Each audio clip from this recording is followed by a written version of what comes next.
These virtual models help medical students learn twice as fast and keep the knowledge longer. It's awesome. I think it's like one of the things about studying anatomy is really seeing exactly how it lays in space. And I don't know that I ever would have gotten that without a virtual reality experience. And as this technology becomes more widely available, so will this knowledge, even beyond medical school. You'll have high school students arriving with a medical student's command of anatomy if they want it. Exactly. And that's the power of this kind of technology. I could do this in any high school in America as long as I've got a Wi-Fi signal. So here we're just looking at the muscular system. For developing nations, community colleges, even nursing programs where this sort of training may have been off limits, now virtual learning is democratizing what has been an elite understanding of the human body. Jake Ward, NBC News, Cleveland. It's going to be amazing to see how differently our children learn with all this technology, how much prepared they'll be for college. You're right. I mean, look, there's a lot of negative stuff when it comes to advanced technology, but this is the positive stuff we look forward to. I like it. Well, thanks for waking up with Early Today. I'm Erin O'Hearn. And I'm Philip Mena. Coming up on the Today Show, an exclusive gender reveal for this adorable hippo from the Cincinnati Zoo. We'll see you tomorrow.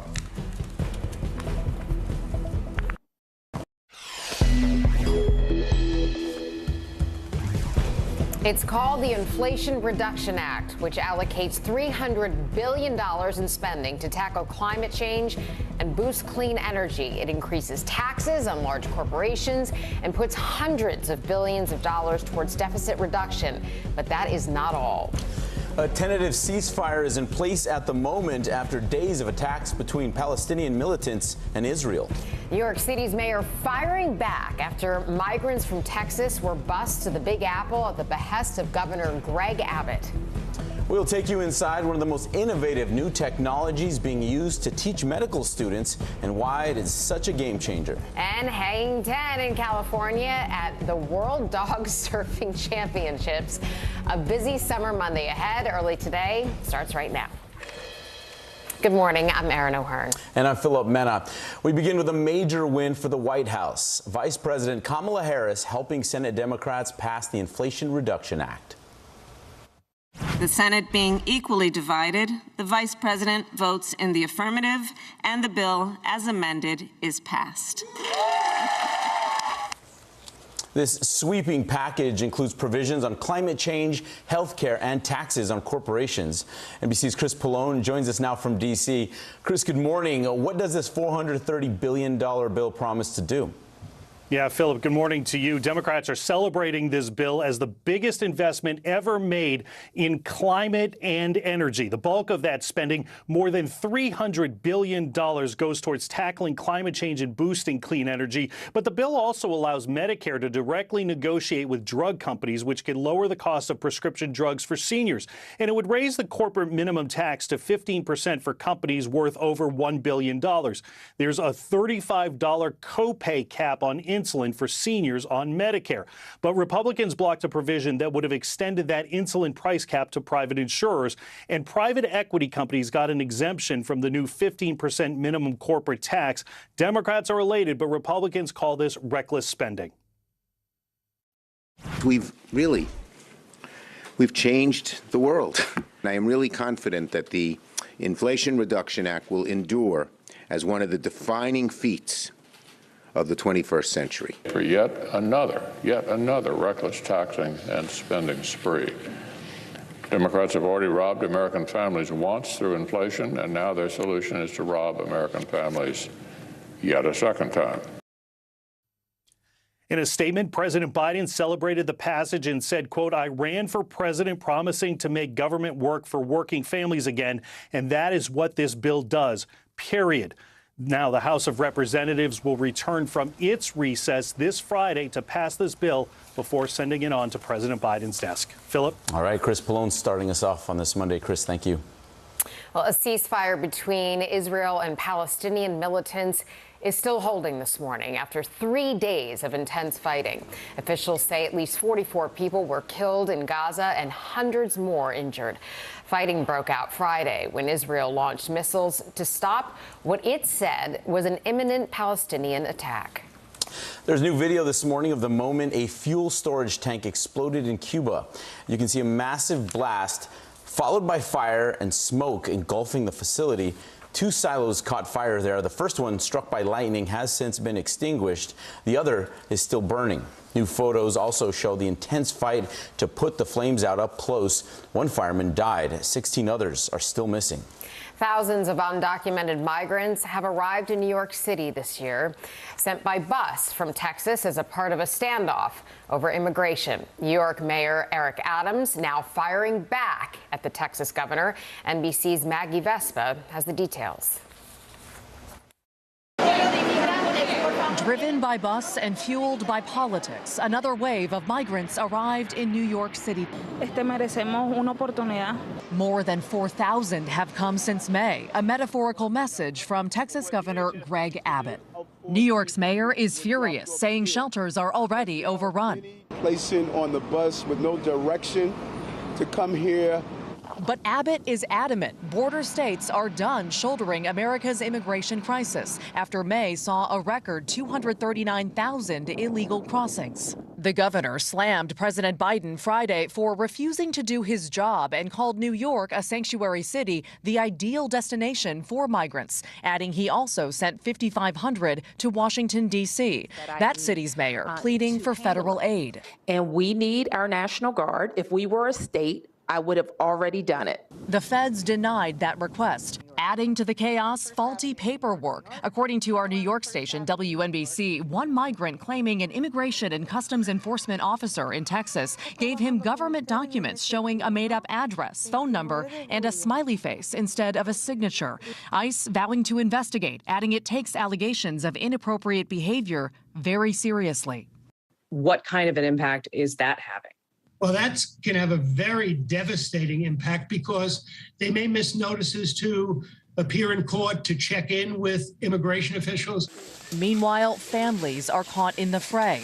Ruben, his wife, and 4 kids fled Colombia and nearly drowned crossing the border. Llegar a suelo americano, le di gracias a Dios por la oportunidad. Thousands seeking asylum met with divisive politics and loaded bus tickets. Maggie Vespa, NBC News. Police in Albuquerque, New Mexico fear that a serial killer may be targeting the city's Muslims. Since November, 4 men have been shot and killed. They were all Muslims of South Asian descent. After the most recent murder on Friday, the police are now saying the cases may be related. State and city officials have denounced the killings and expressed support for the Muslim community. To the Albuquerque Islamic community and frankly that community statewide, I am incredibly angry about this situation. We are truly one Albuquerque, and this is yet another test where we're going to demonstrate that that's the case. And I want to Authorities are asking the public to help find a dark-colored 4-door Volkswagen Jetta sedan seen near one of the crime scenes. President Biden tweeted about the killings, saying, quote, "These hateful acts have no place in America." We now turn to Ohio, where a mass shooting left 9 people injured. Cincinnati police said 8 men and 1 woman were shot early Sunday morning. The University of Cincinnati Medical Center said in a statement that the 9 victims have been released from the hospital. Police said 1 officer fired a shot, though it is unknown whether it hit the shooter. Officials believe there were 2 shooters at the scene, but so far no arrests have been made. President Biden has ended his COVID isolation after 2 consecutive negative tests. He suffered a rebound case after taking Paxlovid when he tested positive more than 2 weeks ago. Today, Mr. Biden and First Lady Dr. Jill Biden are heading to eastern Kentucky to tour the destruction from last month's devastating floods. They will join Kentucky Governor Beshear and his wife Brittany to meet with those affected. Beshear has been working with the families who lost their homes to secure federal aid. Sydney Darden from our NBC affiliate at WLEX has the story. Lost your home? Yeah. Flood victims emotional as Governor Beshear and First Lady Brittany Beshear meet with over 100 evacuees at Jenny Wiley State Resort Park. Thank you so much for everything you're doing. We appreciate it. After taking time to meet with other volunteers and thank resort staff, we're going to take care of them as long as we have to, right? he listened to victims who were denied federal aid after their homes were flooded. They're going to help me through the process of having that investigated. If anybody is going to help us, I believe Governor Burchell will do it. Bashir announced Leslie, Magoffin, Whitley, and Martin are the newest counties to be approved for individuals to apply for FEMA. The governor also says there's a plan to help victims that have already been denied aid. FEMA's call center is going to call through anybody who is rejected or denied and talk through their claim with them about how they can get through the process. While the death toll hasn't changed, 2 people are still missing as recovery efforts continue. Every single day that goes by, we're making progress. But evacuees say the visit gives them more hope for the future. I'm very pleased that he's come out to recognize us as human beings, because there's so many people that would not have. Our thanks to Sydney for that report. And as the president heads to eastern Kentucky, NBC meteorologist Michelle Grossman is tracking more potential flooding in the Midwest. Good morning, Michelle. I'm not sure how much more that area can take.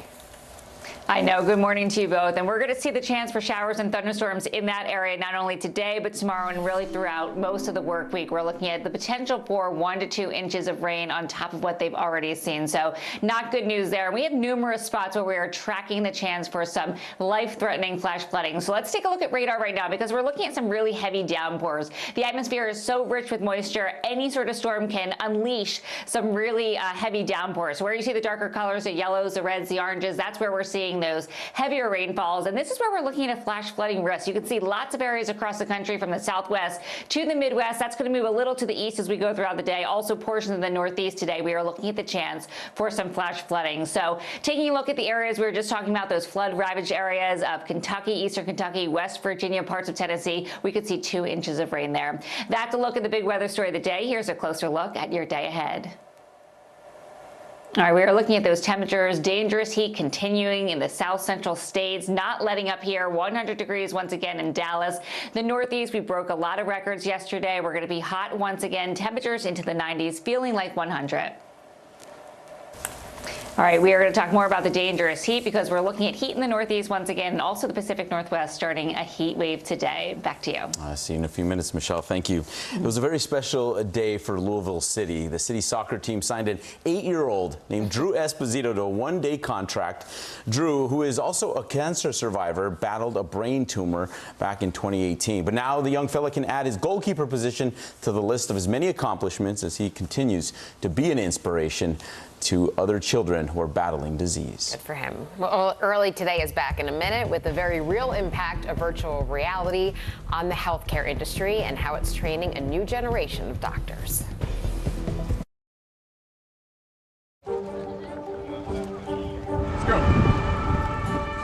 This is a critical choke point for this fire.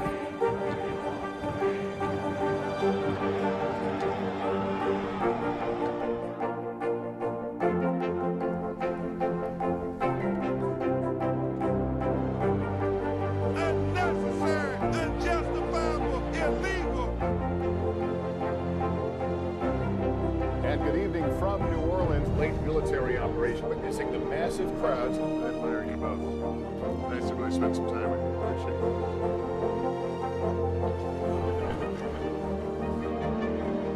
At any moment now.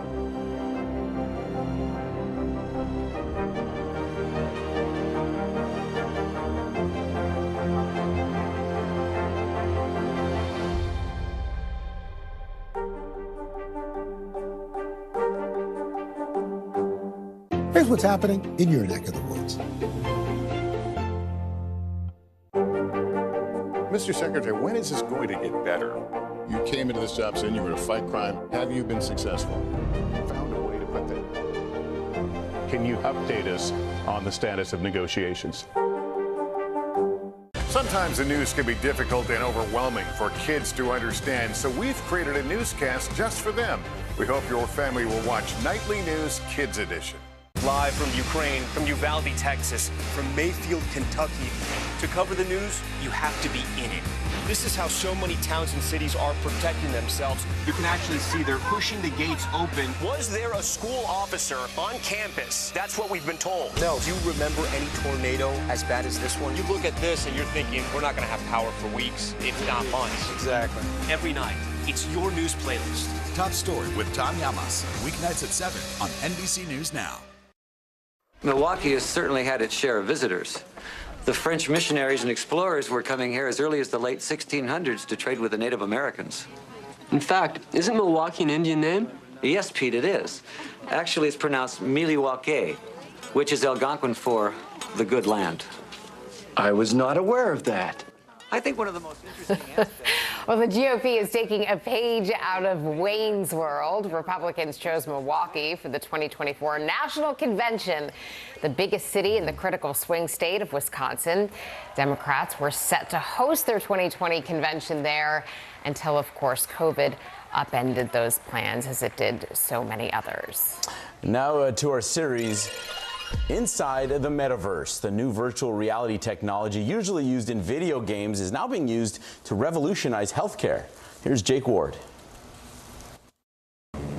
Mark Griswold may appear to be by himself, but this Case Western Reserve professor is not alone. So this is a brain simulation of a patient. This is the virtual room Griswold is in. And those three blue heads around him, they are avatars for world-class surgeons. I'm in Durham, North Carolina right now. I'm in Western Mass on vacation. And I'm in Dublin, Ireland at a meeting. They're thousands of miles apart, but together they're working to revolutionize healthcare as they gather around a 3D rendering of a brain to map out a complex surgery. This kind of consultation used to take days of video calls. Now, using HoloLens technology from Microsoft, it takes perhaps an hour. You tighten it up a little bit in the back. They even had time to let me join in. And then here's our surgical planning team. Wow. And what you're seeing in front of us is a brain. My unwashed, untrained hand can go into this brain. That's unbelievable. Yeah. Wow. And it's not just a whole new virtual world for surgery. What you can see now is that we've got a skeleton with us in the room here. To see the nerves and how they bundle together inside the spine. Here's what I'm seeing through my headset. I can look at the chest, I can look at the face. It's a new way to teach anatomy that doesn't involve costly cadavers. At Case Western Reserve School of Medicine, researchers have found these virtual models help medical students learn twice as fast and keep the knowledge longer. It's awesome. I think it's like one of the things about studying anatomy is really seeing exactly how it lays in space.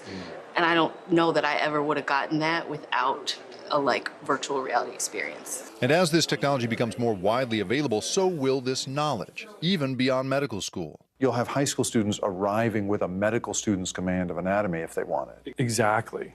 And that's the power of this kind of technology. I could do this in any high school in America as long as I've got a Wi-Fi signal. So here we're just looking at the muscular system. For developing nations, community colleges, even nursing programs where this sort of training may have been off limits, now virtual learning is democratizing what has been an elite understanding of the human body. Jake Ward, NBC News, Cleveland. It's pretty incredible. It is amazing. Well, up next, who says if you snooze, you lose? How you can land a dream job, yes, a dream job, as a professional sleeper. I'm in for that. How about that? I'm in for this. Living every day like it's Bobby Bonilla Day. The baseball star cashing in on his legendary contract at the auction block.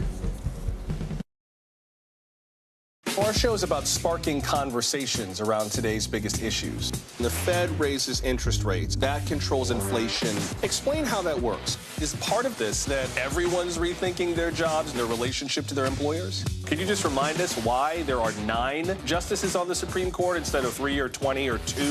It's not my job to tell you what to think. My job is to think about what you tell me.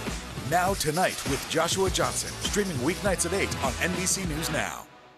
To cover the news, you have to be in it. This is how so many towns and cities are protecting themselves. They're pushing the gates open. Was there a school officer on campus? That's what we've been told. No. Top Story with Tom Llamas, weeknights at 7 on NBC News Now.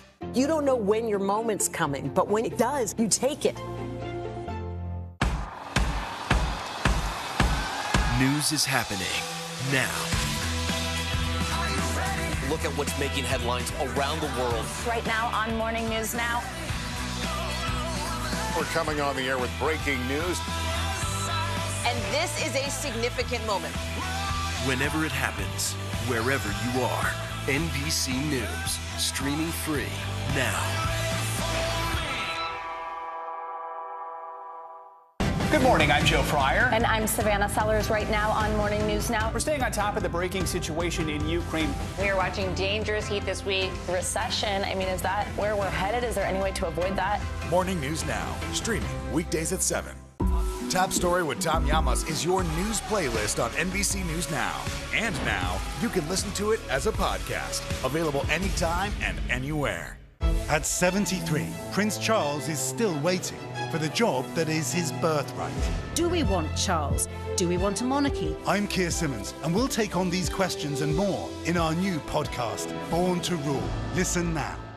From Brooklyn, we're next to the subway station. The state's reservoirs are alarmingly low. War will pass them by.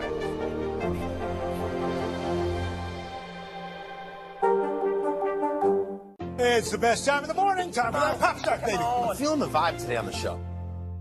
Top Story with Tom Llamas, weeknights at 7 on NBC News Now. At 73, Prince Charles is still waiting for the job that is his birthright. Do we want Charles? Do we want a monarchy? I'm Keir Simmons, and we'll take on these questions and more in our new podcast, Born to Rule.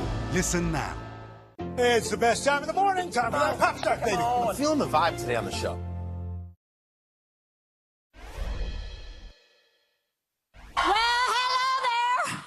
Come and get me. I don't trust these high heel shoes on these steps. How's everybody doing today? Big Bang. She's doing pretty well. Dolly Parton fans, they will be coasting 9 to 5 this spring. The country legend has announced a brand new roller coaster coming to Dollywood as part of the Tennessee Park's $500 million expansion. Parton teased that the nearly 4,000-foot long ride called Big Bear Mountain will hit speeds of up to 48 miles an hour. I wish I had her energy. Speaking of energy, if you're up at this hour, you might love the idea of getting paid to take a nap. That's exactly what Casper, the mattress company, is doing, according to a job listing. They are offering part-time hours and pay for people to sleep inside their stores and, quote, unexpected settings out in the world. The dress code is, of course, pajamas, and applicants must be willing to be featured in social media content. That reminds me of the Seinfeld episode where George slept under his desk. And everything. I'm dating myself, but No, I love that episode. We all remember that. Sure did. I mean, at this point, I think some of us would pay other people just so that we have a few minutes to take a nap. That's exactly right. So that there. Especially with kids. There you go. Fantastic deal. All right, Bobby Bonilla Day. That's come and gone this year, but the infamous contract squeezed out a few more dollars for him. A copy of that contract just sold at auction for $180,000 over the weekend. The auction winner also received signed memorabilia and Zoom calls with both Bonilla and his agent. The New York Mets owe Bonilla $1.19 million every single year until 2035, after the team released him and deferred his remaining contract payments back in the year 2000. It was an amazing day. Bobby Bonilla was a pretty good player, very good player, but now he's always going to be remembered for this fantastic contract. Yeah, it is a fantastic contract. I wonder if he gets paid to take naps, too. Yeah, he does. Nowadays, never know. In June, yeah, he does.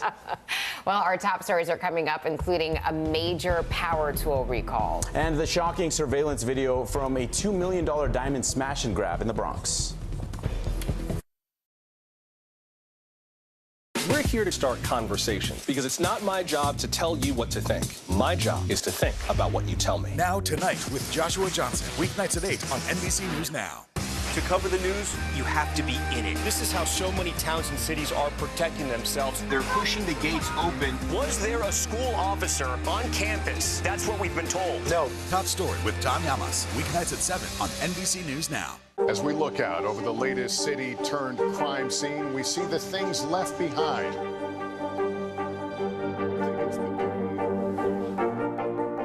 Can you tell us what it was like? Our NBC News exclusive. It was Lester.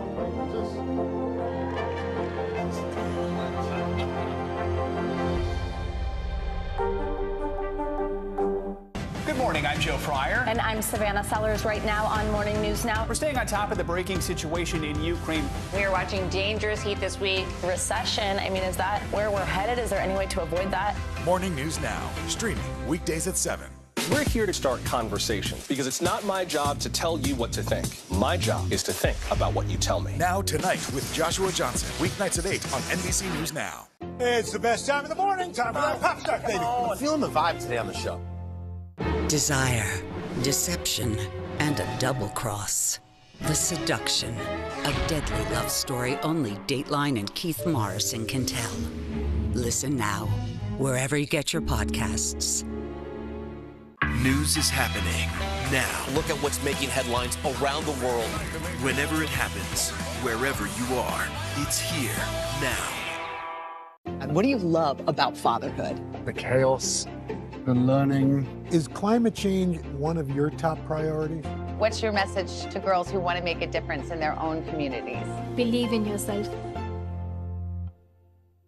News is happening now. Look at what's making headlines around the world. Whenever it happens, wherever you are, it's here now. Desire, deception, and a double cross. The seduction, a deadly love story only Dateline and Keith Morrison can tell. Listen now, wherever you get your podcasts.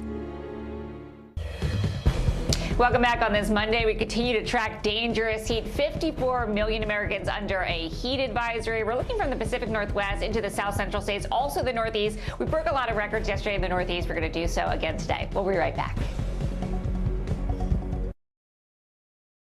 These are our missing daughters and sons. We need anyone who saw something to come forward. She was wearing a black jacket, a black top. I'm going to bring my son home alive. Dateline Missing in America. Listen now wherever you get your podcasts. Mystery in Paradise. There's my sweet little sister on the news. A series of secrets to be discovered. This investigation takes you into the swinger lifestyle. Dateline's hottest July ever. Fridays at 10/9 Central. Mr. Secretary, when is this going to get better? You came into this job saying you were going to fight crime. Have you been successful? Found a way to put that. Can you update us on the status of negotiations? News is happening now. Look at what's making headlines around the world. We're coming on the air with breaking news. This is a significant moment. Whenever it happens, wherever you are, NBC News, streaming free now. From Brooklyn, we're next to the subway station. The state's reservoirs are alarmingly low. War will pass them by.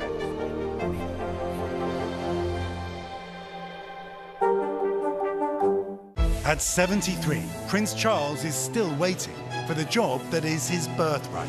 Do we want Charles? Do we want a monarchy? I'm Keir Simmons, and we'll take on these questions and more in our new podcast, Born to Rule. Listen now. You open the door for so many people. I love working with people. I did not do any of this by myself. Hello! Lizzo, you put a smile on every single face. It feels like Christmas or my birthday or something. Top Story with Tom Llamas is your news playlist on NBC News Now. And now, you can listen to it as a podcast. Available anytime and anywhere. You don't know when your moment's coming, but when it does, you take it.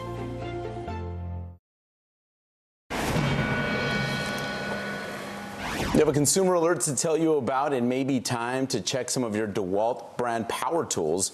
More than 1.4 million DeWalt miter saws have been recalled due to injury and laceration hazards. The company who sold the power tools said that the rear safety guard can break or detach, causing serious injury.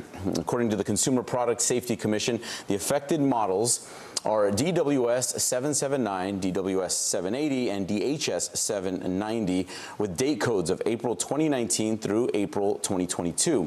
For more information, you can contact DeWalt for a free repair kit. In today's top stories, it was another weekend of waiting and frustration at airports across the country. Nothing new there. Yeah. More than 1,300 domestic flights were canceled, with delays numbering in the thousands. That's according to the aviation tracking site FlightAware. The airports with the most cancellations and delays were Newark Liberty, Chicago Midway, and Chicago O'Hare. For today, more than 120 flights have already been canceled and more than 500 delayed. My family and I, we got stuck right in the middle of that, along with so many other people. That's the way it is these days. Yeah. A high school reunion, it took a turn after a tree came crashing down in Philadelphia's Fairmount Park. According to NBC 10, 6 people were injured when the tree fell onto their tent. One person had to be pulled out from under the tree after the rescue crews had arrived. The victims, who were taken to area hospitals, are in stable condition. They range in age from 66 to 67 years old. Hope they're okay. Well, 4 men stole more than $2 million worth of jewelry from a Bronx store during a brazen smash and grab, and that was in broad daylight. NYPD Crime Stoppers video shows a man getting buzzed into the shop and then holding the door for 3 masked thieves. The trio then used a hammer to break open display cases before making off with a massive haul. The NYPD is offering $3,500 to anyone with information on those men you see right there. Bullet Train earned the top carriage at the box office this weekend. The action film starring Brad Pitt pulled in $30.1 million during its weekend debut. And storing in as runner-up, DC League Super Pets, scoring just over $11 million in its second week. Jordan Peele's thriller Nope brought home the bronze with $8.5 million. And surf was up for a few impossibly talented pups this weekend. Sorry about that. As dogs of all sizes hung 10 at the 2022 World Dog Surfing Championship in San Francisco. The good boys and girls tackled the waves, competing in 6 different categories, while crowds gathered and cheered them on. Thanks for kicking off your Monday with us. We'll be right back.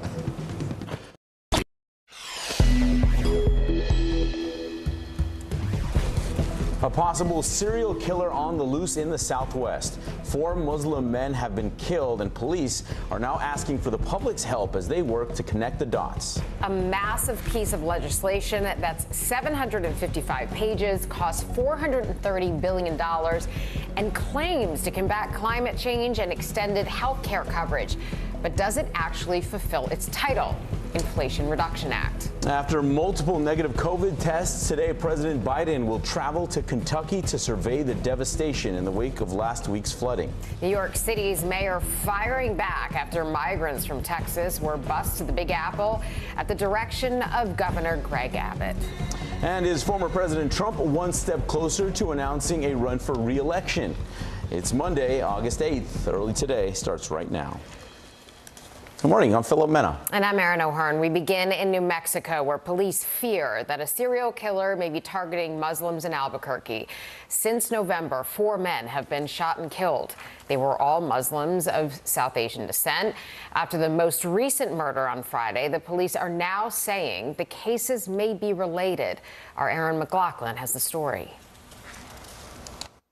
In Albuquerque, New Mexico, fears a possible serial killer is on the loose and gunning down Muslim men. Police now on the hunt for this car after a string of what authorities are calling targeted killings across the city. We cannot denounce strongly enough what appears to be the targeting of people because of their race and religion. The latest victim was shot dead Friday. Authorities have yet to name him, but his family identifying him as Naeem Hussein. His brother-in-law telling NBC News Naeem's friends found his body around midnight in a parking lot in East Albuquerque. And they approached the vehicle and saw Naeem, and they opened the door. As soon as they touched him, he slouched over and fell over. His head and face were all injured. Chillingly, a spokesperson for the community tells NBC News that hours before his murder, Naeem had attended the funeral service of 2 other murder victims, Mohammed Afzal Hussein and Aftab Hussein, both shot and killed days before in separate attacks. I remember seeing him at the funeral, and all I told him was, hey, just look out, be careful. All three were from Pakistan, all with the last name Hussein. Authorities now circling back to see if those murders are in any way linked to the Albuquerque killing of Mohammed Ahmadi in November of last year, gunned down outside his family store. His family says they're now living in fear. Everybody is scared. They say we are not safe anymore. Some people, they already want to leave the city. A tight-knit community in mourning, now also feeling under attack. I just don't believe it. I'm waiting for a phone call from him or something. It's just the most un-American thing to do to anybody. Erin McLaughlin, NBC News. President Biden has left his second COVID isolation at the White House after testing negative for 2 consecutive days. He suffered a rebound case after taking Paxlovid when he tested positive more than 2 weeks ago. And today, he is heading to eastern Kentucky with First Lady Dr. Jill Biden to tour the damage left behind from last month's deadly floods. The president has increased federal funding to the state to ensure that the government will fully cover debris removal and other emergency measures. The Bidens will join Kentucky Governor Andy Beshear and his wife Brittany in visiting families affected by the devastation. They will also survey response efforts. Governor Beshear has been to the region multiple times, speaking with those impacted. At least 37 people have died due to the disaster, and 2 people are still missing. Now to Capitol Hill, where President Biden's domestic agenda just got a huge boost. Vice President Kamala Harris breaking a tie in the Senate, allowing the Inflation Reduction Act to pass. This sweeping package includes provisions on climate change, health care, and taxes on corporations. NBC's Chris Pallone joins us now from D.C. Chris, good morning. So what does this $430 billion bill promise to do? Yeah, Philip, good morning to you. Democrats are celebrating this bill as the biggest investment ever made in energy and climate. The bulk of the spending, more than $300 billion, goes towards tackling climate change and boosting clean energy. But the bill also allows Medicare to directly negotiate with drug companies, which can lower the cost of prescription drugs for seniors. And it would raise the corporate minimum tax to 15% for companies worth over $1 billion. There's a $35 copay cap on insulin for seniors on Medicare, but Republicans blocked a provision that would have extended that insulin price cap to private insurers. And private equity companies got an exemption from the new 15% minimum corporate tax. Democrats are elated, but Republicans call this reckless spending. We've changed the world. I am really confident that the Inflation Reduction Act will endure as one of the defining feats of the 21st century. For yet another reckless taxing and spending spree. Democrats have already robbed American families once through inflation, and now their solution is to rob American families yet a second time. In a statement, President Biden celebrated the passage and said, quote, "I ran for president promising to make government work for working families again, and that is what this bill does, period." Now, the members of the House of Representatives are set to return from their recess on Friday to pass the bill before sending it to President Biden's desk. Philip? All right, big news this morning. Chris Pallone for us. Chris, thank you. And we are learning more about the victims in a shocking Los Angeles car crash. A pregnant woman and her child are among the 5 people killed when a Mercedes plowed through a busy intersection. The suspect is in custody and charges could come today. Alex Rozier with our Los Angeles station spoke to the victims' relatives. It will be hard to find a more loving mom than 23-year-old Asher Ray Ryan. Make it buzz. She was so deeply in love with 11-month-old Alonzo and so excited because she was expecting another baby boy with her fiancé, rapper Reynold Lester. We were so close.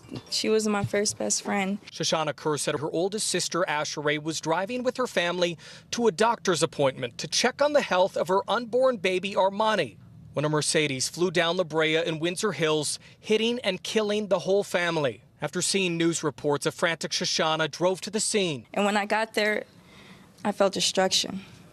I felt just evil. And I knew it was my sister. The first thought that came to my head, it can't be. It can't be because my daughter, her doctor's appointment is at 2:30, but it was really at 2 o'clock, so they left at 1:30. And then when my daughter, Cody, sent me a picture, I identified my daughter's body right then and there. We saw her before she left. I knew what she was wearing, and I know my daughter's birthmark on her back on the right side, so no one had to tell me that it was her. I feel for everybody that this happened to. But the driver who caused the wreck survived.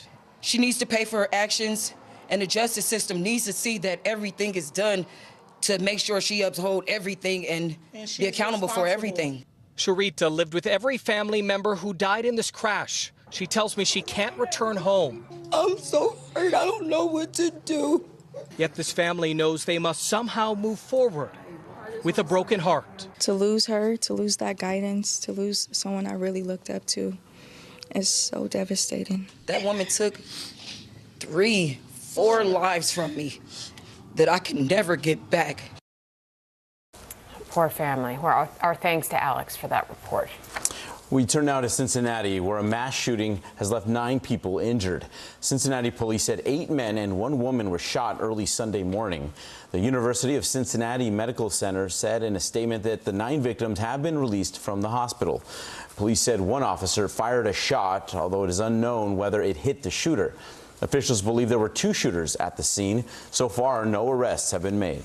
Well, baseball legend Pete Rose dismissed allegations of sexual misconduct in his return to Philadelphia. When asked about a testimony alleging he had a sexual relationship with a girl under the age of consent, Rose told a female reporter for the Philadelphia Inquirer, quote, "It was 55 years ago, babe." Now, in 2017 court filings, Rose admitted to having sex with the accuser, but believed her to be 16. That's the age of consent in Ohio.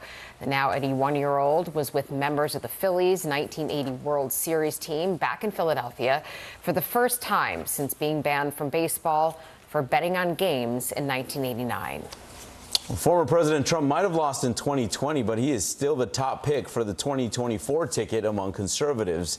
He handily beat the competition in the annual straw poll at the Conservative Political Action Conference, drawing 69% of the vote. You see there, Governor Ron DeSantis from Florida was a distant second with 24%. But without Mr. Trump in the race, that jumped to 65%. During a speech on Saturday, he hinted at a 2024 run, saying, quote, "We may have to do it again." And the story seems to be on repeat. It was another weekend of waiting and frustration at airports across the country. More than 1,300 domestic flights were canceled, with delays numbering in the thousands. That's according to the aviation tracking site FlightAware. The airports with the most cancellations and delays were Newark Liberty, Chicago Midway, and Chicago O'Hare. For today, more than 120 flights have already been canceled, and more than 500 have been delayed. All right, from the chaos for those travelers there to 54 million facing heat alerts today, NBC meteorologist Michelle Grossman is tracking all of that for us. Good morning, Michelle. Good morning to you both. And we have some weather-related news that could impact some airlines today as well. We're looking at some really heavy rain. We have numerous spots across the country that could see some flash flooding today. So we're seeing some heavy downpours this morning in parts of the Midwest, the Great Lakes. Where you see those darker colors, that's where we're seeing the heaviest downpours. And that's going to be the story as we head throughout this Monday. You can see across the country where we see these blue spots. That's where we're expecting the risk for flash flooding to the southwest, into the Mississippi Valley, also portions of the Midwest, into the Northeast. And unfortunately, we are looking at heavy rain possibly falling through Tuesday in portions of eastern Kentucky and West Virginia. That's a look at the big weather story of the day. Here's a closer look at your day ahead. All right, we're looking at really dangerous hot temperatures once again. It's been weeks and weeks. We're looking at temperatures in the 90s and 100s in the south central states. Another hot day in the Northeast as well, 92 in New York City, 93 in D.C. All right, we are tracking those storms. We're tracking dangerous heat as well. 54 million Americans under heat alert. We'll talk about that coming up. All right, sounds good. Talk to you in just a bit, Michelle. Golden Girls is giving fans a new taste of the beloved classic with the Golden Girls Kitchen in Beverly Hills, California. The restaurant is inspired by the iconic Shady Side apartments and it pays homage to the girls' favorite treats with a menu full of lasagna, cheesecake, and more. The pop-up, which opened its doors at the end of July, will run through October before moving on to New York, Chicago, and of course, down to its flagship city of Miami. I love the Golden Girls and lasagna and cheesecake, so I'll be visiting. Same. Coming up, the major power tools recall spurred after 9 people were injured. And bringing the border battle across state lines. New York City's mayor taking on the Texas governor for busing in migrants. At 73, Prince Charles is still waiting for the job that is his birthright. Do we want Charles? Do we want a monarchy? I'm Keir Simmons, and we'll take on these questions and more in our new podcast, Born to Rule. Listen now. No stress, no mess, just yum. That's it. Tonight, I interviewed Secretary of Transportation Pete Buttigieg about the ongoing delays. You seem to be pointing the finger at the airlines. They're pointing the finger back. Mr. Secretary, when is this going to get better? You open the door for so many people. I love working with people. I did not do any of this by myself. Hello! Lizzo, you put a smile on every single face. It feels like Christmas or my birthday or something. Top Story with Tom Llamas is your news playlist on NBC News Now. And now, you can listen to it as a podcast. Available anytime and anywhere. Our show is about sparking conversations around today's biggest issues. The Fed raises interest rates. That controls inflation. Explain how that works. Is part of this that everyone's rethinking their jobs and their relationship to their employers? Could you just remind us why there are 9 justices on the Supreme Court instead of 3 or 20 or 2? It's not my job to tell you what to think. My job is to think about what you tell me. Now tonight with Joshua Johnson, streaming weeknights at 8 on NBC News Now. The indictment of a former president, or perhaps candidate for president, would arguably tear the country apart. Is that your concern? Can you update us on the status of negotiations? Desire, deception, and a double cross. The Seduction, a deadly love story only Dateline and Keith Morrison can tell. Listen now, wherever you get your podcasts. Thousands of undocumented migrants have arrived in New York City this year, sent by bus from Texas as part of a standoff over immigration. New York Mayor Eric Adams is now firing back at the Texas governor. NBC's Maggie Vespa has the details. Driven by bus and fueled by politics, another wave of migrants arrived in New York City. Merecemos una oportunidad. More than 4,000 have come since May, a metaphorical message from Texas Governor Greg Abbott. New York's mayor is furious, saying shelters are already overrun. Placing on the bus with no direction to come here.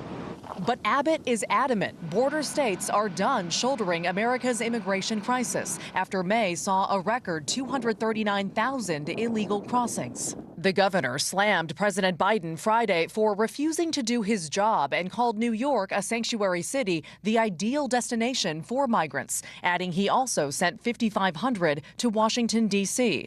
That city's mayor pleading for federal aid. And we need our National Guard. If we were a state, I would have already done it. The feds denied that request, adding to the chaos faulty paperwork. According to our New York station, WNBC, one migrant claiming an immigration and customs enforcement officer in Texas gave him government documents showing a made-up address, phone number, and a smiley face instead of a signature.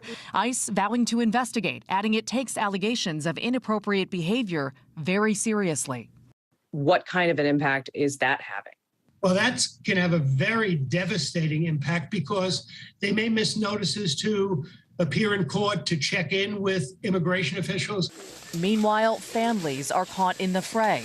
Ruben, his wife, and 4 kids fled Colombia and nearly drowned crossing the border. Llegar a suelo americano, le di gracias a Dios por la oportunidad. Thousands seeking asylum met with divisive politics and loaded bus tickets. Maggie Vespa, NBC News.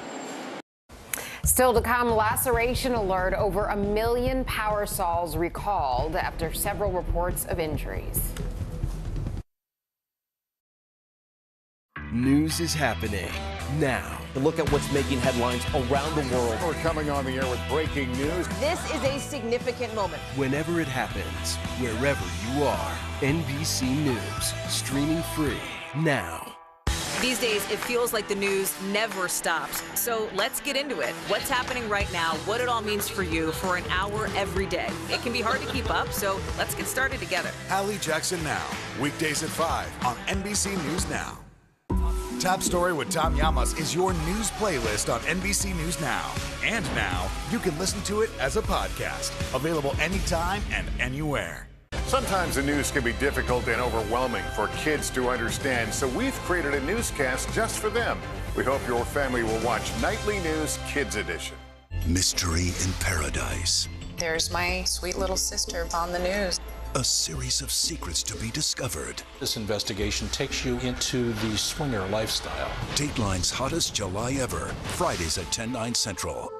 From Brooklyn, we're next to the subway station. The state's reservoirs are alarmingly low. War will pass them by.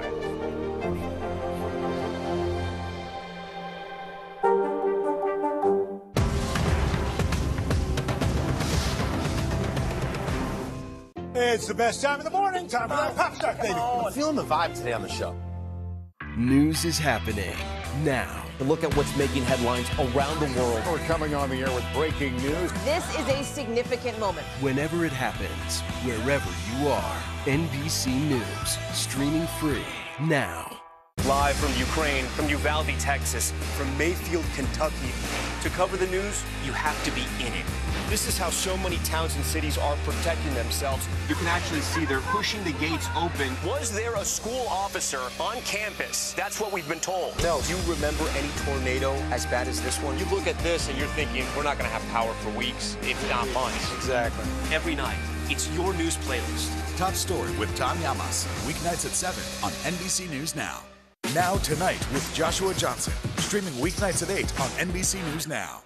At 73, Prince Charles is still waiting for the job that is his birthright. Do we want Charles? Do we want a monarchy? I'm Keir Simmons, and we'll take on these questions and more in our new podcast, Born to Rule. Listen now. We're here to start conversations because it's not my job to tell you what to think. My job is to think about what you tell me. Now Tonight with Joshua Johnson, weeknights at 8 on NBC News Now.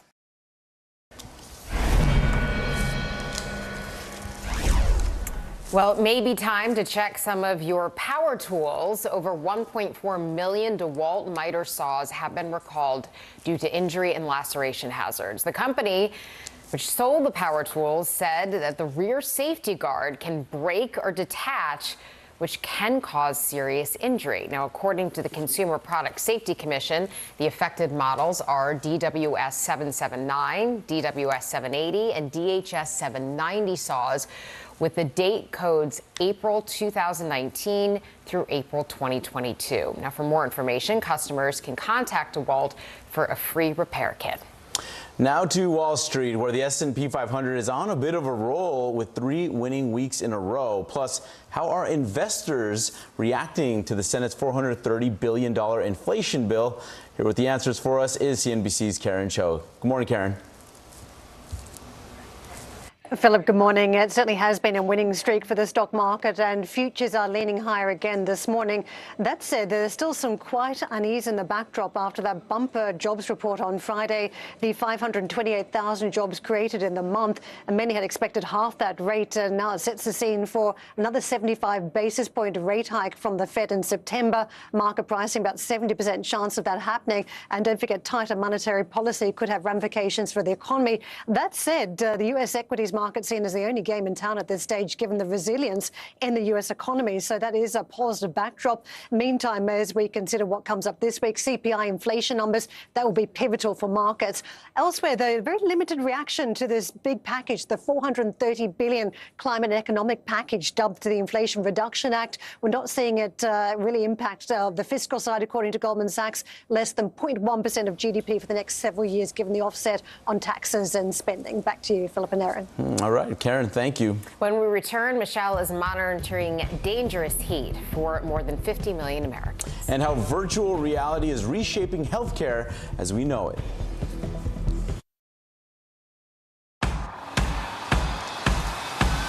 News is happening now. Look at what's making headlines around the world. Right now on Morning News Now. We're coming on the air with breaking news. And this is a significant moment. Whenever it happens, wherever you are, NBC News, streaming free now. Dateline Missing in America. Hear their stories. Help bring them home. NBC News, streaming free now. Here's what's happening in your neck of the woods. News is happening now. Look at what's making headlines around the world. Whenever it happens, wherever you are, it's here now. To cover the news, you have to be in it. This is how so many towns and cities are protecting themselves. They're pushing the gates open. Was there a school officer on campus? That's what we've been told. No. Top story with Tom Llamas. Weeknights at 7 on NBC News Now. As we look out over the latest city-turned-crime scene, we see the things left behind. Back now with our NBC News exclusive.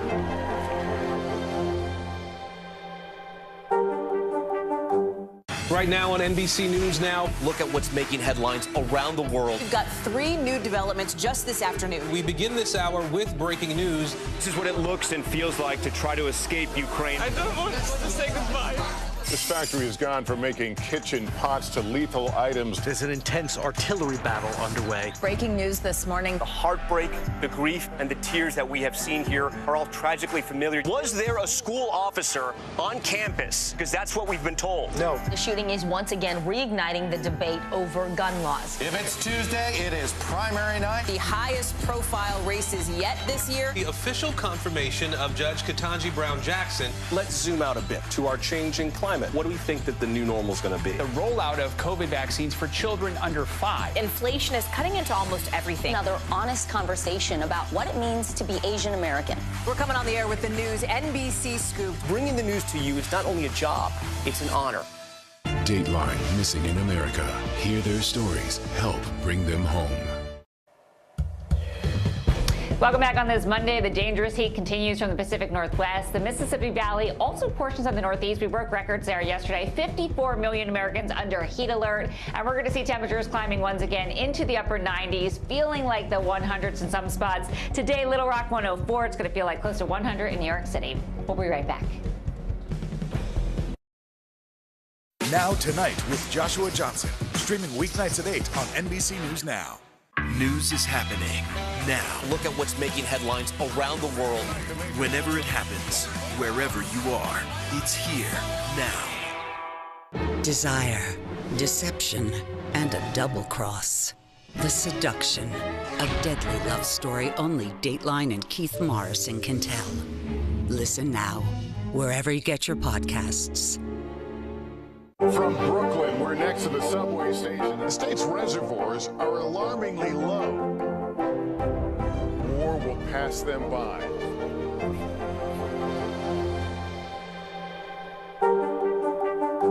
Our show is about sparking conversations around today's biggest issues. The Fed raises interest rates. That controls inflation. Explain how that works. Is part of this that everyone's rethinking their jobs and their relationship to their employers? Could you just remind us why there are 9 justices on the Supreme Court instead of 3 or 20 or 2? It's not my job to tell you what to think. My job is to think about what you tell me. Now Tonight with Joshua Johnson. Streaming weeknights at 8 on NBC News Now. You don't know when your moment's coming, but when it does, you take it. Top Story with Tom Llamas is your news playlist on NBC News Now. And now, you can listen to it as a podcast. Available anytime and anywhere. The day's biggest political stories with trusted insight now and expert analysis now. A daily look at the politics behind the headlines. Meet the Press Now, streaming weekdays at 4 p.m. on NBC News Now. The Seduction, Dateline's newest podcast. Listen to the full season now. NBC News, streaming free now.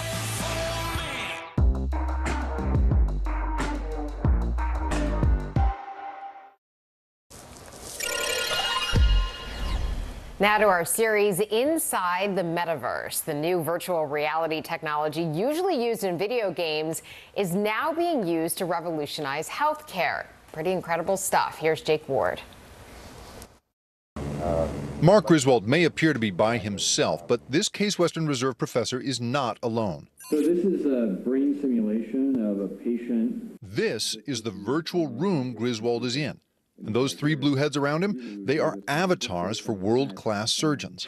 I'm in Durham, North Carolina right now. I'm in Western Mass on vacation.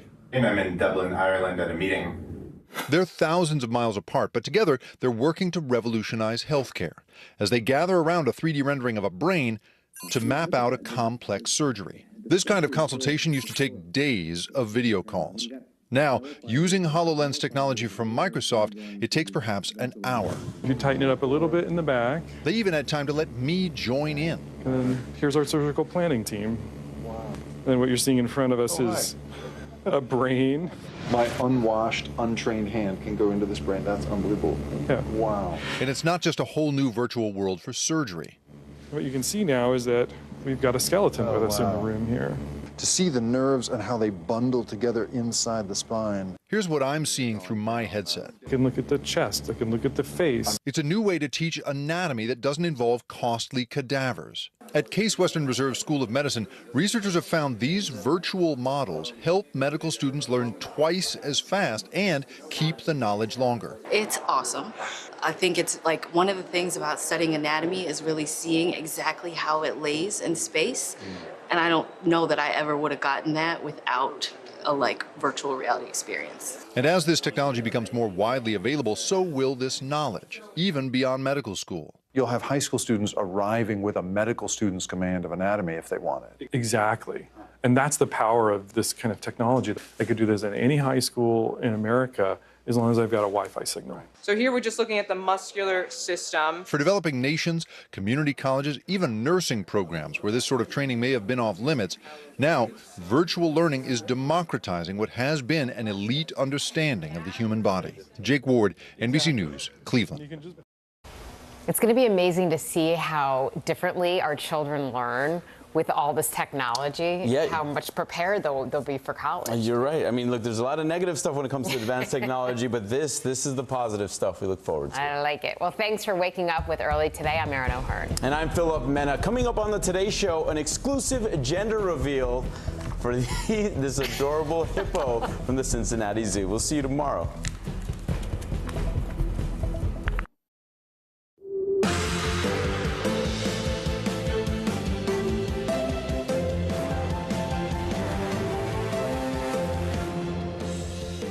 Good Monday morning. I'm Joe Fryer. I'm Kate Snow in for Savannah Sellers this morning. Right now on Morning News Now, vote-a-rama victory, a big win for President Biden and Democrats. This morning, the so-called Inflation Reduction Act now one step closer to becoming law after a marathon weekend of voting in the Senate. It's a momentous achievement, momentous. And it's going to set our country on a path to better days ahead. The most massive government investment in climate measures moves forward now, despite Republican opposition, with far-reaching implications for health care and taxes as well. We have team coverage this morning. Nuclear danger, a new warning as the war in Ukraine rages on. This morning, European officials sounding the alarm following a series of explosions at a Russian-controlled nuclear power plant. Why experts say the fighting could unleash a nuclear catastrophe. Grounded, turbulence before takeoff at airports across the country. This morning, hundreds of flights canceled or delayed, leaving passengers stranded. What's behind this latest round of travel troubles, plus the new efforts to resolve it?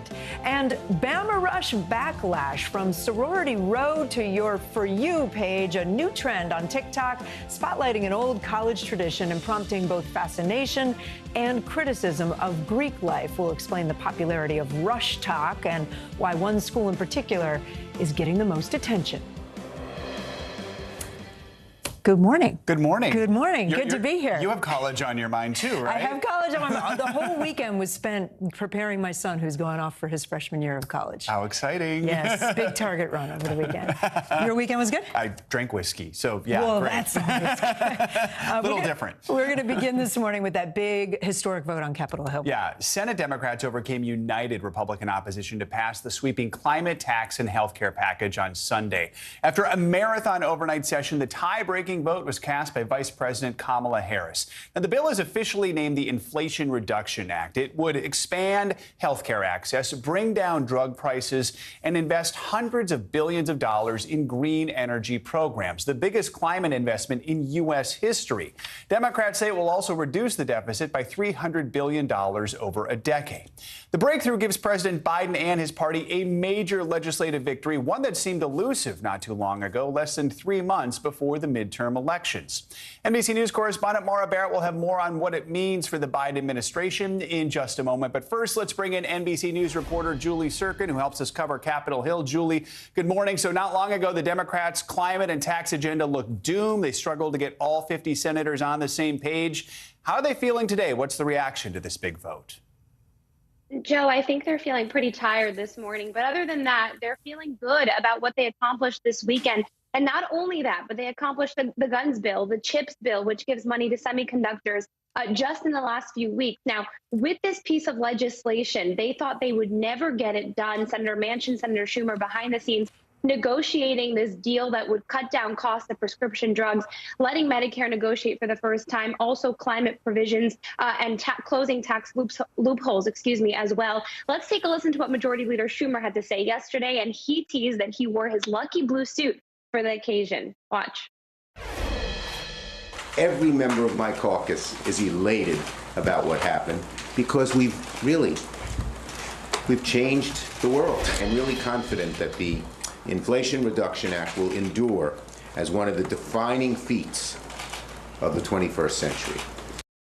Senator Tina Smith also walking out of the Capitol telling us that she was so happy she could cry, coming home to tell her grandson all about it. So all in all, a big win as they head into August recess.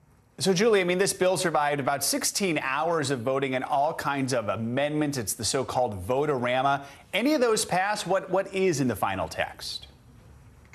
Yeah, nothing that Republicans tried to squeeze Democrats into had passed, but there were 2 big changes made to the bill. The first one with the insulin cap, they were able to cap it for seniors over the age of 65. You're seeing on your screen there the climate and clean energy provisions. It does a lot for those in terms of trying to transition those with non-clean energy jobs to clean energy jobs, including the methane reduction program, enabling farmers and ranchers to get credits if they do reduce emissions on their farms. It also extends electric vehicle credit for people making up to $75,000 for used cars and $150,000 for new cars. It also has $4 billion for drought funding. This was huge for Senator Sinema and some of those West Coast senators that don't get a lot of rain in their states. Now, on the tax piece of this, it closes some corporate tax loopholes. Obviously, Senator Sinema massaged some of those provisions a little bit after hearing from business leaders and hedge fund managers. But all in all, Democrats are happy that they were able to take what Senator Bernie Sanders called a small but significant step forward, Joe. It's not a done deal yet. The Senate was obviously the biggest hurdle, but the House still has to vote on it. So when can we expect that? How soon could this be on the president's desk? The House is set to take it up on Friday. Then the president expected to sign it. It's not expected to run into any major issues in the House. They were working in pretty close contact throughout this process to make sure that would happen. Speaker Nancy Pelosi also endorsing that. Now, meanwhile, there's already ads running in states like Nevada, Arizona, and Georgia touting this legislation. Democrats now have to make sure that voters know what they accomplished for them as they head into the midterms, hopefully with a big win. We're going to hear a lot about it in the next 3 months. Julie Sirkin, thank you so much. Let's go now to the White House, where President Biden applauded Senate Democrats for passing the Inflation Reduction Act, saying in a tweet that Senate Democrats voted to lower the cost of prescription drugs, health insurance, and energy, all while reducing the deficit and making the richest corporations pay their fair share. I ran to make government work, he wrote, for working families again. That's what this bill does, period. And in another bit of good news for the president, he also tested negative for COVID again yesterday. That means he ended his isolation period in the White House. NBC News correspondent Maura Barrett joins us now from Washington with the latest there. Maura, we talked about the passage of the Inflation Reduction Act. This is a huge victory for the president, for the Democrats, even though Republicans are already arguing it's going to hurt the economy, not help it. How significant is this for the overall Biden agenda for Democrats as those midterm elections get closer? Well, that's the key right there, Kate. It's that the midterms are inching closer and closer, and we've been talking about for months the president's approval rating continuing to drop. A lot of uncertainty around the economy, even with the Biden administration pushing that we're in a stronger place than when he took office. They've been touting constantly that the job numbers are going up, that those gas prices going down over the last 7 weeks. But this is going to be the passage of this bill in the Senate. Hopefully, the president is hoping to push it through and sign it into law very soon. Is something that can be really key and a tangible item that the president and Democrats across the board can tout as a win going into the midterm elections and promote confidence among Democrats to continue the work that the Biden administration and Democrats in Congress have been working on. You know, we know the president was isolating in the White House because of COVID while the Senate was negotiating all of this bill over the past week. How deeply involved was he over the weekend at other members of his administration in really getting it over the finish line?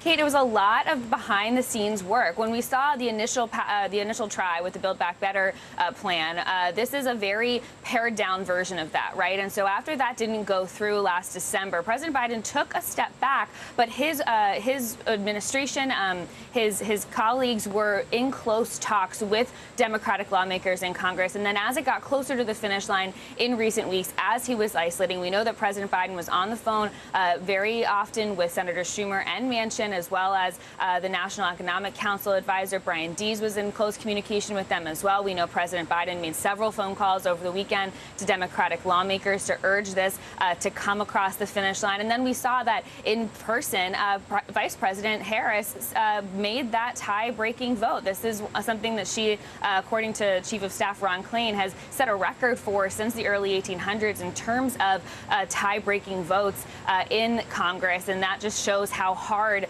it's been for Democrats to have these legislative wins during the Biden presidency. Yeah, we mentioned the president tested negative for COVID. He spent the day in Delaware yesterday. He's scheduled to visit Kentucky and tour the flooding damage. What can we expect from that trip?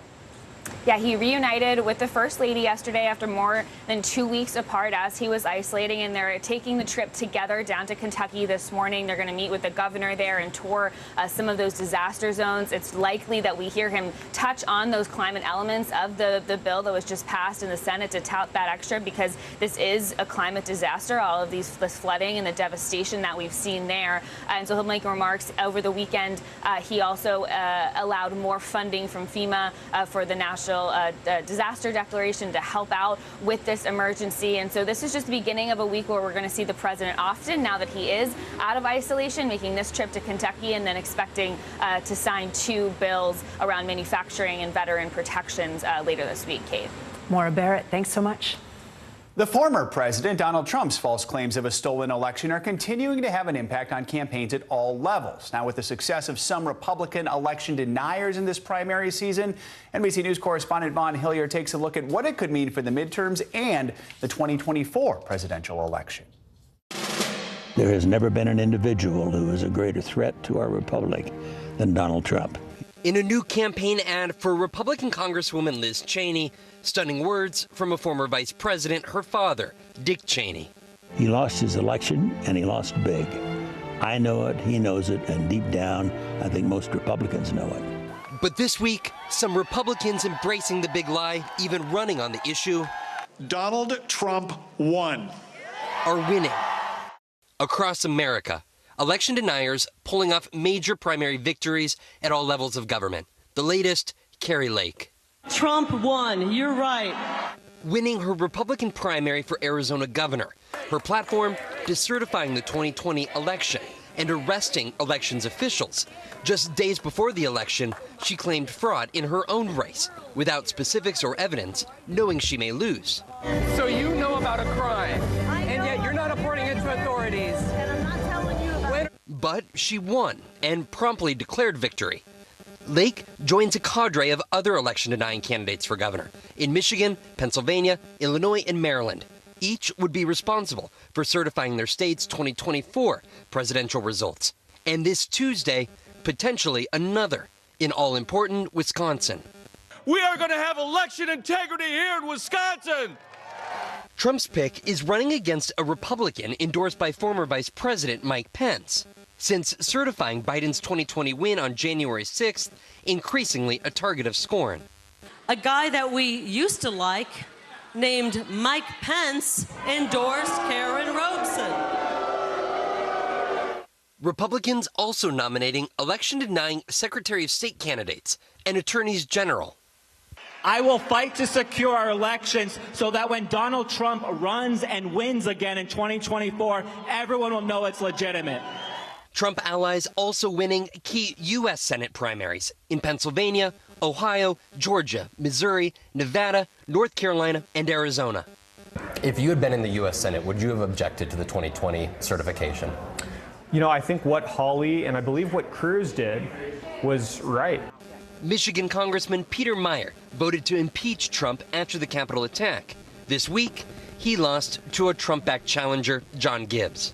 Any leader of any organization has to have a certain amount of loyalty from the people that work in that organization.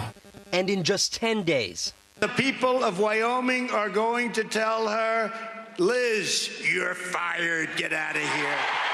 Liz Cheney's political fate on the line. The co-chair of the January 6th committee, who has made the case against the former president, is facing off against a Trump-endorsed Republican. We're fed up with the January 6th commission. Their messages mired in 2020, but with potential 2024 chaos causing implications. Thanks to Von Hilliard for that report. Of the 10 House Republicans who voted to impeach former President Trump in 2021, 6 have either retired or lost their primary elections to a Trump-backed challenger. Let's go to the war in Ukraine now, where there is growing alarm over explosions at a nuclear power plant under Russian military control. The blasts are igniting a blame game between both countries, Russia and Ukraine, and worries about nuclear catastrophe. NBC correspondent Morgan Chesky has the latest. Global alarm over explosions at Europe's largest nuclear power plant, now operating under Russian control. The weekend rocket attack destroying high-voltage wires, forcing Ukrainian workers to limit output at one of the plant's 6 reactors. Ukraine says the risk of hitting the Zaporizhia plant, nearly twice the size of Chernobyl, is allowing Russia to shell cities without retaliation. Ukraine's president outraged. This is the largest nuclear power plant on our continent, and any shelling of this factory is an open, brazen crime, an act of terror.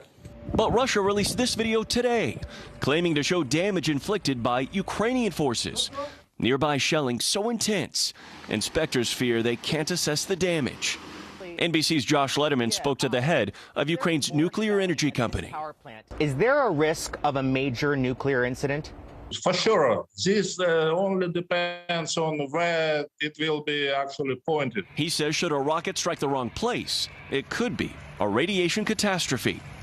Meanwhile, volunteers in the city of Poltava helping equip Ukrainian soldiers. Katarina Ovcharenko and her team weaving special camouflage for frontline fighters.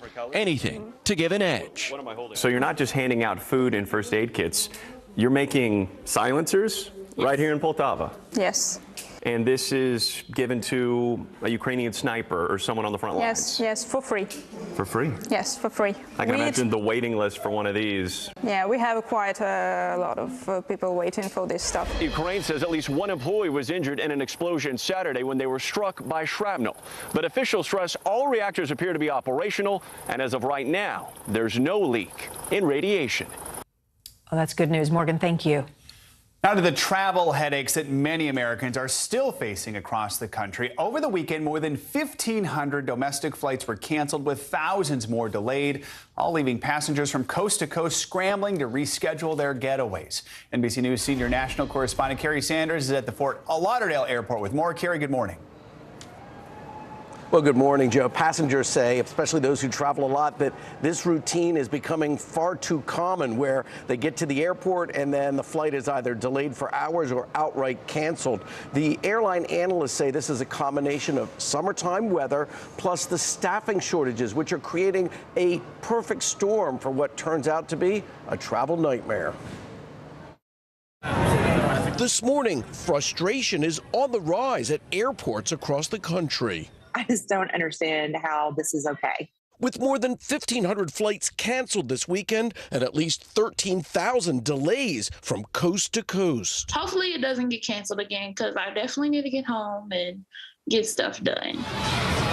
Nasty storms setting off a cascade of chaos for travelers. It was just really draining and frustrating. American and Southwest Airlines blaming summertime thunderstorms and weather-related challenges for the disruptions.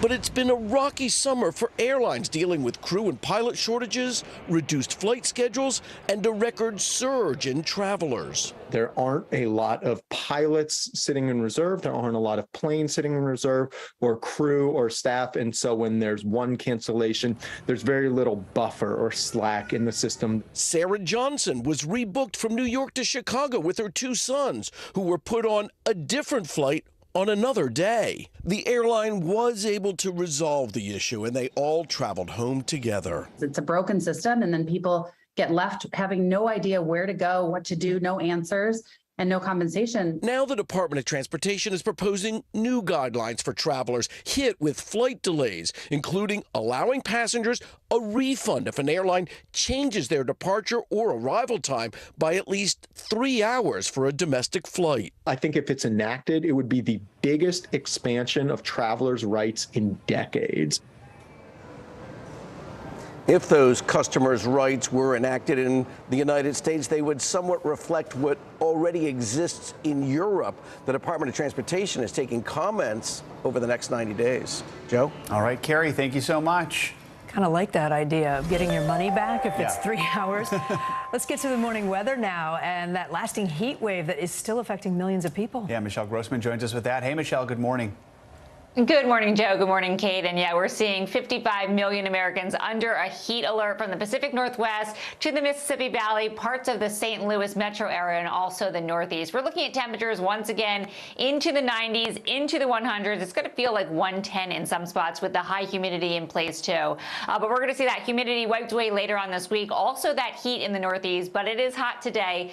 92 degrees in New York City this afternoon, feeling like 98 once you factor in that humidity. Little Rock, you're going to feel like 104. Dallas feeling like 101 again. And we're looking at Atlanta, your heat index this afternoon at 93. The heat is on tomorrow, so that relentless heat does continue. Temperatures once again into the 90s, feeling like 100 degrees in Memphis, also Jackson. It's going to feel like 102 in Raleigh. Look at Philadelphia feeling like 104 tomorrow. But we do have a cold front that we're watching.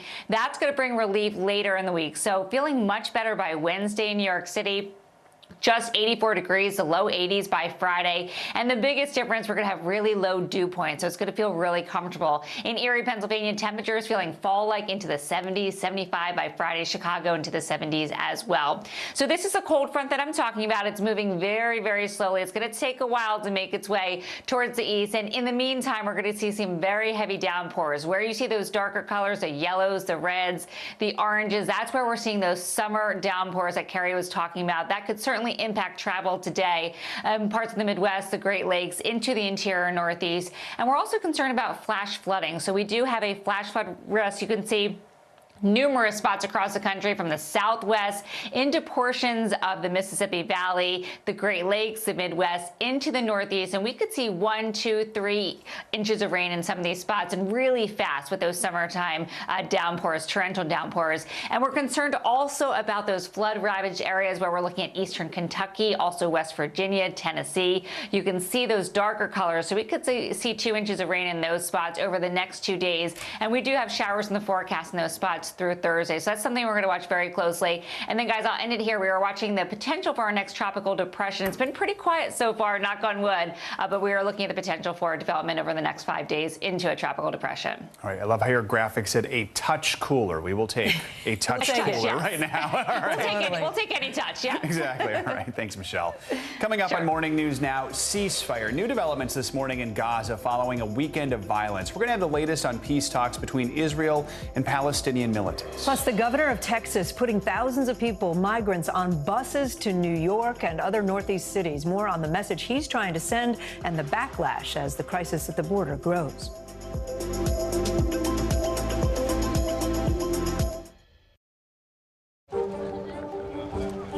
Let's go. This is a critical choke point for this fire.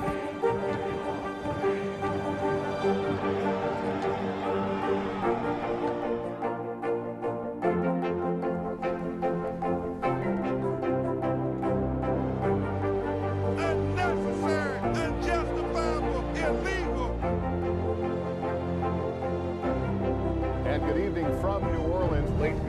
operation, witnessing the massive crowds admiring you both. Nice to really spend some time with you. Appreciate it.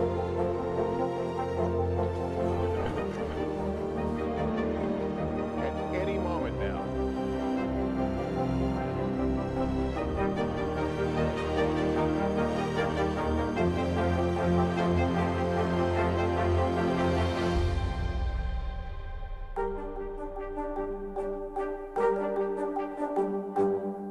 What do you love about fatherhood? The chaos, the learning. Is climate change one of your top priorities? What's your message to girls who want to make a difference in their own communities? Believe in yourself. Hallie Jackson Now, weekdays at 5 on NBC News Now. Top Story with Tom Llamas is your news playlist on NBC News Now. And now, you can listen to it as a podcast, available anytime and anywhere. The day's biggest political stories with trusted insight now and expert analysis now. A daily look at the politics behind the headlines. Meet the Press Now, streaming weekdays at 4 p.m. on NBC News Now.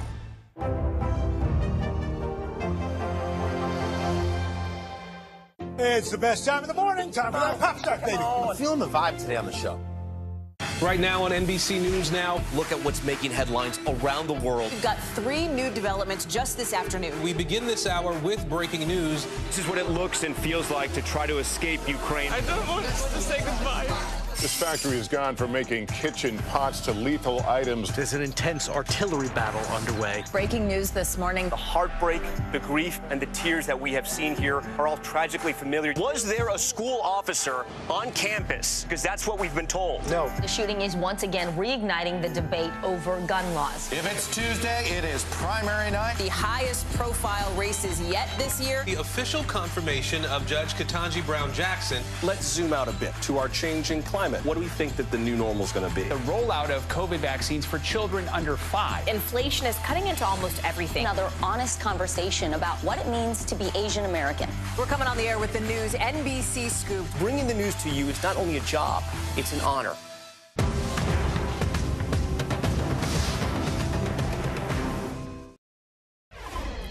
A growing political battle is brewing between Texas Governor Greg Abbott and New York City Mayor Eric Adams. Dozens of migrants arrived in New York on a charter bus this weekend, sent there from Texas by Governor Abbott. Abbott's office claims New York is now a designated drop-off location for migrants, a sharp pushback against President Biden's immigration policy. This is not the first time he has done this. Abbott has bused hundreds of immigrants to Washington, D.C. as well. But it's the migrants caught in the middle who will be impacted the most. NBC News correspondent Maggie Vespa has the latest. Thousands of asylum seekers are caught in the political crosshairs between conservative border states and progressive big cities, and the busloads of proof show no signs of slowing down. Driven by bus and fueled by politics, another wave of migrants arrived in New York City. Merecemos una oportunidad. More than 4,000 have come since May, a metaphorical message from Texas Governor Greg Abbott. New York's mayor is furious, saying shelters are already overrun. Placing on the bus with no direction to come here. Abbott is adamant border states are done shouldering America's immigration crisis after May saw a record 239,000 illegal crossings. The governor slammed President Biden Friday for refusing to do his job and called New York a sanctuary city, the ideal destination for migrants, adding he also sent 5,500 to Washington, D.C.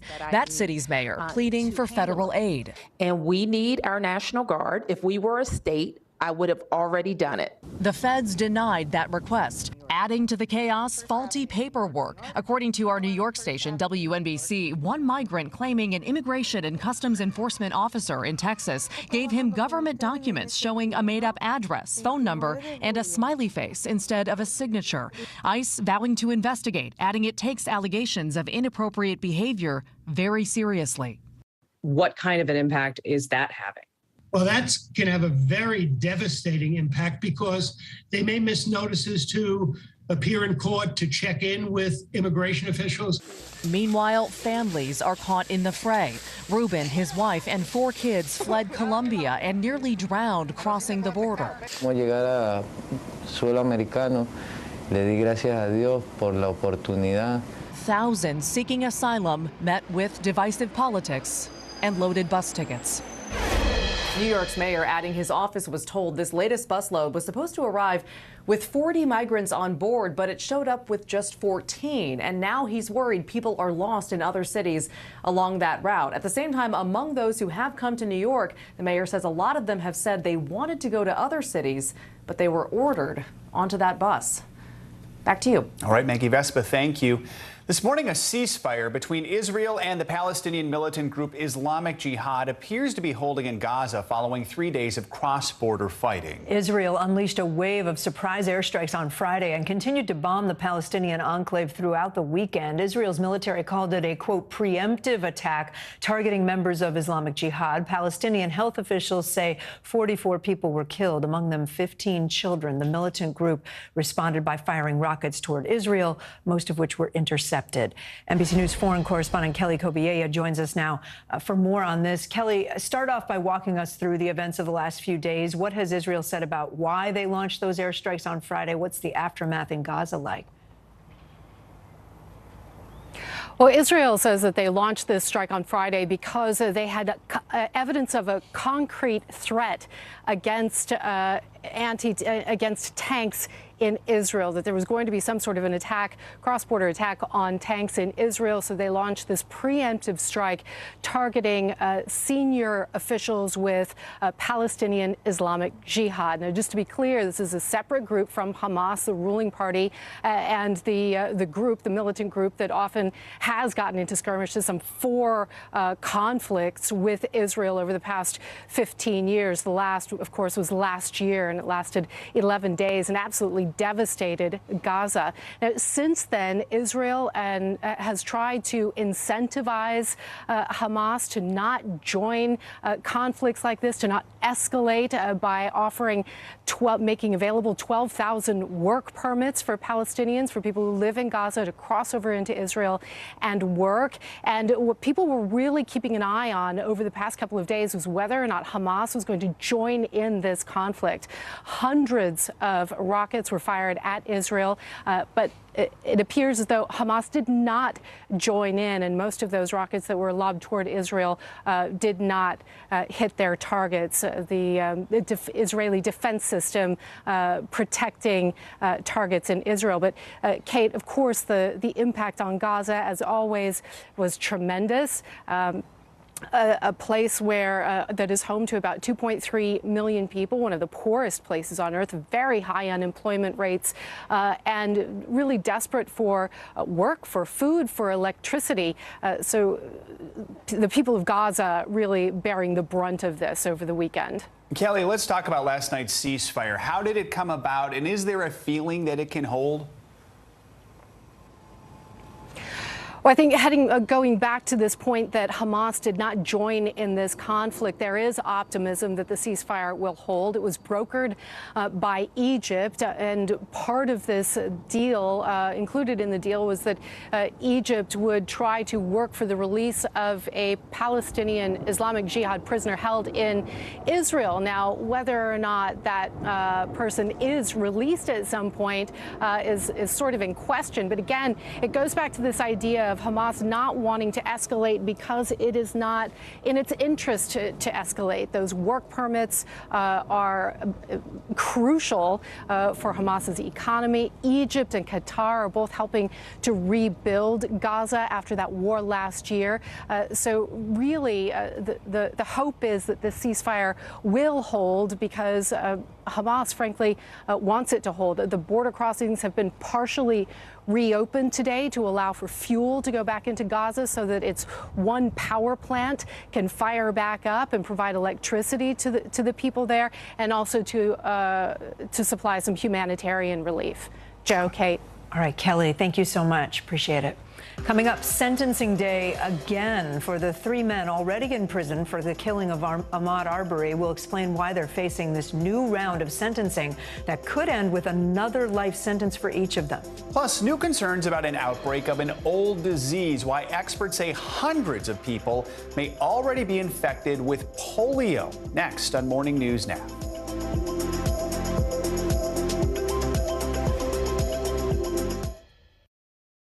News is happening now. To look at what's making headlines around the world. We're coming on the air with breaking news. This is a significant moment. Whenever it happens, wherever you are, NBC News, streaming free now. Dateline, missing in America. Hear their stories. Help bring them home. Desire, deception, and a double cross. The Seduction, a deadly love story only Dateline and Keith Morrison can tell. Listen now, wherever you get your podcasts. As we look out over the latest city-turned-crime scene, we see the things left behind. Back now with our NBC News exclusive.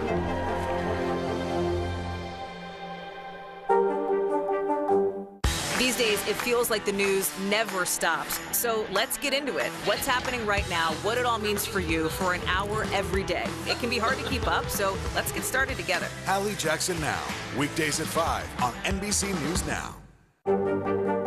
Mr. Secretary, when is this going to get better? You came into this job saying you were to fight crime. Have you been successful? Found a way to put that. Can you update us on the status of negotiations? Dateline, missing in America. Hear their stories. Help bring them home. These days, it feels like the news never stops. So let's get into it. What's happening right now, what it all means for you for an hour every day. It can be hard to keep up, so let's get started together. Hallie Jackson Now, weekdays at 5 on NBC News Now. NBC News, streaming free now. Mystery in Paradise. There's my sweet little sister on the news. A series of secrets to be discovered. This investigation takes you into the swinger lifestyle. Dateline's hottest July ever. Fridays at 10/9 Central. Welcome back. There are new developments this morning surrounding the death of Ahmaud Arbery, the unarmed black man who was gunned down while jogging in a Georgia neighborhood. The three men convicted in his death on state charges are now headed back to court today to face sentencing for federal hate crimes. Each of the men now faces the possibility of an additional life sentence for chasing down and ultimately killing Arbery because of his race. A jury convicted them of federal hate crimes earlier this year. Now a U.S. district judge will decide their fate in back-to-back hearings, beginning with Travis McMichael, the man who pulled the trigger. NBC News legal analyst Danny Savalos joins us now to break down today's proceedings. Danny, good morning to you. So given the fact that these men are already serving life sentences that were handed down by a jury months ago, what's the significance of today's sentencings? It's more than symbolic because those state sentences could be appealed and theoretically could be overturned. So is it overkill? Not really, because those state sentences, if somehow one of the defendants wins an appeal and those sentences go away or they win a new trial, then the remaining federal sentence will adequately serve to punish them for their violations of civil rights, which are somewhat different from the underlying state crime. So, Danny, in a court filing last week, the McMichaels asked the judge to have their federal time take precedence over their state time. First of all, why would they want to do that when they're now facing the possibility of another life sentence? Is that a normal request? First, it is a smart request because Georgia state prisons are not pleasant places to be. And the reality is federal prisons are not much better, but they are likely better than a Georgia state prison, especially in a state where these defendants are known for having committed what is now known to be a race crime. They're not going to be very popular in a Georgia state prison in general population. Now, the other question is, can the federal judge even do this? And the answer is not really. In the United States, the sovereignty, the state or federal government who first obtains jurisdiction over the defendant gets to keep them. It's like finders keepers rule. So because Georgia prosecuted these defendants first, they have first jurisdiction over their sentence. And they can keep them until they're completed their state sentence. So the federal judge here doesn't really have that much power. In fact, when it comes to where a defendant serves his sentence, a federal judge can only really make a recommendation as to the Federal Bureau of Prisons. So his power is even more circumscribed when it comes to telling a state court or a state prison what to do. Danny, this is actually the first time in Georgia's history when a conviction has been handed down for a federal hate crime. How surprising is that? What was it about this case, you think, that made it so historic? The high-profile nature of it and the video evidence. I mean, that is what's changing all of these cases. And it started changing them roughly 10 years ago, maybe a little more. But as the cell phone cameras become more and more ubiquitous, these are the kinds of things we're increasingly going to see, because no longer will it be a case of he said, she said. It will be video evidence of what happened. And that's really what convicted these defendants. And amazingly, video shot by one of the defendants himself led to this conviction. Danny Savalos, thanks for your expertise this morning. We appreciate it. Health officials in New York State are concerned a recent polio case in a county not far from New York City may be just the tip of the iceberg. Officials say wastewater samples detected the virus in another nearby county, meaning hundreds of others could also be infected. Joining us now is NBC News medical contributor Dr. Kavita Patel. Happy Monday morning, Dr. Patel. Thanks for being with us. First off, how concerned should we be about polio and a resurgence here in New York or even across the nation? Kate, we should be very concerned considering that the disease and that the virus was considered eradicated for purposes of human disease about 22 years ago. So that is very concerning. It's a sign of low vaccination rates. Even New York State has an average of 79.1% vaccination when we have vaccines that can completely prevent this. Yeah, I was going to ask, how does it spread? But it sounds like vaccines are kind of the critical thing. And just a reminder, because it is such an older disease, what are the symptoms? What do we even look for? Yeah, it's an older disease, and it's one that, to be candid, only I've seen a handful of times, and it's been in these incredibly rare cases. I've seen it outside of the U.S., but the common symptoms that we should be looking for are symptoms that can look very general in the beginning, kind of fever, fatigue, nausea. This is something that has a tendency in the classic medical textbooks to cause stiffness in the limbs and kind of a stiffness in the neck. That's how you hear about polio being presented, decades ago. But this is something that we should just be aware of, particularly if you know that you have not been vaccinated or that you're young ones. Children under 5 are the ones that are the most susceptible. That's why we hear about this in children and cases that we look for in children. But be clear, Kate, this is something that should just make everybody do a refresh. Hey, did I miss any of my children's vaccinations? Do I need to check my vaccine record with my pediatrician or with our doctor? And it's not too late if you missed a polio vaccine, can you make it up? Yeah, there's definitely the ability to catch up. Yes, absolutely. Okay. So I do think it's good news all around. This is not something that people have to worry about if they have been vaccinated, but it is something, again, because of low vaccination rates, people missing vaccine appointments, people being concerned about vaccines because of misinformation. I think this is a good conversation to start up again. And you mentioned that this is so rare that we haven't had a case since 2013. The last case before that was, I think, 1979. So given that there might be a resurgence going on, do we have any other new tools beyond vaccines to fight polio? Unfortunately, we do not have treatments for polio. So I think that's the critical piece here, is that we have some supportive therapies. But, if we're looking for something that you can give to somebody once they've been diagnosed beyond supportive care, we're really limited. And that's because, again, we thought that it was eradicated. And for all purposes, for the majority of America and the majority of the world, it is eradicated. But we've seen this resurgence. And a reminder that this resurgence has been largely found, again, unvaccinated people. And I think that this is important. It's probably not just New York State, because we have seen pockets of unvaccinated children in other parts of the country as well. Dr. Kavita Patel, always great to have you. Thanks so much. Thank you. Coming up at Morning News Now, it is being called the Malibu of the Midwest. I'm not laughing at that. When we come back on Morning News Now, we're going to talk about why more home buyers are looking to settle down in the heartland and the big city housing problem that's now making its way to smaller towns.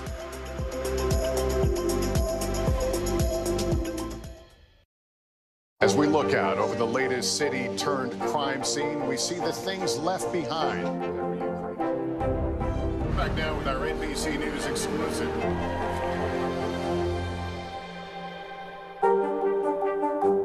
Hallie Jackson Now, weekdays at 5 on NBC News Now. Desire, deception, and a double cross. The Seduction, a deadly love story only Dateline and Keith Morrison can tell. Listen now, wherever you get your podcasts. News is happening now. Look at what's making headlines around the world. Whenever it happens, wherever you are, it's here now. Good morning, I'm Joe Fryer. And I'm Savannah Sellers right now on Morning News Now. We're staying on top of the breaking situation in Ukraine. We are watching dangerous heat this week. Recession, I mean, is that where we're headed? Is there any way to avoid that? Morning News Now, streaming weekdays at 7. Still to come on the Channel 2 News. Well, the waters are certainly receding now. Still too close to call. Lester Holt reporting from the Ground Zero, as it's being referred to. It is, in fact, the taste of freedom. The Haitian people know a little something about resiliency. What's the biggest risk right now? Some of the troops who have been proud. I want to welcome you to the first presidential debate. In fact, we've been told we can't go any farther. You are some resilient folks. Let me get a hint.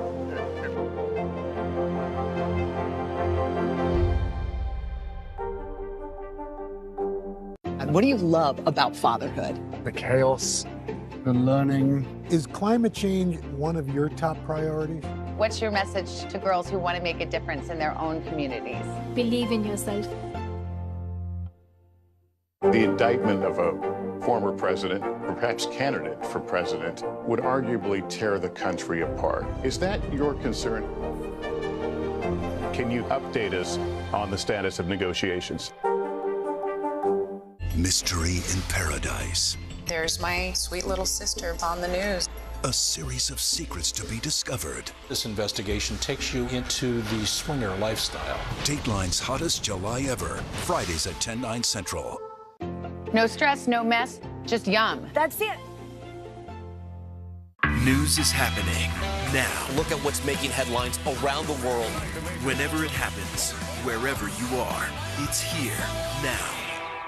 Sometimes the news can be difficult and overwhelming for kids to understand. Ukraine and Russia. Could you help me understand what's going on? So to help make sense of it all, we've created a newscast just for them. We hope your family will watch Nightly News Kids Edition. It's the best time of the morning. Time for that pop start, baby. I'm feeling the vibe today on the show. Hallie Jackson Now, weekdays at 5 on NBC News Now.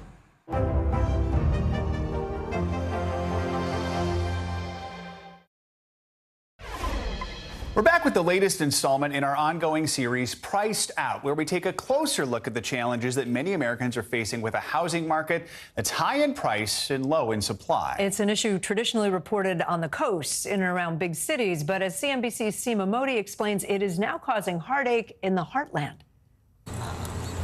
Katie Speets and Paul Cushman are desperate. 2 years has gone by, and now we're realizing that it's no matter what we do to change our process, it's a lot harder than we thought. A little bit on that. They want to get married, but first are hoping to buy a house. The couple have their eye on Sheboygan, Wisconsin and the surrounding area. Business strategy. They moved in with Paul's mother to save money. All I'm seeing is a bunch of lots. Trying to be competitive, but all of their offers so far rejected and a market short on inventory. Even seeing a house within an hour, it's already gone. Why is Sheboygan becoming such an attractive place to move to?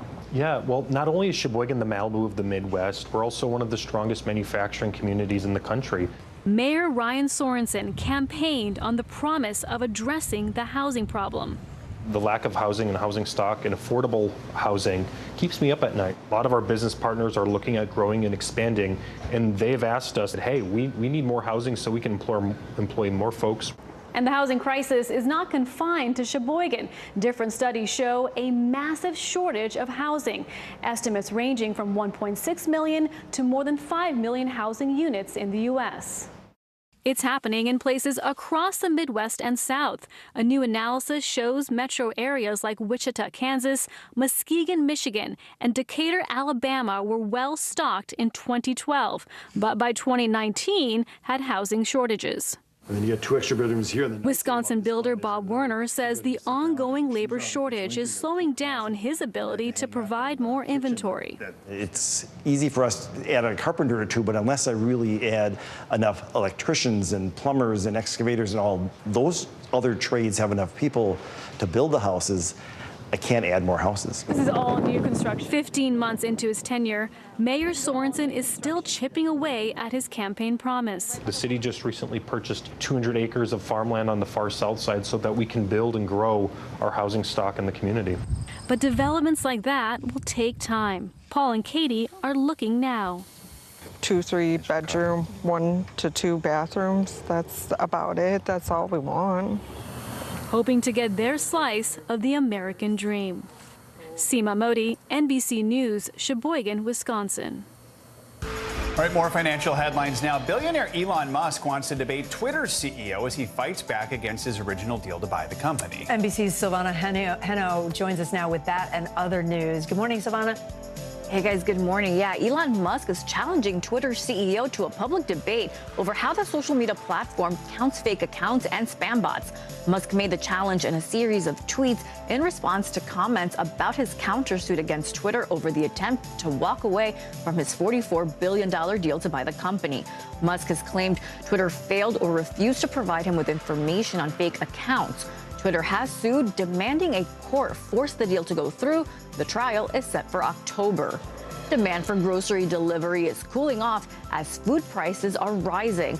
Some shoppers are shifting to less expensive grocery pickup, while others are back to shopping in stores. Experts say grocery delivery saw 5 years of growth in just the first 3 months of the pandemic, but that's dropped by a quarter since. Analysts say it's hard to get a delivery premium below $10 because of fuel and labor costs. Video game and console makers are having a tough go of it lately. Sales for the big three, Microsoft, Sony, and Nintendo, slid in the second quarter of this year as tailwinds from the pandemic are fading. Overall, Americans spent $12.4 billion on games this spring. That's down 13% from a year ago. Several factors are to blame, specifically the global semiconductor chip shortage and the fact that people are going out more instead of staying at home and playing games, guys. Yeah, I was going to say, we're going outside. Yeah, We're going out. We're going Exactly. outside. I do not want to stay inside. Come winter, maybe the video games will bounce back. Exactly. All right. Exactly. Thanks, Savannah. Coming up, an old college tradition getting some attention on TikTok. We're going to explain. Yeah, the fascination and the criticism behind what's being called rush talk. The sorority hopefuls share their first experiences of Greek life online. You're watching Morning News Now.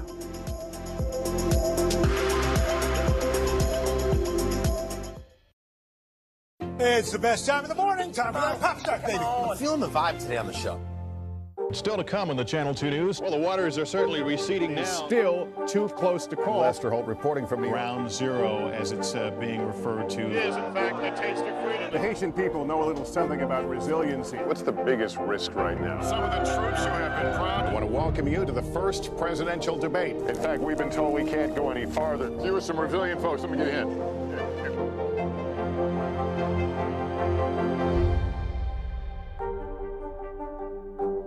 The Seduction, Dateline's newest podcast.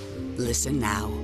To cover the news, you have to be in it. This is how so many towns and cities are protecting themselves. They're pushing the gates open. Was there a school officer on campus? That's what we've been told. No. Top Story with Tom Yamas. Weeknights at 7 on NBC News Now. These days, it feels like the news never stops. So let's get into it. What's happening right now, what it all means for you for an hour every day. It can be hard to keep up, so let's get started together. Hallie Jackson Now. Weekdays at 5 on NBC News Now. Harry Styles! At 73, Prince Charles is still waiting for the job that is his birthright. Do we want Charles? Do we want a monarchy? I'm Keir Simmons, and we'll take on these questions and more in our new podcast, Born to Rule. Listen now. You don't know when your moment's coming, but when it does, you take it. These days, it feels like the news never stops. So let's get into it. What's happening right now, what it all means for you for an hour every day. It can be hard to keep up, so let's get started together. Hallie Jackson Now. Weekdays at 5 on NBC News Now.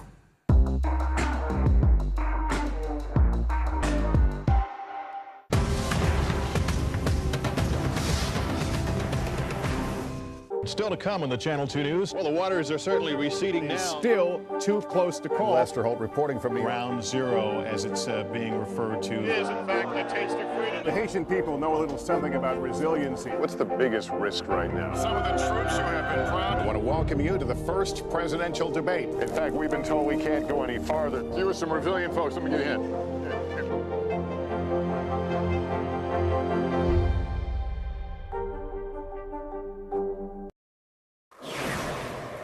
Welcome back. All right, here's a competition that has really, forgive me, gone to the dogs. The 2022 World Dog Surfing Championship, yes, was held near San Francisco on Saturday. The dogs are judged on a number of criteria, including the length of the ride, technique, confidence, and the size or strength of the wave. Despite the fun nature of the event, the dogs are actually trained in this sport. It's not a joke, and they pull off some really impressive moves out on the water. The event also had mobile pet adoptions, a dog costume contest, and Yappy Hour, Joe. Yappy Hour. All right, there they are. Yeah. So I was thinking that I could train. Oh, there we go. I was thinking I could train my dog Bowie maybe to do this. He loves the water. That's Bowie. He absolutely loves running and jumping and catching a ball and then bringing it back over and over and over and over. Does Bowie have good balance? I don't know. I'm not sure. I've never tried anything like that. Look, there he goes, bounding after the ball. Give it a shot. Bring a camera. We have put him on our kayak. We have a kayak that we go out on, so he has balanced on the kayak. So yeah, he's a natural. Bowie's a natural. All right. But apparently, it's a real sport. I just said they train for this. I know, it's amazing. So Bowie next year. Bowie 2023. Okay. All right. The start of college is not just an exhilarating time for thousands of incoming students. It's also attracting the attention of TikTokers around the world, and it centers around a hashtag, Rush Talk. That is where sorority hopefuls document their experience going through the traditional Greek life process of rushing, getting to know the on-campus sororities with the hope that they're invited to join. For more on this, we're joined by NBC News youth and internet culture reporter Callan Rosenblatt. Callan says some fans have referred to this is not my quote, as the NFL draft for women. Take us through what exactly this is and why it's so popular. I'm cringing. Yeah, so Rush Talk, we had this trend last year. It's back this year, potentially going to be bigger than ever. Rush Talk is essentially where the women of University of Alabama are posting what they're wearing to themed events, what they're wearing to meet potential sororities. And they sort of take you through step by step this culture that some of us who've never been in Greek life have never seen before. So there's this sort of reality TV nature to this. People will pick, the girls that they're rooting for, who they think is, maybe a villain, who, they assign this these sort of titles to all these young women who they don't know and will probably never meet, but are sharing these experiences on TikTok. And it's a lot of fun, hopefully pretty harmless. And in a few weeks, they find out what sorority these PNMs or potential new members will be joining. So the University of Alabama seems to be far and away the most popular one, right, for this phenomenon on TikTok. Why them? What did they just start it?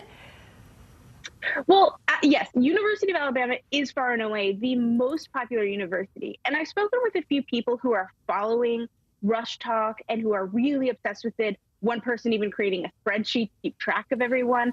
And they said Southern sorority culture is, among the most interesting. It's some of the universities that go the most out, that do the most, events or go the hardest for these kinds of events. And so there is this real fascination. It's really different than, sorority life in any other, part of the country. I've talked to people who went to sororities in the Northeast, in the Midwest, all the way out on the West Coast. And they said there's nothing quite like Southern sorority culture. So people just can't look away. And I think that's why University of Alabama has been so incredibly popular both last year and again this year. I mean, Callan, they're so popular, some of the young women are actually becoming public figures on social media for the first time. Everyone is not on board with this, understandably. Talk about some of the pushback. Absolutely. So as I mentioned, there is one woman who even created a spreadsheet of these women who are publicly posting. And some people have said, they're not cool with that these are young women who are not in a reality show. They're just posting on TikTok. However, this person is, again, just kind of wanting to follow along like everyone else. And so there is a sort of question, like, are we too obsessed with the lives of people who are just posting and are not trying to become public figures? I spoke with a couple experts who said, as long as you're not like harassing someone, as long as it's not like a couch guy situation where like you're investigating every facet of this person's life that you don't know, and you're not sort of causing harm to their life, it's all in good fun. And if you're publicly posting, this is something you should be aware could happen, that people could become enamored with your content. So just to keep that in mind when you post, that is always a possibility. Always important to keep in mind when you're putting yourself out there so publicly like that. I'm struggling as a mom here, right? Who's about to send a kid to college. I'm sending my kid to college, a boy to college soon, but like it sounds really fun, but also superficial and, you know, sort of scary. But yeah, I get it though. I get it. Yeah, thanks so much. Thank you. We're going to end, speaking of moms, we're going to end this hour with a really touching story about the power of love between a mom and her child, and one son who gave his mom an incredible gift during one of the hardest moments of her life. Look at that hair, huh? It's actually really cool. This is so much more than just a hair appointment for Melanie Sheahay. Hey, Matt Sheahay. It's a moment years in the making, all thanks to her son, Matt. Oh, it was absolutely remarkable. For nearly 20 years, Melanie has been battling a benign brain tumor. 4 years ago, she started radiation treatment, which caused her to lose all her hair. My hair is not going to return. The tumor and the treatment took not just a physical toll, but an emotional one as well. It was hard. I don't mind being sick, but I do mind looking sick. I could tell that the most recent radiation kind of took a toll on her. She would make more comments on her appearance. That's when an idea came to him, when his family was commenting that he needed a haircut. I jokingly said, well, what if I just kept growing it to make a wig for you, Mom? And then it clicked. It took 2 years for Matt to go from this to this, growing an extra 12 inches of hair. It was a no-brainer for a mom like her. Absolute no-brainer. Oh, man. This March, it was time to take it all off, as Melanie looked on. Never expected it to mean as much as it did to me. When it happened, when we had cut it off, and it was very real. It was very emotional. What were the feelings? It's just so emotional that he went 2 years and gave a gift like that. Sorry. It's very emotional, very touching. We love you. We'll see you to bed. They sent it off, and weeks later, a wig came back. It had been nearly 5 years since Melanie had been to a hairstylist. When you saw yourself with the wig on, what did you think? Knowing it's Matt's hair, it was really spectacular. My mother has given everything for me growing up, and this is giving such a small thing back, compared to what she's given me in life. For his mom, there was nothing small about this gift. It's such a great gift to have your son see you with compassion, know what you needed. That feels lovely, to be loved and seen that way. She made me cry when we were talking. So since her hair is not going to come back because of this condition that she has, Matt actually said to me that he's ready to grow it out all over again if she needs another wig, because they wear out after a while. That is so sweet. Yeah, I love to see that. sweet. Thank you for bringing us that story. That does it for this hour of Morning News Now. The news continues right now.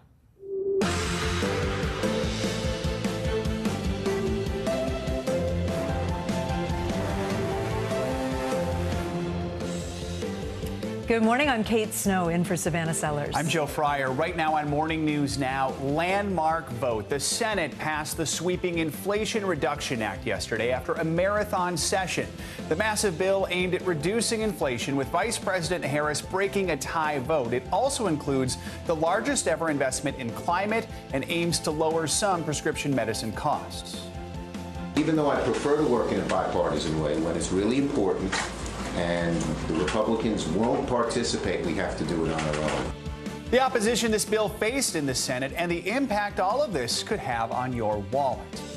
Targeted killings. This morning, police in New Mexico say they're searching for a possible serial killer after a fourth Muslim man was found shot and killed in Albuquerque. The latest victim had just attended the funeral of two other victims hours before his own murder. Latest on the investigation as fears grow in the community.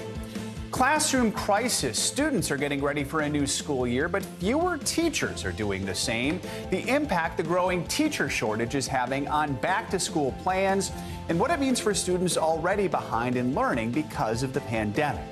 Plus, a magical surprise, an 11-year-old girl getting the experience of a lifetime. She met a Disney princess who knew how to communicate with her in sign language.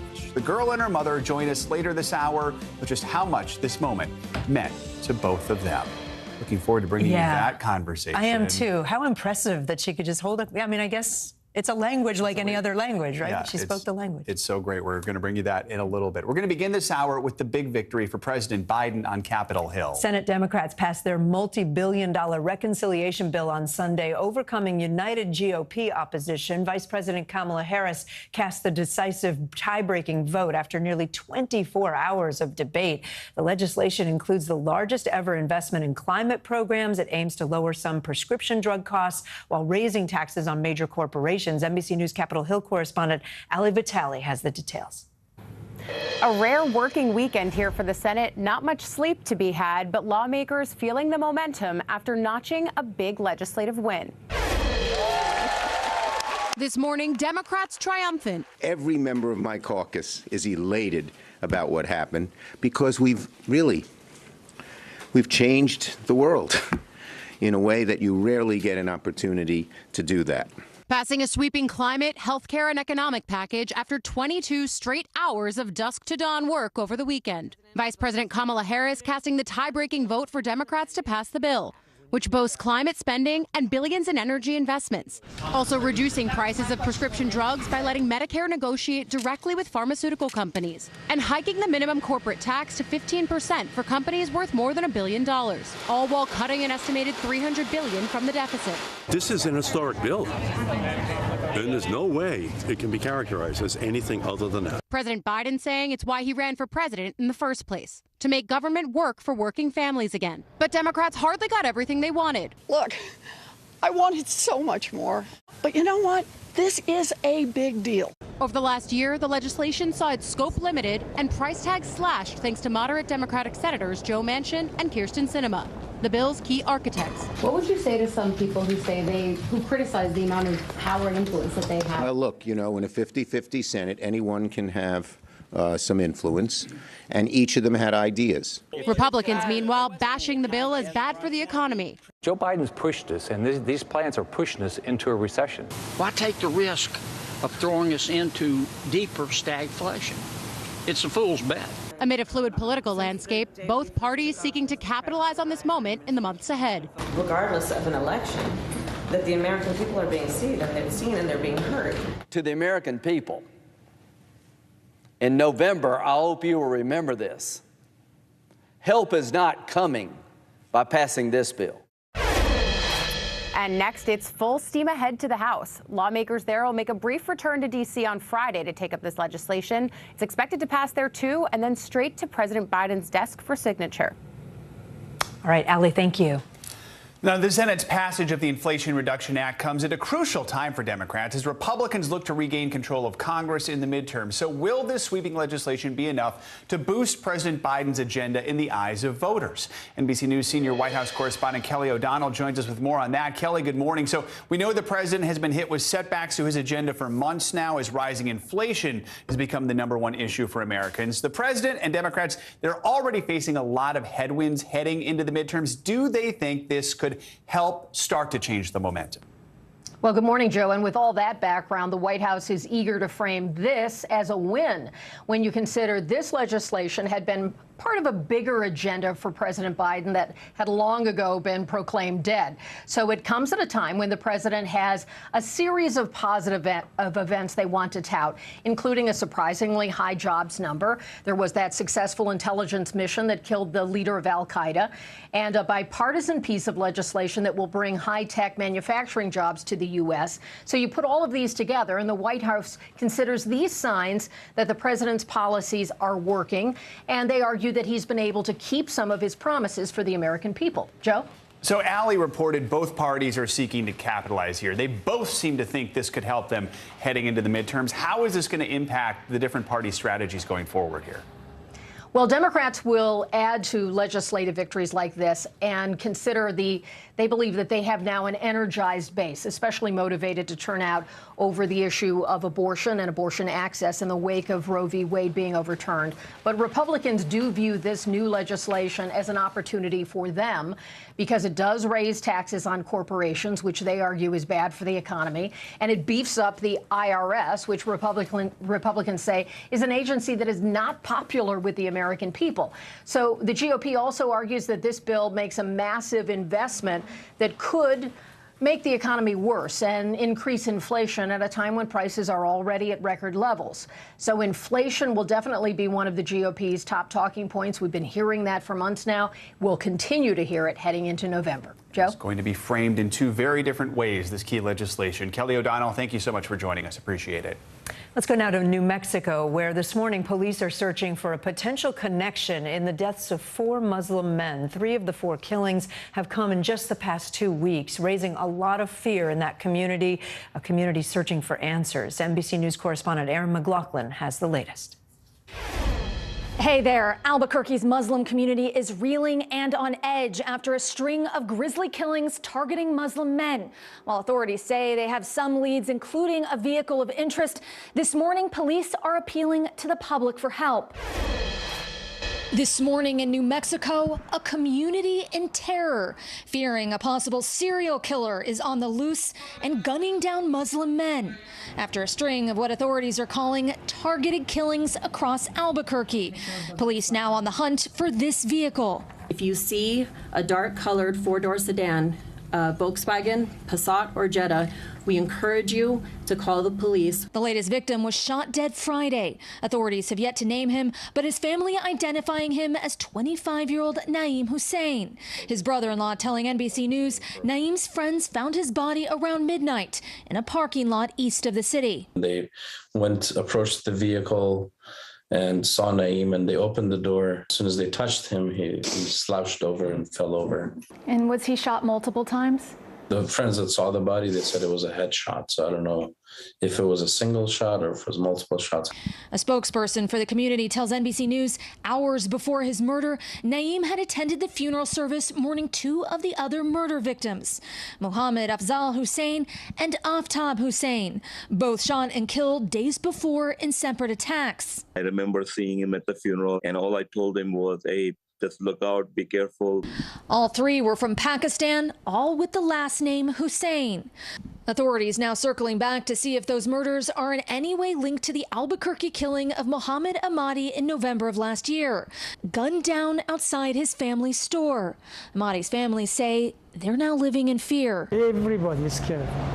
They say we are not safe anymore. Some people, they already want to leave the city. Over the weekend, President Biden tweeting that he's angered and saddened by the, quote, horrific killings, adding that these hateful attacks have no place in America. Fearing this could be the work of a serial killer, some members of Albuquerque's Muslim community are too afraid to leave their homes for groceries. So the mayor says he's arranging for hot meals to be brought straight to their doorstep. Back to you. Wow, Erin McLaughlin, thank you so much. The threat of flooding continues across the U.S. Let's get a check on your Morning News Now weather. Michelle Grossman joins us now. Good morning, Michelle. Good morning, Kate. Good morning, Joe. Yeah, we're going to be watching the chance for flooding today. Looking at some problems early this morning at O'Hare. We're looking at some ground stops with some heavy rain falling. That will be the theme throughout the next several days. We have a very slow-moving cold front. It's bringing a lot of rain along the cold front. We could see 2 to 3 inches per hour in some spots. So we're going to be watching that closely, that heavy rain. Also, a few record highs in the Northeast. We had some record highs yesterday in Maine, Vermont, also Massachusetts, Boston. Utah had a record yesterday at 98 degrees. Not quite as hot today, but still in the mid-90s, feeling like the triple digits in some spots. Watching Gulf storms today, especially with that daytime heating, kind of gets those storms going. And then we're going to be hot and dry in the northwest, especially the Pacific Northwest, watching another heat wave starting today. That will be through Wednesday. And the southwest, we are looking at monsoonal flooding as well. So we're looking at the chance of flash flooding. Lots happening across the country today. And let's start with those summer downpours, because you can see those colors there, the yellows, especially the reds, the oranges. That's where we're seeing torrential downpours. So notice Chicago, just mentioned the airport, O'Hare having some problems this morning, weather related. And we're seeing lightning too, hearing that thunder as well. And this is up through the Great Lakes as well, stretching into the northeast, northern New England. You're going to have some flooding problems as well today with that heavy rainfall falling, and it's moving painfully slow. So we're going to see this cold front inching as we head towards the east over the next several days. The interior northeast seeing some rain today, along the coast tomorrow. So as we go throughout time here, the summer soaker continues, a slow-moving cold front producing 2 inches per hour. That's what we're seeing right now. The flash flooding risk does continue. I'll point out all the spots in just a minute because it's not just the Midwest. And then we're going to see scattered storms tomorrow on the East Coast and the risk for more flash flooding and strong winds as well. So we're looking at heavy rainfall anywhere from 1 to 3 inches. And notice the yellow in eastern Kentucky. So we're going to be watching this closely too, unfortunately, in those flood-ravaged areas, also West Virginia, portions of Tennessee. But you see yellow spots really into the northeast, New England, also the Midwest. So we're looking at many spots seeing some very heavy rainfall. And because of that, we do a flash flood risk from the southwest into portions of the Mississippi Valley, into the upper Midwest, the Great Lakes, and northeast, especially New England today into tomorrow. We're going to see that heavy rain falling. That's one major weather story today. Also looking at heat alerts, dangerous heat does continue for 55 million Americans, where we're seeing heat advisories, but the heat really extends well beyond these advisories as well. So the Pacific Northwest, we're looking at excessive heat warning in spots, and that's because we're going to see daytime highs into the triple digits, close to 110 in spots. The Northeast, you're going to be into the 90s, upper 90s. You factor the high humidity. It's been humid for weeks. We have really high dew points, and that's why we're getting those heavy downpours in spots. But it's also adding to what it feels like outside. So it's going to feel like over 100 degrees. We do have relief in the forecast. That comes later this week. But first, we need to contend with these 80s, 90s. Hartford today, 95. The record of 98 degrees. So we do have a couple spots today where we could break some records or at least tie. Providence, Rhode Island, 93. Your record there is 95. New Brunswick, New Jersey, a record of 97. And tomorrow, same story, looking to break some records in New Brunswick once again with temperatures into the upper 90s. The record there is 98 degrees. But we do have some relief, you guys. We're going to be into the low 80s by Friday, so that will be our payoff. We're looking at a really nice weekend in the Northeast. Okay. Ooh, 80s. Oh, that's good. Both of us gasped. Did you say 110? I know, finally. Did you say 110 in Seattle?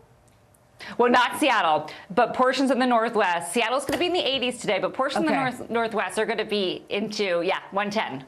Yeah, they just can't catch a break in the Northwest. That's crazy weather for them. And they don't have air conditioning. It is. Yeah, exactly. So, yeah.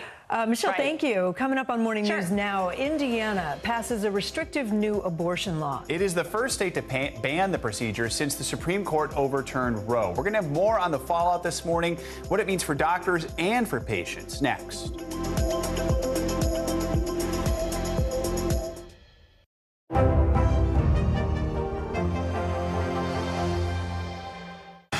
Right now on NBC News Now. We've got all the angles covered tonight. Look at what's making headlines around the world. We've got 3 new developments just this afternoon. We begin this hour with breaking news and the growing impact of Russia's assault. This is what it looks and feels like to try to escape Ukraine. I don't want to say goodbye.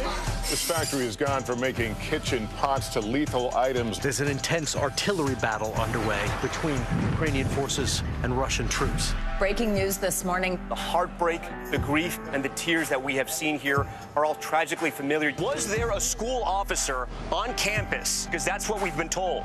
No. The shooting is once again reigniting the debate over gun laws. If it's Tuesday, it is primary night. The highest profile races yet this year. We are talking elections in a battleground state. The official confirmation of Judge Ketanji Brown Jackson. Let's zoom out a bit to our changing climate. What do we think that the new normal is going to be? We got some promising news this morning about the rollout of COVID vaccines for children under 5. Have you seen a demand for mental health services increase among Latinos? It's time for another honest conversation about what it means to be Asian American. The people of the Chamizal Rizal neighborhood aren't the only ones experiencing what they call environmental injustice. We're here to try to start conversation. A lot to talk about as we continue our rolling coverage. We're coming on the air with the news NBC Scoop. Bringing the news to you is not only a job, it's an honor. Sometimes the news can be difficult and overwhelming for kids to understand, so we've created a newscast just for them. We hope your family will watch Nightly News Kids Edition.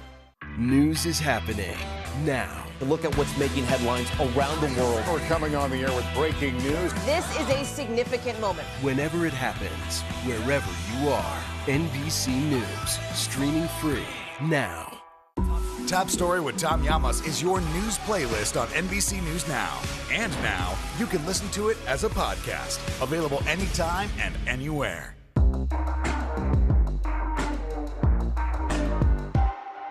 Live from Ukraine, from Uvalde, Texas, from Mayfield, Kentucky.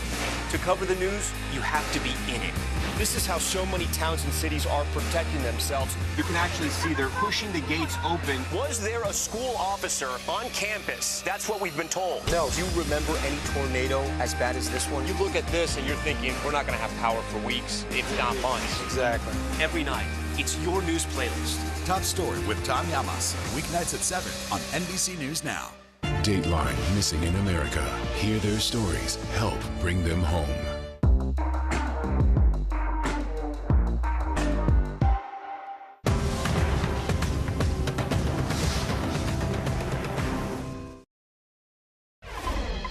Welcome back on Meet the Press this weekend. Kansas's unexpected vote to reject abortion restrictions is causing some pivots in midterm campaign strategies.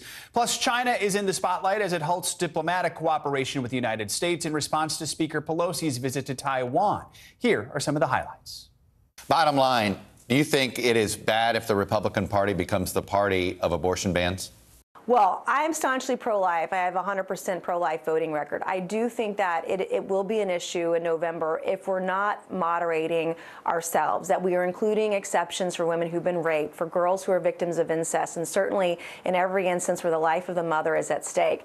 And that is a position that I have staked out that's really important to me personally, but that's where the vast majority of women are in my state. And I'm going to continue to fight for those things, but we can't go to the far corners of the right or the far corners of the left, because the left wants abortion for any reason up until the birth of the child, which is insane to me and insane to most of America. So somewhere in the middle is where we've got to meet. I mean, do you even think abortion, in your mind, the abortion issue, almost bigger than the economy long term? I would say that the economic vicissitudes are going to continue. And I would never underplay how important it is for us to think about putting money in people's pockets and putting a roof over their heads. But we know that for women, these abortion rights fights are about their ability to control their lives, to have the ability to participate in the economy, to have the ability to determine whether forced pregnancy is in their future. I want to get some clarity on your position specifically, because you've said this. I want to put up what you said very recently on your abortion position. You said this: my intention is going to be to pass legislation that says a woman has the right to an abortion, and that right continues. And that right continues until a physician determines the fetus is viable outside of the body, except in the case of protecting the woman's life or health. How do you put legislation around that? You put legislation around that by returning to what we know was the structural framework of Roe v. Wade. You do it by not setting arbitrary gestational limits, because we know that those rarely actually reflect medical decision making. This is a medical decision. And when we give it back to doctors, when we tell women and their doctors to make these choices, what we are saying is we respect the responsibility that women have and the obligation that doctors have, but that politicians are not scientists, and that we should not be setting into law these moving targets that do not reflect the reality that women face when they're sitting in that doctor's office. Let me just state this. Speaker Pelosi's trip, again, the Chinese chose to be outraged.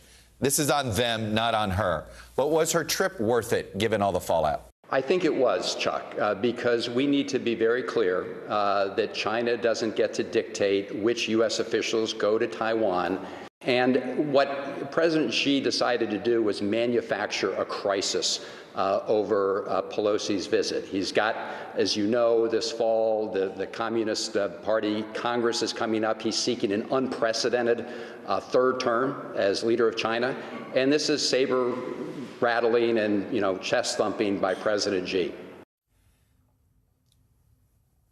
And our thanks to Chuck Todd for that Meet the Press recap. Now, just days after voters in Kansas resoundingly rejected a constitutional amendment that would have removed abortion protections, lawmakers in Indiana passed a near total ban on the procedure. It becomes the first state to pass new restrictions on abortion since the Supreme Court overturned Roe v. Wade just over a month ago. NBC News correspondent Antonia Hilton is here with us this morning. Antonia, good to see you in person. Let's talk about what this means, this new law in Indiana. What does it mean for people seeking an abortion? What does it mean for providers? Great to see you both as well. This is a near total abortion ban. So if you are a woman seeking abortion care in Indiana, you now need to look at nearby states like Illinois or Michigan. This law has outlawed all abortions except in the case of rape, incest, a lethal abnormality to the fetus, or the health and safety of the mother. And then it also has outlawed most abortion clinics and essentially is going to outlaw all the work that Planned Parenthood does on this issue when the law goes into effect starting September 15th. And to put the clinic issue in perspective, 98% of abortions in that state are performed at clinics. So now that 2% that's performed at hospitals, that's where all of the abortion care is going to happen. Take a listen to a conversation that a lawmaker had describing some of the tensions around this bill's passage.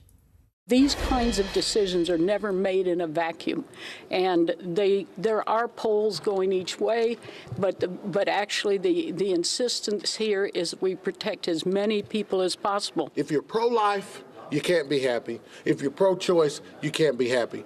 I don't know who left here happy. All I know is people need to go out and vote in November. Keep in mind here that this is a state that has been now at the center of the national debate over this issue, especially after a 10-year-old sought abortion care there in Indiana after being raped in the state of Ohio. And so the lawmakers there have been aware that all eyes have been on them in Indiana. And for folks who are pro-abortion, they're, of course, upset about the passage of this bill. But for even pro-life folks, they're disappointed. They feel like this bill didn't go far enough. This Dobbs decision has really shaken up the midterm elections because abortion rights have gone from settled law to now this open question in every single state. What are we seeing in Indiana when it comes to the races there? Well, it is already, not just in Indiana, but nationally getting involved in politics. We've seen the White House press secretary comment on this. We've now seen national Democrats comment on it. What's going to happen is politicians are going to take this, and they're first going to draw a contrast between Indiana and Kansas, which you just mentioned, a state that is traditionally conservative, where even conservative voters and, of course, many, many women just rejected their attempt to further restrict abortion access there. So they're going to draw a contrast between those two states, but they are also going to be starting to talk about their Republican opponents as out of step with the general public because this law is unpopular, but also as being, directly an issue for women and women voters. So people expect this to be a major to have a major effect as we get closer and closer to November. And if you're a Republican in Indiana, are you running on this? Are you saying, look what we've done? I think you are in some cases, but in many cases, you're going to see, I think, Republicans shying away from it because they're aware that even some in their base are not very enthusiastic about the passage of this legislation. Business owners in Indiana, how have they responded? Well, in some cases, the business community has responded quite swiftly. Eli Lilly, a pharmaceutical company that's been headquartered in Indianapolis for almost 150 years, has released a statement saying that they're now going to have to look for growth opportunities outside of the state. They believe that this law is going to affect their ability to attract good employees, and that's going to hurt them, but also the broader state of Indiana. Another company called Cummins, which does engine manufacturing, they've also just released a statement saying that they're concerned about the very same. So what we expect to see is people voting at the ballot box, but also voting with their employment and living decisions. Antonia Hilton, good to see you. Thank you. Great to see you. Coming up, the White House is facing growing pressure to conduct a prisoner swap with Russia. Where negotiations stand with Russia right now to bring Brittany Griner and Paul Whelan home. Plus, actress Anne Heche hospitalized after crashing her car into a house. The new information we're learning about what happened up next.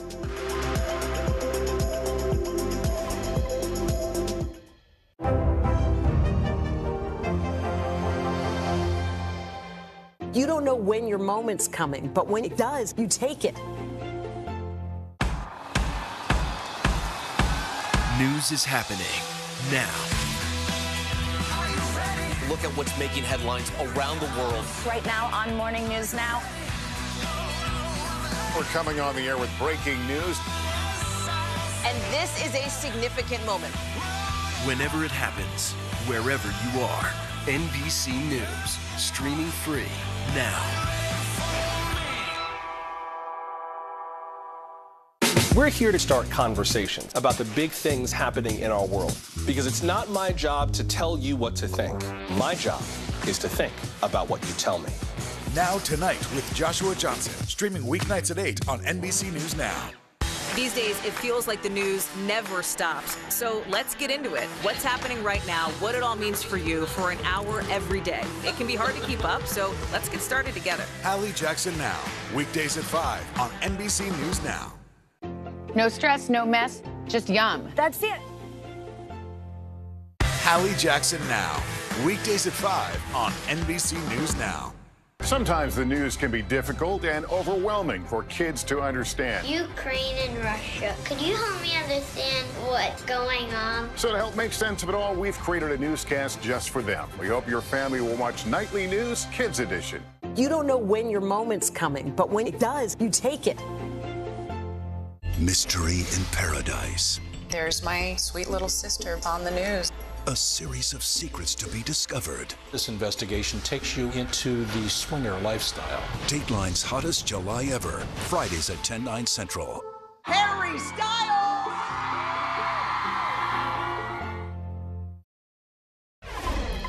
We're back with the latest on efforts to bring WNBA star Brittany Griner home. Calls are growing louder for the Biden administration to take more action after Griner was sentenced to 9 years in Russian jail last week on drug charges.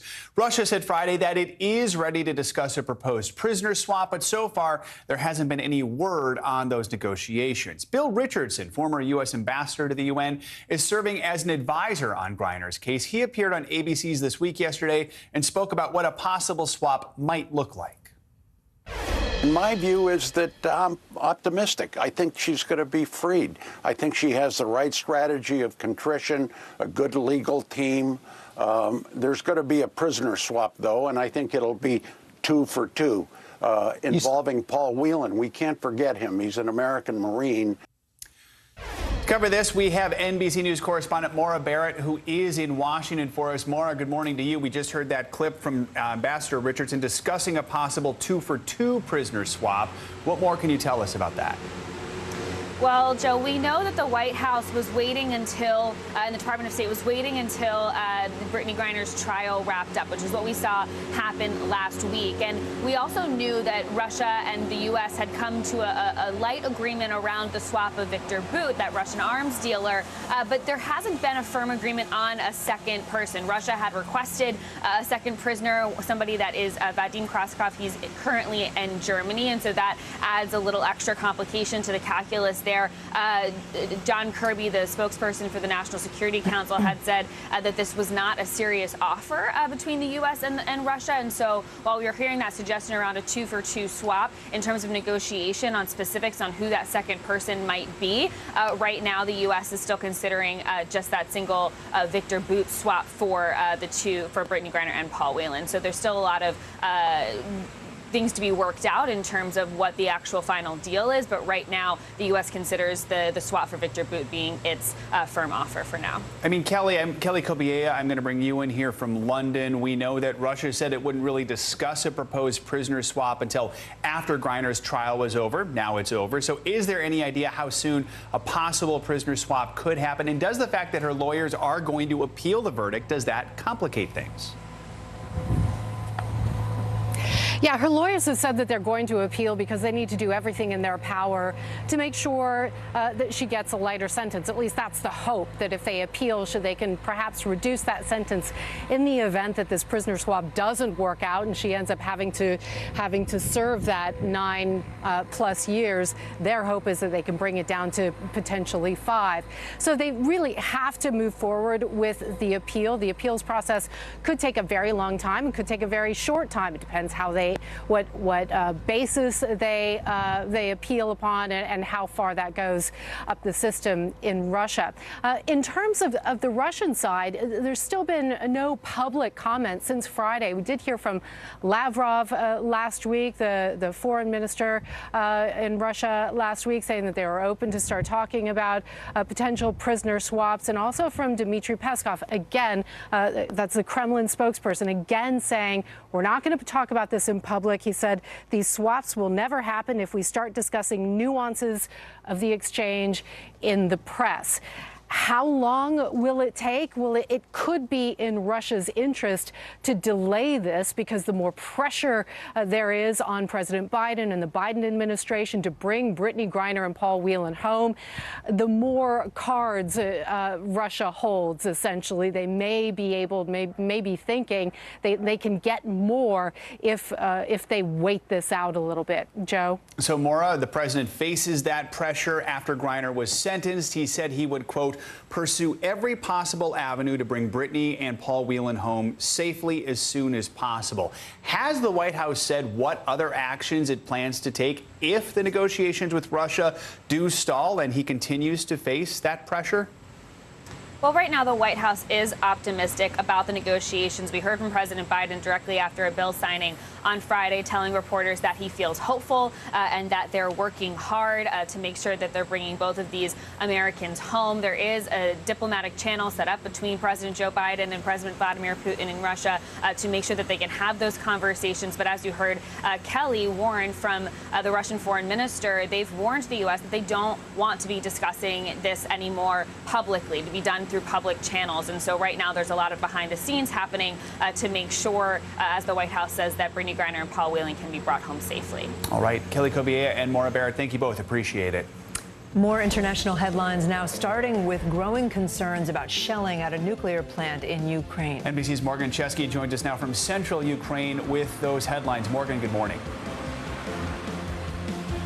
Yeah, Kate and Joe, a lot to get forward to today, but we begin here in the Ukraine, where right now UN officials are demanding access to the Zaporizhzhia power plant that's currently under Russian control. This is in southeastern Ukraine, and there are concerns of nuclear catastrophe, and this is coming after multiple shelling attacks at the plant over the weekend. Now, earlier today, the UN secretary called the attacks suicidal.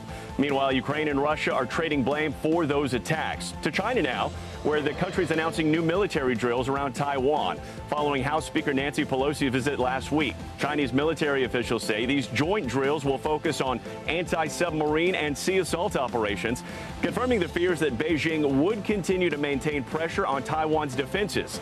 China cut off its few communication links with the U.S. last week. And let's move to an unexpected winter wonderland in southern Africa. In Lesotho, an unexpected snowfall brought many visitors to the only operating ski resort south of the equator. At an altitude of almost 10,000 feet, inexperienced Africans and visitors alike lined up to enjoy a skiing vacation they never thought of. Many said they've never seen snow in their lives, and they were happy to put snow gear on for the first time, while others traveled just to play in that snow. And guys, I got to tell you, as someone who grew up in Texas, pretty close to probably the same sensation seeing snow for the first time there. I can only imagine how fun that was. No, I never thought I'd be jealous of people who had snow in August before, but right now I'm kind of like, oh, that sounds kind of nice. It's true. I've actually been to Lesotho before. Yeah, and it's winter there right now. Yeah. Right? It's the opposite hemisphere. So kind of makes sense. It kind of makes sense, but even for them, sounds like it's quite the experience. All right. Exactly. Morgan, thank you. Actress Anne Heche is in stable condition this morning after crashing her car through a home in Los Angeles on Friday. Witnesses say it's a miracle she survived. There are still so many questions surrounding this crash. Investigators say they still need to talk to actress Anne Heche, who drove her car into that Los Angeles area home. A high-speed ride ending in a fiery crash. The driver, actress Anne Heche, hospitalized with serious burns. Video obtained by TMZ shows the harrowing lead-up, what appears to be Heche's blue Mini Cooper first crashing into a garage in Los Angeles, reversing and speeding away. A witness captured what looks like Heche's blue car flying down residential streets. A short time later, she crashed into a home. Vehicle into a building, two-story single-family dwelling with plowing straight through it and sparking a blaze that quickly engulfed the property. And I could see the big hole in the house. I mean, it was all the way through the front room and into the back. Neighbors came running to find Haish in the car. We were just thinking, by now, there's just no way she could still be alive. The fire department pried Haish from a smoldering car and took her to a local hospital.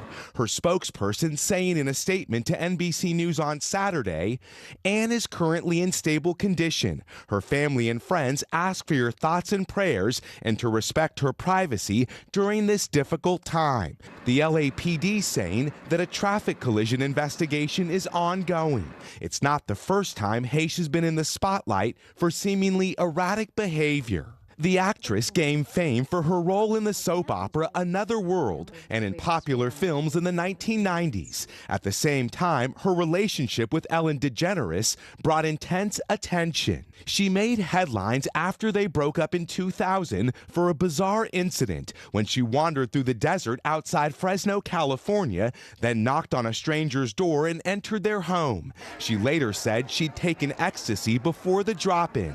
Now celebrities like Alec Baldwin sharing support on Instagram. I hope everything is okay. I hope you come through this. Others on social media criticizing Haish's reckless driving, but mainly relief that no one else was hurt. Investigators have not given details as to when they plan to question Anne Haish. The other piece of good news in this case, nobody was seriously injured inside that home. Back to you. All right, Miguel Almaguer, thanks so much for that. Coming up for many kids, the new school year is just weeks away, but a growing teacher shortage could mean big changes for them when they return. That's just ahead. Plus, a lot of us relied on grocery delivery during the start of the pandemic, right? Well, now not so much. What's driving people away from the service? Up next.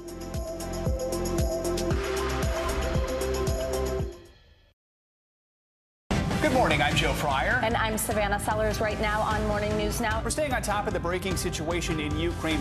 We are watching dangerous heat this week. Recession, I mean, is that where we're headed? Is there any way to avoid that? Morning News Now, streaming weekdays at 7. Dateline Missing in America. Hear their stories. Help bring them home. Sometimes the news can be difficult and overwhelming for kids to understand, so we've created a newscast just for them. We hope your family will watch Nightly News Kids Edition. Harry Styles!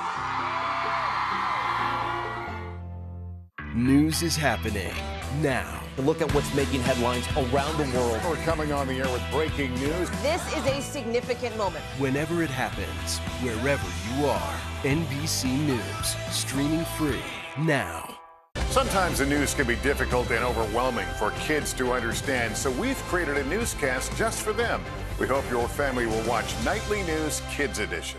We're here to start conversations because it's not my job to tell you what to think. My job is to think about what you tell me. Now Tonight with Joshua Johnson, weeknights at 8 on NBC News Now. As we look out over the latest city-turned-crime scene, we see the things left behind. Back now with our NBC News exclusive.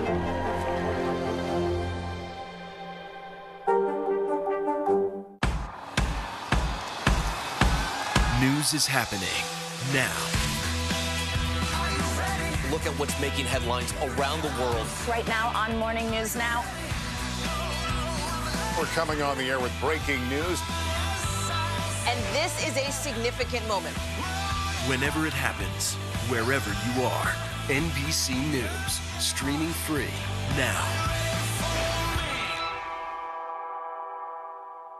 Our show is about sparking conversations around today's biggest issues. The Fed raises interest rates. That controls inflation. Explain how that works. Is part of this that everyone's rethinking their jobs and their relationship to their employers? Could you just remind us why there are 9 justices on the Supreme Court instead of 3 or 20 or 2? It's not my job to tell you what to think. My job is to think about what you tell me. Now Tonight with Joshua Johnson, streaming weeknights at 8 on NBC News Now. Desire, deception, and a double cross. The Seduction, a deadly love story only Dateline and Keith Morrison can tell. Listen now, wherever you get your podcasts. The indictment of a former president, or perhaps candidate for president, would arguably tear the country apart. Is that your concern? Can you update us on the status of negotiations? The Seduction, Dateline's newest podcast. Listen now. We're back now with the teacher shortage facing schools across the country as millions of students prepare to get back in the classroom. Teachers unions in multiple states are reporting hundreds and in some cases thousands of vacancies in positions for teachers and support staff, causing school districts and lawmakers to find ways to combat the problem. NBC News correspondent Jesse Kirsch is in Cleveland with the latest on this one. Hey, Jesse, good morning. Joe, good morning. Whether you're excited or dreading it, some of you are heading back to school today. And as kids return to their classroom, there aren't necessarily enough teachers to meet them there. And this shortage is raising questions about the quality of education kids are getting across the country.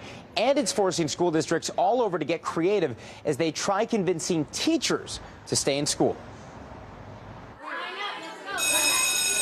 This morning, the school year's first bell is also an alarm bell as schools nationwide struggle to find enough teachers. We're seeing what I guess we could call a mad scramble to try to fill classrooms. Florida alone has more than 8,000 teacher openings and almost 6,000 support positions unfilled. There's been a teacher shortage for years.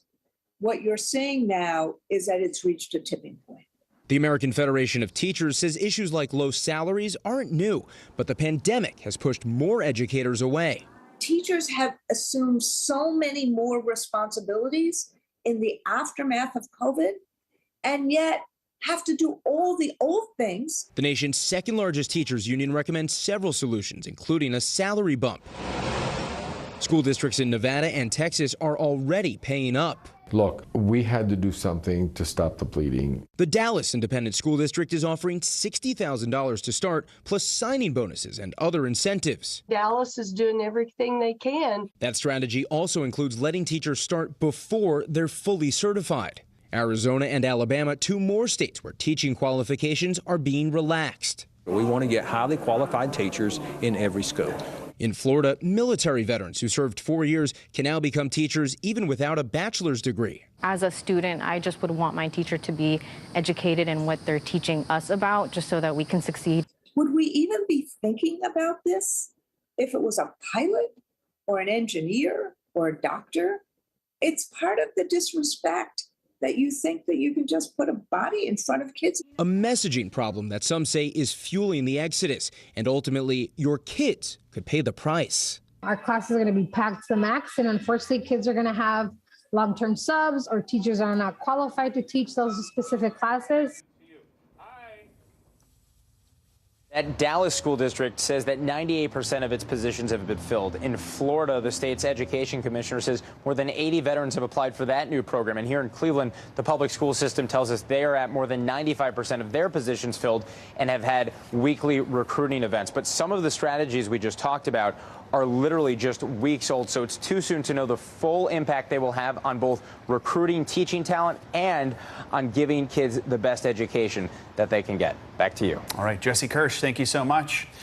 Financial headlines now. CVS is looking to make a major acquisition. CNBC's Silvana Henao joins us now with that and other news. Good morning, Silvana. Hey, good morning. Well, CVS is seeking to buy Signify Health as the drugstore and insurance giant looks to expand into in-home care. Signify is exploring options, including a sale with initial bids due this week. The company uses technology and analytics to help health plans, employers, doctors, and health systems. It also offers health evaluations for Medicare Advantage and other government-run managed care plans.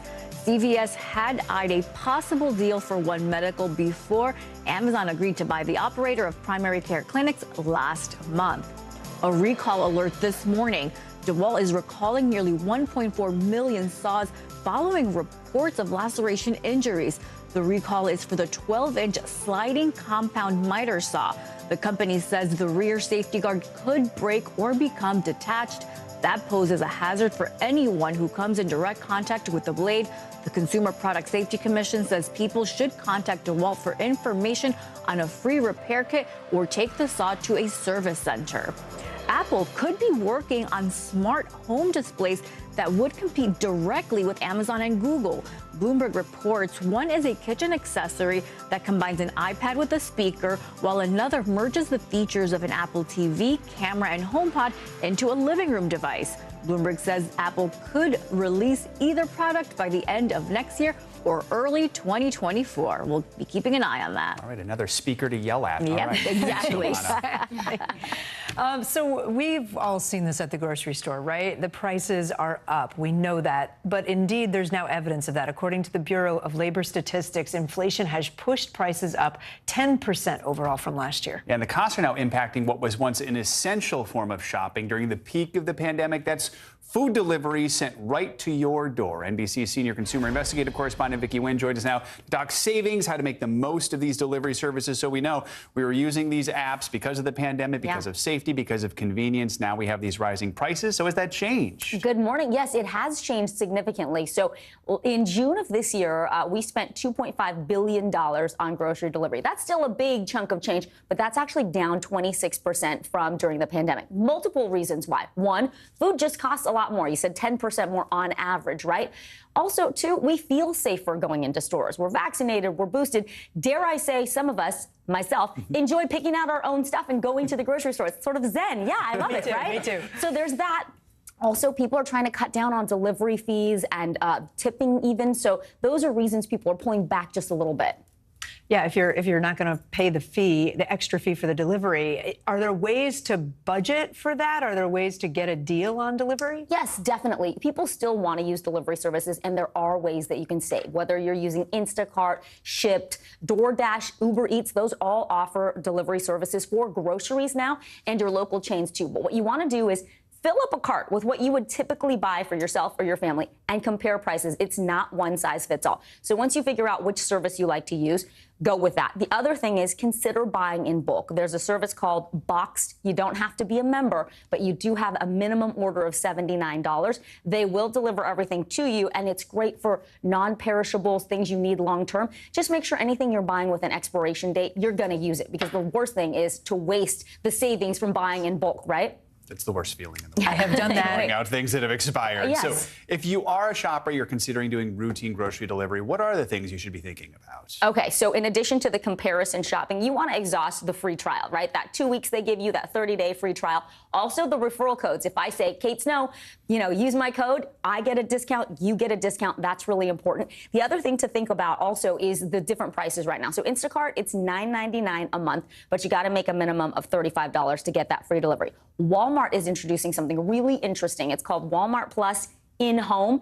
They will actually bring the delivery all the way into your refrigerator if you want. That's $19.95 a month. I know, Kate's mouth is like, what? Yes, into the fridge, Kate, into your fridge, okay? Just like it's very personal, very personal. I don't think I want them to see my fridge. I know. Do you understand? Some people love that mess. Will they clean it? That's extra, probably. That's probably a different service. But $19.95, and you don't have to tip the driver. That's all included. So that's a service to consider. And of course, if you're an Amazon Fresh member, don't forget Amazon Prime member, don't forget about your Fresh membership as well. Do they have to sign an NDA after they've seen your fridge?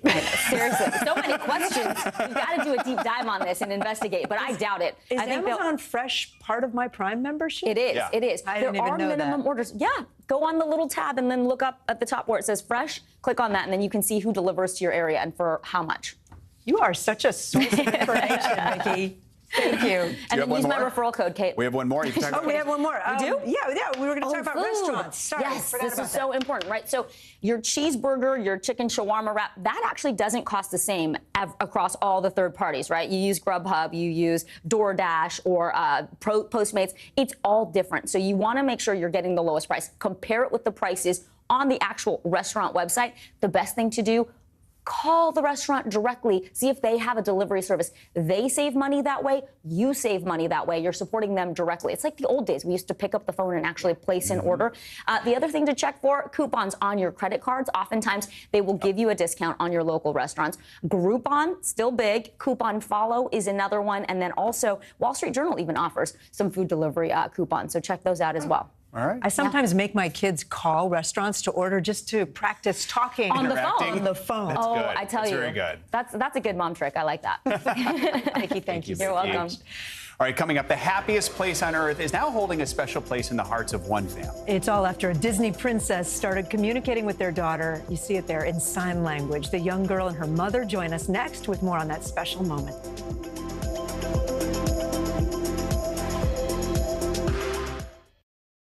Right now on NBC News Now, look at what's making headlines around the world. We've got 3 new developments just this afternoon. We begin this hour with breaking news. This is what it looks and feels like to try to escape Ukraine. I don't want to say goodbye.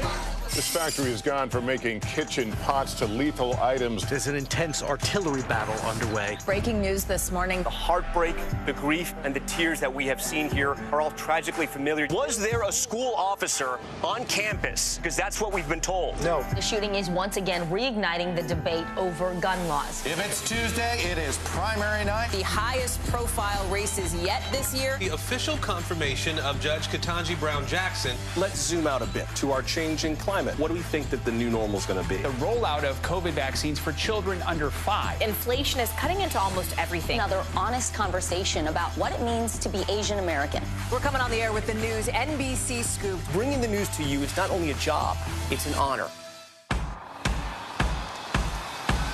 News is happening now.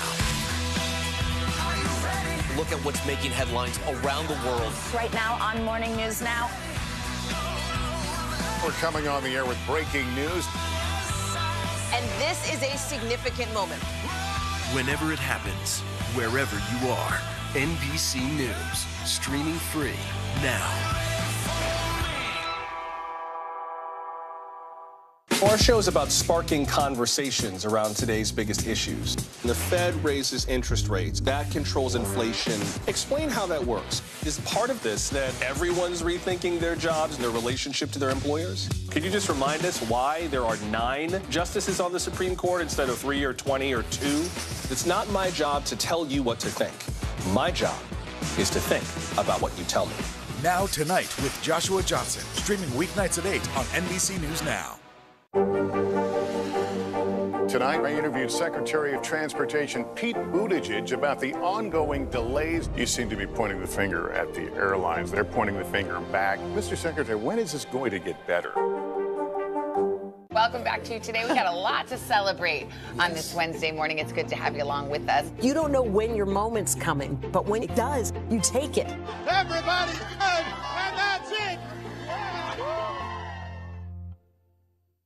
To cover the news, you have to be in it. This is how so many towns and cities are protecting themselves. They're pushing the gates open. Was there a school officer on campus? That's what we've been told. No. Top Story with Tom Llamas, weeknights at 7 on NBC News Now.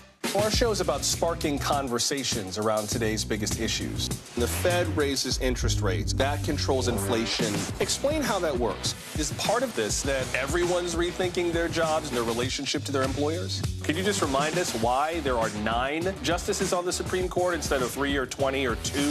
It's not my job to tell you what to think. My job is to think about what you tell me. Now Tonight with Joshua Johnson, streaming weeknights at 8 on NBC News Now. The Seduction, Dateline's newest podcast. Listen to the full season now. Top Story with Tom Llamas is your news playlist on NBC News Now. And now, you can listen to it as a podcast. Available anytime and anywhere.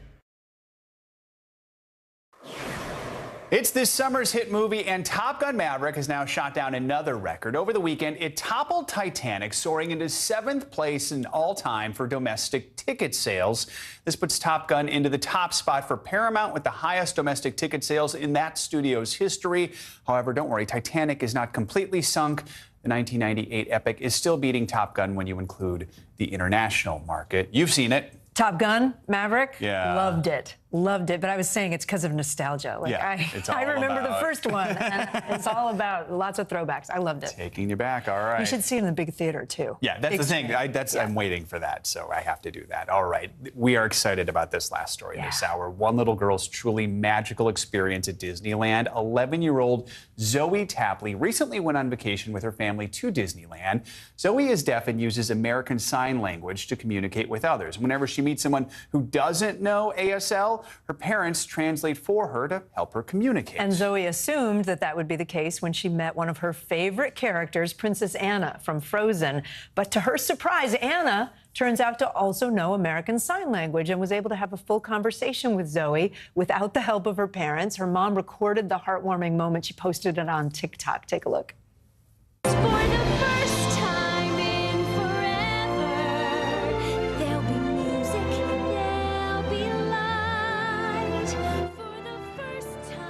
The music there is absolutely perfect. We are lucky Jeanette Tapley and her daughter Zoe join us now.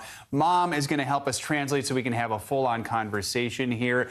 Good to have you with us. Zoe, I have to ask you, how cool was it to meet Anna and have that whole conversation in ASL? Can you tell us a little bit about what you talked about? Do you remember what you talked about? Hi. Oh my gosh. Yeah.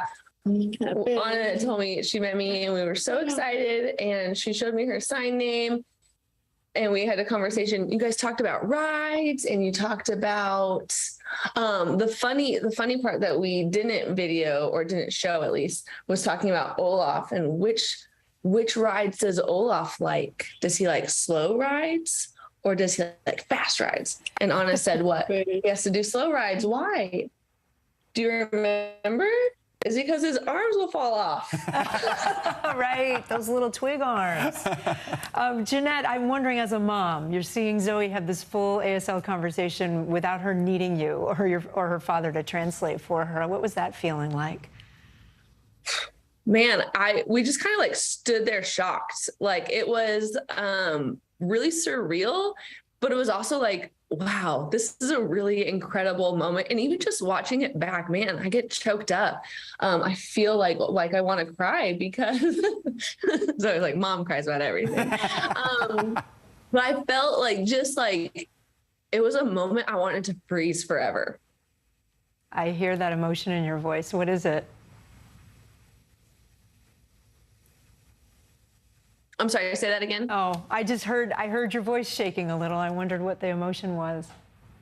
It's one, this viral, like how we've gone viral and showing people the beautiful language of ASL, and Zoe being like this like famous little star now, and Princess Anna, I mean, what an incredible princess. Just the moment it just has impacted our family. I mean, Jeanette, the video has racked up more than 2 million views on TikTok. Why was it so important for you to post the video and share the story and talk about some of the response you've heard from people? Yeah, man, it was important for us to share because it was a beautiful like a moment for our family. It was just fun to share. Honestly, it wasn't like this needs to be seen. It was just like this was fun and beautiful, so why not share it? And then it's been important because now people are seeing the need for this beautiful language. They're seeing how it can change one girl's trip. They're seeing how it can make one family feel seen. And the comments that we've gotten, people are saying like, that's so beautiful. We need more ASL classes. And why isn't this taught more? And like this needs to be in all schools. And that's been really cool to see, like the want and the desire for ASL. Can I ask another question to Zoe? So yeah, that whole moment must have been the highlight, I would think, of the trip. But what were some of your other favorite parts about Disneyland? What more like favorite things did you do at Disneyland? What did you love on that Disney trip? My favorite thing was the Star Wars ride, the Rise of Resistance, and then going on Splash Mountain with the water. That one. Yeah, we love that ride. All right, Zoe, are you looking forward to your next trip? Will you be heading back soon? Do you want to go to Disney again? I don't know. That's a good answer. Do you want to go again? No, I don't know. Mom is ready to go again. Let me say that. Maybe another theme park in the future. There you go. Universal, maybe, just for example. It's a good one, too. That's our parent company.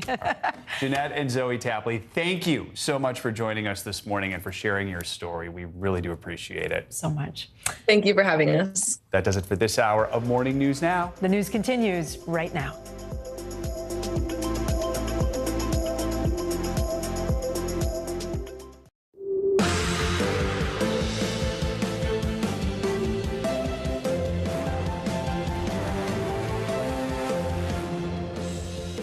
Good Monday morning. I'm Joe Fryer. I'm Kate Snow in for Savannah Sellers this morning. Right now on Morning News Now, Vote-A-Rama victory, a big win for President Biden and Democrats. This morning, the so-called Inflation Reduction Act now one step closer to becoming law after a marathon weekend of voting in the Senate.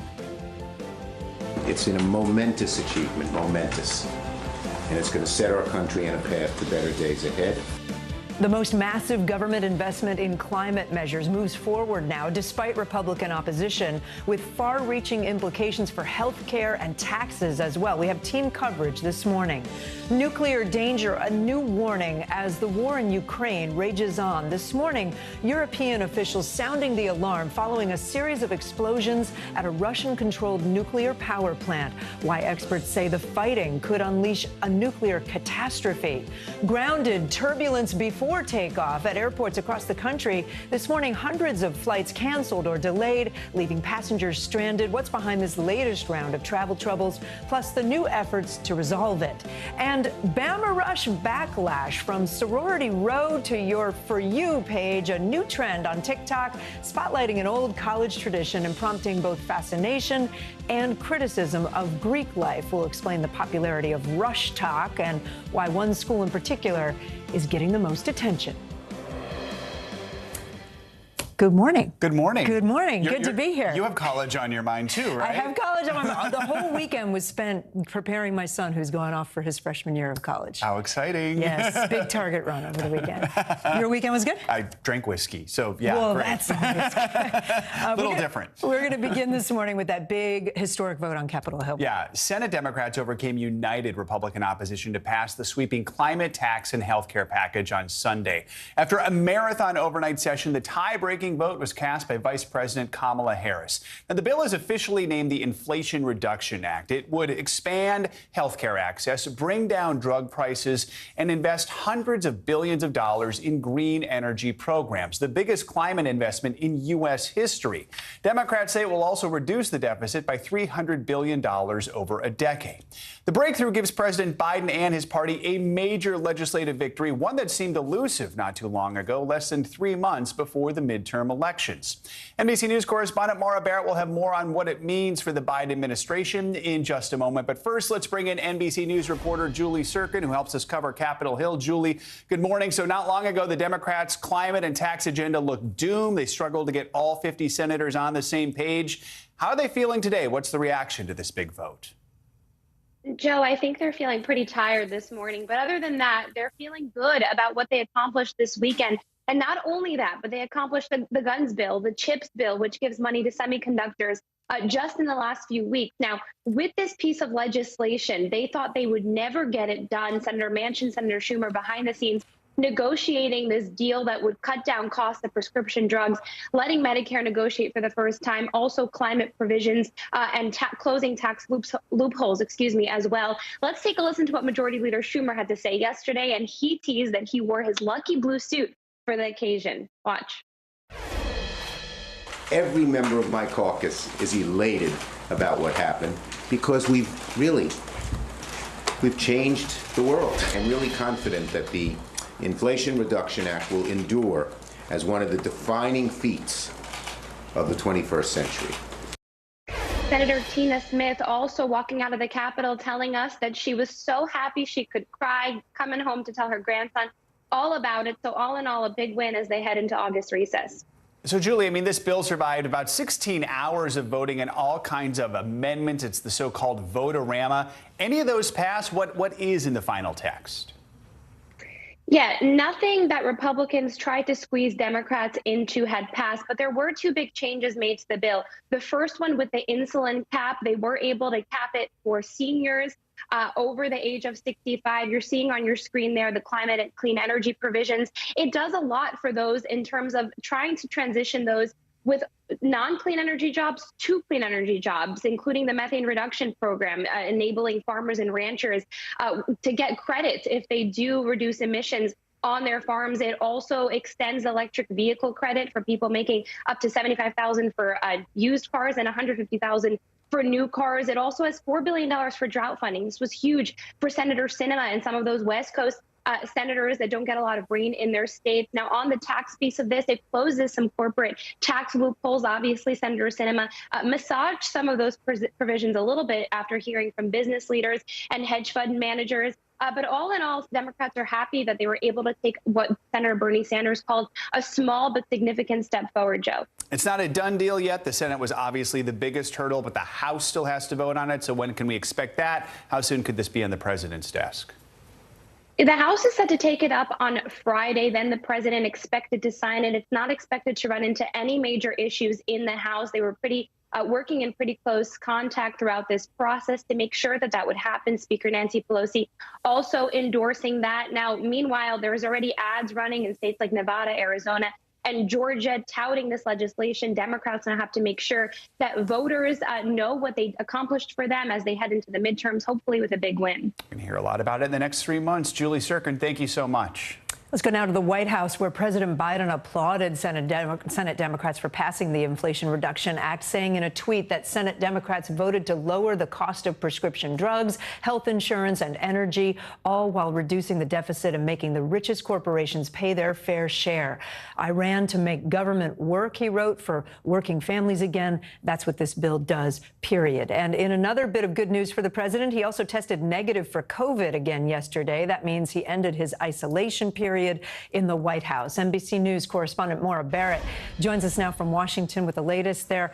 Maura, we talked about the passage of the Inflation Reduction Act. This is a huge victory for the president, for the Democrats, even though Republicans are already arguing it's going to hurt the economy, not help it. How significant is this for the overall Biden agenda for Democrats as those midterm elections get closer?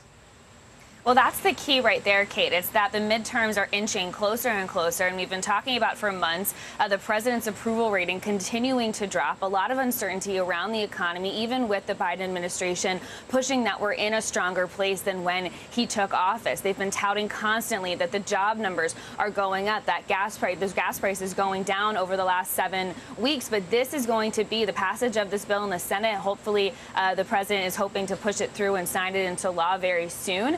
Is something that can be really key and a tangible item that the president and Democrats across the board can tout as a win going into the midterm elections and promote confidence among Democrats to continue the work that the Biden administration and Democrats in Congress have been working on. You know, we know the president was isolating in the White House because of COVID while the Senate was negotiating all of this bill over the past week. How deeply involved was he over the weekend at other members of his administration in really getting it over the finish line?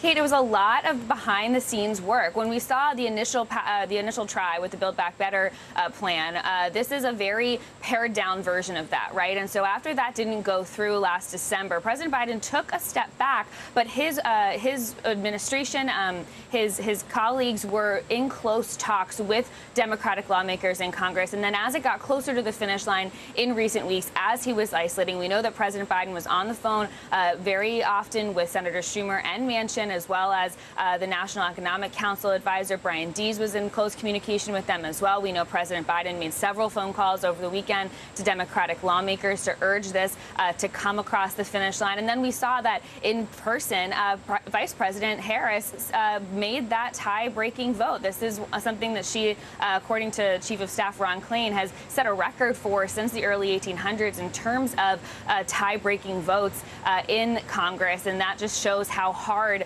it's been for Democrats to have these legislative wins during the Biden presidency. Yeah, we mentioned the president tested negative for COVID. He spent the day in Delaware yesterday. He's scheduled to visit Kentucky and tour the flooding damage. What can we expect from that trip?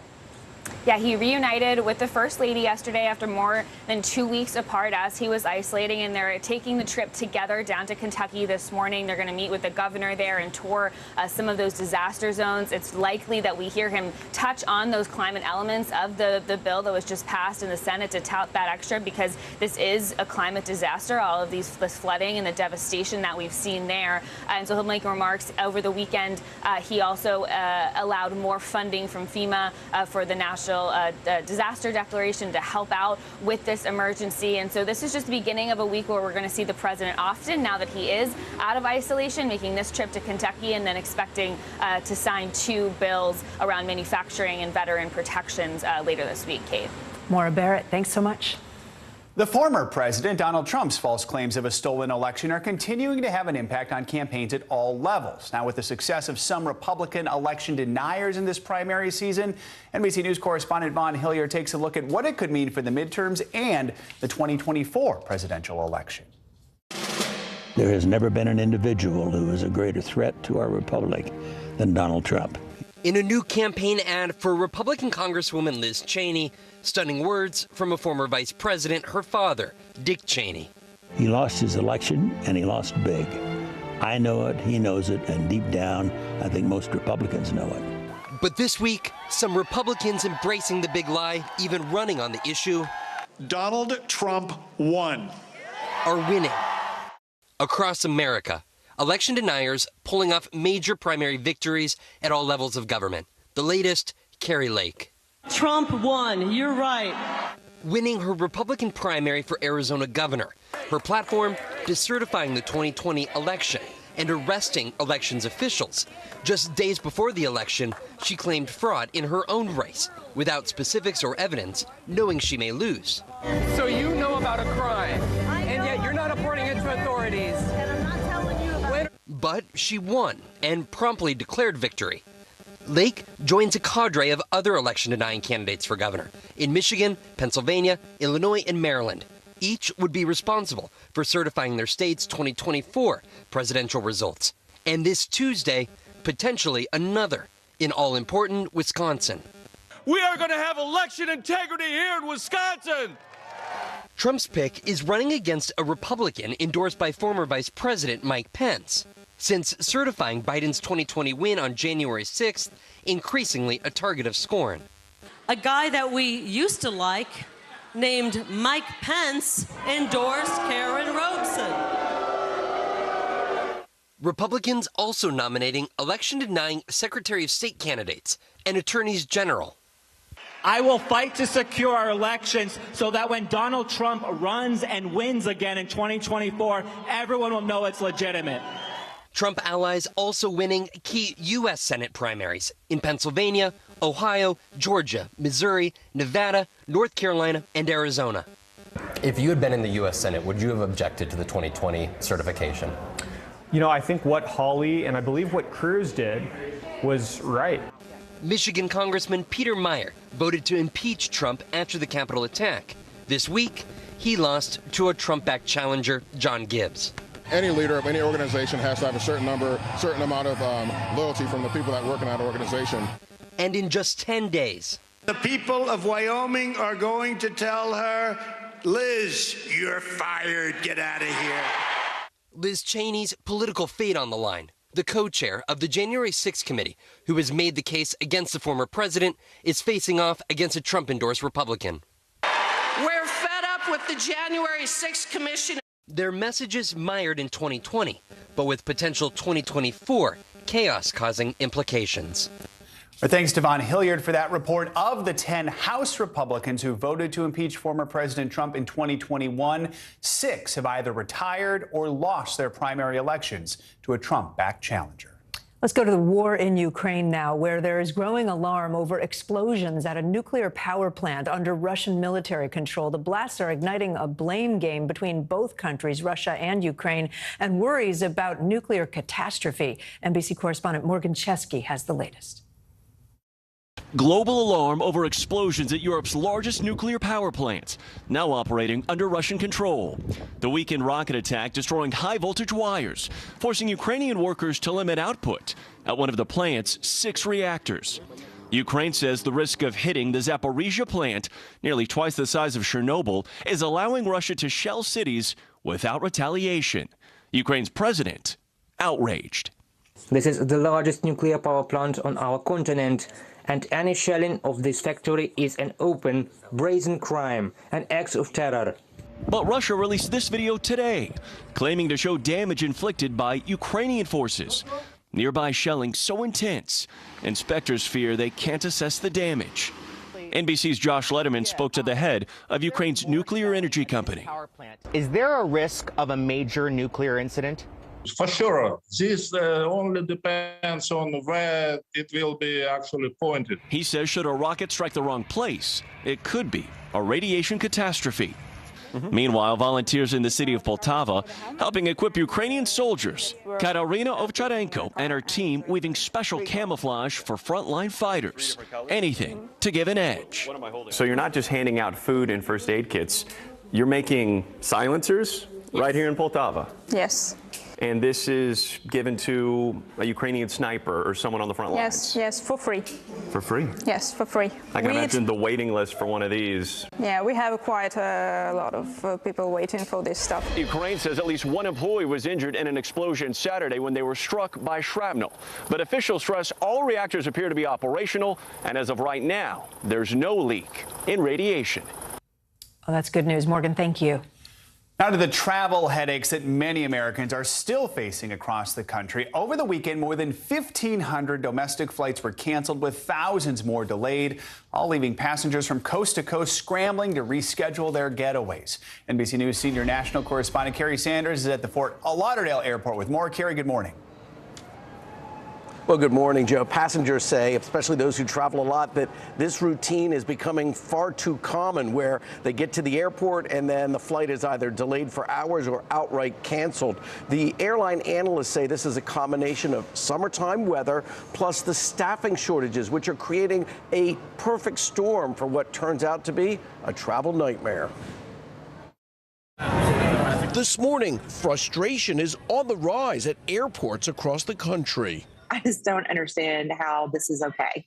With more than 1,500 flights canceled this weekend and at least 13,000 delays from coast to coast. Hopefully it doesn't get canceled again, because I definitely need to get home and get stuff done.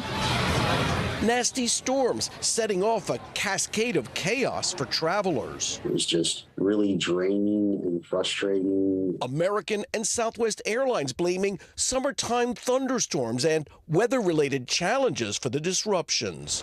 But it's been a rocky summer for airlines, dealing with crew and pilot shortages, reduced flight schedules, and a record surge in travelers. There aren't a lot of pilots sitting in reserve. There aren't a lot of planes sitting in reserve, or crew or staff. And so when there's one cancellation, there's very little buffer or slack in the system. Sarah Johnson was rebooked from New York to Chicago with her 2 sons, who were put on a different flight on another day. The airline was able to resolve the issue, and they all traveled home together. It's a broken system, and then people get left having no idea where to go, what to do, no answers, and no compensation. Now the Department of Transportation is proposing new guidelines for travelers hit with flight delays, including allowing passengers a refund if an airline changes their departure or arrival time by at least 3 hours for a domestic flight. I think if it's enacted, it would be the biggest expansion of travelers' rights in decades.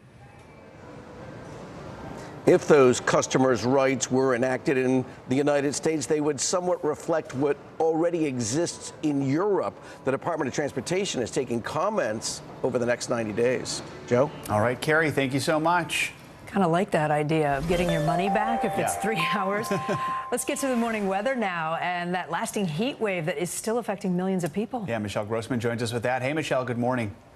Good morning, Joe. Good morning, Kate. And yeah, we're seeing 55 million Americans under a heat alert from the Pacific Northwest to the Mississippi Valley, parts of the St. Louis metro area, and also the Northeast. We're looking at temperatures once again into the 90s, into the 100s. It's going to feel like 110 in some spots with the high humidity in place too. But we're going to see that humidity wiped away later on this week. Also that heat in the Northeast, but it is hot today. 92 degrees in New York City this afternoon, feeling like 98 once you factor in that humidity. Little Rock, you're going to feel like 104. Dallas feeling like 101 again. And we're looking at Atlanta, your heat index this afternoon at 93. The heat is on tomorrow, so that relentless heat does continue. Temperatures once again into the 90s, feeling like 100 degrees in Memphis, also Jackson. It's going to feel like 102 in Raleigh. Look at Philadelphia, feeling like 104 tomorrow. But we do have a cold front that we're watching. That's going to bring relief later in the week. So feeling much better by Wednesday in New York City. Just 84 degrees, the low 80s by Friday. And the biggest difference, we're going to have really low dew points, so it's going to feel really comfortable. In Erie, Pennsylvania, temperatures feeling fall-like into the 70s, 75 by Friday. Chicago into the 70s as well. So this is a cold front that I'm talking about. It's moving very, very slowly. It's going to take a while to make its way towards the east. And in the meantime, we're going to see some very heavy downpours. Where you see those darker colors, the yellows, the reds, the oranges, that's where we're seeing those summer downpours that Carrie was talking about. That could certainly impact travel today. Parts of the Midwest, the Great Lakes, into the interior Northeast. And we're also concerned about flash flooding. So we do have a flash flood risk. You can see numerous spots across the country from the Southwest into portions of the Mississippi Valley, the Great Lakes, the Midwest, into the Northeast. And we could see 1, 2, 3 inches of rain in some of these spots, and really fast with those summertime downpours, torrential downpours. And we're concerned also about those flood-ravaged areas where we're looking at eastern Kentucky, also West Virginia, Tennessee. You can see those darker colors. So we could see 2 inches of rain in those spots over the next 2 days. And we do have showers in the forecast in those spots through Thursday. So that's something we're going to watch very closely. And then, guys, I'll end it here. We are watching the potential for our next tropical depression. It's been pretty quiet so far, knock on wood, but we are looking at the potential for development over the next 5 days into a tropical depression. All right. I love how your graphic said a touch cooler. We will take a touch cooler right now. All right. We'll take any touch, yeah. Exactly. All right. Thanks, Michelle. Coming up on Morning News Now, ceasefire. New developments this morning in Gaza following a weekend of violence. We're going to have the latest on peace talks between Israel and Palestinian militants. Plus, the governor of Texas putting thousands of people, migrants, on buses to New York and other Northeast cities. More on the message he's trying to send and the backlash as the crisis at the border grows.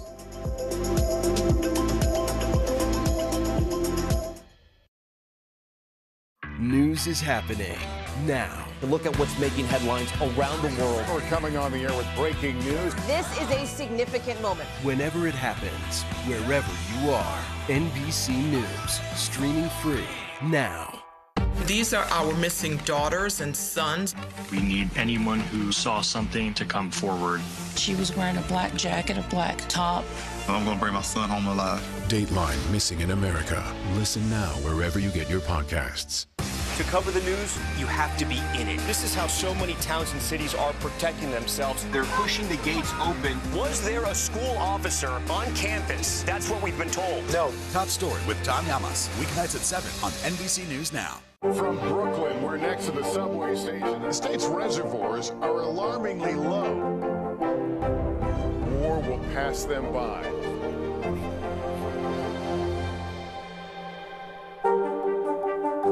You don't know when your moment's coming, but when it does, you take it. News is happening now. Look at what's making headlines around the world. Right now on Morning News Now.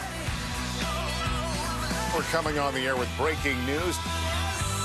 And this is a significant moment. Whenever it happens, wherever you are, NBC News, streaming free now.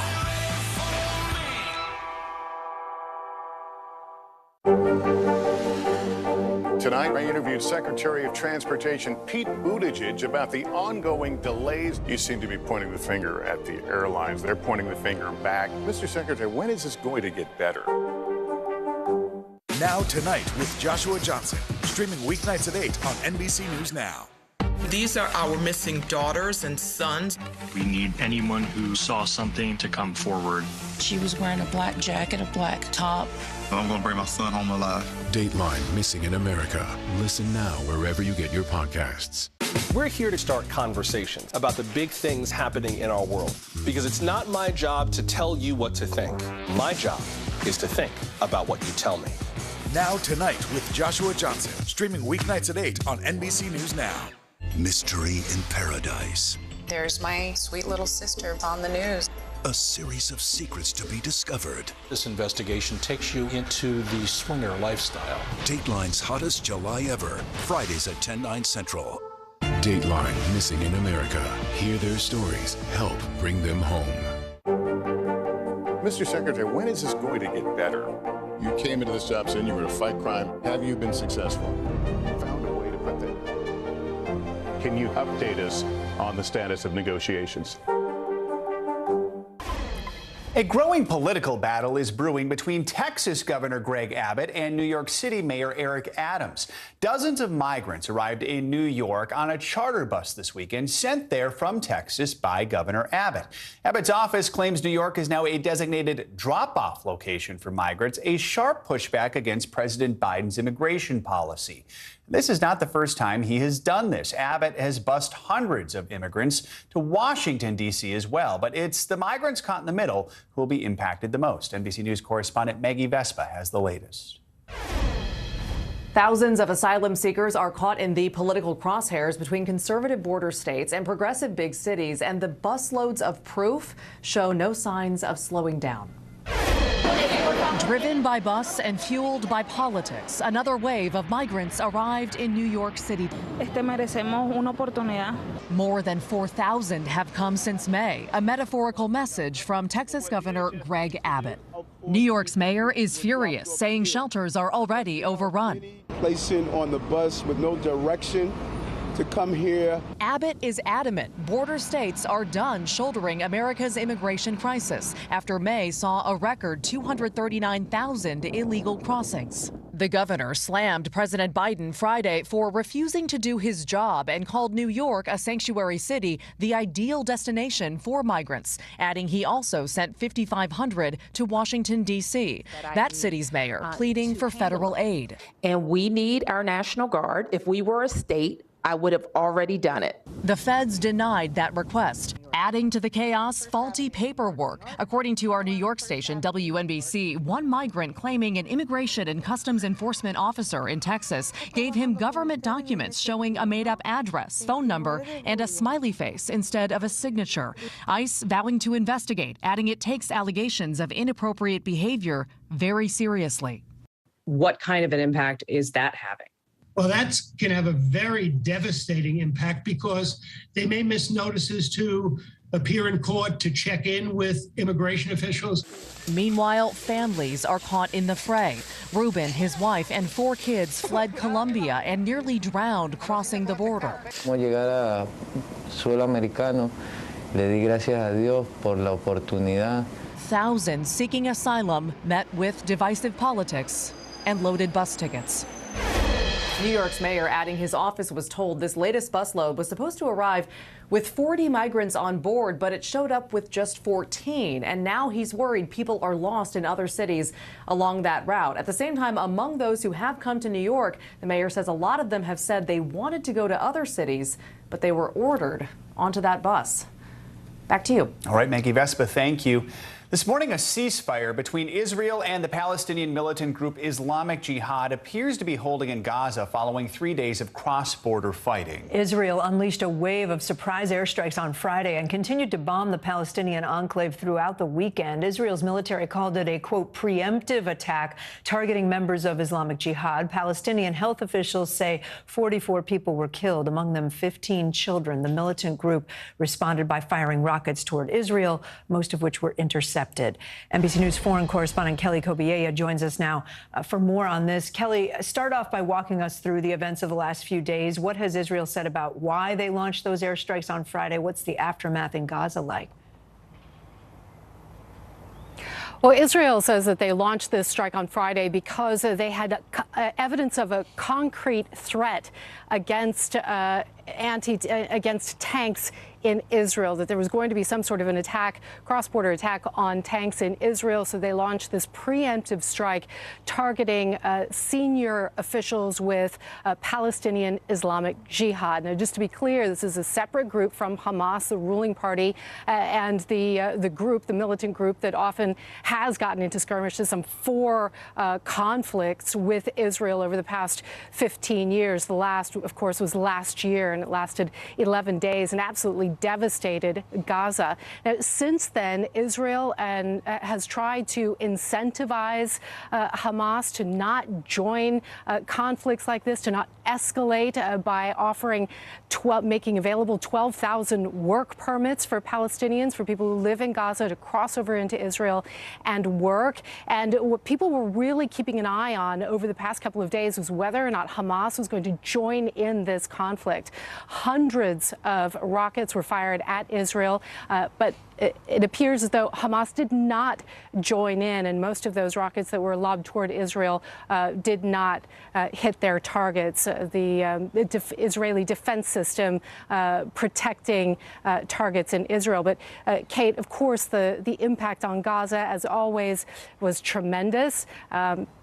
A place where that is home to about 2.3 million people, one of the poorest places on earth, very high unemployment rates, and really desperate for work, for food, for electricity. So the people of Gaza really bearing the brunt of this over the weekend. Kelly, let's talk about last night's ceasefire. How did it come about, and is there a feeling that it can hold? Well, I think going back to this point that Hamas did not join in this conflict, there is optimism that the ceasefire will hold. It was brokered by Egypt, and part of this deal, included in the deal, was that Egypt would try to work for the release of a Palestinian Islamic Jihad prisoner held in Israel. Now, whether or not that person is released at some point is sort of in question. But again, it goes back to this idea of Hamas not wanting to escalate because it is not in its interest to escalate. Those work permits are crucial for Hamas's economy. Egypt and Qatar are both helping to rebuild Gaza after that war last year. So really, the hope is that this ceasefire will hold because Hamas, frankly, wants it to hold. The border crossings have been partially reopened today to allow for fuel to go back into Gaza so that its one power plant can fire back up and provide electricity to the people there, and also to supply some humanitarian relief. Joe, Kate. All right, Kelly, thank you so much. Appreciate it. Coming up, sentencing day again for the 3 men already in prison for the killing of Ahmaud Arbery. We'll explain why they're facing this new round of sentencing that could end with another life sentence for each of them. Plus, new concerns about an outbreak of an old disease, why experts say hundreds of people may already be infected with polio. Next on Morning News Now.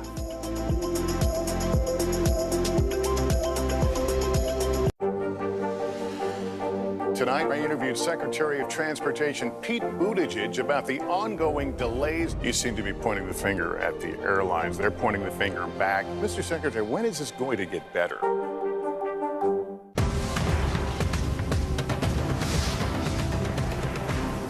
Our show is about sparking conversations around today's biggest issues. The Fed raises interest rates. That controls inflation. Explain how that works. Is part of this that everyone's rethinking their jobs and their relationship to their employers? Could you just remind us why there are 9 justices on the Supreme Court instead of 3 or 20 or 2?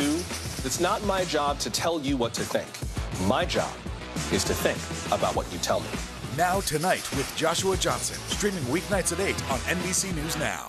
The fire has grown leaps and bounds. What you see behind me is typical. How you doing? Pretty bad.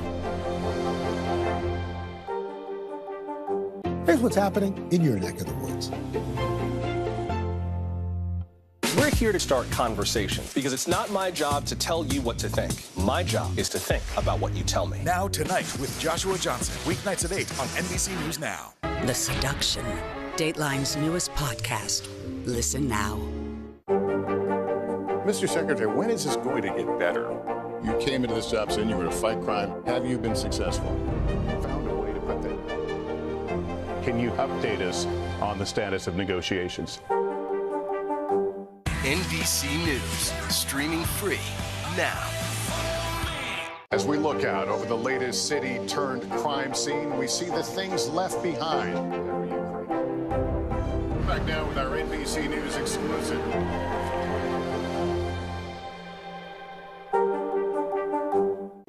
No stress, no mess, just yum. That's it. Welcome back. There are new developments this morning surrounding the death of Ahmaud Arbery, the unarmed black man who was gunned down while jogging in a Georgia neighborhood. The three men convicted in his death on state charges are now headed back to court today to face sentencing for federal hate crimes. Each of the men now faces the possibility of an additional life sentence for chasing down and ultimately killing Arbery because of his race.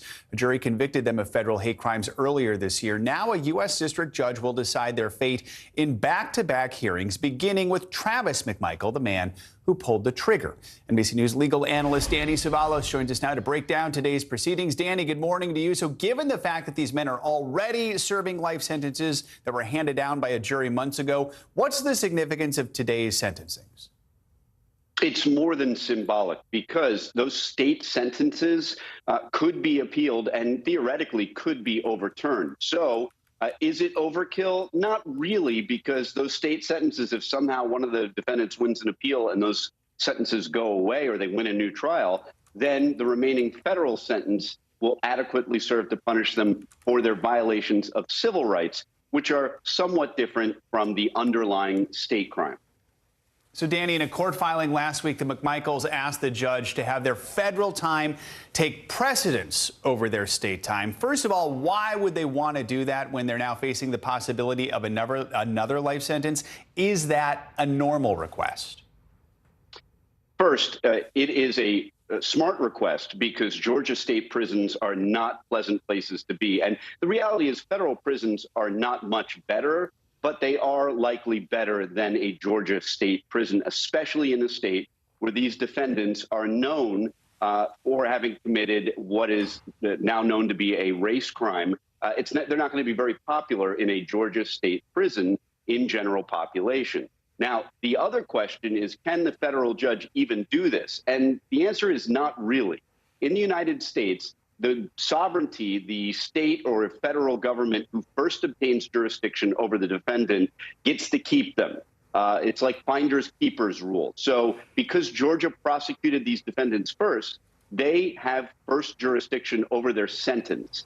And they can keep them until they're completed their state sentence. So the federal judge here doesn't really have that much power. In fact, when it comes to where a defendant serves his sentence, a federal judge can only really make a recommendation as to the Federal Bureau of Prisons. So his power is even more circumscribed when it comes to telling a state court or a state prison what to do. Danny, this is actually the first time in Georgia's history when a conviction has been handed down for a federal hate crime. How surprising is that? What was it about this case, you think, that made it so historic? The high-profile nature of it and the video evidence. I mean, that is what's changing all of these cases. And it started changing them roughly 10 years ago, maybe a little more. But as the cell phone cameras become more and more ubiquitous, these are the kinds of things we're increasingly going to see, because no longer will it be a case of he said, she said. It will be video evidence of what happened. And that's really what convicted these defendants. And amazingly, video shot by one of the defendants himself led to this conviction. Danny Savalos, thanks for your expertise this morning. We appreciate it. Health officials in New York State are concerned a recent polio case in a county not far from New York City may be just the tip of the iceberg. Officials say wastewater samples detected the virus in another nearby county, meaning hundreds of others could also be infected. Joining us now is NBC News medical contributor Dr. Kavita Patel. Happy Monday morning, Dr. Patel. Thanks for being with us. First off, how concerned should we be about polio and a resurgence here in New York or even across the nation?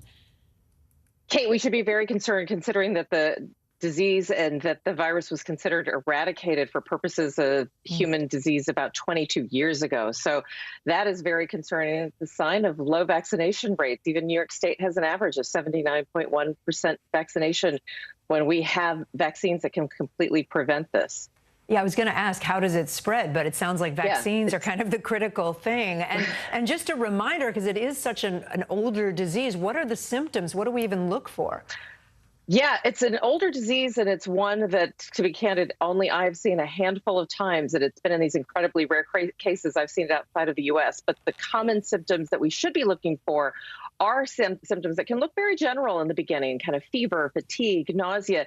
This is something that has a tendency in the classic medical textbooks to cause stiffness in the limbs and kind of a stiffness in the neck. That's how you hear about polio being presented, decades ago. But this is something that we should just be aware of, particularly if you know that you have not been vaccinated or that you're young ones. Children under 5 are the ones that are the most susceptible. That's why we hear about this in children and cases that we look for in children. But be clear, Kate, this is something that should just make everybody do a refresh. Hey, did I miss any of my children's vaccinations? Do I need to check my vaccine record with my pediatrician or with our doctor? And it's not too late if you missed a polio vaccine, can you make it up? Yeah, there's definitely the ability to catch up. Yes, absolutely. Okay. So I do think it's good news all around. This is not something that people have to worry about if they have been vaccinated, but it is something, again, because of low vaccination rates, people missing vaccine appointments, people being concerned about vaccines because of misinformation. I think this is a good conversation to start up again. And you mentioned that this is so rare that we haven't had a case since 2013. The last case before that was, I think, 1979. So given that there might be a resurgence going on, do we have any other new tools beyond vaccines to fight polio? Unfortunately, we do not have treatments for polio. So I think that's the critical piece here, is that we have some supportive therapies. But, if we're looking for something that you can give to somebody once they've been diagnosed beyond supportive care, we're really limited. And that's because, again, we thought that it was eradicated. And for all purposes, for the majority of America and the majority of the world, it is eradicated. But we've seen this resurgence. And a reminder that this resurgence has been largely found, again, unvaccinated people. And I think that this is important. It's probably not just New York State, because we have seen pockets of unvaccinated children in other parts of the country as well. Dr. Kavita Patel, always great to have you. Thanks so much. Thank you. Coming up on Morning News Now, it is being called the Malibu of the Midwest. I'm not laughing at that. When we come back on Morning News Now, we're going to talk about why more home buyers are looking to settle down in the heartland and the big city housing problem that's now making its way to smaller towns.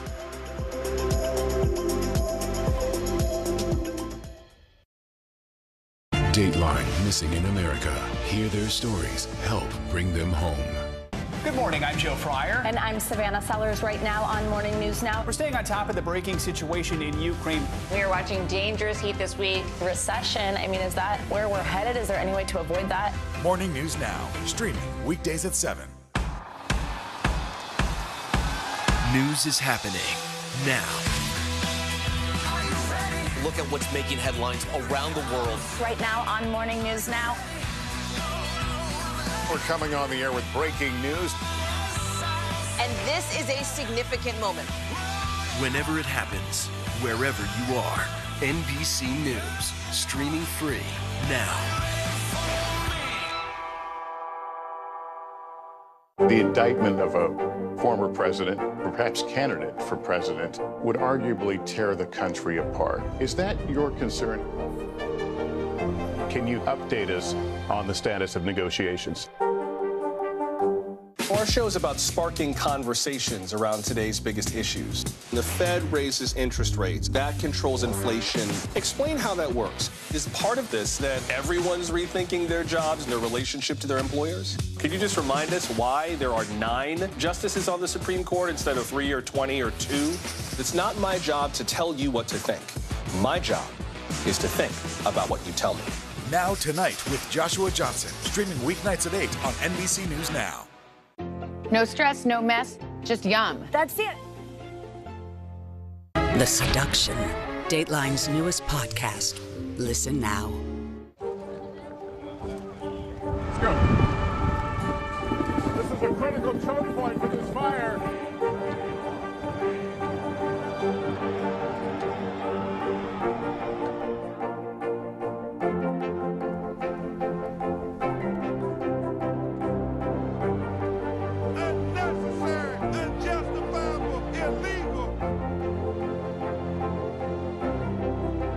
landing from New Orleans, late military operation, witnessing the massive crowds. I admire you both. Nice to really spend some time with you. Appreciate it.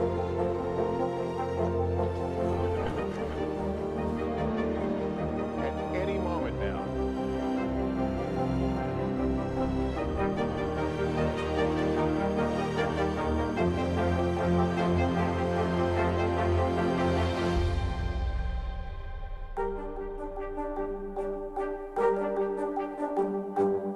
NBC News, streaming free now.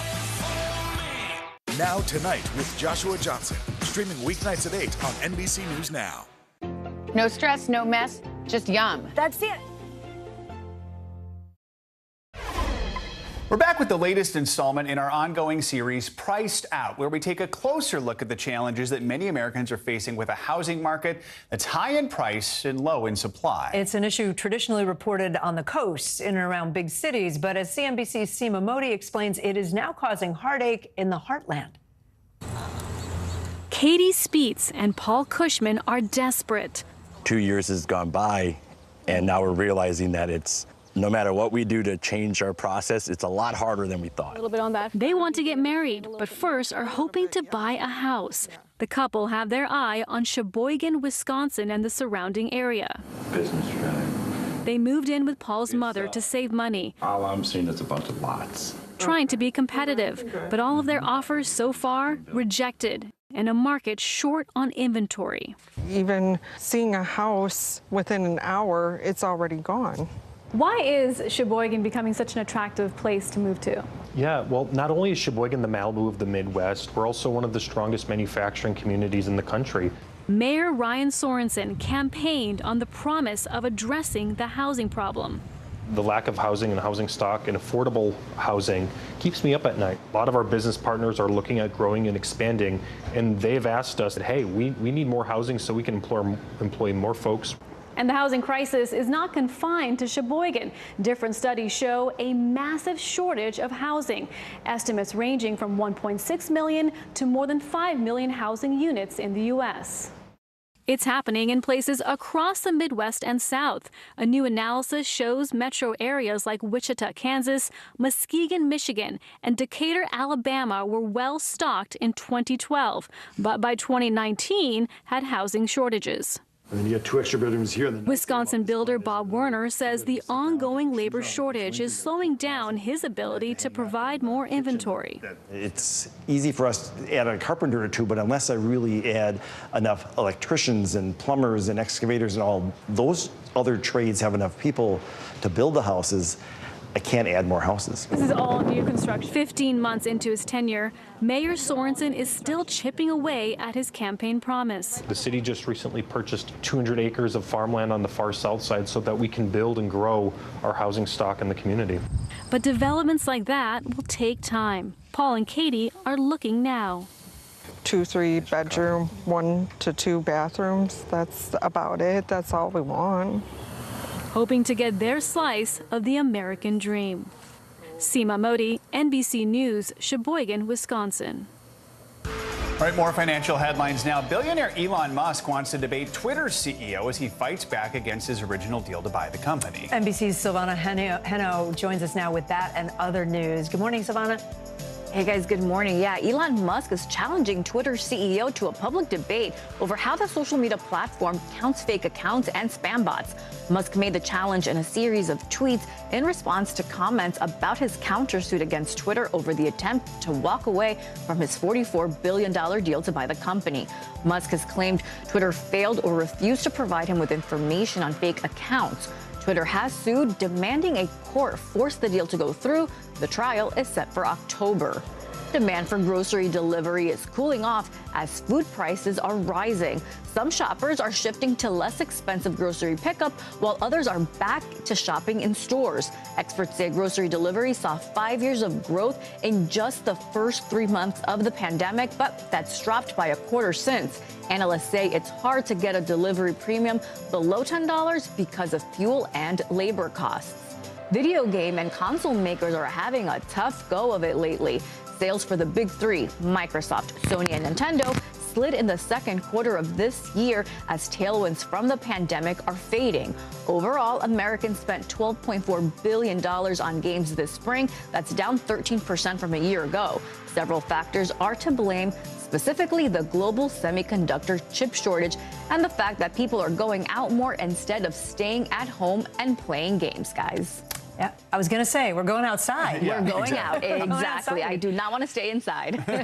Come winter, maybe the video games will bounce. Yeah, exactly. Exactly. Thanks, Ivana. Coming up, an old college tradition getting some attention on TikTok. We're going to explain. Yeah, the fascination and the criticism behind what's being called rush talk. The sorority hopefuls share their first experiences of Greek life online. You're watching Morning News Now.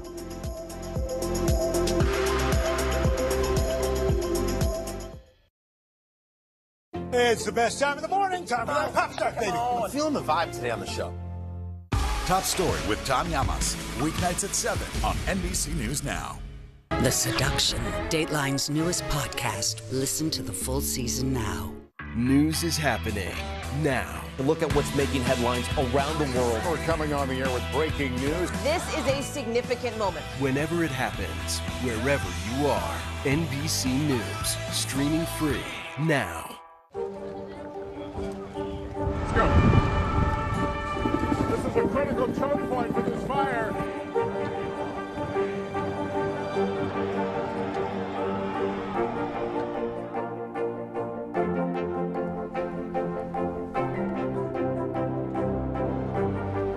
Unnecessary, unjustifiable, illegal.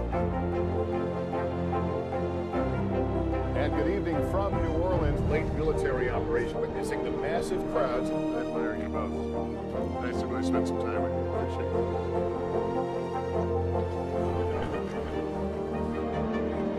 At any moment now.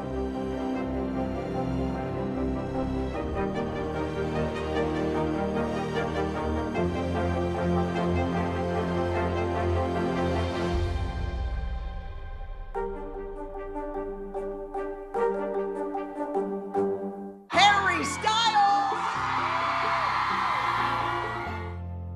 Now Tonight with Joshua Johnson. Streaming weeknights at 8 on NBC News Now. Top Story with Tom Llamas. Weeknights at 7 on NBC News Now. Good morning, I'm Joe Fryer. And I'm Savannah Sellers right now on Morning News Now. We're staying on top of the breaking situation in Ukraine. We are watching dangerous heat this week. Recession, I mean, is that where we're headed? Is there any way to avoid that? Morning News Now. Streaming weekdays at 7. Welcome back to Today. We got a lot to celebrate on this Wednesday morning. It's good to have you along with us. You don't know when your moment's coming, but when it does, you take it. Everybody good, and that's it. Still to come on the Channel 2 News. Well, the waters are certainly receding now. Still too close to call. Lester Holt reporting from the Ground Zero, as it's being referred to. It is, in fact, the taste of freedom. The Haitian people know a little something about resiliency. What's the biggest risk right now? Some of the troops who have been proud. I want to welcome you to the first presidential debate. In fact, we've been told we can't go any farther. You with some resilient folks, let me get a hint.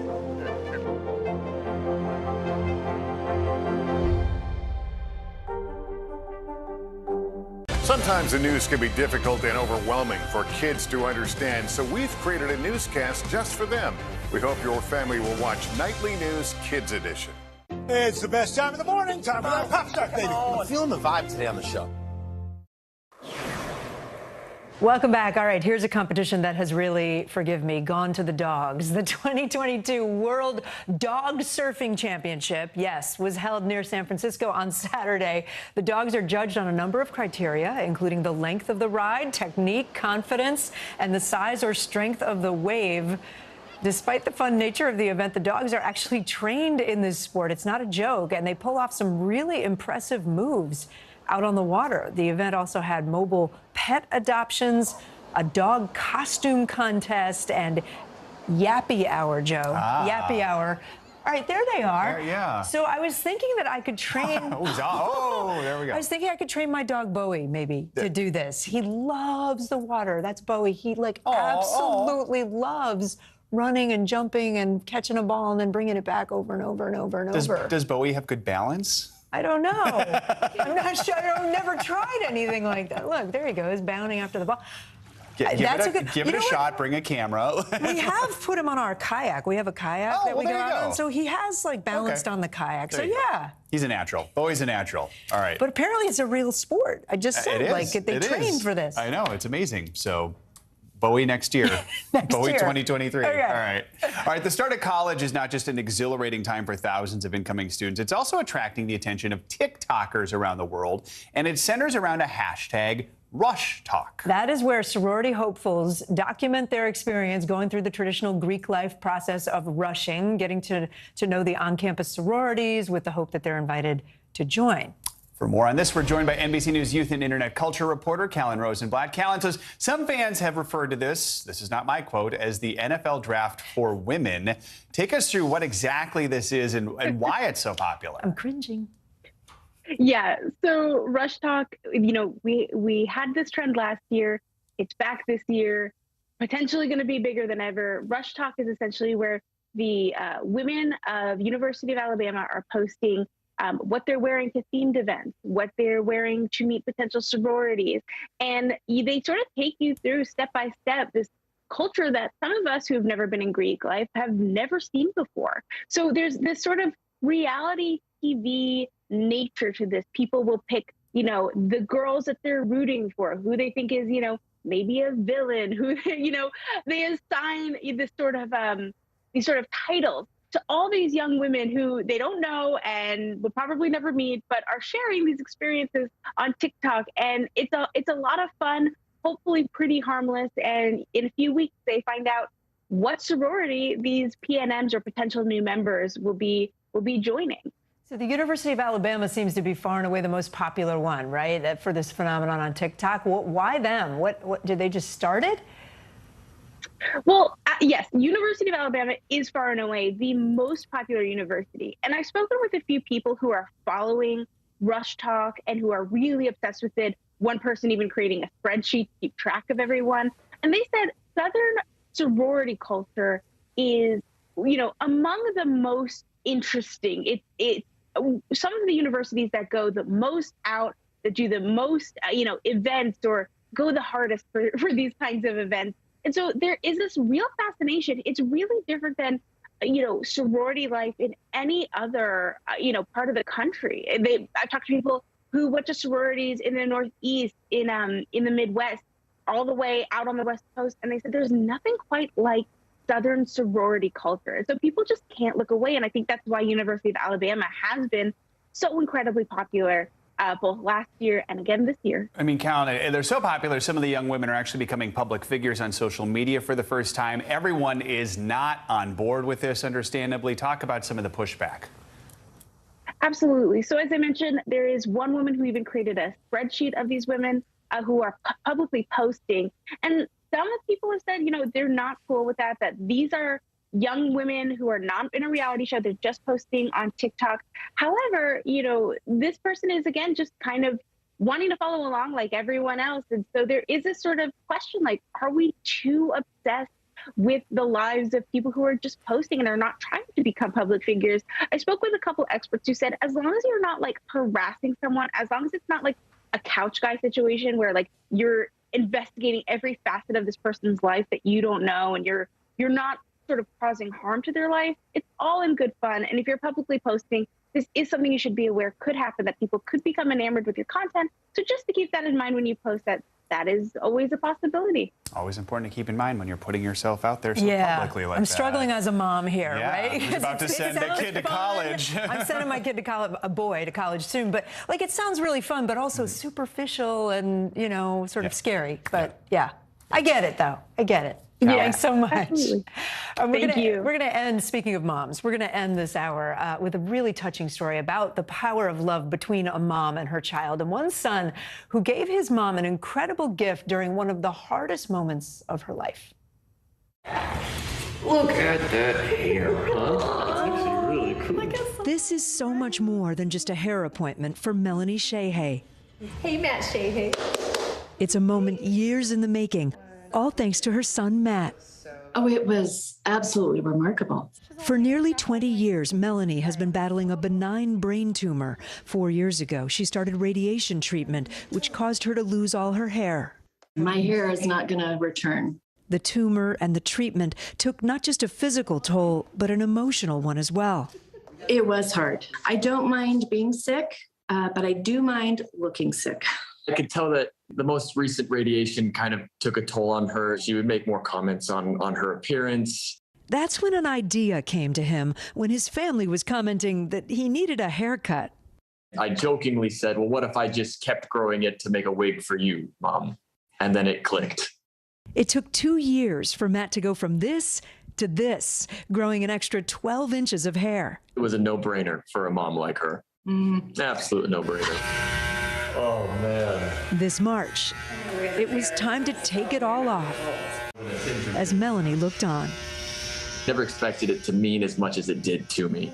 When it happened, when we had cut it off, it was very real. It was very emotional. What were the feelings? It's just so emotional that he went 2 years and gave a gift like that. Sorry. It's very emotional, very touching. We love you. We'll see you to bed. They sent it off, and weeks later, a wig came back. It had been nearly 5 years since Melanie had been to a hairstylist. When you saw yourself with the wig on, what did you think? Knowing it's Matt's hair, it was really spectacular. My mother has given everything for me growing up, and this is giving such a small thing back, compared to what she's given me in life. For his mom, there was nothing small about this gift. It's such a great gift to have your son see you with compassion, know what you needed. That feels lovely, to be loved and seen that way. She made me cry when we were talking. So since her hair is not going to come back because of this condition that she has, Matt actually said to me that he's ready to grow it out all over again if she needs another wig, because they wear out after a while. That is so sweet. Yeah, I love to see that. sweet. Thank you for bringing us that story. That does it for this hour of Morning News Now. The news continues right now.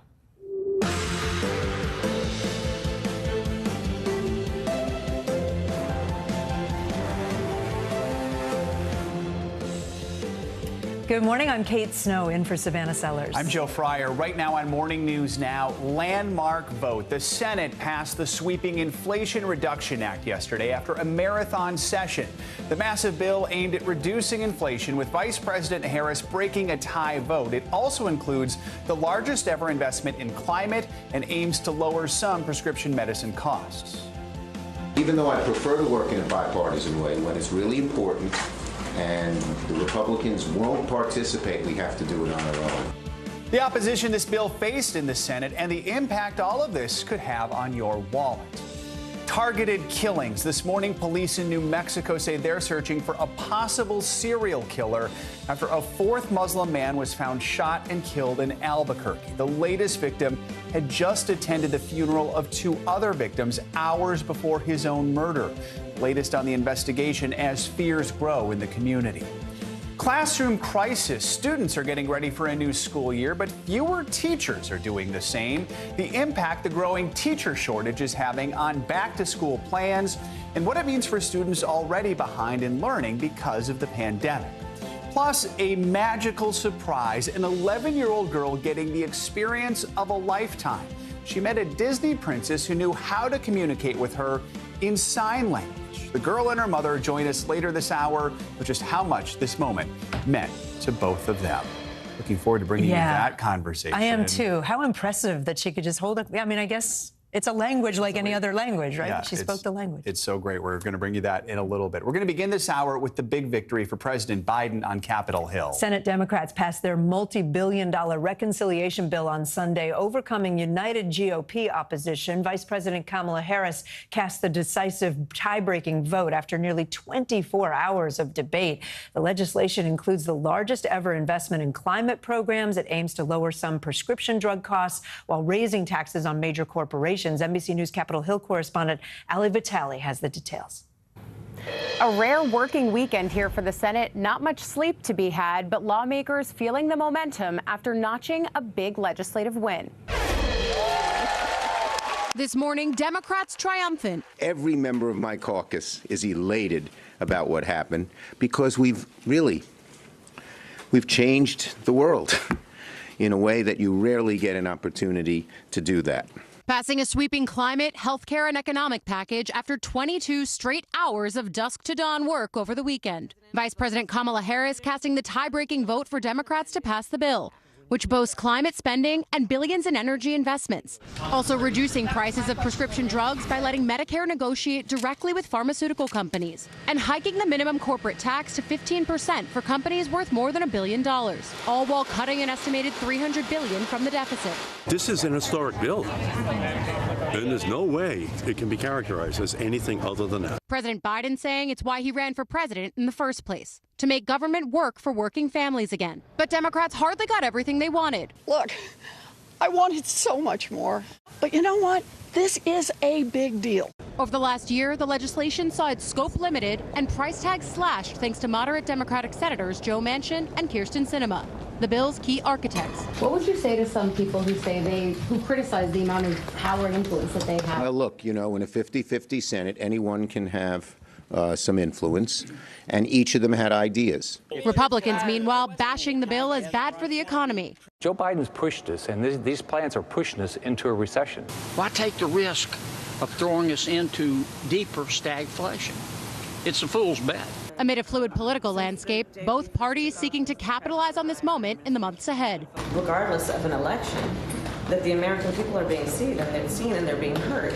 To the American people, in November, I hope you will remember this. Help is not coming by passing this bill. And next, it's full steam ahead to the House. Lawmakers there will make a brief return to D.C. on Friday to take up this legislation. It's expected to pass there, too, and then straight to President Biden's desk for signature. All right, Allie, thank you. Now, the Senate's passage of the Inflation Reduction Act comes at a crucial time for Democrats as Republicans look to regain control of Congress in the midterms. So will this sweeping legislation be enough to boost President Biden's agenda in the eyes of voters? NBC News senior White House correspondent Kelly O'Donnell joins us with more on that. Kelly, good morning. So we know the president has been hit with setbacks to his agenda for months now as rising inflation has become the #1 issue for Americans. The president and Democrats, they're already facing a lot of headwinds heading into the midterms. Do they think this could help start to change the momentum? Well, good morning, Joe. And with all that background, the White House is eager to frame this as a win when you consider this legislation had been part of a bigger agenda for President Biden that had long ago been proclaimed dead. So it comes at a time when the president has a series of positive events they want to tout, including a surprisingly high jobs number. There was that successful intelligence mission that killed the leader of al-Qaeda, and a bipartisan piece of legislation that will bring high-tech manufacturing jobs to the U.S. So you put all of these together, and the White House considers these signs that the president's policies are working, and they argue that he's been able to keep some of his promises for the American people. Joe? So Allie reported both parties are seeking to capitalize here. They both seem to think this could help them heading into the midterms. How is this going to impact the different party strategies going forward here? Well, Democrats will add to legislative victories like this and consider they believe that they have now an energized base, especially motivated to turn out over the issue of abortion and abortion access in the wake of Roe v. Wade being overturned. But Republicans do view this new legislation as an opportunity for them because it does raise taxes on corporations, which they argue is bad for the economy, and it beefs up the IRS, which Republicans say is an agency that is not popular with the American people. So the GOP also argues that this bill makes a massive investment that could make the economy worse and increase inflation at a time when prices are already at record levels. So inflation will definitely be one of the GOP's top talking points. We've been hearing that for months now. We'll continue to hear it heading into November. Joe? It's going to be framed in two very different ways, this key legislation. Kelly O'Donnell, thank you so much for joining us. Appreciate it.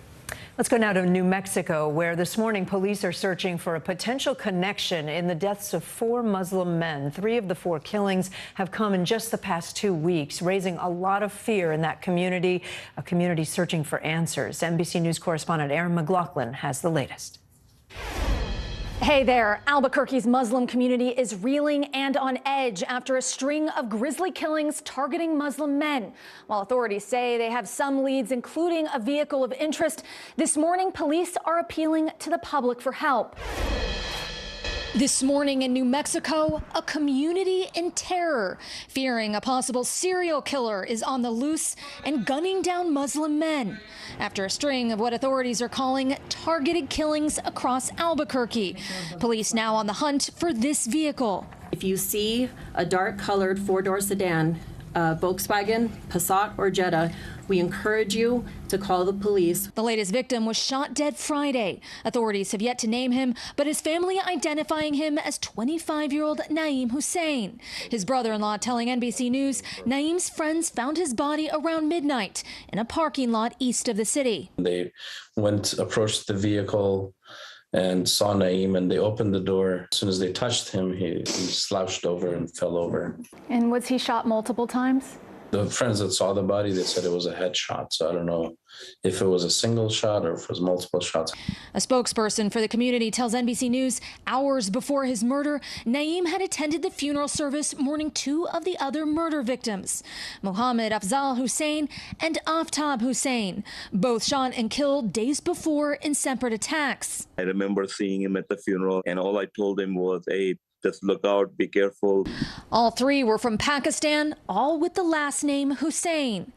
Authorities now circling back to see if those murders are in any way linked to the Albuquerque killing of Mohammed Ahmadi in November of last year, gunned down outside his family's store. Ahmadi's family say they're now living in fear. Everybody is scared. They say we are not safe anymore. Some people, they already want to leave the city. Over the weekend, President Biden tweeting that he's angered and saddened by the, quote, horrific killings, adding that these hateful attacks have no place in America. Fearing this could be the work of a serial killer, some members of Albuquerque's Muslim community are too afraid to leave their homes for groceries. So the mayor says he's arranging for hot meals to be brought straight to their doorstep. Back to you. Wow, Erin McLaughlin, thank you so much. The threat of flooding continues across the U.S. Let's get a check on your Morning News Now weather. Michelle Grossman joins us now. Good morning, Michelle. Good morning, Kate. Good morning, Joe. Yeah, we're going to be watching the chance for flooding today. Looking at some problems early this morning at O'Hare. We're looking at some ground stops with some heavy rain falling. That will be the theme throughout the next several days. We have a very slow-moving cold front. It's bringing a lot of rain along the cold front. We could see 2 to 3 inches per hour in some spots. So we're going to be watching that closely, that heavy rain. Also, a few record highs in the Northeast. We had some record highs yesterday in Maine, Vermont, also Massachusetts, Boston. Utah had a record yesterday at 98 degrees. Not quite as hot today, but still in the mid-90s, feeling like the triple digits in some spots. Watching Gulf storms today, especially with that daytime heating, kind of gets those storms going. And then we're going to be hot and dry in the Northwest, especially the Pacific Northwest, watching another heat wave starting today. That will be through Wednesday. And the Southwest, we are looking at monsoonal flooding as well. So we're looking at the chance of flash flooding. Lots happening across the country today. And let's start with those summer downpours, because you can see those colors there, the yellows, especially the reds, the oranges. That's where we're seeing torrential downpours. So notice Chicago, just mentioned the airport, O'Hare having some problems this morning, weather related. And we're seeing lightning too, hearing that thunder as well. And this is up through the Great Lakes as well, stretching into the Northeast, northern New England. You're going to have some flooding problems as well today with that heavy rainfall falling, and it's moving painfully slow. So we're going to see this cold front inching as we head towards the east over the next several days. The interior Northeast seeing some rain today, along the coast tomorrow. So as we go throughout time here, the summer soaker continues, a slow-moving cold front producing 2 inches per hour. That's what we're seeing right now. The flash flooding risk does continue. I'll point out all the spots in just a minute, because it's not just the Midwest. And then we're going to see scattered storms tomorrow on the East Coast, and the risk for more flash flooding and strong winds as well. So we're looking at heavy rainfall anywhere from 1, 2, 3 inches. And notice the yellow in eastern Kentucky. So we're going to be watching this closely too, unfortunately, in those flood-ravaged areas, also West Virginia, portions of Tennessee. But you see yellow spots really into the Northeast, New England, also the Midwest. So we're looking at many spots seeing some very heavy rainfall. And because of that, we do a flash flood risk from the Southwest into portions of the Mississippi Valley, into the upper Midwest, the Great Lakes and Northeast, especially New England today into tomorrow. We're going to see that heavy rain falling. That's one major weather story today. Also looking at heat alerts, dangerous heat does continue for 55 million Americans, where we're seeing heat advisories, but the heat really extends well beyond these advisories as well. So the Pacific Northwest, we're looking at excessive heat warning in spots, and that's because we're going to see daytime highs into the triple digits, close to 110 in spots.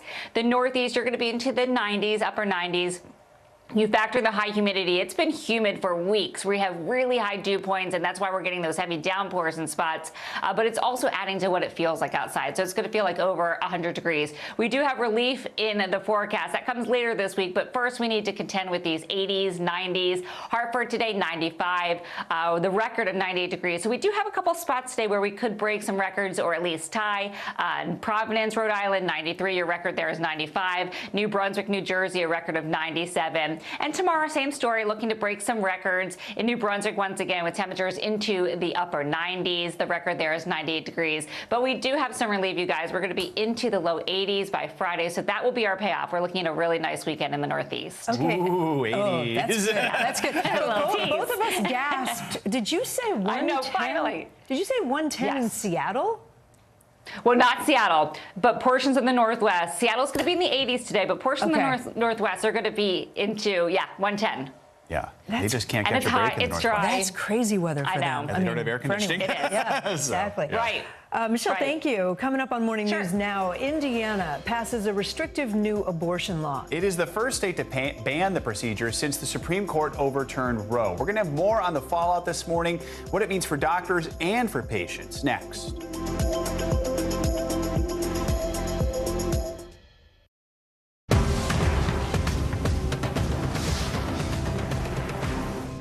These are our missing daughters and sons. We need anyone who saw something to come forward. She was wearing a black jacket, a black top. I'm going to bring my son home alive. Dateline, Missing in America. Listen now wherever you get your podcasts. Right now on NBC News Now, look at what's making headlines around the world. We've got 3 new developments just this afternoon. We begin this hour with breaking news. This is what it looks and feels like to try to escape Ukraine. I don't want to say goodbye. This factory has gone from making kitchen pots to lethal items. There's an intense artillery battle underway. Breaking news this morning. The heartbreak, the grief, and the tears that we have seen here are all tragically familiar. Was there a school officer on campus? Because that's what we've been told. No. The shooting is once again reigniting the debate over gun laws. If it's Tuesday, it is primary night. The highest profile races yet this year. The official confirmation of Judge Ketanji Brown Jackson. Let's zoom out a bit to our changing climate. What do we think that the new normal is going to be? The rollout of COVID vaccines for children under 5. Inflation is cutting into almost everything. Another honest conversation about what it means to be Asian American. We're coming on the air with the news NBC Scoop. Bringing the news to you is not only a job, it's an honor. Mystery in Paradise. There's my sweet little sister on the news. A series of secrets to be discovered. This investigation takes you into the swinger lifestyle. Dateline's hottest July ever. Fridays at 10/9 Central. Our show is about sparking conversations around today's biggest issues. The Fed raises interest rates. That controls inflation. Explain how that works. Is part of this that everyone's rethinking their jobs and their relationship to their employers? Could you just remind us why there are 9 justices on the Supreme Court instead of 3 or 20 or 2? It's not my job to tell you what to think. My job is to think about what you tell me. Now Tonight with Joshua Johnson, streaming weeknights at 8 on NBC News Now. Good morning, I'm Joe Fryer. And I'm Savannah Sellers right now on Morning News Now. We're staying on top of the breaking situation in Ukraine. We are watching dangerous heat this week. Recession, I mean, is that where we're headed? Is there any way to avoid that? Morning News Now, streaming weekdays at 6. As we look out over the latest city-turned-crime scene, we see the things left behind.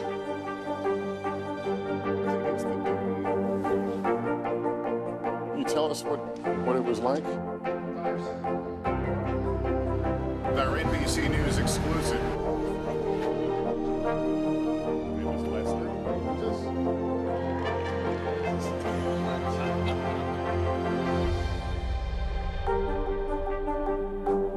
News is happening now. Look at what's making headlines around the world. Whenever it happens, wherever you are, it's here now. Welcome back on Meet the Press this weekend. Kansas's unexpected vote to reject abortion restrictions is causing some pivots in midterm campaign strategies. Plus, China is in the spotlight as it halts diplomatic cooperation with the United States in response to Speaker Pelosi's visit to Taiwan. Here are some of the highlights. Bottom line, do you think it is bad if the Republican Party becomes the party of abortion bans? Well, I'm staunchly pro-life. I have a 100% pro-life voting record. I do think that it will be an issue in November if we're not moderating ourselves, that we are including exceptions for women who've been raped, for girls who are victims of incest, and certainly in every instance where the life of the mother is at stake. And that is a position that I have staked out. That's really important to me personally. But that's where the vast majority of women are in my state. And I'm going to continue to fight for those things. But we can't go to the far corners of the right or the far corners of the left, because the left wants abortion for any reason up until the birth of the child, which is insane to me and insane to most of America. So somewhere in the middle is where we've got to meet. I mean, do you even think abortion, in your mind, the abortion issue, almost bigger than the economy long term? I would say that the economic vicissitudes are going to continue. And I would never underplay how important it is for us to think about putting money in people's pockets and putting a roof over their heads. But we know that for women, these abortion rights fights are about their ability to control their lives, to have the ability to participate in the economy, to have the ability to determine whether forced pregnancy is in their future. I want to get some clarity on your position specifically, because you've said this. I want to put up what you said very recently on your abortion position. You said this: my intention is going to be to pass legislation that says a woman has the right to an abortion, and that right continues until a physician determines the fetus is viable outside of the body, except in the case of protecting the woman's life or health. How do you put legislation around that? You put legislation around that by returning to what we know was the structural framework of Roe v. Wade. You do it by not setting arbitrary gestational limits, because we know that those rarely actually reflect medical decision making. This is a medical decision. And when we give it back to doctors, when we tell women and their doctors to make these choices, what we are saying is we respect the responsibility that women have and the obligation that doctors have, but that politicians are not scientists, and that we should not be setting into law these moving targets that do not reflect the reality that women face when they're sitting in that doctor's office. Let me just state this. Speaker Pelosi's trip, again, the Chinese chose to be outraged. This is on them, not on her. But was her trip worth it, given all the fallout? I think it was, Chuck, because we need to be very clear that China doesn't get to dictate which U.S. officials go to Taiwan. And what President Xi decided to do was manufacture a crisis over Pelosi's visit. He's got, as you know, this fall, the Communist Party Congress is coming up. He's seeking an unprecedented third term as leader of China. And this is saber rattling and, chest thumping by President Xi. And our thanks to Chuck Todd for that Meet the Press recap. Now, just days after voters in Kansas resoundingly rejected a constitutional amendment that would have removed abortion protections, lawmakers in Indiana passed a near total ban on the procedure. It becomes the first state to pass new restrictions on abortion since the Supreme Court overturned Roe v. Wade just over a month ago. NBC News correspondent Antonia Hilton is here with us this morning. Antonia, good to see you in person. Let's talk about what this means, this new law in Indiana. What does it mean for people seeking an abortion? What does it mean for providers? Great to see you both as well. This is a near total abortion ban. So if you are a woman seeking abortion care in Indiana, you now need to look at nearby states like Illinois or Michigan. This law has outlawed all abortions except in the case of rape, incest, a lethal abnormality to the fetus, or the health and safety of the mother.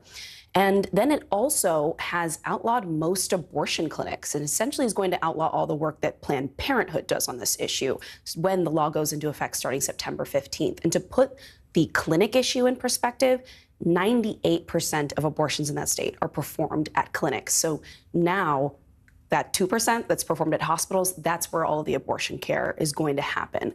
Take a listen to a conversation that a lawmaker had describing some of the tensions around this bill's passage. These kinds of decisions are never made in a vacuum, and there are polls going each way, but actually the insistence here is we protect as many people as possible. If you're pro-life, you can't be happy. If you're pro-choice, you can't be happy. I don't know who left here happy. All I know is people need to go out and vote in November. keep in mind here that this is a state that has been now at the center of the national debate over this issue, especially after a 10-year-old sought abortion care there in Indiana after being raped in the state of Ohio. And so the lawmakers there have been aware that all eyes have been on them in Indiana. And for folks who are pro-abortion, they're of course upset about the passage of this bill. But for even pro-life folks, they're disappointed. They feel like this bill didn't go far enough. This Dobbs decision has really shaken up the midterm elections because abortion rights have gone from settled law to now this open question in every single state. What are we seeing in Indiana when it comes to the races there? Well, it is already, not just in Indiana, but nationally getting involved in politics. We've seen the White House press secretary comment on this. We've now seen national Democrats comment on it. What's going to happen is politicians are going to take this, and they're first going to draw a contrast between Indiana and Kansas, which you just mentioned, a state that is traditionally conservative, where even conservative voters and, of course, many, many women just rejected their attempt to further restrict abortion access there. So they're going to draw a contrast between those two states, but they are also going to be starting to talk about their Republican opponents as out of step with the general public because this law is unpopular, but also as being, directly an issue for women and women voters. So people expect this to be a major to have a major effect as we get closer and closer to November. And if you're a Republican in Indiana, are you running on this? Are you saying, look what we've done? I think you are in some cases, but in many cases, you're going to see, I think, Republicans shying away from it because they're aware that even some in their base are not very enthusiastic about the passage of this legislation. Business owners in Indiana, how have they responded? Well, in some cases, the business community has responded quite swiftly. Eli Lilly, a pharmaceutical company that's been headquartered in Indianapolis for almost 150 years, has released a statement saying that they're now going to have to look for growth opportunities outside of the state. They believe that this law is going to affect their ability to attract good employees, and that's going to hurt them, but also the broader state of Indiana. Another company called Cummins, which does engine manufacturing, they've also just released a statement saying that they're concerned about the very same. So what we expect to see is people voting at the ballot box, but also voting with their employment and living decisions. Antonia Hilton, good to see you. Thank you. Great to see you. Coming up, the White House is facing growing pressure to conduct a prisoner swap with Russia. Where negotiations stand with Russia right now to bring Brittany Griner and Paul Whelan home. Plus, actress Anne Heche hospitalized after crashing her car into a house. The new information we're learning about what happened up next.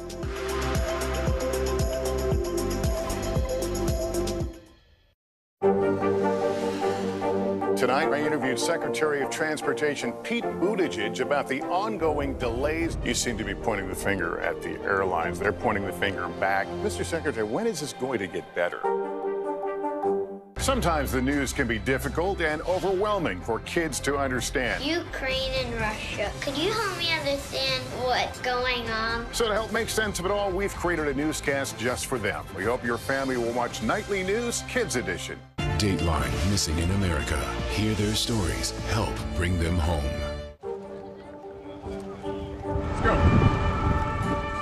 This is a critical choke point for this fire.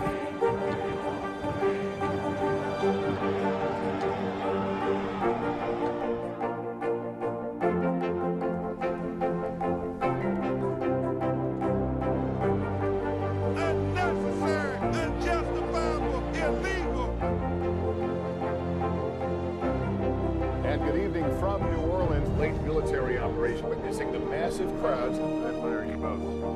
Nice to really spend some time with you. Appreciate it.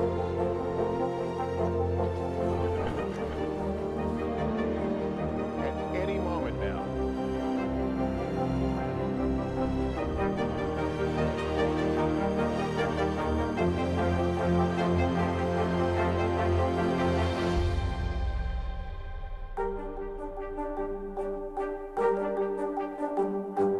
As we look out over the latest city-turned-crime scene, we see the things left behind.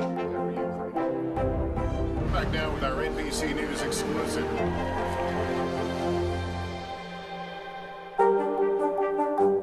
These are our missing daughters and sons.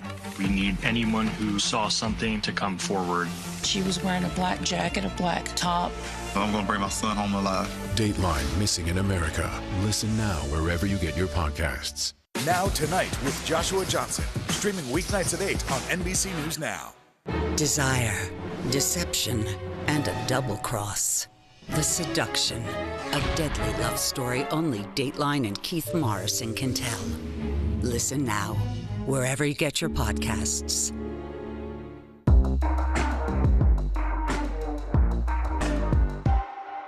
Live from Ukraine, from Uvalde, Texas, from Mayfield, Kentucky. To cover the news, you have to be in it. This is how so many towns and cities are protecting themselves. You can actually see they're pushing the gates open. Was there a school officer on campus? That's what we've been told. No. Do you remember any tornado as bad as this one? You look at this and you're thinking, we're not going to have power for weeks, if not months. Exactly. Every night, it's your news playlist. Top Story with Tom Llamas, weeknights at 7 on NBC News Now.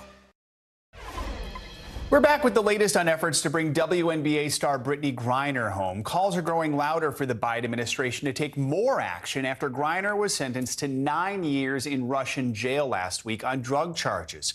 Russia said Friday that it is ready to discuss a proposed prisoner swap, but so far there hasn't been any word on those negotiations. Bill Richardson, former U.S. ambassador to the UN, is serving as an advisor on Griner's case. He appeared on ABC's This Week yesterday and spoke about what a possible swap might look like. My view is that I'm optimistic. I think she's going to be freed. I think she has the right strategy of contrition, a good legal team. There's going to be a prisoner swap, though, and I think it'll be 2 for 2 involving Paul Whelan. We can't forget him. He's an American Marine. To cover this, we have NBC News correspondent Maura Barrett, who is in Washington for us. Maura, good morning to you. We just heard that clip from Ambassador Richardson discussing a possible 2 for 2 prisoner swap. What more can you tell us about that? Well, Joe, we know that the White House was waiting until, and the Department of State was waiting until Brittany Griner's trial wrapped up, which is what we saw happen last week. And we also knew that Russia and the U.S. had come to a light agreement around the swap of Victor Bout, that Russian arms dealer, but there hasn't been a firm agreement on a second person. Russia had requested a second prisoner, somebody that is Vadim Kraskov. He's currently in Germany, and so that adds a little extra complication to the calculus there. John Kirby, the spokesperson for the National Security Council, had said that this was not a serious offer between the U.S. and Russia. And so while we were hearing that suggestion around a 2 for 2 swap in terms of negotiation on specifics on who that second person might be, right now the U.S. is still considering just that single Victor Bout swap for for Brittany Griner and Paul Whelan. So there's still a lot of things to be worked out in terms of what the actual final deal is. But right now, the U.S. considers the swap for Victor Bout being its firm offer for now. I mean, Kelly Kobiea, I'm going to bring you in here from London. We know that Russia said it wouldn't really discuss a proposed prisoner swap until after Griner's trial was over. Now it's over. So is there any idea how soon a possible prisoner swap could happen? And does the fact that her lawyers are going to appeal the verdict, does that complicate things? Yeah, her lawyers have said that they're going to appeal because they need to do everything in their power to make sure that she gets a lighter sentence. At least that's the hope, that if they appeal, they can perhaps reduce that sentence in the event that this prisoner swap doesn't work out and she ends up having to serve that 9+ years. Their hope is that they can bring it down to potentially 5. So they really have to move forward with the appeal. The appeals process could take a very long time. It could take a very short time. It depends how what basis they appeal upon and how far that goes up the system in Russia. In terms of the Russian side, there's still been no public comment since Friday. We did hear from Lavrov last week, the foreign minister in Russia last week, saying that they were open to start talking about potential prisoner swaps, and also from Dmitry Peskov, again, that's the Kremlin spokesperson, again saying we're not going to talk about this in public. He said these swaps will never happen if we start discussing nuances of the exchange in the press.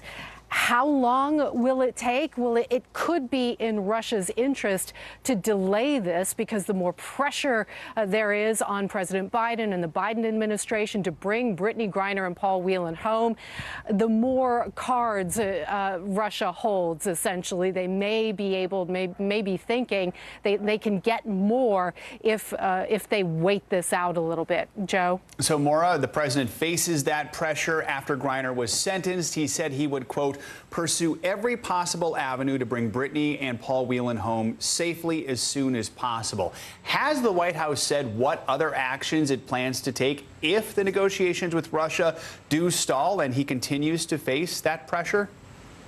Well, right now, the White House is optimistic about the negotiations. We heard from President Biden directly after a bill signing on Friday, telling reporters that he feels hopeful and that they're working hard to make sure that they're bringing both of these Americans home. There is a diplomatic channel set up between President Joe Biden and President Vladimir Putin in Russia to make sure that they can have those conversations. But as you heard, Kelly warned from the Russian foreign minister, they've warned the U.S. that they don't want to be discussing this anymore publicly, to be done through public channels. And so right now there's a lot of behind the scenes happening to make sure, as the White House says, that Brittany Griner and Paul Whelan can be brought home safely. All right, Kelly Cobiella and Maura Barrett, thank you both. Appreciate it. More international headlines now, starting with growing concerns about shelling at a nuclear plant in Ukraine. NBC's Morgan Chesky joins us now from central Ukraine with those headlines. Morgan, good morning. Yeah, Kate and Joe, a lot to get forward to today, but we begin here in the Ukraine, where right now UN officials are demanding access to the Zaporizhzhia power plant that's currently under Russian control. This is in southeastern Ukraine, and there are concerns of nuclear catastrophe, and this is coming after multiple shelling attacks at the plant over the weekend. Now, earlier today, the UN secretary called the attacks suicidal.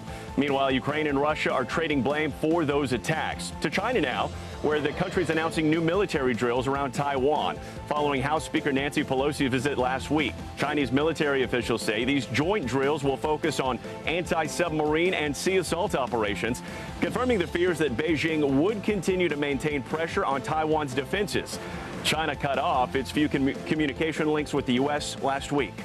And let's move to an unexpected winter wonderland in southern Africa. In Lesotho, an unexpected snowfall brought many visitors to the only operating ski resort south of the equator. At an altitude of almost 10,000 feet, inexperienced Africans and visitors alike lined up to enjoy a skiing vacation they never thought of. Many said they'd never seen snow in their lives, and they were happy to put snow gear on for the first time, while others traveled just to play in that snow. And guys, I got to tell you, as someone who grew up in Texas, pretty close to probably the same sensation seeing snow for the first time there. I can only imagine how fun that was. No, I never thought I'd be jealous of people who had snow in August before, but right now I'm kind of like, oh, that sounds kind of nice. It's true. I've actually been to Lesotho before. And, yeah, and it's winter there right now. Yeah. Right? It's the opposite hemisphere. So kind of makes sense. It kind of makes sense, but even for them, sounds like it's quite the experience. All right. Exactly. Morgan, thank you. Actress Anne Heche is in stable condition this morning after crashing her car through a home in Los Angeles on Friday. Witnesses say it's a miracle she survived. There are still so many questions surrounding this crash. Investigators say they still need to talk to actress Anne Heche, who drove her car into that Los Angeles area home.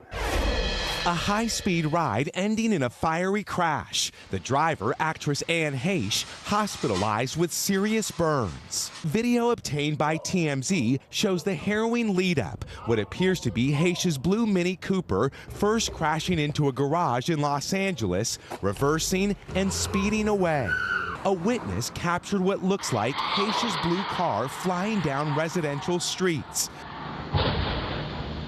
A short time later, she crashed into a home. Vehicle into a building, two-story single-family building with heavy smoke showing. Plowing straight through it and sparking a blaze that quickly engulfed the property. And I could see the big hole in the house. I mean, it was all the way through the front room and into the back. Neighbors came running to find Heche in the car. We were just thinking, by now, there's just no way she could still be alive. The fire department pried Heche from a smoldering car and took her to a local hospital. Her spokesperson saying in a statement to NBC News on Saturday, Anne is currently in stable condition. Her family and friends ask for your thoughts and prayers and to respect her privacy during this difficult time. The LAPD saying that a traffic collision investigation is ongoing. It's not the first time Heche has been in the spotlight for seemingly erratic behavior. The actress gained fame for her role in the soap opera Another World and in popular films in the 1990s. At the same time, her relationship with Ellen DeGeneres brought intense attention. She made headlines after they broke up in 2000 for a bizarre incident when she wandered through the desert outside Fresno, California, then knocked on a stranger's door and entered their home. She later said she'd taken ecstasy before the drop-in. Now celebrities like Alec Baldwin sharing support on Instagram. I hope everything is okay. I hope you come through this. Others on social media criticizing Haish's reckless driving, but mainly relief that no one else was hurt. Investigators have not given details as to when they plan to question Anne Heche. The other piece of good news in this case, nobody was seriously injured inside that home. Back to you. All right, Miguel Almaguer, thanks so much for that. Coming up for many kids, the new school year is just weeks away, but a growing teacher shortage could mean big changes for them when they return. That's just ahead. Plus, a lot of us relied on grocery delivery during the start of the pandemic, right? Well, now not so much. What's driving people away from the service? Up next.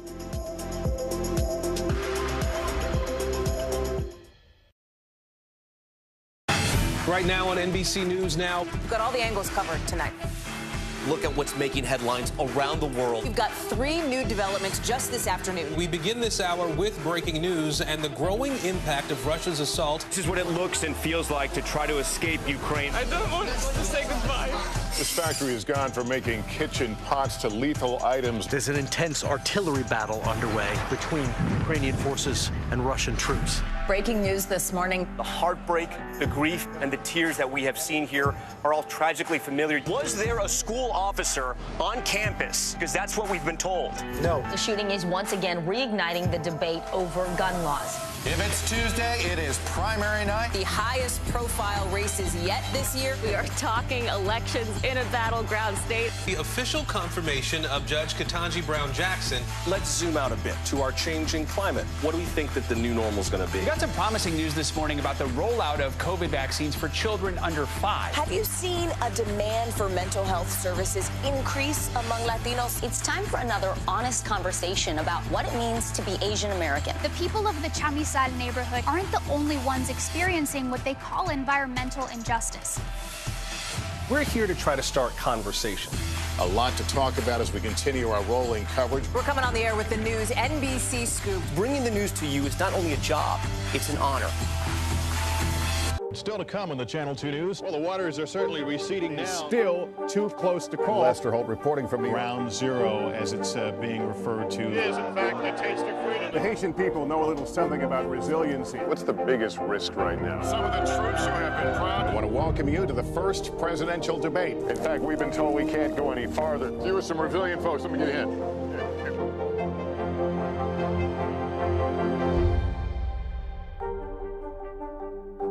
Top Story with Tom Llamas is your news playlist on NBC News Now.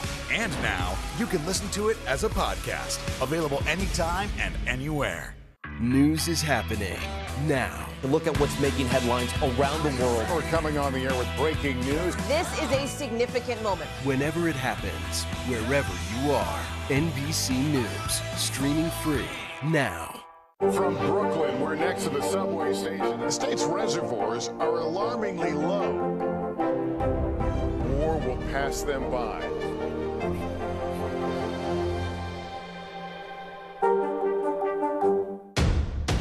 The day's biggest political stories with trusted insight now and expert analysis now. A daily look at the politics behind the headlines. Meet the Press Now, streaming weekdays at 4 p.m. on NBC News Now. The Seduction, Dateline's newest podcast. Listen to the full season now. We're back now with the teacher shortage facing schools across the country as millions of students prepare to get back in the classroom.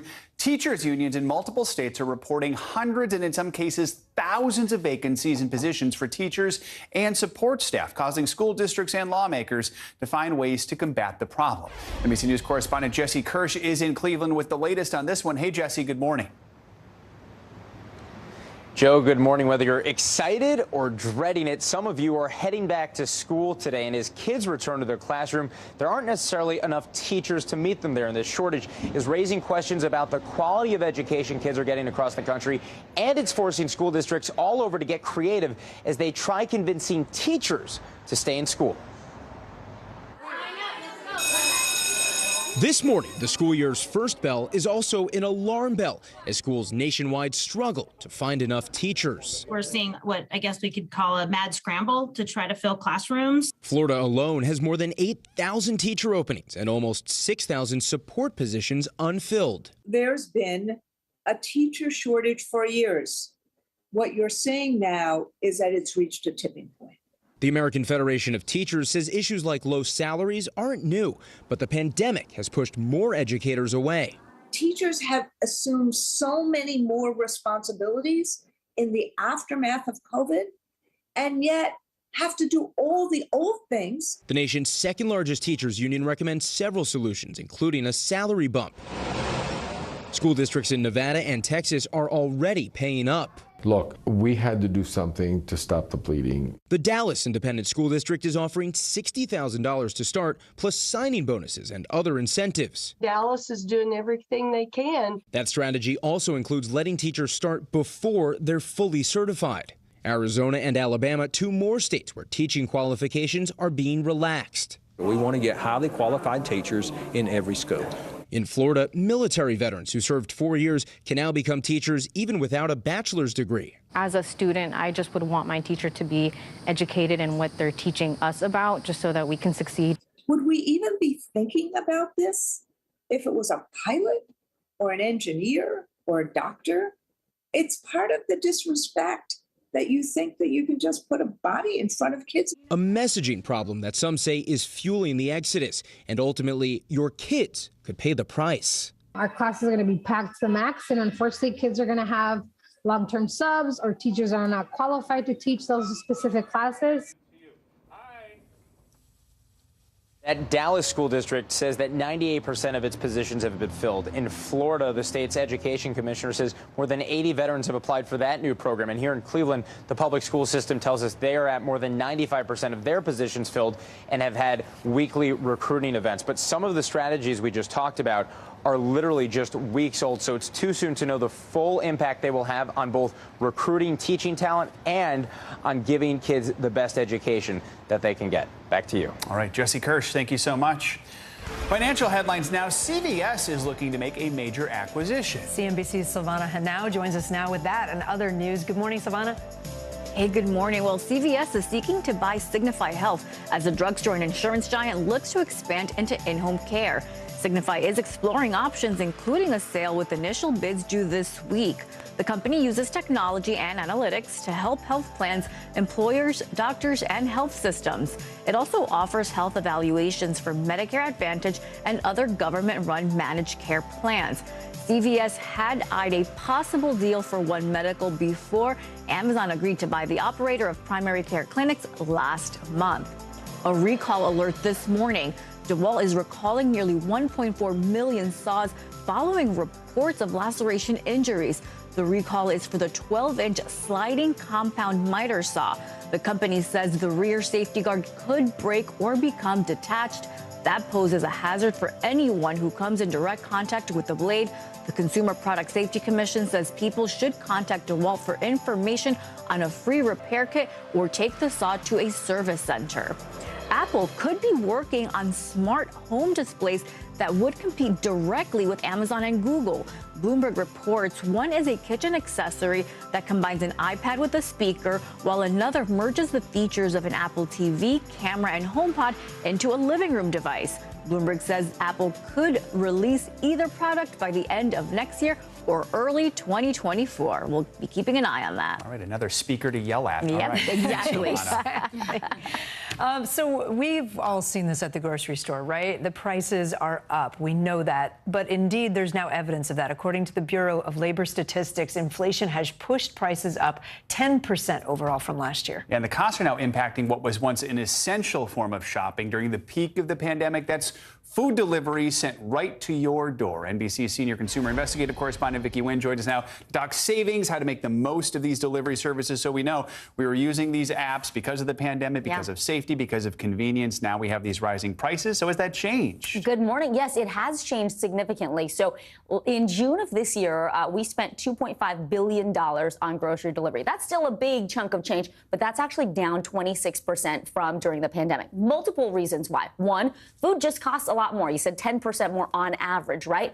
Also, two, we feel safer going into stores. We're vaccinated, we're boosted. Dare I say, some of us, myself, enjoy picking out our own stuff and going to the grocery store. It's sort of zen. Yeah, I love it, right? Me too. So there's that. Also, people are trying to cut down on delivery fees and tipping even. So those are reasons people are pulling back just a little bit.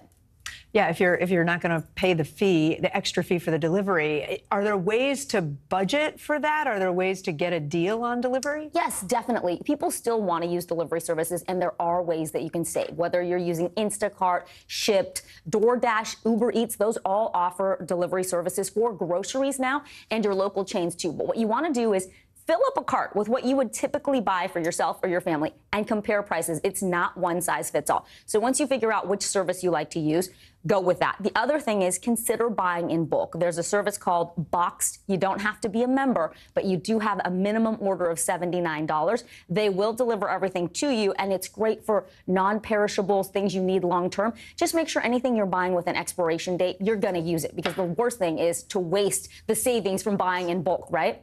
It's the worst feeling in the world. I have done that. Throwing out things that have expired. Yes. So if you are a shopper, you're considering doing routine grocery delivery, what are the things you should be thinking about? Okay, so in addition to the comparison shopping, you want to exhaust the free trial, right? That 2 weeks they give you, that 30-day free trial. Also the referral codes. If I say, Kate Snow, use my code, I get a discount, you get a discount. That's really important. The other thing to think about also is the different prices right now. So Instacart, it's $9.99 a month, but you got to make a minimum of $35 to get that free delivery. Walmart is introducing something really interesting. It's called Walmart Plus in-home. They will actually bring the delivery all the way into your refrigerator if you want. That's $19.95 a month. I know, Kate's mouth is like, what? Yes, into the fridge, Kate, into your fridge, okay? Just like very personal, very personal. Wait, I don't think I want them to see my fridge. I know. Do you understand? Some people love that mess. Will they clean it? That's extra, probably. That's probably a different service. But $19.95, and you don't have to tip the driver. That's all included. So that's a service to consider. And of course, if you're an Amazon Fresh member, don't forget Amazon Prime member, don't forget about your Fresh membership as well. Do they have to sign an NDA after they've seen your fridge? Seriously, so many questions. You've got to do a deep dive on this and investigate, but I doubt it. Is I think Amazon Fresh part of my Prime membership? It is. Yeah. It is. I didn't even know minimum that. orders. Yeah. Go on the little tab and then look up at the top where it says Fresh. Click on that, and then you can see who delivers to your area and for how much. You are such a source of information, Vicki.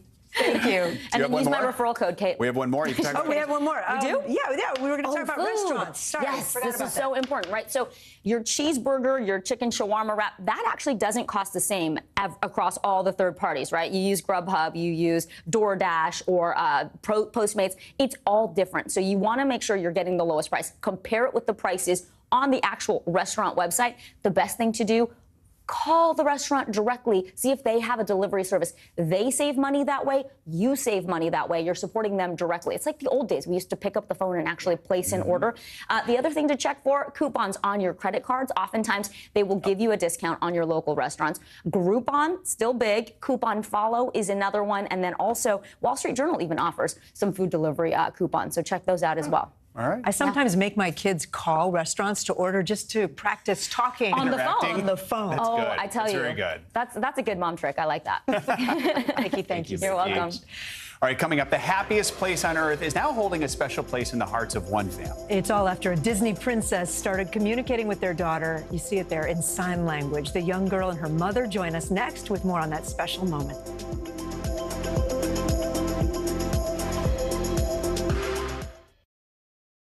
NBC News, streaming free now. These are our missing daughters and sons. We need anyone who saw something to come forward. She was wearing a black jacket, a black top, I'm going to bring my son home alive. Dateline, Missing in America. Listen now wherever you get your podcasts. Right now on NBC News Now, look at what's making headlines around the world. We've got 3 new developments just this afternoon. We begin this hour with breaking news. This is what it looks and feels like to try to escape Ukraine. I don't want to say goodbye. This factory has gone from making kitchen pots to lethal items. There's an intense artillery battle underway. Breaking news this morning. The heartbreak, the grief, and the tears that we have seen here are all tragically familiar. Was there a school officer on campus? Because that's what we've been told. No. The shooting is once again reigniting the debate over gun laws. If it's Tuesday, it is primary night. The highest profile races yet this year. The official confirmation of Judge Ketanji Brown Jackson. Let's zoom out a bit to our changing climate. What do we think that the new normal is going to be? The rollout of COVID vaccines for children under 5. Inflation is cutting into almost everything. Another honest conversation about what it means to be Asian American. We're coming on the air with the news NBC Scoop. Bringing the news to you is not only a job, it's an honor. Tonight, I interviewed Secretary of Transportation Pete Buttigieg about the ongoing delays. You seem to be pointing the finger at the airlines. They're pointing the finger back. Mr. Secretary, when is this going to get better? Top Story with Tom Llamas is your news playlist on NBC News Now. And now, you can listen to it as a podcast. Available anytime and anywhere. Mr. Secretary, when is this going to get better? You came into this job saying you were to fight crime. Have you been successful? Found a way to put that. Can you update us on the status of negotiations? The day's biggest political stories with trusted insight now and expert analysis now. A daily look at the politics behind the headlines. Meet the Press Now, streaming weekdays at 4 p.m. on NBC News Now.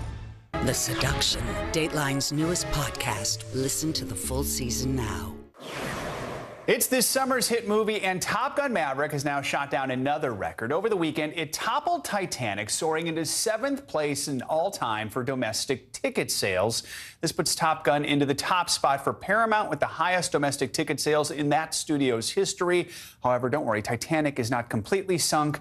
The 1998 epic is still beating Top Gun when you include the international market. You've seen it. Top Gun, Maverick, Yeah. loved it. Loved it, but I was saying it's because of nostalgia. Like Yeah, it's all I remember about- the first one, and it's all about lots of throwbacks. I loved it. Taking you back, all right. You should see it in the big theater, too. Yeah, that's the thing. I'm waiting for that, so I have to do that. All right. We are excited about this last story this hour. One little girl's truly magical experience at Disneyland. 11-year-old Zoe Tapley recently went on vacation with her family to Disneyland. Zoe is deaf and uses American Sign Language to communicate with others. Whenever she meets someone who doesn't know ASL, her parents translate for her to help her communicate. And Zoe assumed that that would be the case when she met one of her favorite characters, Princess Anna from Frozen. But to her surprise, Anna turns out to also know American Sign Language and was able to have a full conversation with Zoe without the help of her parents. We are lucky. Jeanette Tapley and her daughter Zoe join us now. Mom is going to help us translate so we can have a full-on conversation here. Good to have you with us. Zoe, I have to ask you, how cool was it to meet Anna and have that whole conversation in ASL? Can you tell us a little bit about what you talked about? Do you remember what you talked about? Hi. Oh my gosh. Yeah. Anna told me she met me and we were so excited, and she showed me her sign name and we had a conversation. You guys talked about rides and you talked about the funny part that we didn't video or didn't show, at least, was talking about Olaf and which rides does Olaf like? Does he like slow rides? Or does he like fast rides? And Anna said, what? He has to do slow rides. Why? Do you remember? Is it because his arms will fall off? Right, those little twig arms. Jeanette, I'm wondering, as a mom, you're seeing Zoe have this full ASL conversation without her needing you or her father to translate for her. What was that feeling like? Man, we just kind of like stood there shocked. Like, it was really surreal, but it was also like, wow, this is a really incredible moment. And even just watching it back, man, I get choked up. I feel like I want to cry because so it's like mom cries about everything. But I felt like just like it was a moment I wanted to freeze forever. I hear that emotion in your voice. What is it? I'm sorry, say that again. Oh, I heard your voice shaking a little. I wondered what the emotion was. It's one, this viral, like how we've gone viral and showing people the beautiful language of ASL, and Zoe being like this like famous little star now, and Princess Anna, I mean, what an incredible princess. Just the moment it just has impacted our family.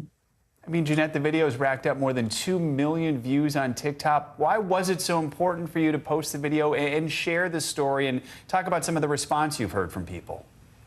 Yeah, man, it was important for us to share because it was a beautiful like moment for our family. It was just fun to share. Honestly, it wasn't like this needs to be seen. It was just like this was fun and beautiful, so why not share it?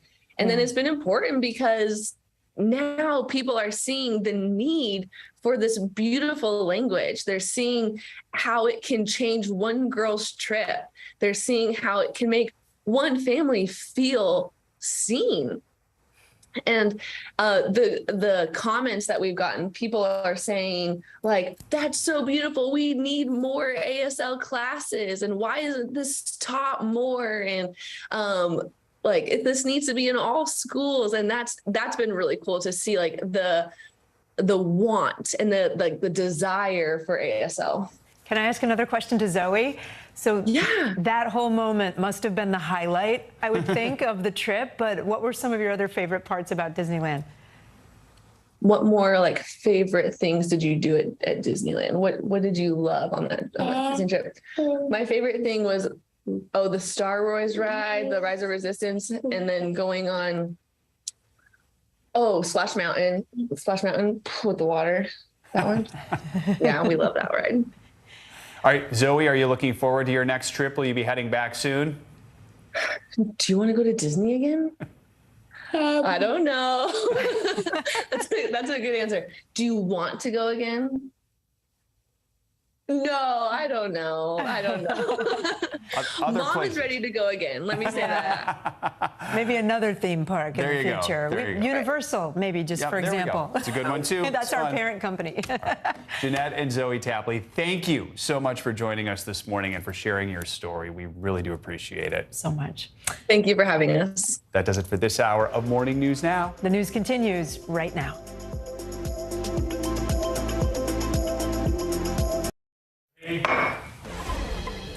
Hey there, happy Monday, everyone, and thank you so much for joining us. I'm Morgan Radford. And I'm Vicki Wynn. Right now on NBC News Now, done deal. The Democrats' sweeping climate, health, and tax package makes it across the finish line after a marathon session on Capitol Hill.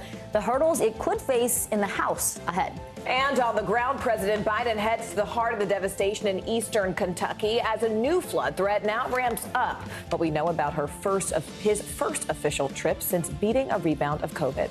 And serial killers search New Mexico's Muslim community on edge after 4 men have been shot and killed over the past several months. Authorities are now investigating whether these murders could all be connected. And cutting-edge technology, doctors map out entire surgeries in the metaverse. How virtual reality is now reshaping healthcare a little later.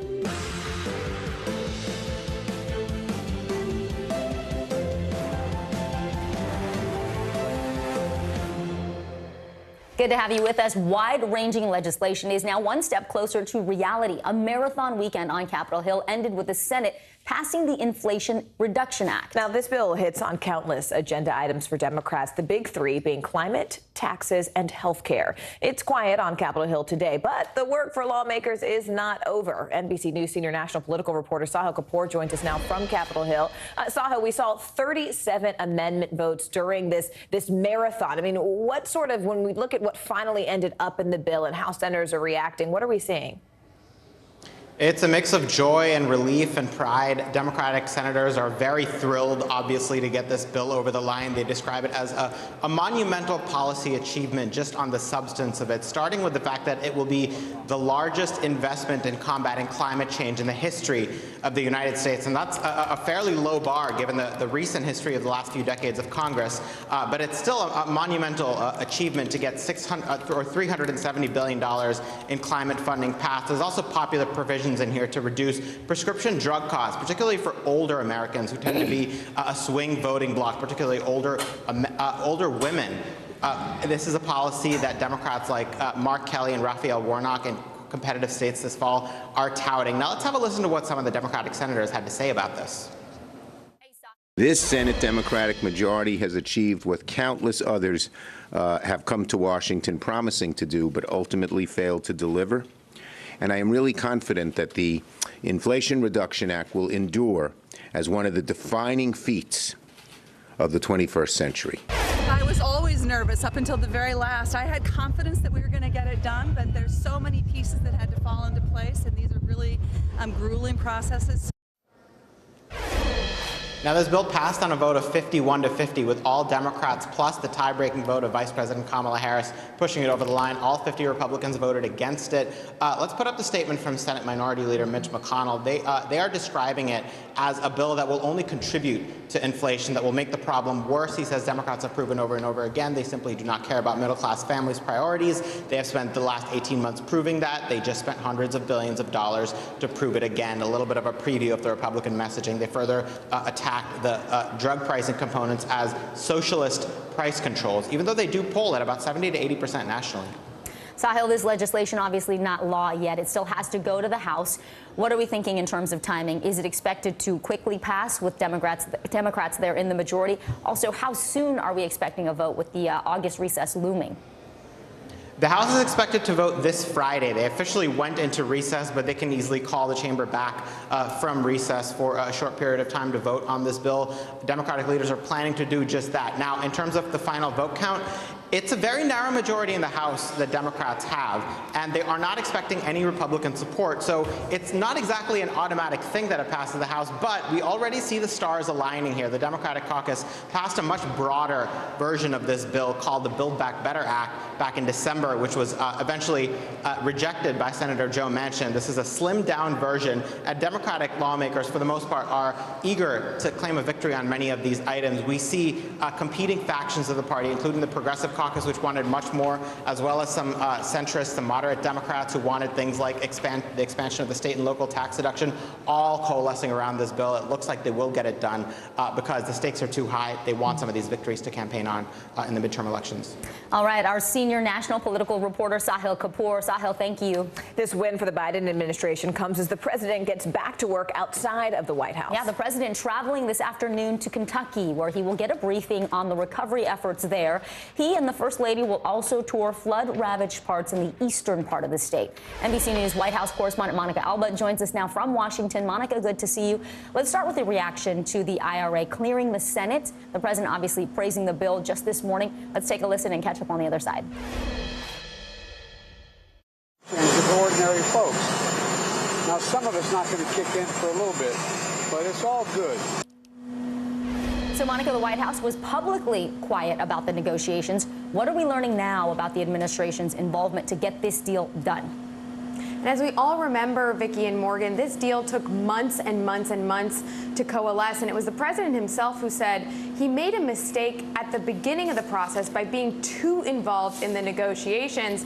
And he even admitted that the public doesn't want a president-senator. They want a president who's focused on being the president and to let senators be senators. And that's what White House officials tell me really drove this process. And they took on a sort of Fight Club mentality where they said, of course, this is going to be going on. We all know it's going on, but the first rule is not to talk about what's going on, at least not publicly. And that seems to have worked well for this White House. House, their legislative affairs team, and Senate Democrats, who are working very, very closely together. And the president himself, even from these last couple of weeks when he was in COVID isolation before testing negative, he was making phone calls to Leader Schumer. He was talking to Senator Manchin. We know that. But they weren't at all coming out and trying to talk about that. And even in some of these other deals on Capitol Hill, you'll remember the president trying to go down there, meet with lawmakers at the other end of Pennsylvania Avenue himself to try to seal the deal. And that didn't work in the past. So again, they took a little bit of a new strategy, and this White House celebrating today, feeling like it paid off, certainly adding to the laundry list of some other legislative agenda items that got done in the last couple of weeks. You know, Monica, speaking kind of those legislative items, we move away from the politicians and focus on the everyday people. We mentioned that the president is on his way to parts of Kentucky that were devastated by flooding. But the question, Monica, is who will the president be meeting with exactly? And really, is he expected to say anything, to make any remarks after touring those damaged areas? He is, Morgan. The president and first lady will be meeting with Governor Andy Beshear and the first lady of Kentucky there. They're going to be getting a kind of briefing on all of the damage. Then they're going to be traveling to an elementary school, and they're going to be visiting some place that was hit exceptionally hard, and that's Lost Creek, Kentucky. And then we can expect the president to speak about how this ties in to what legislation we were just discussing, the Inflation Reduction Act. The president's going to argue all of those millions of dollars that are going to go towards climate resilience. He's going to say that there is no better case for that than what we just saw happen, and the many natural disasters that have occurred in the last year or so, where the president had been making the case and going to them in the wake of them and saying, please help us get this climate bill across the finish line. Today, he's expected to say, now that we are expecting to do that in the coming days, that will really help people get a little bit more prepared. It's, of course, a historic investment in that. So you can absolutely bet he's going to tie what's happening in Washington into his visit to Kentucky, which he already is there and will continue to tour the damage. And we will see. White House correspondent Monica Alba. Monica, thank you so much.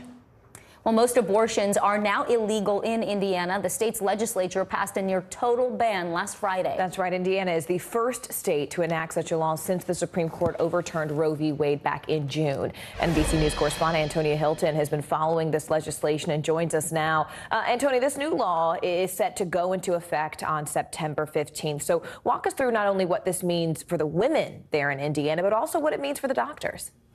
Well, Morgan, it means that for the vast majority of women in Indiana, abortion is banned at week 0. That's with exceptions only for a threat to the life of the mother, rape, incest, or fetal abnormalities that would be lethal. And, you know, historically, Indiana has been a place where other women in other states in that region have actually turned to for abortion care. So women now there are going to be looking at states like Illinois or Michigan. You know, on the side of doctors and clinics that have been doing this work, there are going to be major changes because 98% of abortions performed in the state have been performed in clinics. But now clinics, due to this law, are no longer going to be able to do that work. It's only going to be hospitals.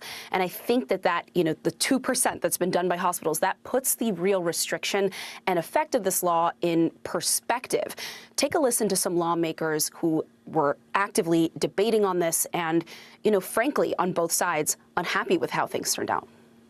These kinds of decisions are never made in a vacuum, and there are polls going each way, but actually the insistence here is we protect as many people as possible. If you're pro-life, you can't be happy. If you're pro-choice, you can't be happy.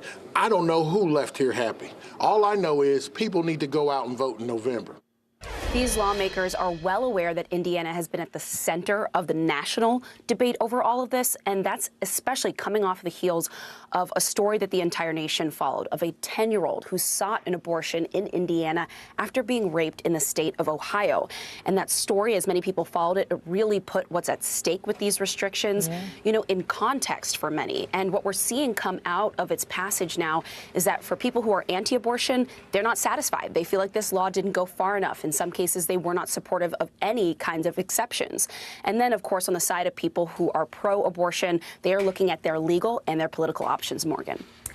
Antonia, Vicky here, this law, it's drawing criticism, obviously, not just from people on both sides of the issue, but also from businesses there in Indiana. What are the concerns that these businesses have, and what does this mean for the state economically?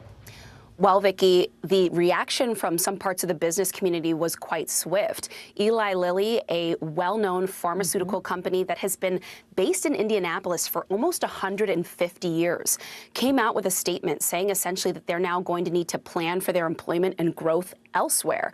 And then more recently, Cummins, a engine manufacturer, released a statement saying very much the same. For some, though, this support, this outcry from some of the business community is too little too late. Take a listen to a conversation our team had with a professor from the University of Wisconsin. It's heartening that businesses are coming out and talking about this. To be frank, they're a little bit too late. Indiana's had these really heavy abortion restrictions long before the Dobbs decision dropped. And now this feels like a little bit, not too little too late, but it's just not enough. Some researchers have estimated that the cost to the economy nationally of abortion restrictions could be well above $100 billion a year. And so we can expect in the coming months, especially as we get closer and closer to November, that people are going to be voting at the ballot box, but also with their decisions about where to live, where to raise their families, and where to put down their roots. Vicki. So much fallout socially, economically, covering all those angles. Absolutely. NBC News correspondent Antonia Hilton, thank you. Voters in 4 states head to the polls tomorrow, including in the battleground state of Wisconsin. The Republican race for governor is stepping up another competitive matchup between a Trump-endorsed candidate and a Pence-backed opponent. NBC News correspondent Shaquille Brewster joins us now from Waukesha, Wisconsin. Shaq, former President Trump was there in Wisconsin on Friday. He had that rally to support his choice for governor, Tim Michels. Michels' challenger, though, is the former Lieutenant Governor Rebecca Clayfish. That's Pence's choice. He's endorsed her. So how is this shaking out with voters right now as they head to the ballot box in preparation for tomorrow? Well, they're telling me that they're a little bit stressed out about this decision that they have there. That's because you look at former President Trump, you look at Vice President Pence, and even Scott Walker, the former Republican governor here, they have all gotten involved in this race. They're all popular among Republicans here in the state, and now it's up to the voters to decide which candidate they want to support here. And when I talk about that level of stress and how they're weighing their options, I want you to listen to some of the conversations we've been having with Republican voters here in Wisconsin. I think that Walker probably endorsing Rebecca, but it's more about they were together. I mean, she was lieutenant governor, I believe, when he was governor. So I think between the two, that has more credibility than, I think Trump and Michels more personality than policy. Kind of tend to look for a moderate in both parties, but that is kind of difficult to find in these days. When you look at the polling that is available, there's not much, but things are tight. Things appear to be tight. Voters say that they feel that this race is going to be tight. And one thing that we know here in Wisconsin, already nearly 300,000 people have already returned their ballots, their absentee ballots, or voted early. So it's going to come down to the wire, and it's something that a lot of people will watch because you see that divide in the Republican Party. You're going to see it play out right here in Wisconsin. Well, speaking of the Republican Party, Shaq, I mean, one of the things we've been watching, especially in these battleground states, is the Trump effect, right? I mean, you're in the largest Republican-leaning county in a major swing state. We saw many of Trump's picks win primaries last week in other battleground states. We're talking Arizona, Michigan. So what are you watching for there on the ground in Wisconsin in terms of Trump's influence on the GOP and really the implications of his candidates winning the primary?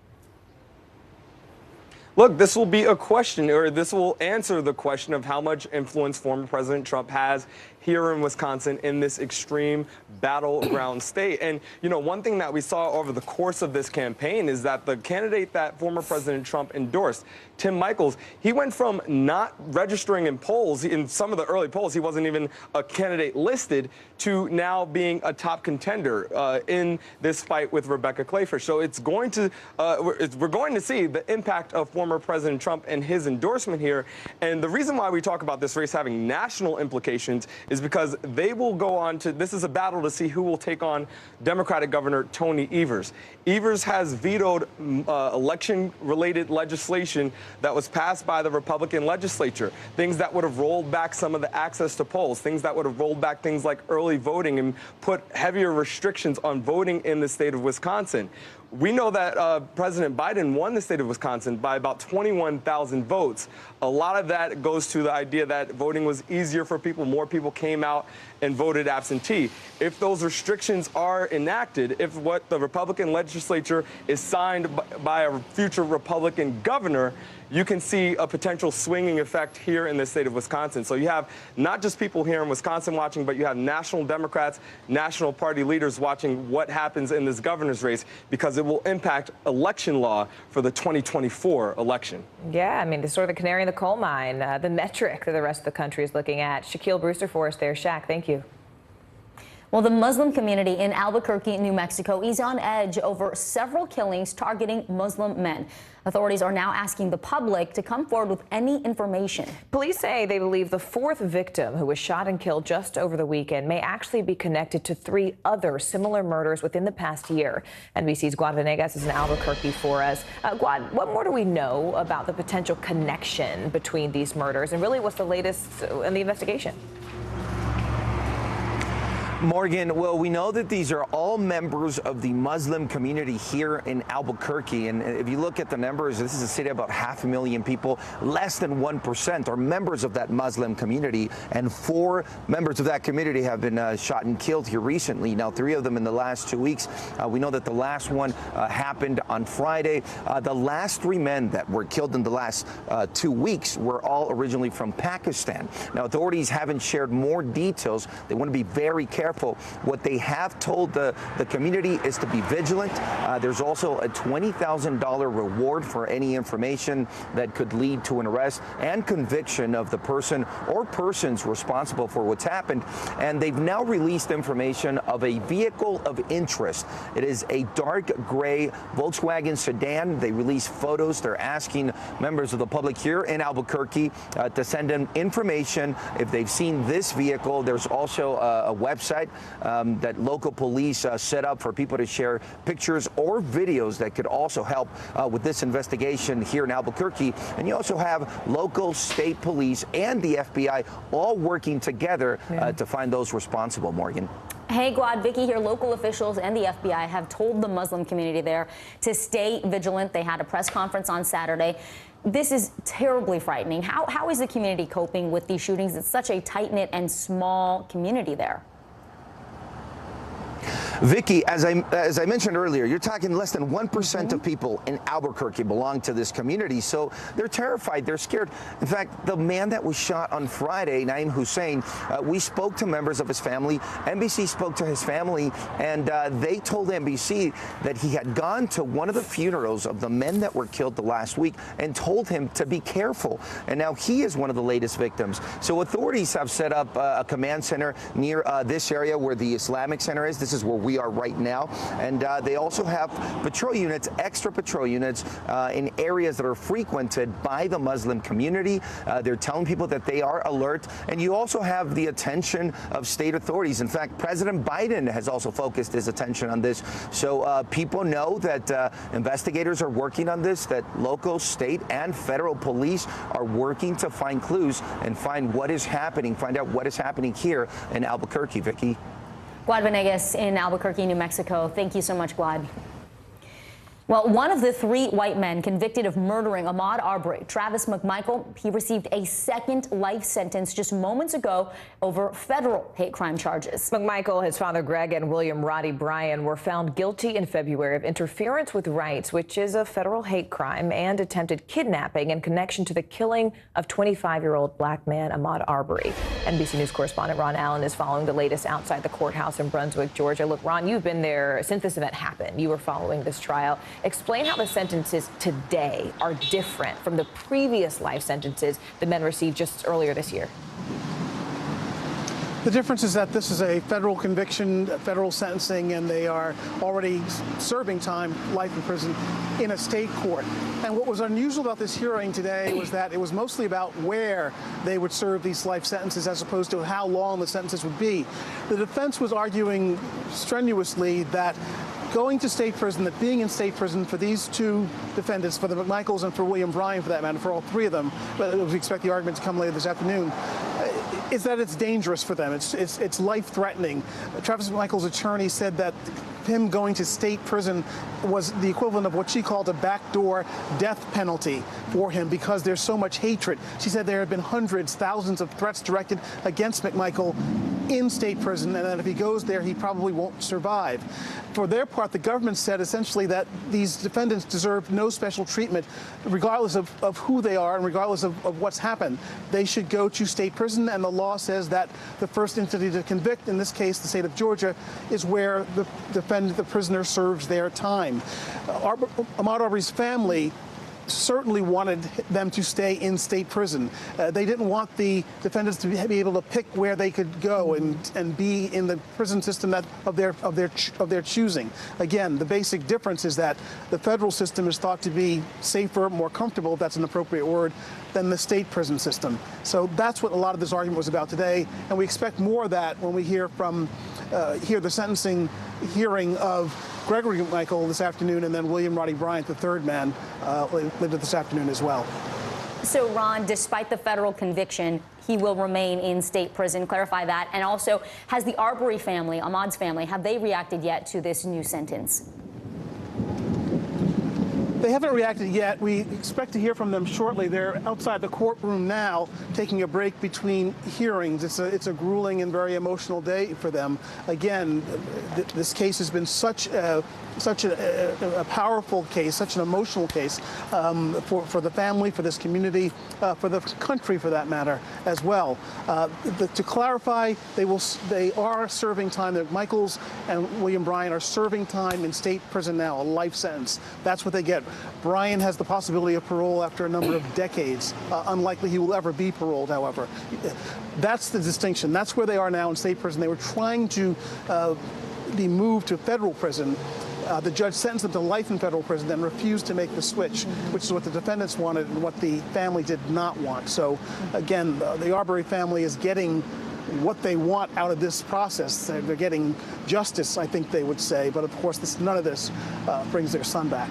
You know, Ron, you've covered this community, not just the trial, but the community since it happened. And you watch the reaction. You watch people's heartbreak. You see, Black community leaders. We just saw an image there of Reverend Jesse Jackson coming in. And you talked about sort of the tremors of fear and injustice that this community felt. Does this sentence make any difference for them, for the people who are watching this trial there in Georgia? We'll have to ask people what they think about that. I don't think that this sentence of life in prison was a big surprise. I think most people expected it, frankly, and I think most people feel like it's appropriate. And I think also that it's going to take some time for this community to get past all this, right. Because it still sears very much in the consciousness of this community. All right, NBC's Ron Allen for us there, Brunswick, Georgia. Ron, thank you.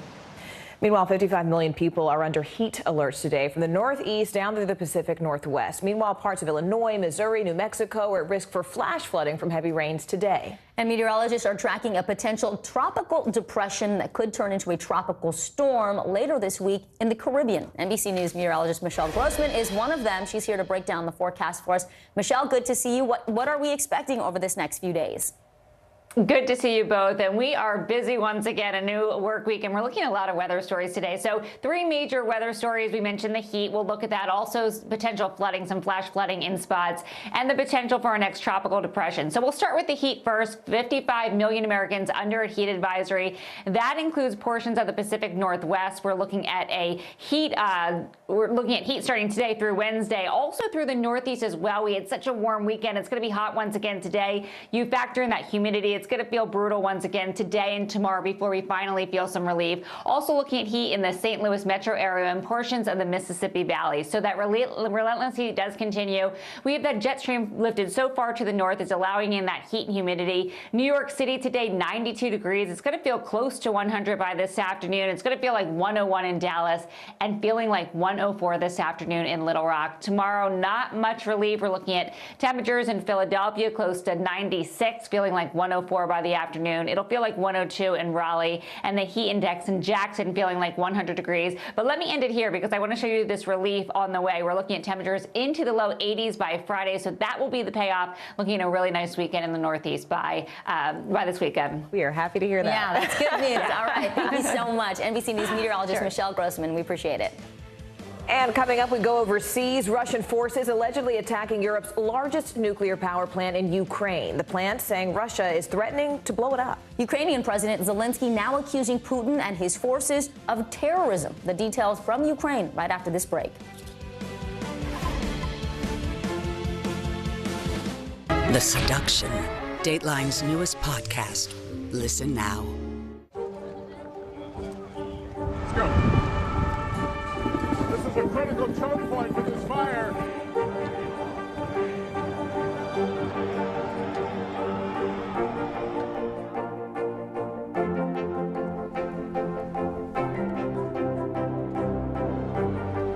Unnecessary, unjustifiable, illegal. And good evening from New Orleans. Late military operation witnessing the massive crowds. I admire you both. Nice to really spend some time with you. Appreciate it.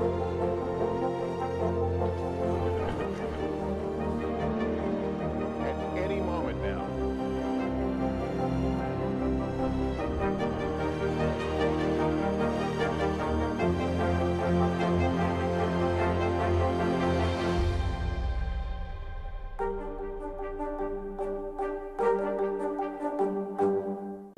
No stress, no mess, just yum. That's it. The Seduction, Dateline's newest podcast. Listen now. These days, it feels like the news never stops. So let's get into it. What's happening right now, what it all means for you for an hour every day. It can be hard to keep up, so let's get started together. Hallie Jackson Now, weekdays at 5 on NBC News Now. Mr. Secretary, when is this going to get better? You came into this job saying you were to fight crime. Have you been successful? Found a way to put that. Can you update us on the status of negotiations?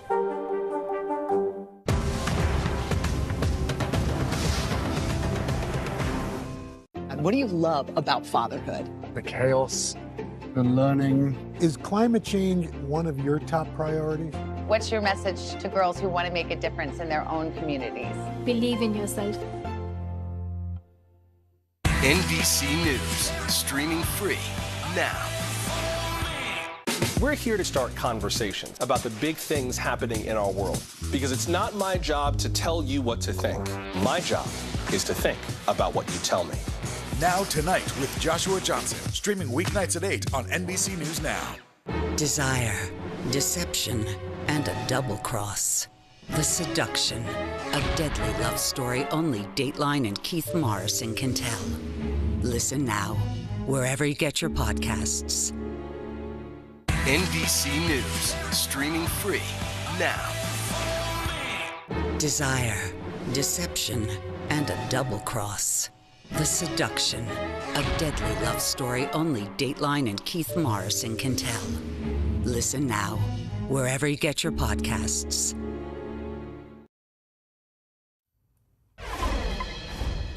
New pleas from Ukrainian President Volodymyr Zelensky for international help against Russia. Zelensky is now accusing Putin of committing terrorism after several attacks on the largest nuclear power plant in Europe.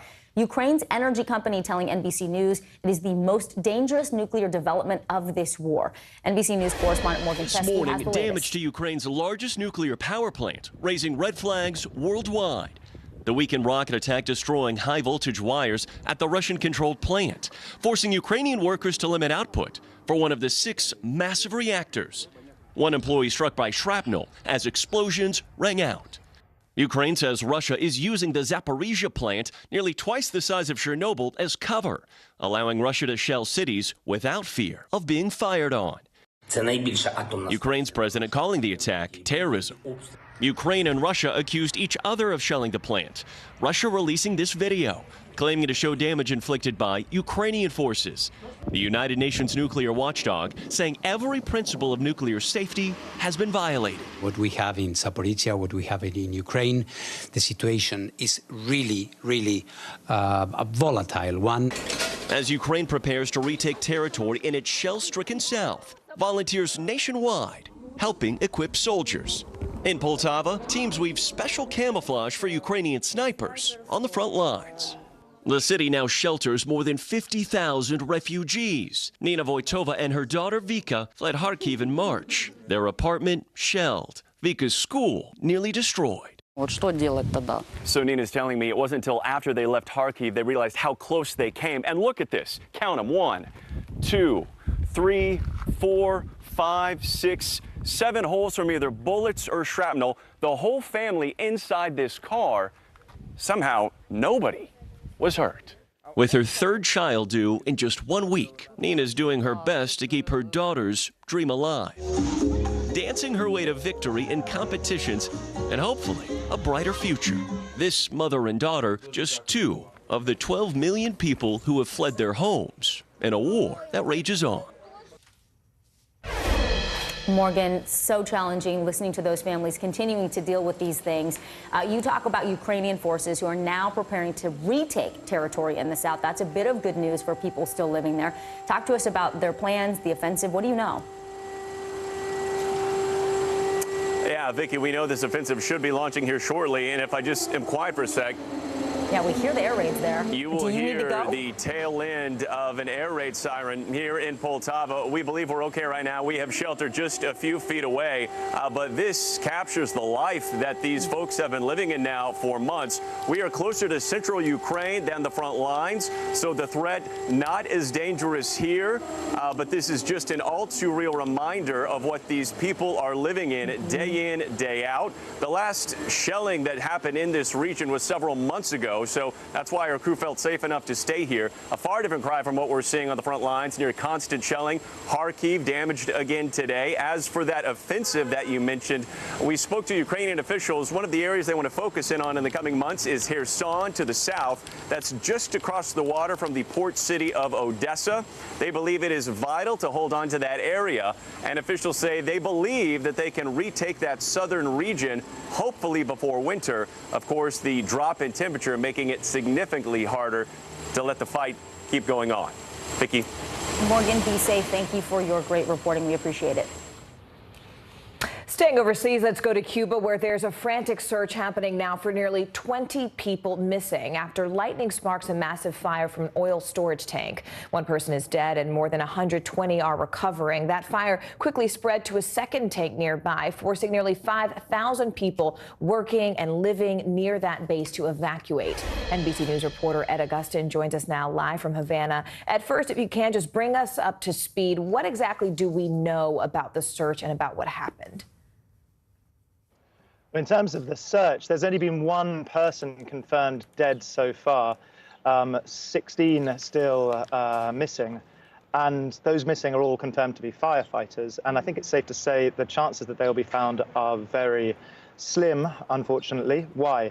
I was there yesterday and I was speaking to a firefighter who, seconds before the blaze, was between the 2 tanks that subsequently exploded. Each of these tanks can hold up to 300,000 barrels of oil. And he was trying to hose down one tank to keep it cool, to stop it from exploding. A fire started, as he recounted to me and as we know. The firemen in the vicinity started running. He got trapped in the hose that he was using to hose down the tank. And as the fire engine with his colleagues sped away, it was him holding on for sheer life and being dragged across the ground for about 40, 50 meters that saved him. He was crying when I spoke to him. His colleagues, some of which were friends from school, he presumes are dead, but yet he keeps on fighting. He keeps on fighting. I mean, that's a heartbreaking story, Ed. We also know that just when we look at the big picture here, that Cuba is facing a major energy crisis with severe fuel shortages and massive blackouts. So what kind of impact overall does this fire have on the energy system there? Well, this catastrophe couldn't have come at a worse time for Cuba. The island is broke. And the locus of the crisis for the last few months have been huge, chronic, daily power cuts for millions of Cubans in the provinces. That's become a daily reality already. And there's a few reasons for that. One is that the war in Ukraine, that the previous piece was reporting on, has pushed up global prices for gas, so Cuba struggles to buy them with hardly any money it has. Two is that US sanctions, which were put in place by the Trump administration, their so-called maximum pressure campaign, many of them have been left in place by the Biden administration. And some of those sanctions specifically target, sanction oil tankers bringing oil from Venezuela to Cuba. And I was speaking to oil experts this weekend, and they say, yeah, that raises costs. If you're a tanker company and you want to ship to Cuba, you're going to think twice about doing that. You're going to put a premium on it. The other reason is it's very, very aged infrastructure. 40, 45 years old are most of these factories, and they just haven't had enough capital maintenance. So when you put all those things together and then you add this lightning strike right by the biggest power plant in Cuba, it's a catastrophic situation for everyday Cubans. Yeah, we appreciate you bringing it to us and explaining the nuance to us there. Ed Augustin for us live in Havana. Ed, thank you. The Senate Democrats' big win on the Hill, well, it could cause waves on Wall Street. Why some critics say the Inflation Reduction Act could cause more economic harm than good. Stay with us. These days, it feels like the news never stops. So let's get into it. What's happening right now, what it all means for you for an hour every day. It can be hard to keep up, so let's get started together. Hallie Jackson Now, weekdays at 5 on NBC News Now. Top Story with Tom Llamas, weeknights at 7 on NBC News Now. We're here to start conversations because it's not my job to tell you what to think. My job is to think about what you tell me. Now Tonight with Joshua Johnson, weeknights at 8 on NBC News Now. NBC News, streaming free now. You open the door for so many people. I love working with people. I did not do any of this by myself. Hello! Lizzo, you put a smile on every single face. It feels like Christmas or my birthday or something. The fire has grown leaps and bounds. You see behind me is typical. How you doing? Pretty bad. To cover the news, you have to be in it. This is how so many towns and cities are protecting themselves. They're pushing the gates open. Was there a school officer on campus? That's what we've been told. No. Top Story with Tom Llamas, weeknights at 7 on NBC News Now. You don't know when your moment's coming, but when it does, you take it.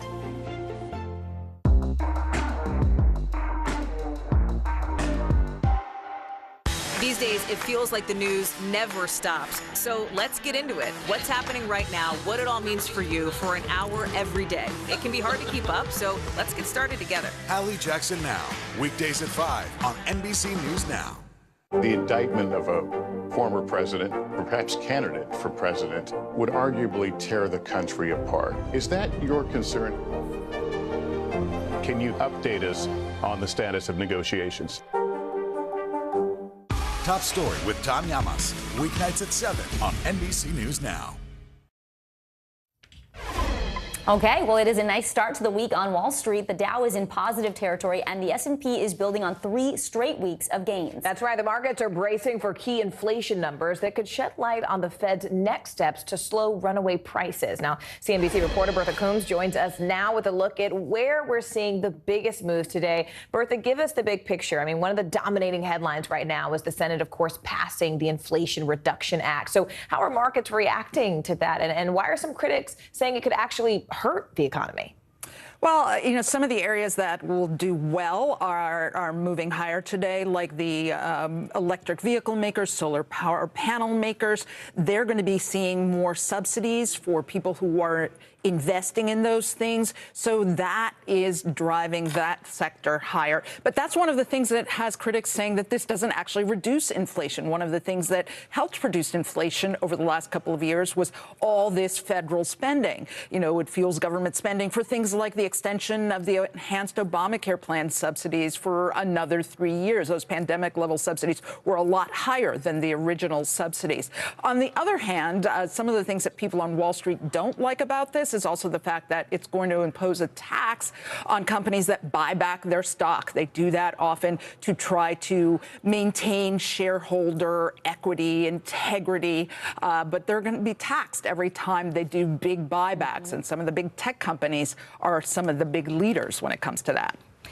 Bertha, the new reading for the Consumer Price Index, the CPI, that's coming out on Wednesday. What are we expecting to see ahead of the Fed possibly hiking interest rates again? That one was scheduled for next month. You know, two key areas that the Fed is focused on right now is employment and wage costs, as wage costs continue to go up, and overall inflation numbers. Now, the Fed has said as long as the employment market remains hot, they don't think that we're in a recession or heading towards a recession. The economy is strong. Now, Friday, we saw 528,000 new jobs, unemployment ticking down to 3.5%, and wages rising. Now, this week, with the CPI, they're going to be watching for the overall direction of consumer prices. Gasoline prices seem to have peaked in June. It's been 6 straight weeks that we've seen prices come down. They're going to want to see signs that other areas are starting to stabilize. Even if we get a lower CPI for July, however, the Fed still is likely to continue raising rates for the next few meetings just to try to keep the economy from overheating. Well, they got to be careful because we don't want to throw into the big R word, the recession. All right, CNBC reporter Bertha Coombs, we know you'll be watching for us. Thank you. And coming up straight ahead, a concerning surge in the opioid epidemic. What's fueling a fentanyl uptick and why experts say this is just the tip of the iceberg. Stay with us. News is happening now. To look at what's making headlines around the world. We're coming on the air with breaking news. This is a significant moment. Whenever it happens, wherever you are, NBC News, streaming free now. Mystery in Paradise. There's my sweet little sister on the news. A series of secrets to be discovered. This investigation takes you into the swinger lifestyle. Dateline's hottest July ever. Fridays at 10/9 Central. Sometimes the news can be difficult and overwhelming for kids to understand, so we've created a newscast just for them. We hope your family will watch Nightly News Kids Edition. Right now on NBC News Now, look at what's making headlines around the world. We've got 3 new developments just this afternoon. We begin this hour with breaking news. This is what it looks and feels like to try to escape Ukraine. I don't want to say goodbye. This factory has gone from making kitchen pots to lethal items. There's an intense artillery battle underway. Breaking news this morning. The heartbreak, the grief, and the tears that we have seen here are all tragically familiar. Was there a school officer on campus? Because that's what we've been told. No. The shooting is once again reigniting the debate over gun laws. If it's Tuesday, it is primary night. The highest profile races yet this year. The official confirmation of Judge Ketanji Brown Jackson. Let's zoom out a bit to our changing climate. What do we think that the new normal is going to be? The rollout of COVID vaccines for children under 5. Inflation is cutting into almost everything. Another honest conversation about what it means to be Asian American. We're coming on the air with the news NBC Scoop. Bringing the news to you is not only a job, it's an honor. To cover the news, you have to be in it. This is how so many towns and cities are protecting themselves. They're pushing the gates open. Was there a school officer on campus? That's what we've been told. No. Top Story with Tom Llamas. Weeknights at 7 on NBC News Now. You don't know when your moment's coming, but when it does, you take it. Still to come on the Channel 2 News. Well, the waters are certainly receding now. Still too close to call. Lester Holt reporting from the Ground Zero, as it's being referred to. It is, in fact, the taste of freedom. The Haitian people know a little something about resiliency. What's the biggest risk right now? Some of the troops who have been proud. I want to welcome you to the first presidential debate. In fact, we've been told we can't go any farther. You with some resilient folks. Let me get a hint.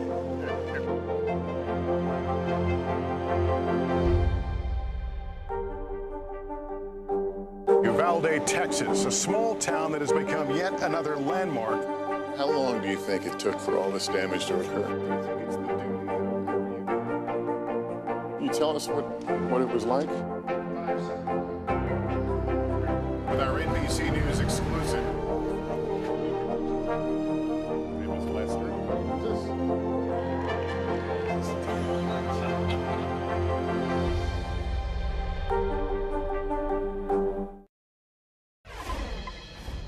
There are new signs today that fentanyl's deadly grip on our country is not letting up anytime soon. In fact, just last year alone, fentanyl was linked to more than 71,000 overdose deaths right here in the U.S. In fact, that's more than 2/3 and a jump of 20,000 deaths from just the year before, according to the CDC. 20,000. At one point, many opioid users feared coming into contact with fentanyl because of its notoriously deadly effects. But that is now apparently changing in a big way, a bad way. NBC News medical reporter Erica Edwards has new reporting on the opioid epidemic and joins us now to talk about this stark and deadly shift. Erica, thank you. We're looking forward to hearing more about this.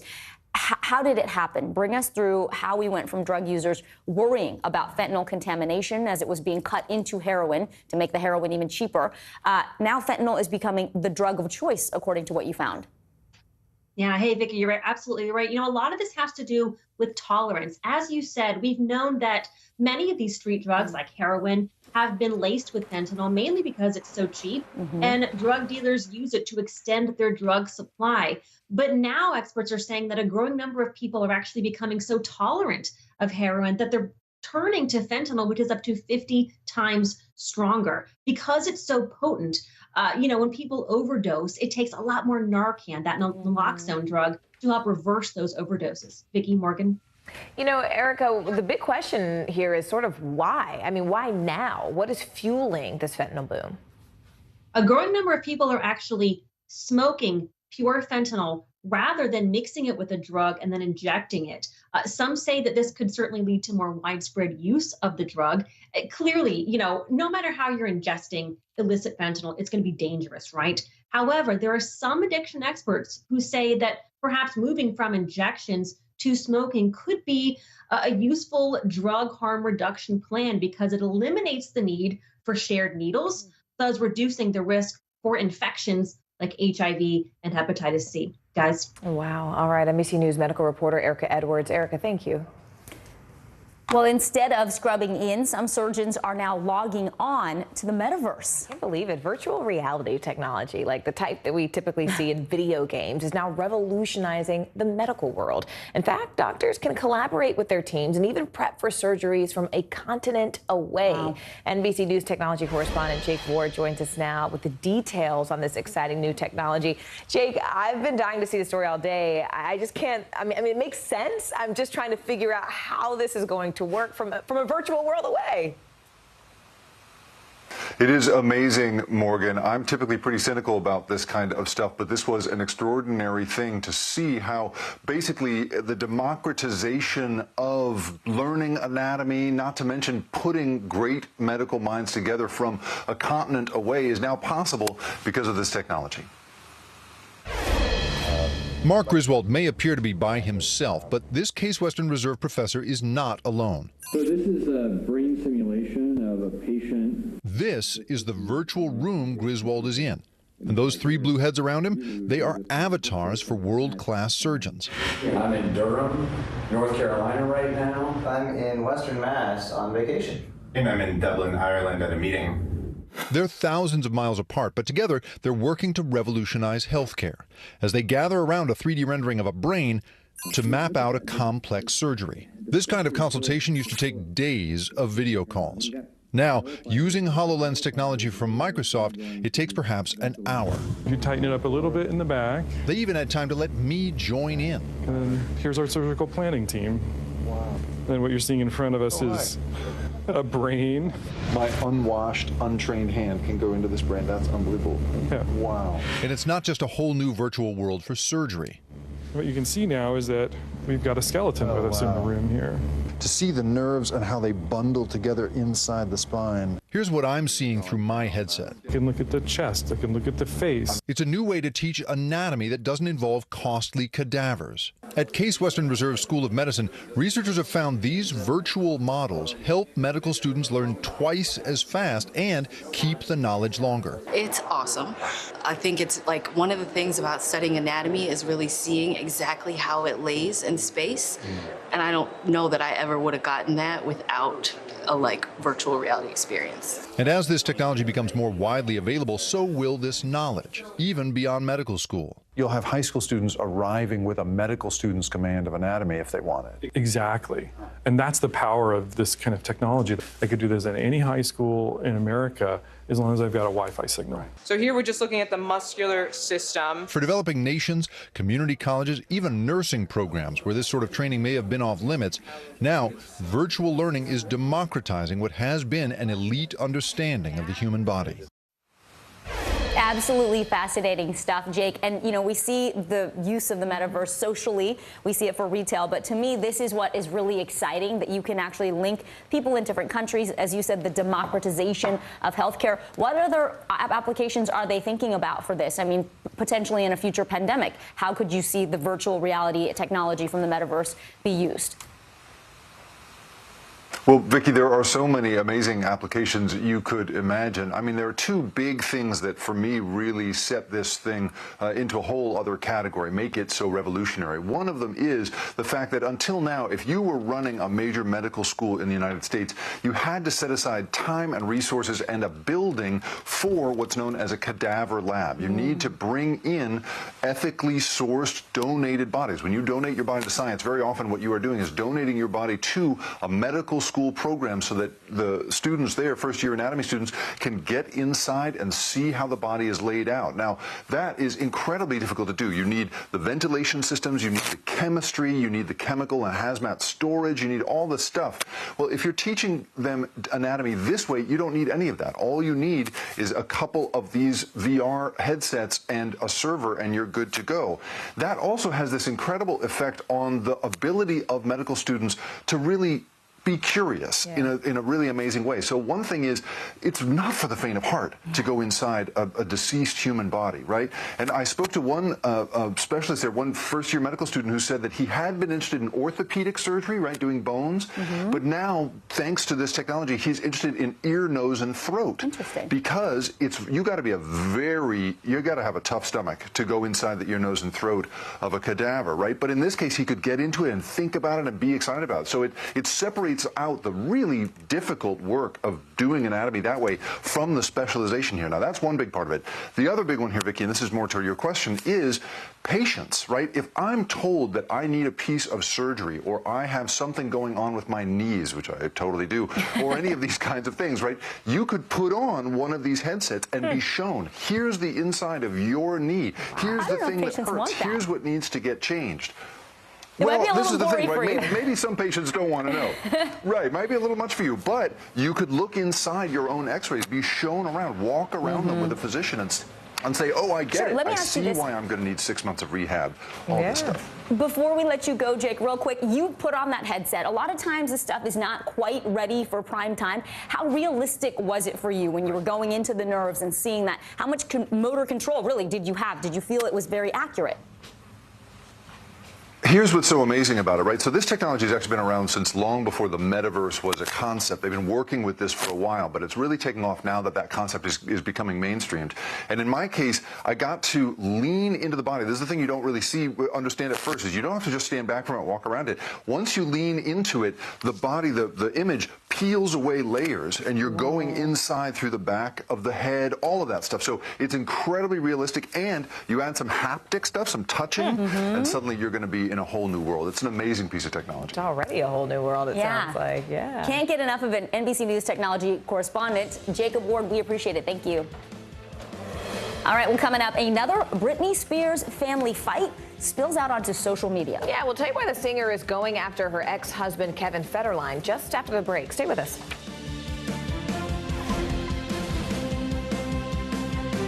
Desire, deception, and a double cross. The seduction, a deadly love story only Dateline and Keith Morrison can tell. Listen now, wherever you get your podcasts. We're here to start conversations because it's not my job to tell you what to think. My job is to think about what you tell me. Now Tonight with Joshua Johnson, weeknights at 8 on NBC News Now. Sometimes the news can be difficult and overwhelming for kids to understand, so we've created a newscast just for them. We hope your family will watch Nightly News Kids Edition. The fire has grown leaps and bounds. What you see behind me is typical. How you doing? Pretty bad.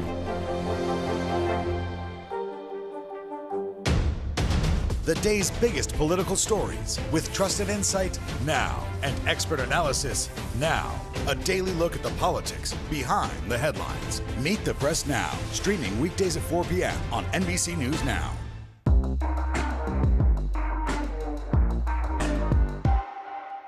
Top Story with Tom Llamas, weeknights at 7 on NBC News Now. You don't know when your moment's coming, but when it does, you take it. As we look out over the latest city-turned-crime scene, we see the things left behind. Back now with our NBC News exclusive.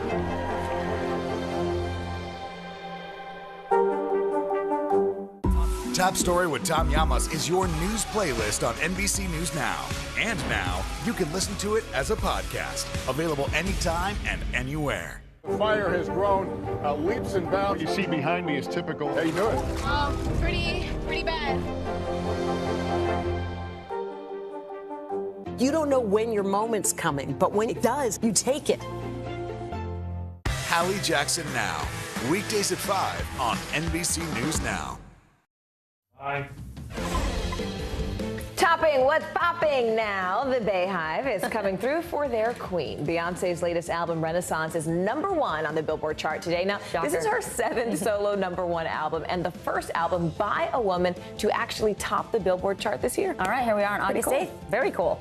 Well, Britney Spears is in a social media squabble with her ex-husband, Kevin Federline. They're at odds over their teenage sons, who Federline claims they don't want to see Spears right now, allegedly because of her Instagram post. Spears slammed the claims as hurtful in an Instagram story. Well, one of the biggest events of the fall season may look a little bit different this year. Bloomberg reports Apple's next keynote event will be virtual. In fact, execs reportedly are already pre-recording some of those segments, and the tech giant is rumored to roll out the new iPhone 14 as well as Apple Watch next month. Alrighty then. Well, there is a major milestone tomorrow for an American landmark. The Hollywood Bowl turns 100. 100 years old, a stage that has hosted some of the biggest names in music, in art, in theater. NBC News correspondent Gotti Schwartz takes us inside this centennial celebration. Hey there, I'm hoping this is going to be an eye-opening birthday tribute to the Hollywood Bowl. Look, I live about 2 miles away from there. I've been there a bunch of times, but I had no idea it had so many secrets. And as a birthday favor, we're going to share them all with you. In Hollywood's land of film, music, and popular culture, there is one timeless place where they all magically swirl together. The Hollywood Bowl Amphitheater, like no other, with its own special meaning to generation after generation. From the first pop singer to take its stage, old Blue Eyes Frank Sinatra, to full-on Beatles mania in the 60s, to its unforgettable cameos in the Beverly Hillbillies, Bugs Bunny at the Symphony.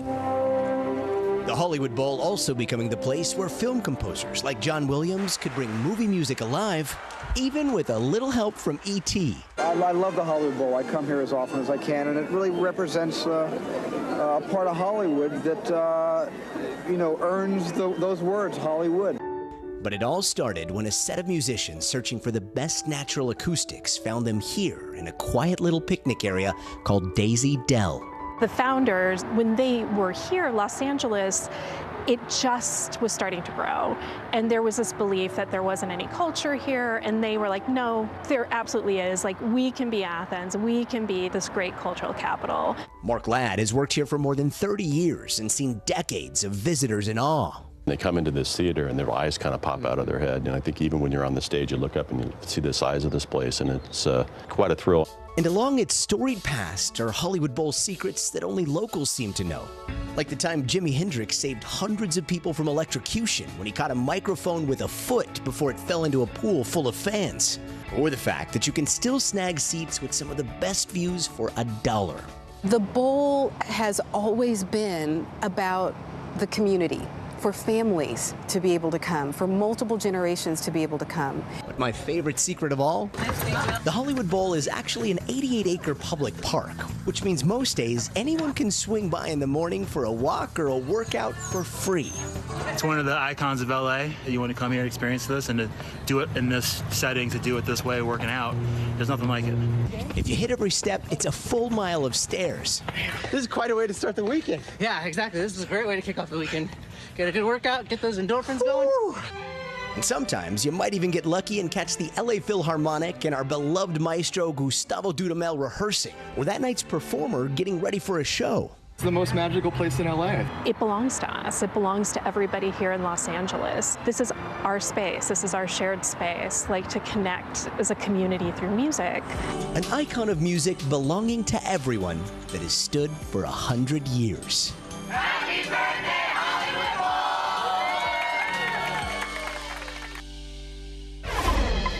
Now, before everyone shows up to the Hollywood Bowl tomorrow hoping for a free morning concert, a little caveat. Sometimes artists playing can ask that the rehearsals be closed, so it's best to call ahead to audience services a day to find out beforehand. Guys? Gotti, thank you. Well, hi, everyone. I'm Vicki Nguyen. Happy Monday. I'm Morgan Radford. Thank you so much for joining us. Right now on NBC News Now, on the road again, President Biden makes his official trip since overcoming a COVID rebound. What we know about his tour of the flood-ravaged region of eastern Kentucky, as even more rain is expected in the forecast. And razor-thin win. Democrats' sweeping spending bill to fight inflation, the climate crisis, and soaring prescription drug costs squeaks through the Senate by one tie-breaking vote. What's next before it reaches the president's desk? Coming up. Leaving town, two of Indiana's biggest employers threatened to take their business and more than 100,000 jobs elsewhere over the state's new restrictive abortion law. The financial fallout across the Hoosier state coming up ahead.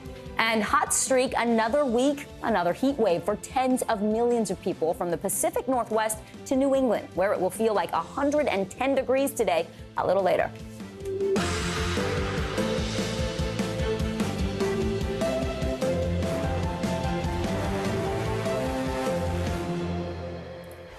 The president and first lady are in eastern Kentucky right now, really to get an up-close look at the staggering damage left behind by the historic flooding that killed more than 36 people. Yeah, these images that we have been seeing for nearly 2 weeks, they're still difficult to comprehend. More severe storms could also be coming. NBC News correspondent Kathy Park joins us now from one of the hardest hit places, Lost Creek, Kentucky. Kathy, good to see you.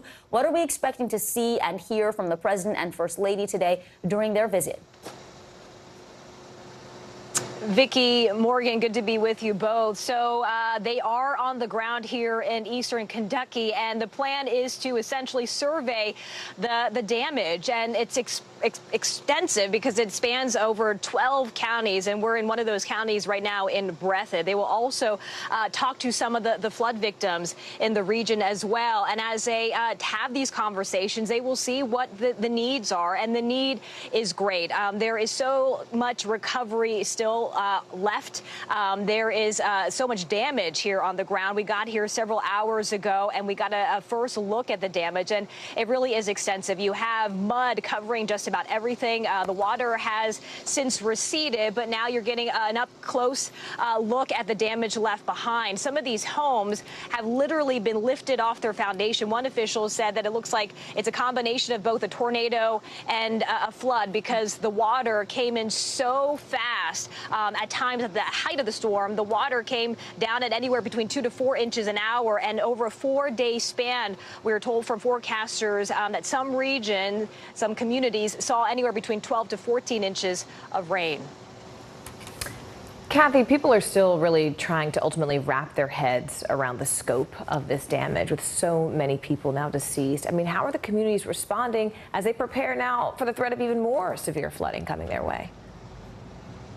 Yeah, Morgan, right now I'm told they are essentially in survival mode, and it's really kind of hard to wrap their mind around another storm system, more severe weather that's in the forecast for this week. It's really one day at a time. I mean, you're looking at the images right now. This was from several days ago, shortly after the storms passed through, and you can see just the debris scattering all of the yards. And today, I mean, you add insult to injury. I mean, it's sweltering. It's extremely hot out here. So you have residents who are out trying to see if they can salvage anything, and they're saying that in many cases it really is a total loss. Just a few moments ago, we had a chance to talk to a local principal in the area, and she said this is the second storm in just the past 2 years, and they were just finished with rebuilding their campus after the first round of intense floods that they saw March of 2021, and here they are dealing with another natural disaster, but they are pretty resilient in this community. They are staying optimistic, one foot in front of the other, really taking it one day at a time. Guys? All right, NBC News correspondent Kathy Park for us there on the ground. Kathy, thank you. Well, the president's trip is on the heels of the Senate passing landmark legislation and critical parts of his domestic agenda. Yeah, here's how he explained some of the key provisions in that Inflation Reduction Act. When you sit down at that kitchen table at the end of the month, you'll be able to pay a whole hell of a lot more bills because you're paying less in medical bills. The Senate is in recess after Democrats pushed that bill through, featuring some major impacts for climate, taxes, and health care. NBC News reporter Julie Sturkin joins us now live from Capitol Hill. Julie, you were on the Hill all weekend watching this entire thing unfold. So there were nearly 24 hours of debate, and this went pretty much straight down party lines. So what are senators now saying today about this bill? Well, Majority Leader Schumer right now touting this win in New York City in a press conference, I mean, literally ongoing, touting how this bill will lower the cost of prescription drugs for millions of Americans who are covered by Medicare for the first time. Of course, this bill allowing Medicare to negotiate drug prices, also capping insulin costs for those on Medicare. Many climate provisions as well that will help transition this country into clean jobs. Leader Schumer talking a few moments ago. I want you to take a listen to part of what he said. Talking to members, listening to members.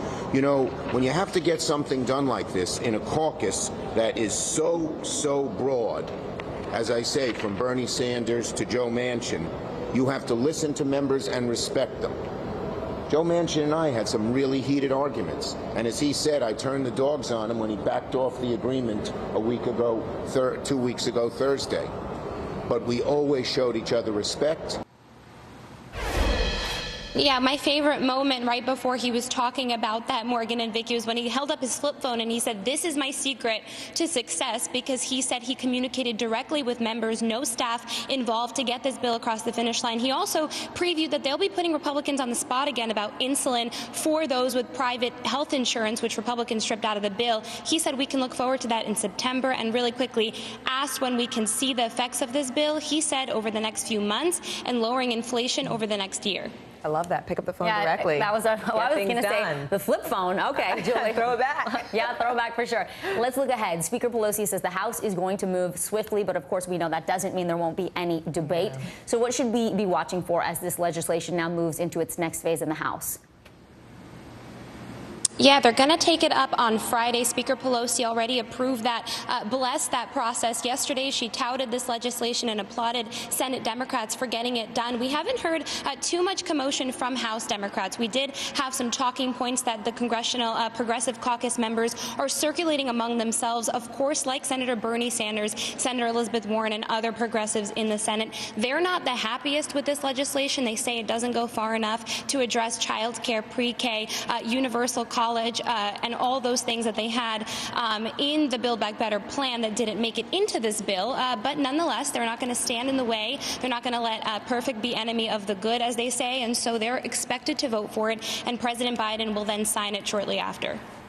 All right, NBC News reporter Julie Sturkin. Hope you get a break after that 24 hours of marathon. Votorama. Yeah, exactly. Thank you, Julie. Fingers crossed. That's right. Well, now to the battleground state of Wisconsin, where voters are set to head to the polls in less than 24 hours. Yeah, a key race to watch: who snags the Republican nomination for governor. The two leading candidates teeing up yet another Trump-Pence endorsement battle. NBC News correspondent Shaquille Brewster joins us now from Waukesha, Wisconsin. Shaq, back in 2020, President Trump won the county where you are by 21 points. Obviously, we know ultimately Joe Biden won the state. So between that and the dueling endorsements from Trump and Pence, what is this race really highlighting for us about the GOP right now? Are we seeing any hints about Wisconsin turning blue or red this November? Well, we're really seeing that this state, and specifically for Republican voters in this state, this race will be a key test of where they're going, how they feel, and what direction they want to move in. And that's because you have former President Trump heavily involved in this race, backing Tim Michels. Michels, a candidate who initially didn't register and wasn't even on polls. After that endorsement, shot up to the top of those polls. And then on the other side, you have former Vice President Mike Pence and former Wisconsin governor, extremely popular among Republican voters here, backing Rebecca Clayfish. So you're really getting a sense of the divide in the Republican Party. Some people say it's a divide between outsiders and establishment Republicans. And for voters here, it's proving to be what they're telling me is a stressful decision. Listen to what some of them have told me. they used to be tight and now they're not. So who knows what is all behind that? But I'm gonna go with Trump. That's my thing. You're going with what Trump suggests. Exactly. Over Scott Walker. Yes. I don't really think the endorsements affect my vote. I just think that it would be good to have someone leading this state that has not been connected to politics at all in their life. So I think that's why I'm making the vote for Michaels. Guys, there has not been much polling connected to this race, so we are going in a little bit blind. We don't know how tight this will be, who will ultimately succeed, but we do know about 300,000 absentee ballots have already been filed. That includes people who came in and voted early in person. So we'll expect to see a pretty surprising result. No matter what happens, we'll expect a surprising result tomorrow night. Speaking of that, Shaq, you know, one of the things that we've seen become a real central issue for a lot of voters is election integrity. Even when there haven't been cases of voter fraud, we've seen it at least become a talking point. I mean, you and I both remember we were spread out on the last campaign trail, and I know I had plenty of voters who said they believed that ballots were coming in from China. We've also seen this continue to be a major talking point this year in previous primary races. So is that a concern for the voters where you are in Wisconsin at all? I mean, if not, what are the voters there telling you that they care about? Well, you know, and you mentioned the debates that you've been hearing about this election integrity across the country, but here in Wisconsin, there are still active investigations led by Republicans into the 2020 elections. You still had former President Trump here last week saying that it was rigged and calling into question the process. It was not. No, there has been no evidence to suggest that there was any illegalities that happened here in Wisconsin, but it is still a priority for many of the Republican candidates, and some of the voters say that that's something they're watching as well.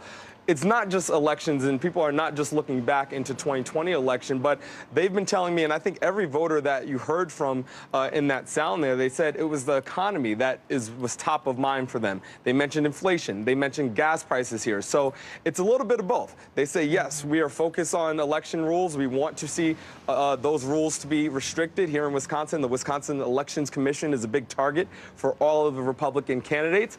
But you have the voters also saying they're thinking about those pocketbook issues, and that's what they're going into the voting booth tomorrow thinking about. It matters. What's on people's hearts, minds, and in their wallets matters, especially now. NBC News correspondent Shaquille Brewster for us there from Wisconsin. Shaquille, thank you. Well, Indiana is now the first state to sign a near total ban on abortion into law since the Supreme Court overturned Roe v. Wade just more than 6 weeks ago. Yeah, that law bans abortion at conception with only some narrow exceptions until 10 weeks of pregnancy. So we're talking about cases of rape or incest, those that would protect the life and health of the mother, or if a fetus is diagnosed with a lethal abnormality. And of course, that's only in some cases. NBC News correspondent Antonia Hilton joins us now live. Antonia, this new law requires all abortions to be performed at hospitals or outpatient centers owned by hospitals. So that effectively bans clinics like Planned Parenthood from performing these abortions. So what does that ultimately mean, not only for the women and the girls there in Indiana, but even from those in surrounding states that are now traveling to Indiana to have these procedures done? Well, Morgan, I'm really glad that you mentioned that last part, because Indiana has historically been a place that women in that region depended on for abortion care. So this has implications for much more than just the residents of this one state. And then on the clinic piece, we expect to see major ramifications from that as well, because 98% of abortion procedures in the state have been performed at clinics. And so hospitals have only been doing a tiny fraction of those services. And, you know, not every woman, not every person has a relationship with a provider at a big hospital.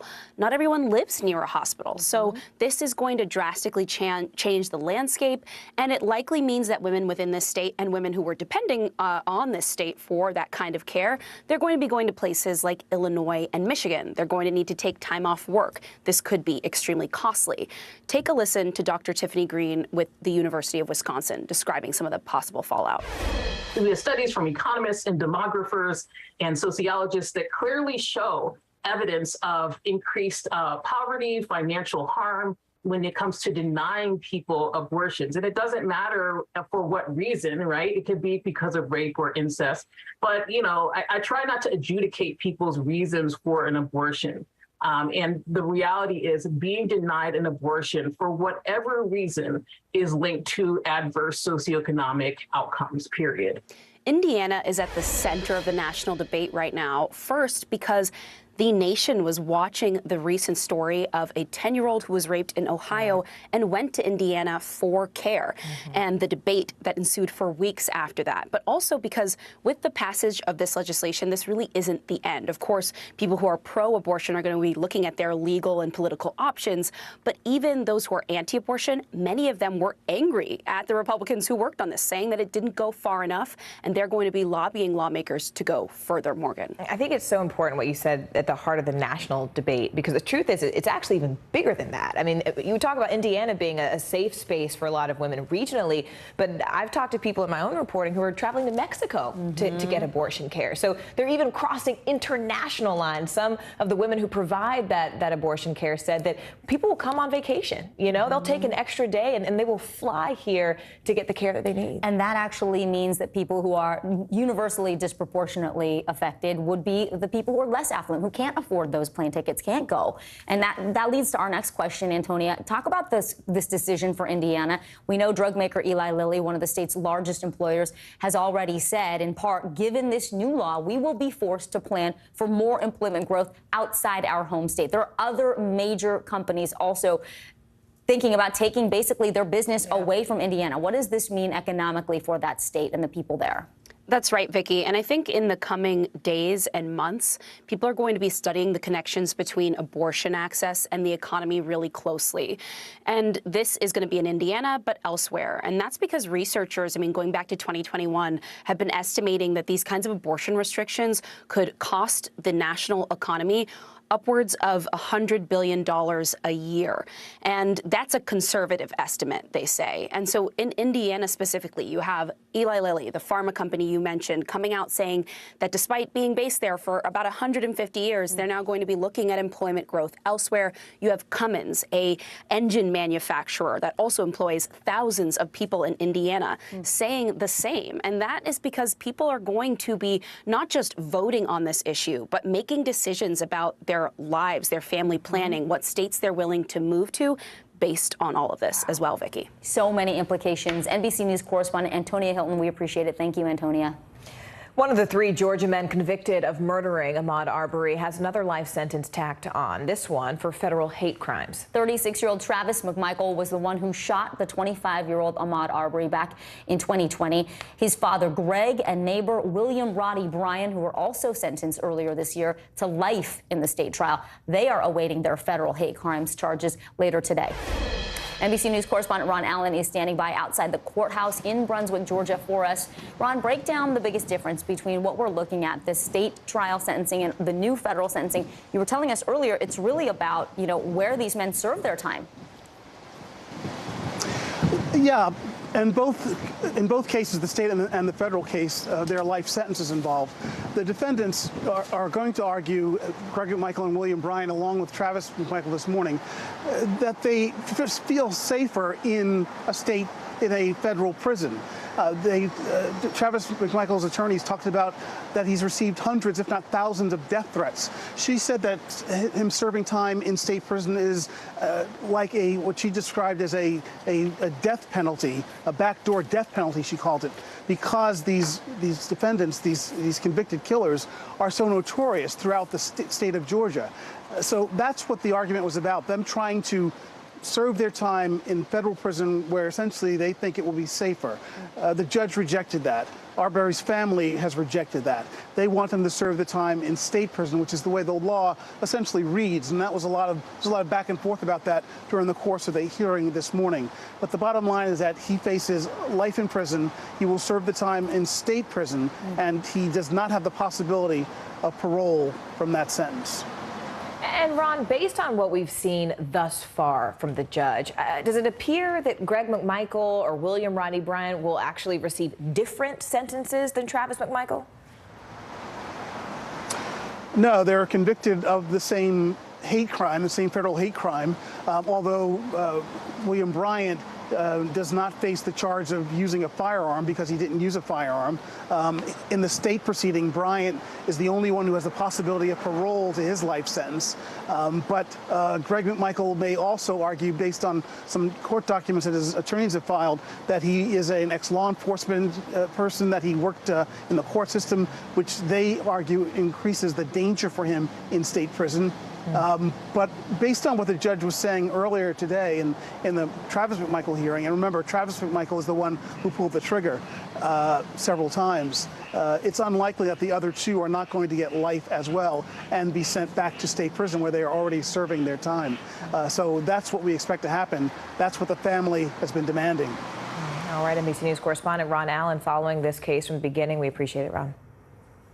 Well, the police and the FBI have a message for the Muslim community in Albuquerque, New Mexico. Stay vigilant. That message following the fourth recent murder of a Muslim man just over the weekend. Authorities are now wondering whether a possible serial killer is targeting Muslim men. NBC News correspondent Aaron McLaughlin takes us inside that investigation. In New Mexico, a community in terror, fearing a possible serial killer is on the loose and gunning down Muslim men after a string of what authorities are calling targeted killings across Albuquerque. Police now on the hunt for this vehicle. If you see a dark-colored four-door sedan, Volkswagen, Passat, or Jetta, we encourage you to call the police. The latest victim was shot dead Friday. Authorities have yet to name him, but his family identifying him as 25-year-old Naeem Hussein. His brother-in-law telling NBC News Naeem's friends found his body around midnight in a parking lot east of the city. They approached the vehicle and saw Naeem, and they opened the door. As soon as they touched him, he slouched over and fell over. And was he shot multiple times? The friends that saw the body, they said it was a headshot. So I don't know if it was a single shot or if it was multiple shots. A spokesperson for the community tells NBC News hours before his murder, Naeem had attended the funeral service mourning two of the other murder victims, Mohammed Afzal Hussein and Aftab Hussein, both shot and killed days before in separate attacks. I remember seeing him at the funeral, and all I told him was, hey, just look out, be careful. All three were from Pakistan, all with the last name Hussein. Authorities now circling back to see if those murders are in any way linked to the Albuquerque killing of Mohammed Ahmadi in November of last year, gunned down outside his family's store. Ahmadi's family say they're now living in fear. Everybody is scared. They say we are not safe anymore. Some people, they already want to leave the city. Vowing justice, the state governor calling in the FBI and additional state police. Small comfort to a tight-knit community in mourning, now also feeling under attack. It's devastated. Being shot in that brutal manner is just the most un-American thing to do to anybody, and the most inhumane thing to do to anybody. Over the weekend, President Biden tweeting that he's angered and saddened by the, quote, horrific killings, adding that these hateful attacks have no place in America. Fearing this could be the work of a serial killer, some members of Albuquerque's Muslim community are too afraid to leave their homes for groceries. So the mayor says he's arranging for hot meals to be brought straight to their doorstep. Back to you. Tens of millions of people are in the crosshairs of stormy and steamy weather across the country. Even the hottest place in the U.S. is still recovering from flooding. Nearly a year's worth of rain was dumped on Death Valley over the weekend, stranding thousands of people. Wow, that imagery is insane. NBC News meteorologist Michelle Grossman is tracking it all for us today. Hey there, guys. Yeah, we are tracking more potential for flash flooding across the area. Actually, numerous spots from the southwest into the Mississippi Valley, the upper Midwest, and also the Northeast. Also tracking a heat wave in the Pacific Northwest. This is day one. We're going to see temperatures near 110 in some spots in the Northwest. Also tracking some heat in the St. Louis metro area, portions of the Mississippi Valley, and also the Northeast. 55 million Americans under a heat advisory. And in the Northeast, we're going to be hot once again. That relentless heat into the 90s, feeling close to 100 degrees in New York City. It's going to be like 104 in Little Rock. Another hot day tomorrow. We're looking at temperatures into the 90s in Philadelphia, feeling like 104. It'll feel like 104 also in Jacksonville. Relief does arrive Wednesday. That's in the form of a cold front. So we're watching the chance for flooding today. A very slow-moving cold front moving through portions of the Great Lakes. That's another major weather story today. Also Gulf storms today with daytime heating. We're going to see some storms firing up. The Northwest, it's hot as I mentioned, also dry. So we do have a fire risk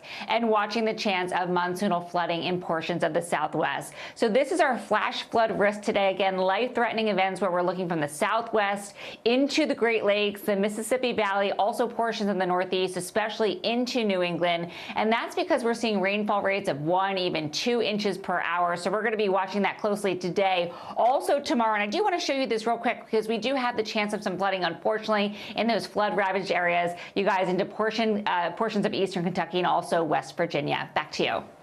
All right, NBC News meteorologist Michelle Grossman for us. Michelle, as always, thank you so much. Thank you, Michelle. Hey. Well, straight ahead, Ukraine's president sounds the alarm over a global nuclear threat. Why, he says, Russia's reported attacks on the largest nuclear power plant in Ukraine is an act of terror. Stay with us.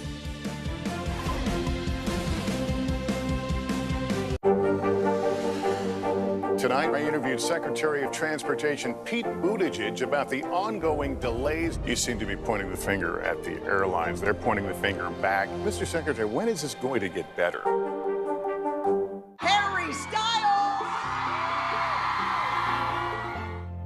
The indictment of a former president, perhaps candidate for president, would arguably tear the country apart. Is that your concern? Can you update us on the status of negotiations? The day's biggest political stories with trusted insight now and expert analysis now. A daily look at the politics behind the headlines. Meet the Press Now, streaming weekdays at 4 p.m. on NBC News Now.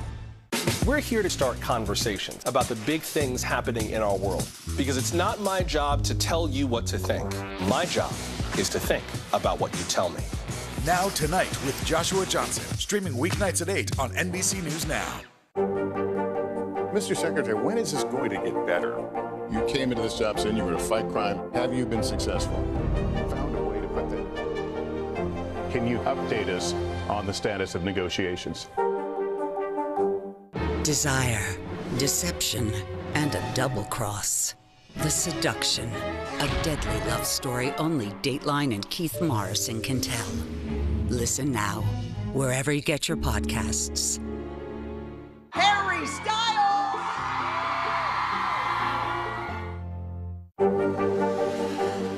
Tonight, I interviewed Secretary of Transportation Pete Buttigieg about the ongoing delays. You seem to be pointing the finger at the airlines. They're pointing the finger back. Mr. Secretary, when is this going to get better? Hallie Jackson Now, weekdays at 5 on NBC News Now.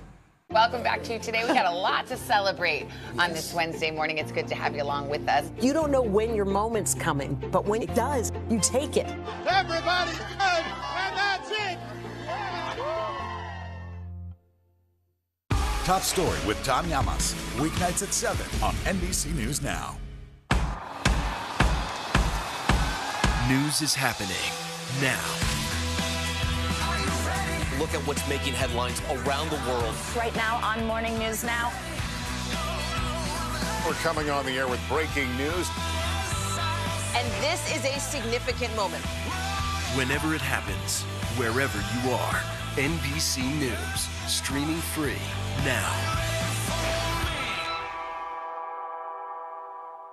It's the best time of the morning, time for that pop stuff, baby. I'm feeling the vibe today on the show.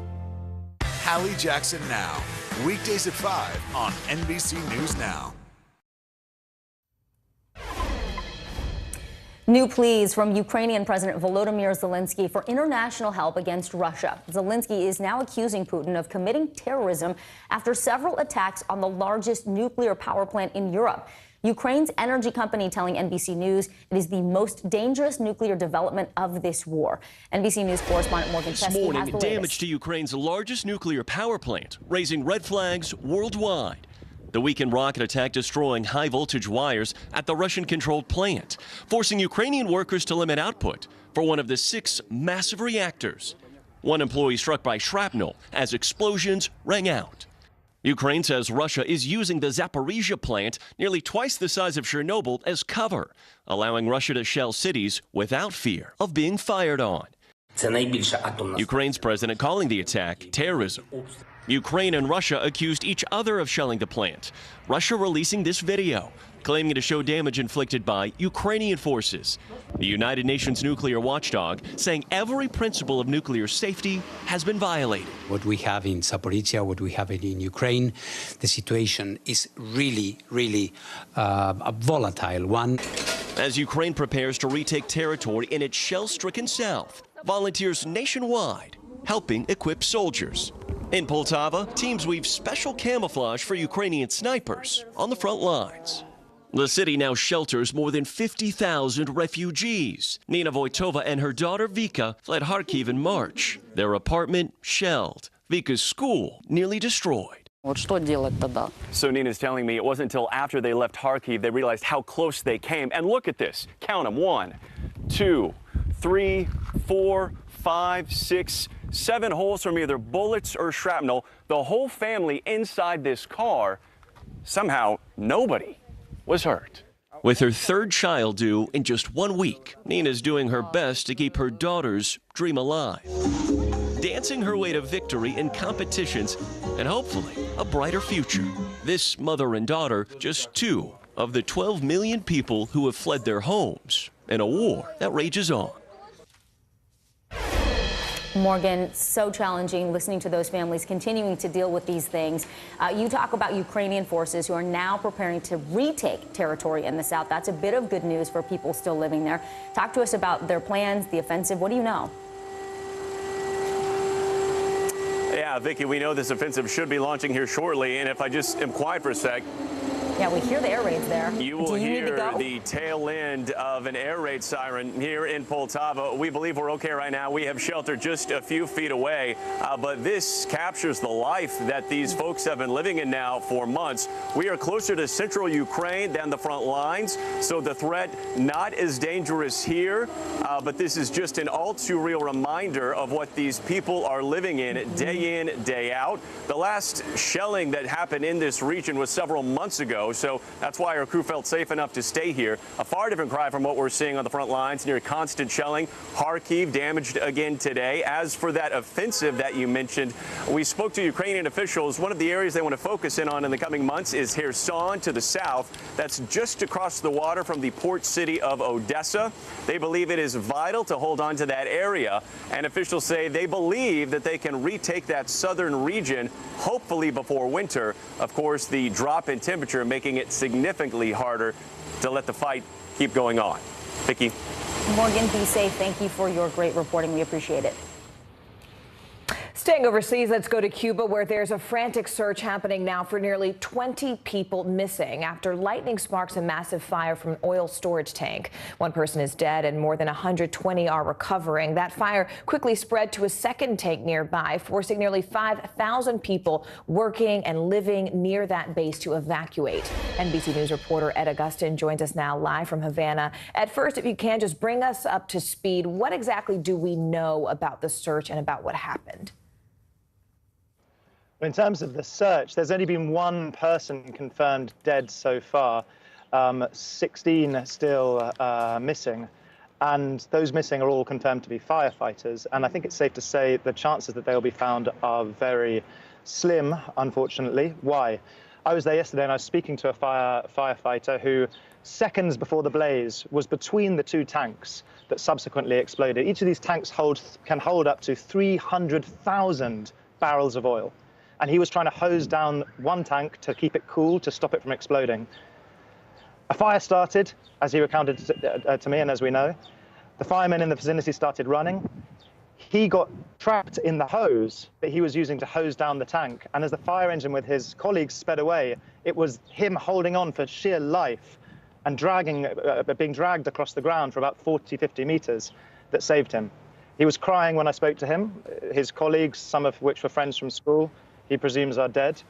But yet he keeps on fighting.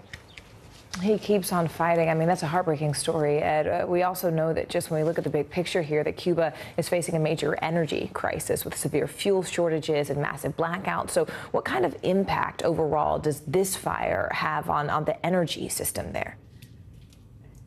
Well, this catastrophe couldn't have come at a worse time for Cuba. The island is broke, and the locus of the crisis for the last few months have been huge, chronic, daily power cuts for millions of Cubans in the provinces. That's become a daily reality already. And there's a few reasons for that. One is that the war in Ukraine, that the previous piece was reporting on, has pushed up global prices for gas, so Cuba struggles to buy them with hardly any money it has. Two is that US sanctions, which were put in place by the Trump administration, their so-called maximum pressure campaign, many of them have been left in place by the Biden administration. And some of those sanctions specifically target sanction oil tankers bringing oil from Venezuela to Cuba. And I was speaking to oil experts this weekend, and they say, yeah, that raises costs. If you're a tanker company and you want to ship to Cuba, you're going to think twice about doing that. You're going to put a premium on it. The other reason is it's very, very aged infrastructure. 40, 45 years old are most of these factories, and they just haven't had enough capital maintenance. So when you put all those things together, and then you add this lightning strike right by the biggest power plant in Cuba, it's a catastrophic situation for everyday Cubans. Yeah, we appreciate you bringing it to us and explaining the nuance to us there. Ed Augustin for us live in Havana. Ed, thank you. The Senate Democrats' big win on the Hill, well, it could cause waves on Wall Street. Why some critics say the Inflation Reduction Act could cause more economic harm than good. Stay with us. Sometimes the news can be difficult and overwhelming for kids to understand, so we've created a newscast just for them. We hope your family will watch Nightly News Kids Edition.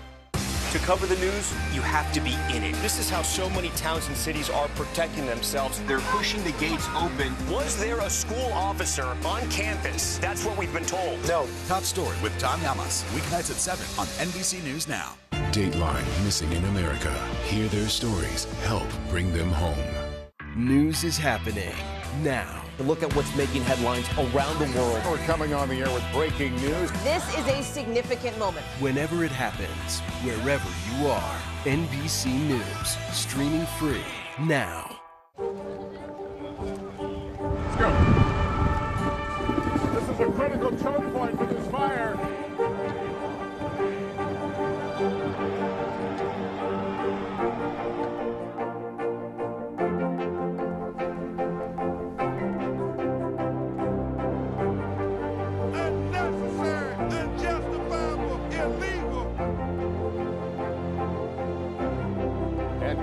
From New Orleans, late military operation witnessing the massive crowds. I admire you both.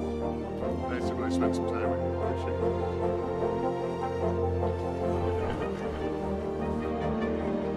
At any moment now.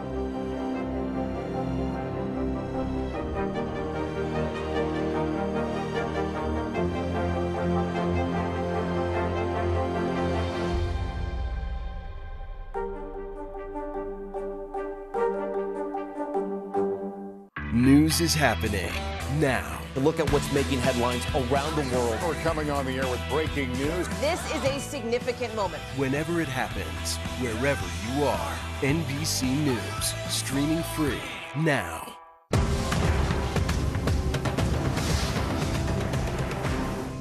It's the best time of the morning. Time for that pop start, baby. I'm feeling the vibe today on the show. Live from Ukraine, from Uvalde, Texas, from Mayfield, Kentucky. To cover the news, you have to be in it. This is how so many towns and cities are protecting themselves. You can actually see they're pushing the gates open. Was there a school officer on campus? That's what we've been told. No. Do you remember any tornado as bad as this one? You look at this and you're thinking, we're not going to have power for weeks, if not months. Exactly. Every night, it's your news playlist. Top story with Tom Llamas, weeknights at 7 on NBC News Now. These days, it feels like the news never stops. So let's get into it. What's happening right now, what it all means for you for an hour every day. It can be hard to keep up, so let's get started together. Hallie Jackson Now, weekdays at 5 on NBC News Now. Dateline, missing in America. Hear their stories. Help bring them home. Okay, well, it is a nice start to the week on Wall Street. The Dow is in positive territory, and the S&P is building on 3 straight weeks of gains. That's right. The markets are bracing for key inflation numbers that could shed light on the Fed's next steps to slow runaway prices. Now, CNBC reporter Bertha Coombs joins us now with a look at where we're seeing the biggest moves today. Bertha, give us the big picture. I mean, one of the dominating headlines right now is the Senate, of course, passing the Inflation Reduction Act. So how are markets reacting to that? And why are some critics saying it could actually hurt the economy? Well, you know, some of the areas that will do well are moving higher today, like the electric vehicle makers, solar power panel makers. They're going to be seeing more subsidies for people who are investing in those things. So that is driving that sector higher. But that's one of the things that has critics saying that this doesn't actually reduce inflation. One of the things that helped produce inflation over the last couple of years was all this federal spending. You know, it fuels government spending for things like the extension of the enhanced Obamacare plan subsidies for another 3 years. Those pandemic level subsidies were a lot higher than the original subsidies.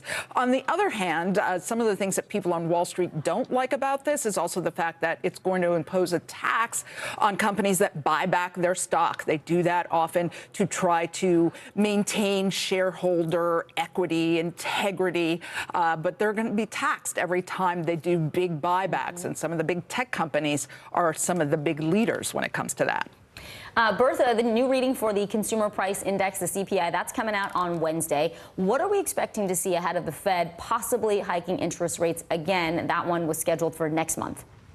You know, 2 key areas that the Fed is focused on right now is employment and wage costs, as wage costs continue to go up, and overall inflation numbers. Now, the Fed has said as long as the employment market remains hot, they don't think that we're in a recession or heading towards a recession. The economy is strong. Now, Friday, we saw 528,000 new jobs, unemployment ticking down to 3.5%, and wages rising. Now, this week, with the CPI, they're going to be watching for the overall direction of consumer prices. Gasoline prices seem to have peaked in June. It's been 6 straight weeks that we've seen prices come down. They're going to want to see signs that other areas are starting to stabilize. Even if we get a lower CPI for July, however, the Fed still is likely to continue raising rates for the next few meetings just to try to keep the economy from overheating. Well, they got to be careful because we don't want to throw into the big R word, the recession. All right, CNBC reporter Bertha Coombs, we know you'll be watching for us. Thank you. And coming up straight ahead, a concerning surge in the opioid epidemic. What's fueling a fentanyl uptick and why experts say this is just the tip of the iceberg. Stay with us.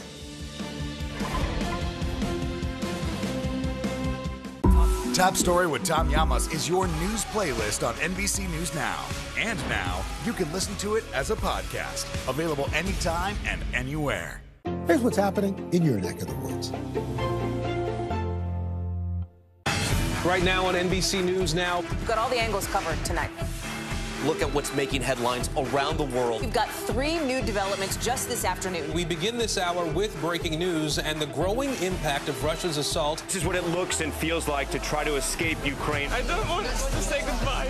This factory has gone from making kitchen pots to lethal items. There's an intense artillery battle underway between Ukrainian forces and Russian troops. Breaking news this morning. The heartbreak, the grief, and the tears that we have seen here are all tragically familiar. Was there a school officer on campus? Because that's what we've been told. No. The shooting is once again reigniting the debate over gun laws. If it's Tuesday, it is primary night. The highest profile races yet this year. We are talking elections in a battleground state. The official confirmation of Judge Ketanji Brown Jackson. Let's zoom out a bit to our changing climate. What do we think that the new normal is going to be? We got some promising news this morning about the rollout of COVID vaccines for children under 5. Have you seen a demand for mental health services increase among Latinos? It's time for another honest conversation about what it means to be Asian American. The people of the Chamizal neighborhood aren't the only ones experiencing what they call environmental injustice. We're here to try to start conversation. A lot to talk about as we continue our rolling coverage. We're coming on the air with the news NBC Scoop. Bringing the news to you is not only a job, it's an honor. To cover the news, you have to be in it. This is how so many towns and cities are protecting themselves. They're pushing the gates open. Was there a school officer on campus? That's what we've been told. No. Top Story with Tom Yamas. Weeknights at 7 on NBC News Now. Tonight, I interviewed Secretary of Transportation Pete Buttigieg about the ongoing delays. You seem to be pointing the finger at the airlines. They're pointing the finger back. Mr. Secretary, when is this going to get better? Harry Styles!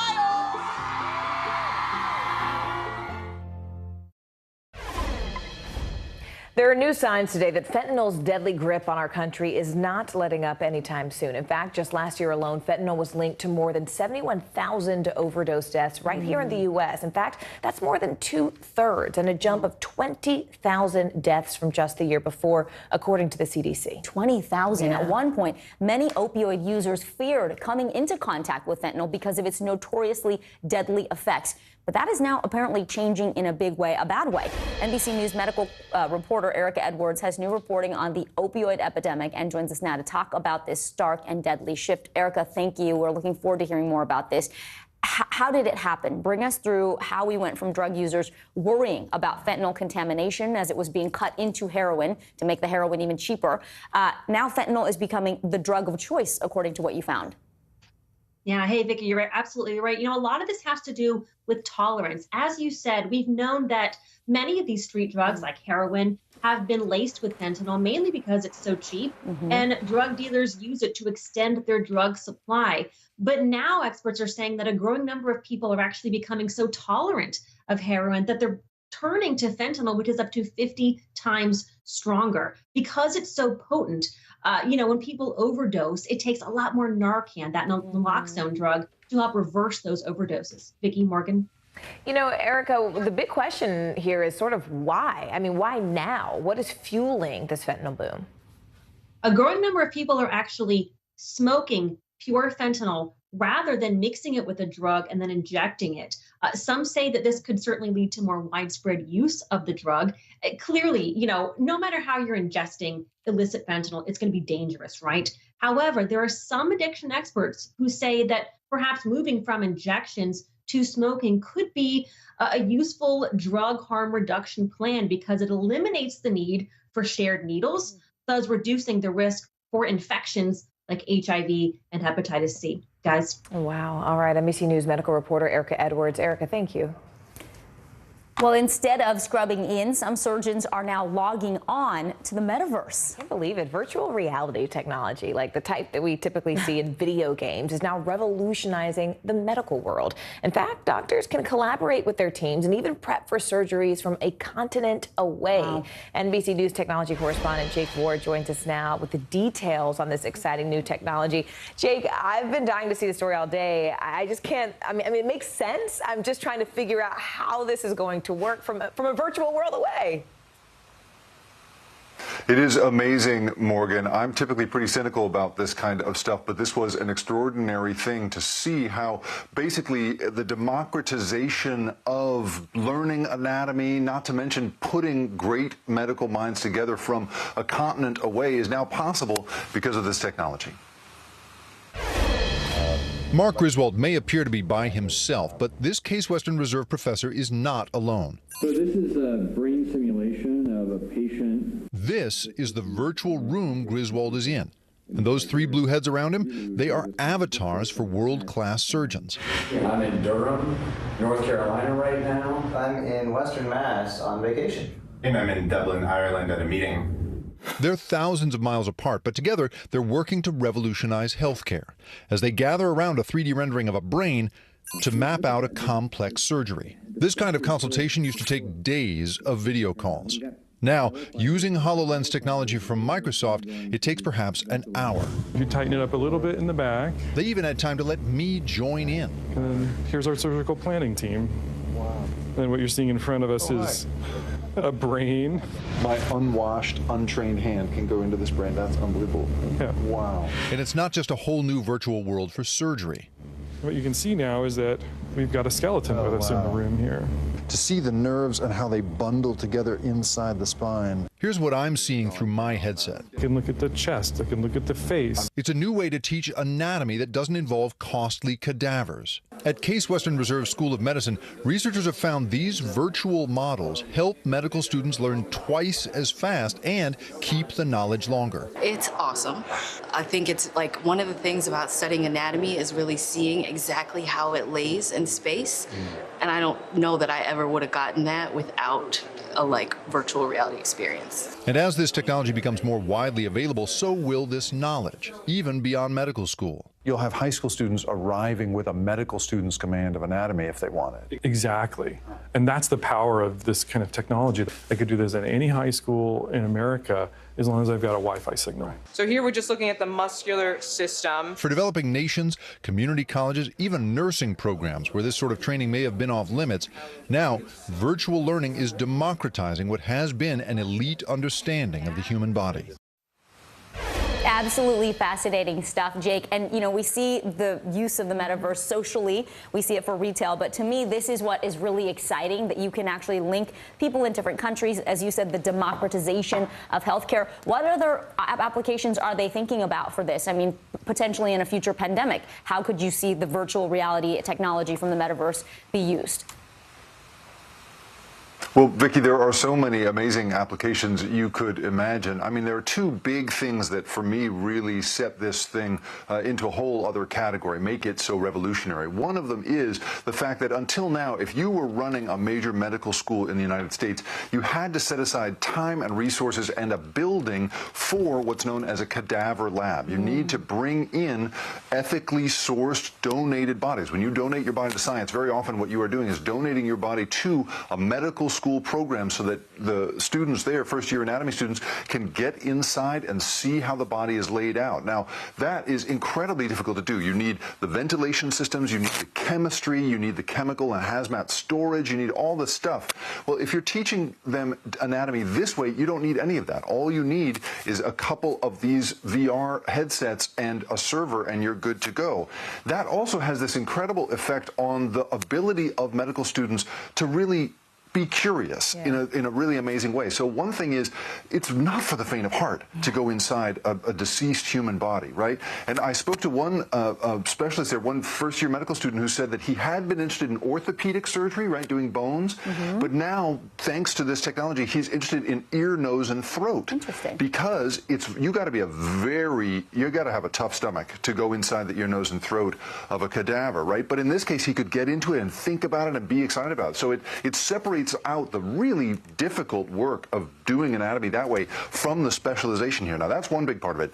The other big one here, Vicki, and this is more to your question, is patience, right? If I'm told that I need a piece of surgery, or I have something going on with my knees, which I totally do, or any of these kinds of things, right? You could put on one of these headsets and be shown, here's the inside of your knee. Here's the thing that hurts. Here's what needs to get changed.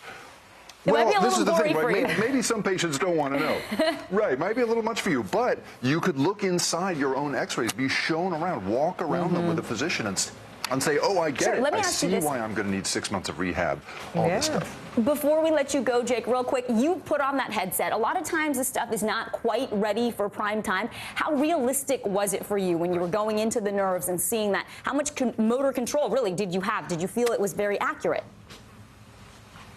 Here's what's so amazing about it, right? So this technology has actually been around since long before the metaverse was a concept. They've been working with this for a while, but it's really taking off now that that concept is becoming mainstreamed. And in my case, I got to lean into the body. This is the thing you don't really understand at first, is you don't have to just stand back from it, walk around it. Once you lean into it, the body, the image peels away layers, and you're going inside through the back of the head, all of that stuff. So it's incredibly realistic, and you add some haptic stuff, some touching, and suddenly you're going to be in a whole new world. It's an amazing piece of technology. It's already a whole new world, it sounds like. Can't get enough of it. NBC News technology correspondent Jacob Ward, we appreciate it. Thank you. All right, well, coming up, another Britney Spears family fight spills out onto social media. Yeah, we'll tell you why the singer is going after her ex-husband, Kevin Federline, just after the break. Stay with us.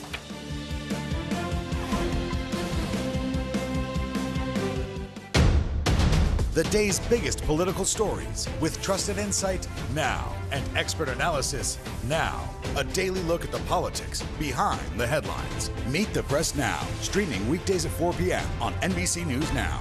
The fire has grown leaps and bounds. You see behind me is typical. How you doing? Pretty bad. Desire, deception, and a double cross. The seduction, a deadly love story only Dateline and Keith Morrison can tell. Listen now, wherever you get your podcasts. Now Tonight with Joshua Johnson, streaming weeknights at 8 on NBC News Now. The indictment of a former president, perhaps candidate for president, would arguably tear the country apart. Is that your concern? Can you update us on the status of negotiations? Top Story with Tom Llamas is your news playlist on NBC News Now. And now, you can listen to it as a podcast. Available anytime and anywhere. News is happening now. Look at what's making headlines around the world. Right now on Morning News Now. We're coming on the air with breaking news. And this is a significant moment. Whenever it happens, wherever you are, NBC News, streaming free now. Right now on NBC News Now, look at what's making headlines around the world. We've got 3 new developments just this afternoon. We begin this hour with breaking news. This is what it looks and feels like to try to escape Ukraine. I don't want us to say goodbye. This factory has gone from making kitchen pots to lethal items. There's an intense artillery battle underway. Breaking news this morning. The heartbreak, the grief, and the tears that we have seen here are all tragically familiar. Was there a school officer on campus? Because that's what we've been told. No. The shooting is once again reigniting the debate over gun laws. If it's Tuesday, it is primary night. The highest profile races yet this year. The official confirmation of Judge Ketanji Brown Jackson. Let's zoom out a bit to our changing climate. What do we think that the new normal is going to be? The rollout of COVID vaccines for children under 5. Inflation is cutting into almost everything. Another honest conversation about what it means to be Asian American. We're coming on the air with the news NBC Scoop. Bringing the news to you is not only a job, it's an honor. Hallie Jackson Now, weekdays at 5 on NBC News Now. Tonight, I interviewed Secretary of Transportation Pete Buttigieg about the ongoing delays. You seem to be pointing the finger at the airlines. They're pointing the finger back. Mr. Secretary, when is this going to get better? Hi. Topping what's popping now, the Bayhive is coming through for their queen. Beyonce's latest album, Renaissance, is #1 on the Billboard chart today. Now, This is her 7th solo #1 album and the first album by a woman to actually top the Billboard chart this year. All right, here we are on August 8th. Very cool. Well, Britney Spears is in a social media squabble with her ex-husband, Kevin Federline. They're at odds over their teenage sons, who Federline claims they don't want to see Spears right now, allegedly because of her Instagram post. Spears slammed the claims as hurtful in an Instagram story.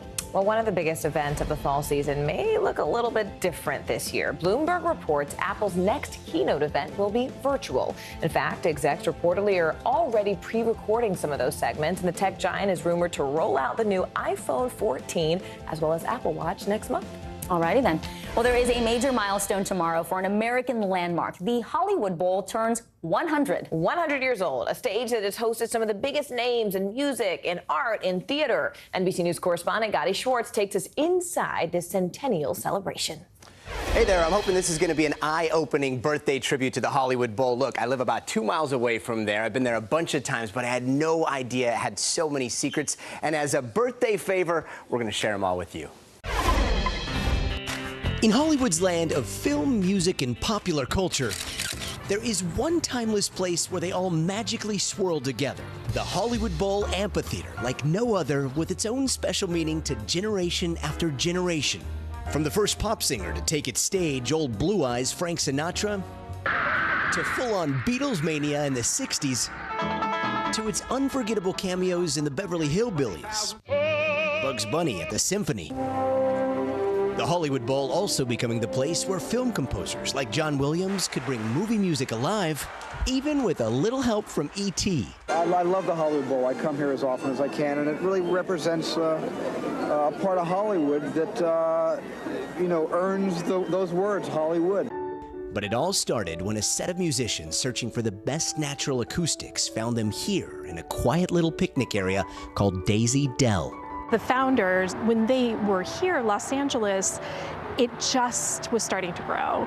And there was this belief that there wasn't any culture here. And they were like, no, there absolutely is. Like, we can be Athens. We can be this great cultural capital. Mark Ladd has worked here for more than 30 years and seen decades of visitors in awe. They come into this theater and their eyes kind of pop out of their head. And I think even when you're on the stage, you look up and you see the size of this place, and it's quite a thrill. And along its storied past are Hollywood Bowl secrets that only locals seem to know.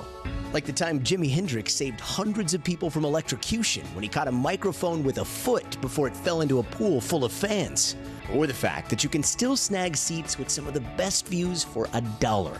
The Bowl has always been about the community, for families to be able to come, for multiple generations to be able to come. But my favorite secret of all? The Hollywood Bowl is actually an 88-acre public park, which means most days anyone can swing by in the morning for a walk or a workout for free. It's one of the icons of LA. You want to come here and experience this, and to do it in this setting, to do it this way, working out, there's nothing like it. If you hit every step, it's a full mile of stairs. This is quite a way to start the weekend. Yeah, exactly. This is a great way to kick off the weekend. Get a good workout, get those endorphins going. And sometimes you might even get lucky and catch the LA Philharmonic and our beloved maestro Gustavo Dudamel rehearsing, or that night's performer getting ready for a show. It's the most magical place in LA. It belongs to us. It belongs to everybody here in Los Angeles. This is our space. This is our shared space, like to connect as a community through music. An icon of music belonging to everyone that has stood for 100 years. Happy birthday, Hollywood Bowl!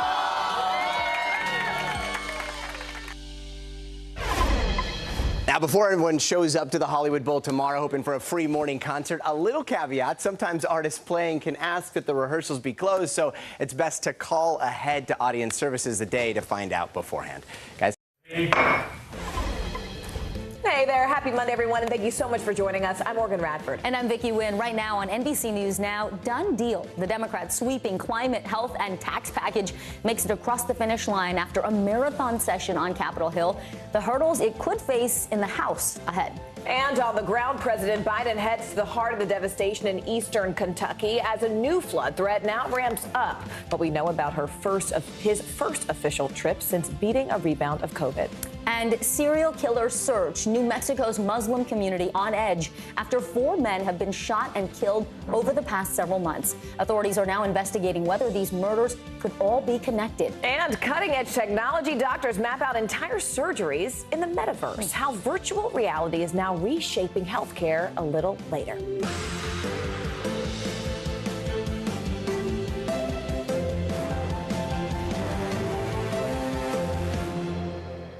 Good to have you with us. Wide-ranging legislation is now one step closer to reality. A marathon weekend on Capitol Hill ended with the Senate passing the Inflation Reduction Act. Now, this bill hits on countless agenda items for Democrats, the big 3 being climate, taxes, and health care. It's quiet on Capitol Hill today, but the work for lawmakers is not over. NBC News senior national political reporter Sahil Kapoor joins us now from Capitol Hill.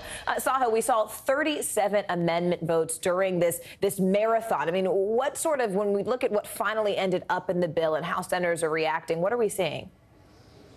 It's a mix of joy and relief and pride. Democratic senators are very thrilled, obviously, to get this bill over the line. They describe it as a monumental policy achievement just on the substance of it, starting with the fact that it will be the largest investment in combating climate change in the history of the United States. And that's a fairly low bar given the recent history of the last few decades of Congress. But it's still a monumental achievement to get $370 billion in climate funding passed. There's also popular provisions in here to reduce prescription drug costs, particularly for older Americans who tend to be a swing voting bloc, particularly older women.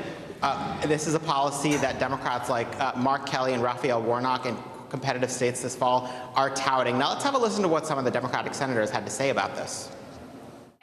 This Senate Democratic majority has achieved what countless others have come to Washington promising to do, but ultimately failed to deliver. And I am really confident that the Inflation Reduction Act will endure as one of the defining feats of the 21st century. I was always nervous up until the very last. I had confidence that we were going to get it done, but there's so many pieces that had to fall into place, and these are really grueling processes.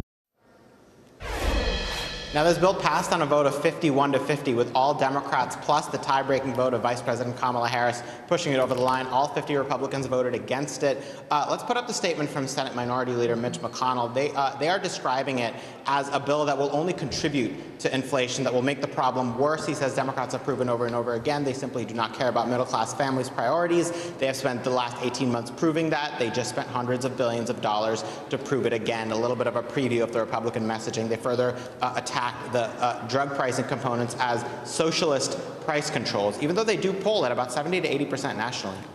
Sahil, this legislation obviously not law yet. It still has to go to the House.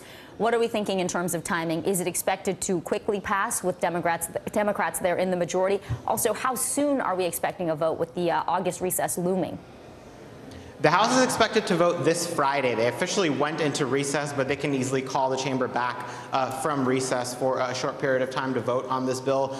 Democratic leaders are planning to do just that. Now, in terms of the final vote count, it's a very narrow majority in the House that Democrats have, and they are not expecting any Republican support. So it's not exactly an automatic thing that it passes the House, but we already see the stars aligning here. The Democratic caucus passed a much broader version of this bill called the Build Back Better Act back in December, which was eventually rejected by Senator Joe Manchin. This is a slimmed-down version, and Democratic lawmakers, for the most part, are eager to claim a victory on many of these items. We see competing factions of the party, including the Progressive Caucus, which wanted much more, as well as some centrist, some moderate Democrats who wanted things like the expansion of the state and local tax deduction, all coalescing around this bill. It looks like they will get it done because the stakes are too high. They want some of these victories to campaign on in the midterm elections. All right, our senior national political reporter Sahil Kapoor. Sahil, thank you. This win for the Biden administration comes as the president gets back to work outside of the White House. Yeah, the president traveling this afternoon to Kentucky, where he will get a briefing on the recovery efforts there. He and the First Lady will also tour flood-ravaged parts in the eastern part of the state. NBC News White House correspondent Monica Alba joins us now from Washington. Monica, good to see you. Let's start with a reaction to the IRA clearing the Senate. The president obviously praising the bill just this morning. Let's take a listen and catch up on the other side. Of ordinary folks. Now, some of it's not going to kick in for a little bit, but it's all good. So, Monica, the White House was publicly quiet about the negotiations. What are we learning now about the administration's involvement to get this deal done? And as we all remember, Vicki and Morgan, this deal took months and months and months to coalesce. And it was the president himself who said he made a mistake at the beginning of the process by being too involved in the negotiations. And he even admitted that the public doesn't want a president-senator. They want a president who's focused on being the president and to let senators be senators. And that's what White House officials tell me really drove this process. And they took on a sort of fight club mentality where they said, of course, this is going to be going on. We all know it's going on, but the first rule is not to talk about what's going on, at least not publicly. And that seems to have worked well for this White House, their legislative affairs team, and Senate Democrats, who are working very, very closely together. And the president himself, even from these last couple of weeks when he was in COVID isolation before testing negative, he was making phone calls to Leader Schumer. He was talking to Senator Manchin. We know that. But they weren't at all coming out and trying to talk about that. And even in some of these other deals on Capitol Hill, you'll remember the president trying to go down there, meet with lawmakers at the other end of Pennsylvania Avenue himself to try to seal the deal, and that didn't work in the past. So again, they took a little bit of a new strategy, and this White House celebrating today, feeling like it paid off, certainly adding to the laundry list of some other legislative agenda items that got done in the last couple of weeks. You know, Monica, speaking kind of those legislative items, we move away from the politicians and focus on the everyday people. We mentioned that the president is on his way to parts of Kentucky that were devastated by flooding, but the question, Monica, is who will the president be meeting with exactly, and really is he expected to say anything, to make any remarks after touring those damaged areas?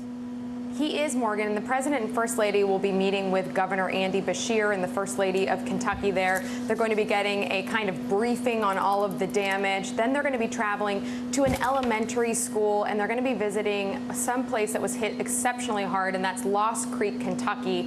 And then we can expect the President to speak about how this ties in to what legislation we were just discussing, the Inflation Reduction Act. The President's going to argue all of those millions of dollars that are going to go towards climate resilience.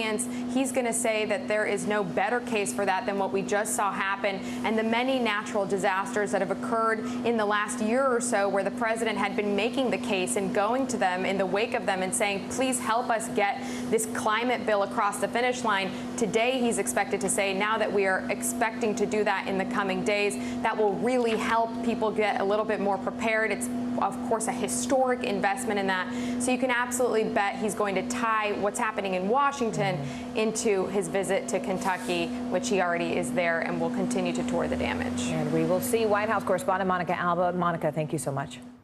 Well, most abortions are now illegal in Indiana. The state's legislature passed a near total ban last Friday. That's right. Indiana is the first state to enact such a law since the Supreme Court overturned Roe v. Wade back in June. NBC News correspondent Antonia Hilton has been following this legislation and joins us now. Antonia, this new law is set to go into effect on September 15th. So walk us through not only what this means for the women there in Indiana, but also what it means for the doctors.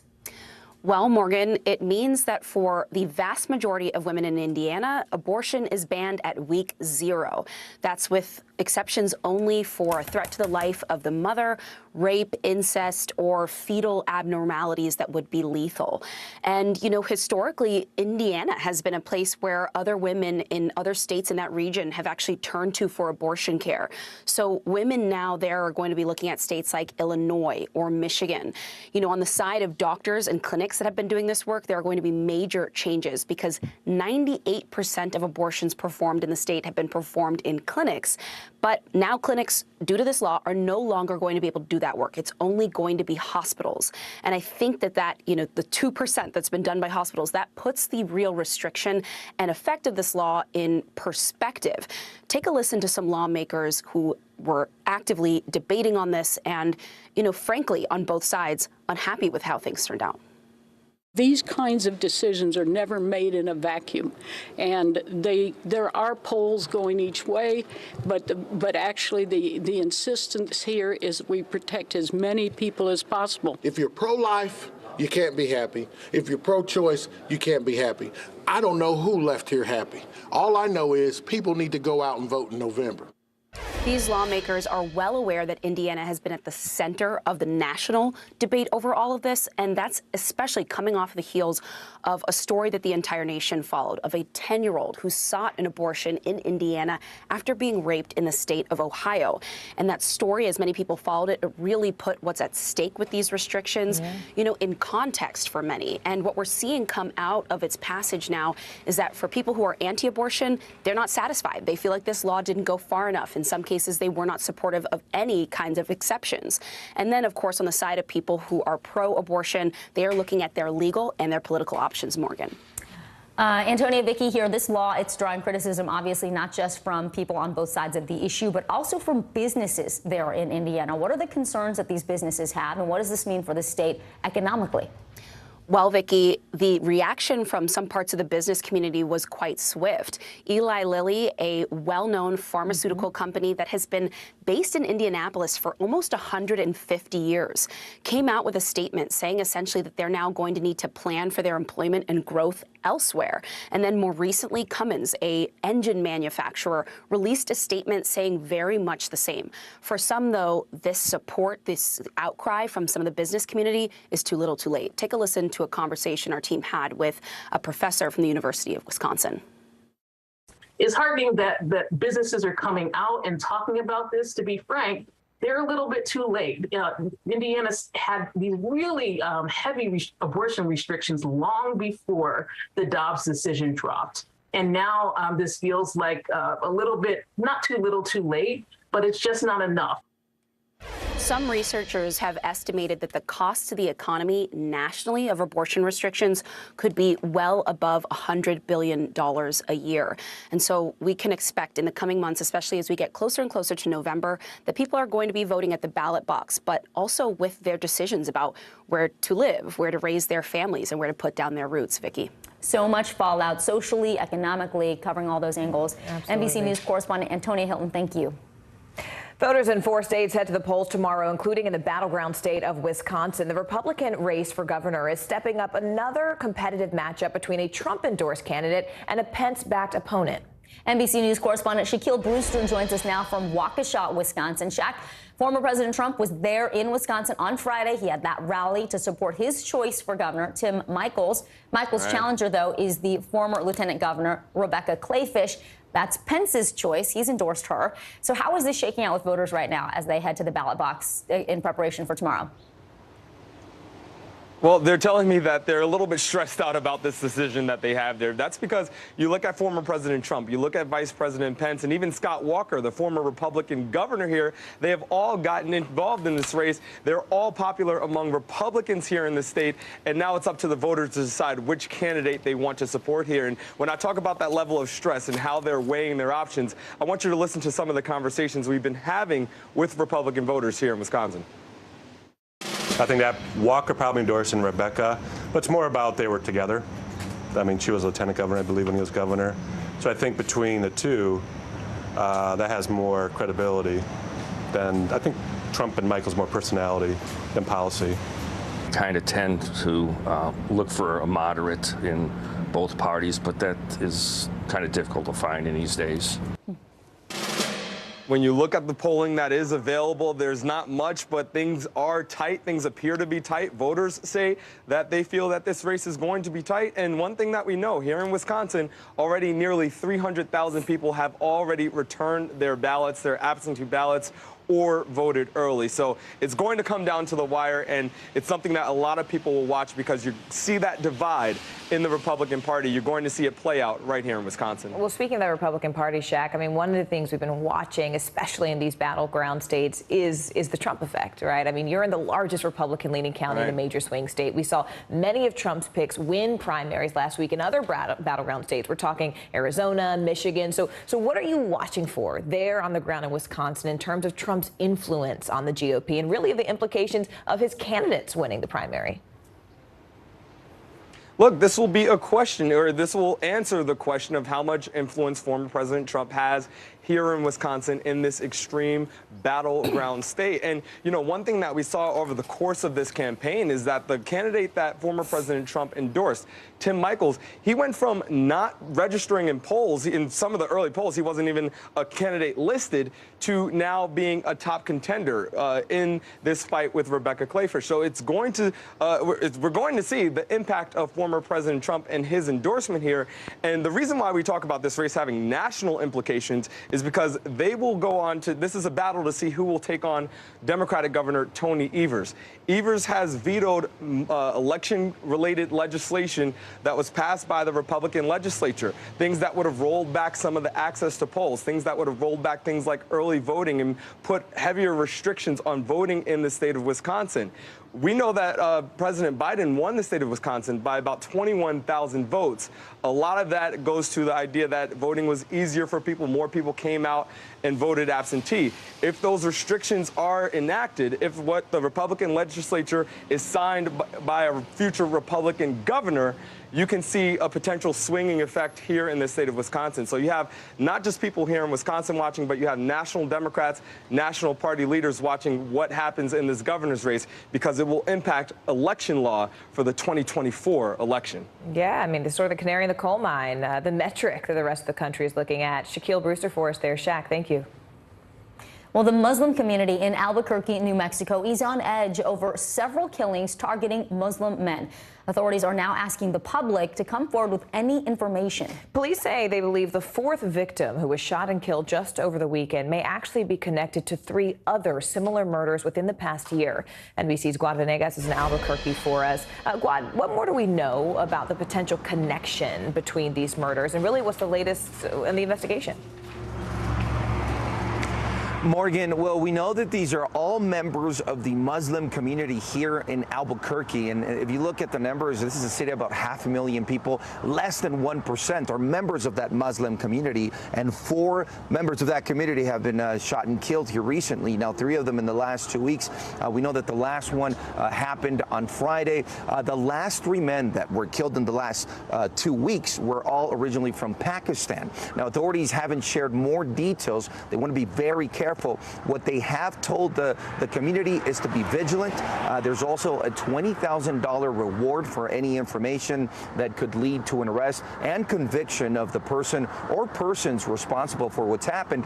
And they've now released information of a vehicle of interest. It is a dark gray Volkswagen sedan. They released photos. They're asking members of the public here in Albuquerque to send them information if they've seen this vehicle. There's also a website that local police set up for people to share pictures or videos that could also help with this investigation here in Albuquerque. And you also have local, state police and the FBI all working together to find those responsible, Morgan. Hey, Guad, Vicky here. Local officials and the FBI have told the Muslim community there to stay vigilant. They had a press conference on Saturday. This is terribly frightening. How is the community coping with these shootings? It's such a tight-knit and small community there. Vicky, as I mentioned earlier, you're talking less than 1% of people in Albuquerque belong to this community. So they're terrified. They're scared. In fact, the man that was shot on Friday, Naeem Hussein, we spoke to members of his family. NBC spoke to his family, and they told NBC that he had gone to one of the funerals of the men that were killed the last week and told him to be careful. And now he is one of the latest victims. So authorities have set up a command center near this area where the Islamic Center is. This is where we are right now. And they also have patrol units, extra patrol units in areas that are frequented by the Muslim community. They're telling people that they are alert. And you also have the attention of state authorities. In fact, President Biden has also focused his attention on this. So people know that investigators are working on this, that local, state, and federal police are working to find clues and find what is happening, find out what is happening here in Albuquerque, Vicky. Guad Venegas in Albuquerque, New Mexico. Thank you so much, Guad. Well, one of the 3 white men convicted of murdering Ahmaud Arbery, Travis McMichael, he received a second life sentence just moments ago over federal hate crime charges. McMichael, his father Greg, and William Roddy Bryan were found guilty in February of interference with rights, which is a federal hate crime, and attempted kidnapping in connection to the killing of 25-year-old black man Ahmaud Arbery. NBC News correspondent Ron Allen is following the latest outside the courthouse in Brunswick, Georgia. Look, Ron, you've been there since this event happened. You were following this trial. Explain how the sentences today are different from the previous life sentences the men received just earlier this year.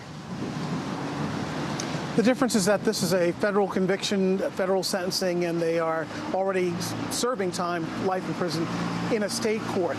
And what was unusual about this hearing today was that it was mostly about where they would serve these life sentences as opposed to how long the sentences would be.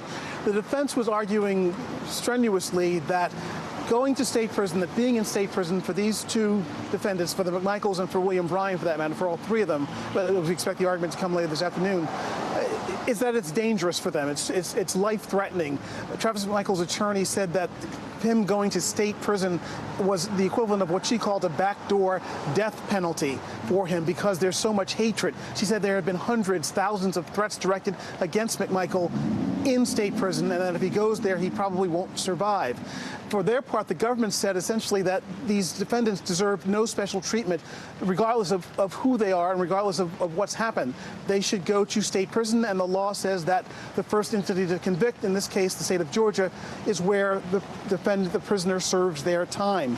Ahmaud Arbery's family certainly wanted them to stay in state prison. They didn't want the defendants to be able to pick where they could go and be in the prison system of their choosing. Again, the basic difference is that the federal system is thought to be safer, more comfortable, if that's an appropriate word, than the state prison system. So that's what a lot of this argument was about today, and we expect more of that when we hear the sentencing hearing of Gregory McMichael this afternoon, and then William Roddy Bryant, the 3rd man, later this afternoon as well. So, Ron, despite the federal conviction, he will remain in state prison. Clarify that. And also, has the Arbery family, Ahmaud's family, have they reacted yet to this new sentence? They haven't reacted yet. We expect to hear from them shortly. They're outside the courtroom now, taking a break between hearings. It's a grueling and very emotional day for them. Again, this case has been such a powerful case, such an emotional case for the family, for this community, for the country, for that matter, as well. To clarify, they are serving time. That Michaels and William Bryan are serving time in state prison now, a life sentence. That's what they get. Bryan has the possibility of parole after a number of decades. Unlikely he will ever be paroled, however. That's the distinction. That's where they are now in state prison. They were trying to be moved to federal prison. The judge sentenced them to life in federal prison, then refused to make the switch, which is what the defendants wanted and what the family did not want. So, again, the Arbery family is getting what they want out of this process. They're getting justice, I think they would say. But, of course, none of this brings their son back. You know, Ron, you've covered this community, not just the trial, but the community since it happened. And you watch the reaction. You watch people's heartbreak. You see, Black community leaders. We just saw an image there of Reverend Jesse Jackson coming in. And you talked about sort of the tremors of fear and injustice that this community felt. Does this sentence make any difference for them, for the people who are watching this trial there in Georgia?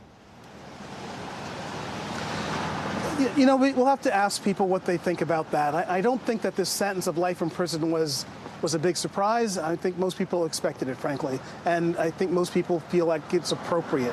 And I think also that it's going to take some time for this community to get past all this. Right. Because it still sears very much in the consciousness of this community. All right, NBC's Ron Allen for us there, Brunswick, Georgia. Ron, thank you. Meanwhile, 55 million people are under heat alerts today from the Northeast down to the Pacific Northwest. Meanwhile, parts of Illinois, Missouri, New Mexico are at risk for flash flooding from heavy rains today. And meteorologists are tracking a potential tropical depression that could turn into a tropical storm later this week in the Caribbean. NBC News meteorologist Michelle Grossman is one of them. She's here to break down the forecast for us. Michelle, good to see you. What are we expecting over this next few days? Good to see you both, and we are busy once again, a new work week, and we're looking at a lot of weather stories today. So 3 major weather stories. We mentioned the heat. We'll look at that. Also potential flooding, some flash flooding in spots, and the potential for our next tropical depression. So we'll start with the heat first. 55 million Americans under a heat advisory. That includes portions of the Pacific Northwest. We're looking at heat starting today through Wednesday, also through the Northeast as well. We had such a warm weekend. It's going to be hot once again today. You factor in that humidity. It's going to feel brutal once again today and tomorrow before we finally feel some relief. Also looking at heat in the St. Louis metro area and portions of the Mississippi Valley. So that relentless heat does continue. We have that jet stream lifted so far to the north. It's allowing in that heat and humidity. New York City today, 92 degrees. It's going to feel close to 100 by this afternoon. It's going to feel like 101 in Dallas and feeling like 104 this afternoon in Little Rock. Tomorrow, not much relief. We're looking at temperatures in Philadelphia close to 96, feeling like 104 by the afternoon. It'll feel like 102 in Raleigh, and the heat index in Jackson feeling like 100 degrees. But let me end it here because I want to show you this relief on the way. We're looking at temperatures into the low 80s by Friday, so that will be the payoff. Looking at a really nice weekend in the Northeast by this weekend. We are happy to hear that. Yeah, that's good news. All right, thank you so much. NBC News meteorologist Michelle Grossman, we appreciate it. And coming up, we go overseas. Russian forces allegedly attacking Europe's largest nuclear power plant in Ukraine. The plant saying Russia is threatening to blow it up. Ukrainian President Zelensky now accusing Putin and his forces of terrorism. The details from Ukraine right after this break.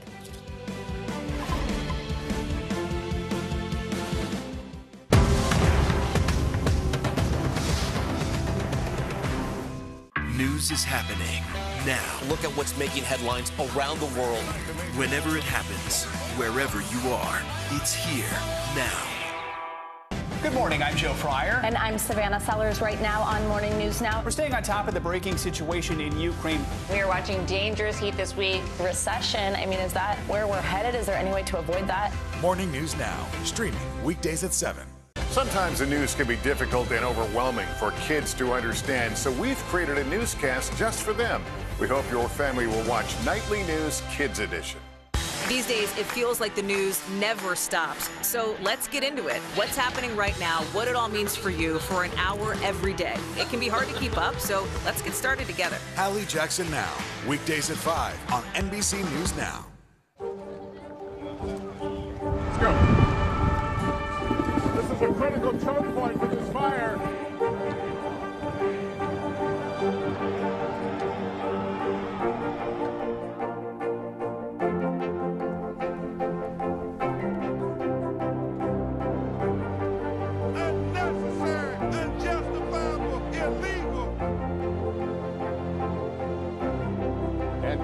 From New Orleans, late military operation, witnessing the massive crowds. I admire you both. Nice to really spend some time with you. Appreciate it.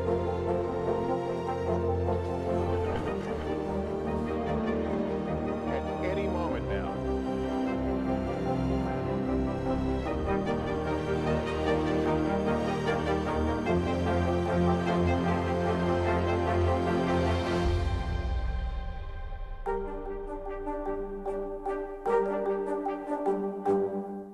You open the door for so many people. I love working with people. I did not do any of this by myself. Hello! Lizzo, you put a smile on every single face. It feels like Christmas or my birthday or something. At 73, Prince Charles is still waiting for the job that is his birthright. Do we want Charles? Do we want a monarchy? I'm Keir Simmons, and we'll take on these questions and more in our new podcast, Born to Rule. Listen now. It's the best time of the morning. Time for that pop start, baby. I'm feeling the vibe today on the show. Top Story with Tom Llamas is your news playlist on NBC News Now. And now, you can listen to it as a podcast. Available anytime and anywhere. You open the door for so many people. I love working with people. I did not do any of this by myself. Hello! Lizzo, you put a smile on every single face. It feels like Christmas or my birthday or something.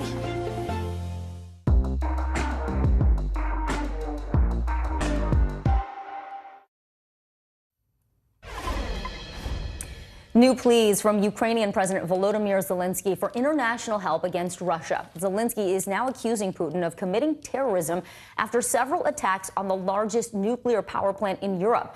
Ukraine's energy company telling NBC News it is the most dangerous nuclear development of this war. NBC News correspondent Morgan This Chesky morning, has the damage latest. to Ukraine's largest nuclear power plant, raising red flags worldwide. The weekend rocket attack destroying high-voltage wires at the Russian-controlled plant, forcing Ukrainian workers to limit output for one of the 6 massive reactors. One employee struck by shrapnel as explosions rang out. Ukraine says Russia is using the Zaporizhia plant, nearly twice the size of Chernobyl, as cover, allowing Russia to shell cities without fear of being fired on. Ukraine's president calling the attack terrorism. Ukraine and Russia accused each other of shelling the plant. Russia releasing this video, claiming to show damage inflicted by Ukrainian forces. The United Nations nuclear watchdog saying every principle of nuclear safety has been violated. What we have in Zaporizhia, what we have in Ukraine, the situation is really, really a volatile one. As Ukraine prepares to retake territory in its shell-stricken south, volunteers nationwide helping equip soldiers. In Poltava, teams weave special camouflage for Ukrainian snipers on the front lines. The city now shelters more than 50,000 refugees. Nina Voitova and her daughter Vika fled Kharkiv in March. Their apartment shelled. Vika's school nearly destroyed. So Nina's telling me it wasn't until after they left Kharkiv they realized how close they came. And look at this. Count them. 1, 2, 3, 4, 5, 6, 7 holes from either bullets or shrapnel. The whole family inside this car. Somehow, nobody was hurt. With her 3rd child due in just 1 week, Nina's doing her best to keep her daughter's dream alive. Dancing her way to victory in competitions and hopefully a brighter future. This mother and daughter, just 2 of the 12 million people who have fled their homes in a war that rages on. Morgan, so challenging listening to those families continuing to deal with these things. You talk about Ukrainian forces who are now preparing to retake territory in the south. That's a bit of good news for people still living there. Talk to us about their plans, the offensive. What do you know? Yeah, Vicki, we know this offensive should be launching here shortly, and if I just am quiet for a sec, yeah, we hear the air raids there. You will hear the tail end of an air raid siren here in Poltava. We believe we're okay right now. We have shelter just a few feet away, but this captures the life that these folks have been living in now for months. We are closer to central Ukraine than the front lines, so the threat not as dangerous here, but this is just an all too real reminder of what these people are living in, day out. The last shelling that happened in this region was several months ago. So that's why our crew felt safe enough to stay here. A far different cry from what we're seeing on the front lines near constant shelling. Kharkiv damaged again today. As for that offensive that you mentioned, we spoke to Ukrainian officials. One of the areas they want to focus in on in the coming months is Kherson to the south. That's just across the water from the port city of Odessa. They believe it is vital to hold on to that area. And officials say they believe that they can retake that southern region, hopefully before winter. Of course, the drop in temperature making it significantly harder to let the fight keep going on. Vicki. Morgan, be safe. Thank you for your great reporting. We appreciate it. Staying overseas, let's go to Cuba, where there's a frantic search happening now for nearly 20 people missing after lightning sparks a massive fire from an oil storage tank. One person is dead and more than 120 are recovering. That fire quickly spread to a second tank nearby, forcing nearly 5,000 people working and living near that base to evacuate. NBC News reporter Ed Augustin joins us now live from Havana. At first, if you can, just bring us up to speed. What exactly do we know about the search and about what happened? In terms of the search, there's only been one person confirmed dead so far, 16 still missing, and those missing are all confirmed to be firefighters. And I think it's safe to say the chances that they'll be found are very slim, unfortunately. Why? I was there yesterday and I was speaking to a firefighter who, seconds before the blaze, was between the two tanks that subsequently exploded. Each of these tanks can hold up to 300,000 barrels of oil. And he was trying to hose down one tank to keep it cool, to stop it from exploding. A fire started, as he recounted to me and as we know. The firemen in the vicinity started running. He got trapped in the hose that he was using to hose down the tank. And as the fire engine with his colleagues sped away, it was him holding on for sheer life and being dragged across the ground for about 40, 50 meters that saved him. He was crying when I spoke to him. His colleagues, some of which were friends from school, he presumes are dead, but yet he keeps on fighting. He keeps on fighting. I mean, that's a heartbreaking story, Ed. We also know that just when we look at the big picture here, that Cuba is facing a major energy crisis with severe fuel shortages and massive blackouts. So what kind of impact overall does this fire have on the energy system there? Well, this catastrophe couldn't have come at a worse time for Cuba. The island is broke. And the locus of the crisis for the last few months have been huge, chronic, daily power cuts for millions of Cubans in the provinces. That's become a daily reality already. And there's a few reasons for that. One is that the war in Ukraine, that the previous piece was reporting on, has pushed up global prices for gas, so Cuba struggles to buy them with hardly any money it has. Two is that US sanctions, which were put in place by the Trump administration, their so-called maximum pressure campaign, many of them have been left in place by the Biden administration. And some of those sanctions specifically target, sanction oil tankers bringing oil from Venezuela to Cuba. And I was speaking to oil experts this weekend, and they say, yeah, that raises costs. If you're a tanker company and you want to ship to Cuba, you're going to think twice about doing that. You're going to put a premium on it. The other reason is very, very aged infrastructure. 40, 45 years old are most of these factories. And they just haven't had enough capital maintenance. So when you put all those things together and then you add this lightning strike right by the biggest power plant in Cuba, it's a catastrophic situation for everyday Cubans. Yeah, we appreciate you bringing it to us and explaining the nuance to us there. Ed Augustin for us live in Havana. Ed, thank you. The Senate Democrats' big win on the Hill, well, it could cause waves on Wall Street. Why some critics say the Inflation Reduction Act could cause more economic harm than good. Stay with us.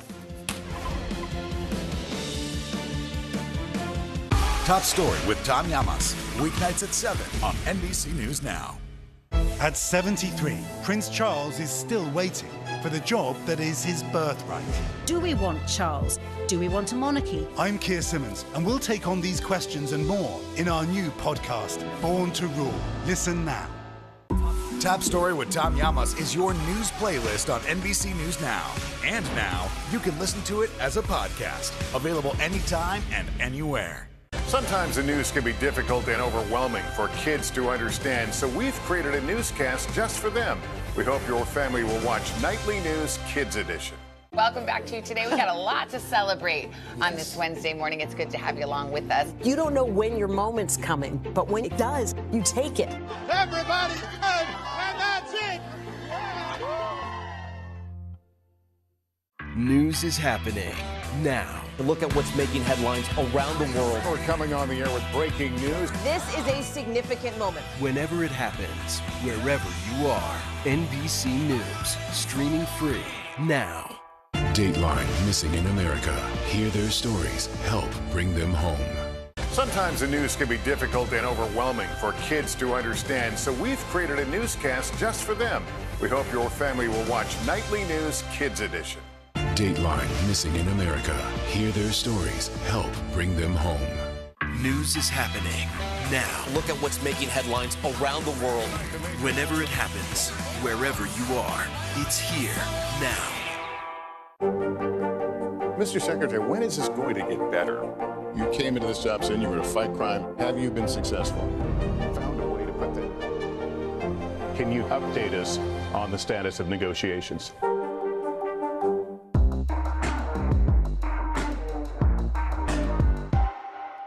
Here's what's happening in your neck of the woods. The indictment of a former president, or perhaps candidate for president, would arguably tear the country apart. Is that your concern? Can you update us on the status of negotiations?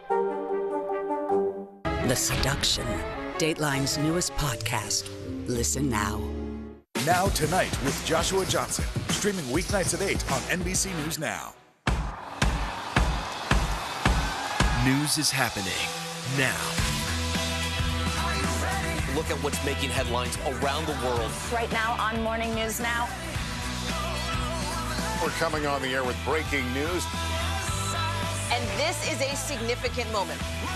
Whenever it happens, wherever you are, NBC News, streaming free now.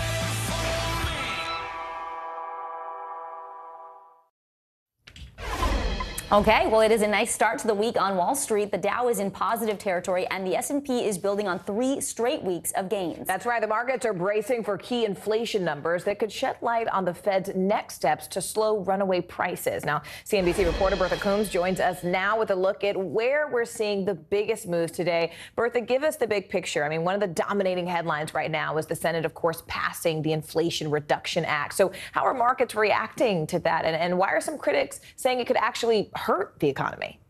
Well, you know, some of the areas that will do well are moving higher today, like the electric vehicle makers, solar power panel makers. They're going to be seeing more subsidies for people who are investing in those things. So that is driving that sector higher. But that's one of the things that has critics saying that this doesn't actually reduce inflation. One of the things that helped reduce inflation over the last couple of years was all this federal spending. You know, it fuels government spending for things like the extension of the enhanced Obamacare plan subsidies for another 3 years. Those pandemic level subsidies were a lot higher than the original subsidies. On the other hand, some of the things that people on Wall Street don't like about this is also the fact that it's going to impose a tax on companies that buy back their stock. They do that often to try to maintain shareholder equity, integrity, but they're going to be taxed every time they do big buybacks. And some of the big tech companies are some of the big leaders when it comes to that. Bertha, the new reading for the Consumer Price Index, the CPI, that's coming out on Wednesday. What are we expecting to see ahead of the Fed possibly hiking interest rates again? That one was scheduled for next month. You know, two key areas that the Fed is focused on right now is employment and wage costs, as wage costs continue to go up, and overall inflation numbers. Now, the Fed has said as long as the employment market remains hot, they don't think that we're in a recession or heading towards a recession. The economy is strong. Now, Friday, we saw 528,000 new jobs, unemployment ticking down to 3.5%, and wages rising. Now, this week, with the CPI, they're going to be watching for the overall direction of consumer prices. Gasoline prices seem to have peaked in June. It's been 6 straight weeks that we've seen prices come down. They're going to want to see signs that other areas are starting to stabilize. Even if we get a lower CPI for July, however, the Fed still is likely to continue raising rates for the next few meetings just to try to keep the economy from overheating. Well, they got to be careful because we don't want to throw into the big R word, the recession. All right, CNBC reporter Bertha Coombs, we know you'll be watching for us. Thank you. And coming up straight ahead, a concerning surge in the opioid epidemic. What's fueling a fentanyl uptick and why experts say this is just the tip of the iceberg. Stay with us. Mr. Secretary, when is this going to get better? You came into this job saying you were going to fight crime. Have you been successful? Found a way to put that. Can you update us on the status of negotiations? And what do you love about fatherhood? The chaos, the learning. Is climate change one of your top priorities? What's your message to girls who want to make a difference in their own communities? Believe in yourself. Right now on NBC News Now, look at what's making headlines around the world. We've got 3 new developments just this afternoon. We begin this hour with breaking news. This is what it looks and feels like to try to escape Ukraine. I don't want to say goodbye. This factory has gone from making kitchen pots to lethal items. There's an intense artillery battle underway. Breaking news this morning. The heartbreak, the grief, and the tears that we have seen here are all tragically familiar. Was there a school officer on campus? Because that's what we've been told. No. The shooting is once again reigniting the debate over gun laws. If it's Tuesday, it is primary night. The highest profile races yet this year. The official confirmation of Judge Ketanji Brown Jackson. Let's zoom out a bit to our changing climate. What do we think that the new normal is going to be? The rollout of COVID vaccines for children under 5. Inflation is cutting into almost everything. Another honest conversation about what it means to be Asian American. We're coming on the air with the news NBC Scoop. Bringing the news to you is not only a job, it's an honor. The Seduction, Dateline's newest podcast. Listen to the full season now. As we look out over the latest city-turned-crime scene, we see the things left behind. Back now with our NBC News exclusive.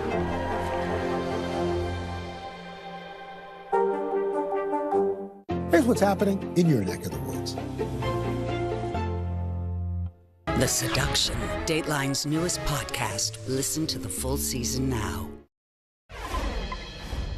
There are new signs today that fentanyl's deadly grip on our country is not letting up anytime soon. In fact, just last year alone, fentanyl was linked to more than 71,000 overdose deaths right here in the U.S. In fact, that's more than 2/3 and a jump of 20,000 deaths from just the year before, according to the CDC. 20,000. At one point, many opioid users feared coming into contact with fentanyl because of its notoriously deadly effects. But that is now apparently changing in a big way, a bad way. NBC News medical reporter Erica Edwards has new reporting on the opioid epidemic and joins us now to talk about this stark and deadly shift. Erica, thank you. We're looking forward to hearing more about this.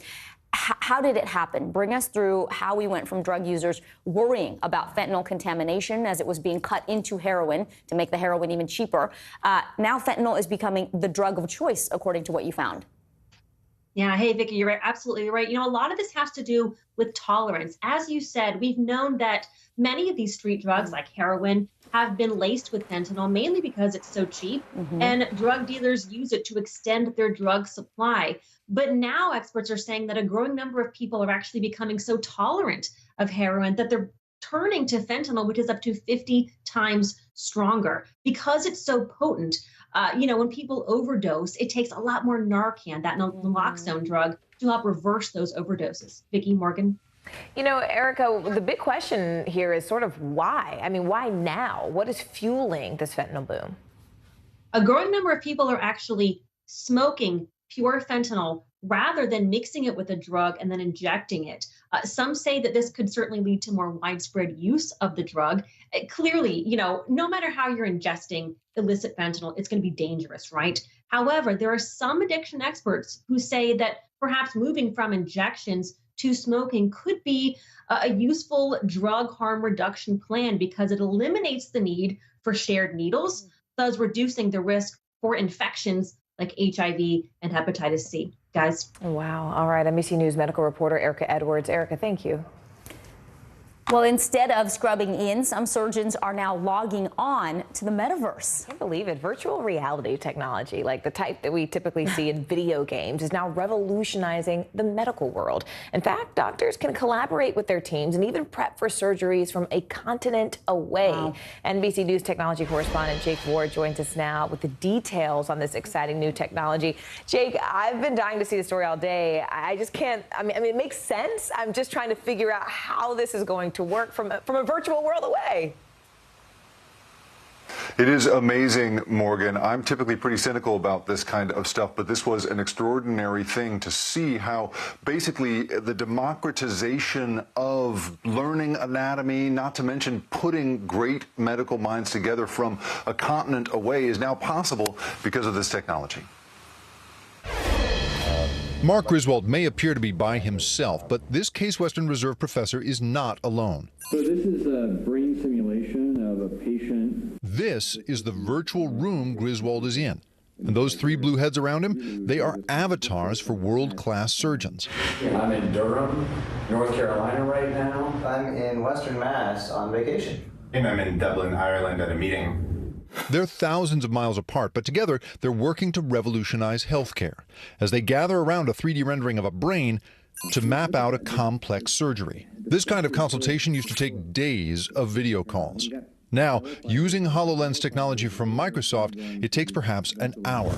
You tighten it up a little bit in the back. They even had time to let me join in. And then here's our surgical planning team. Wow. And what you're seeing in front of us is a brain. My unwashed, untrained hand can go into this brain. That's unbelievable. Yeah. Wow. And it's not just a whole new virtual world for surgery. What you can see now is that we've got a skeleton with us in the room here. To see the nerves and how they bundle together inside the spine. Here's what I'm seeing through my headset. I can look at the chest, I can look at the face. It's a new way to teach anatomy that doesn't involve costly cadavers. At Case Western Reserve School of Medicine, researchers have found these virtual models help medical students learn twice as fast and keep the knowledge longer. It's awesome. I think it's like one of the things about studying anatomy is really seeing exactly how it lays in space.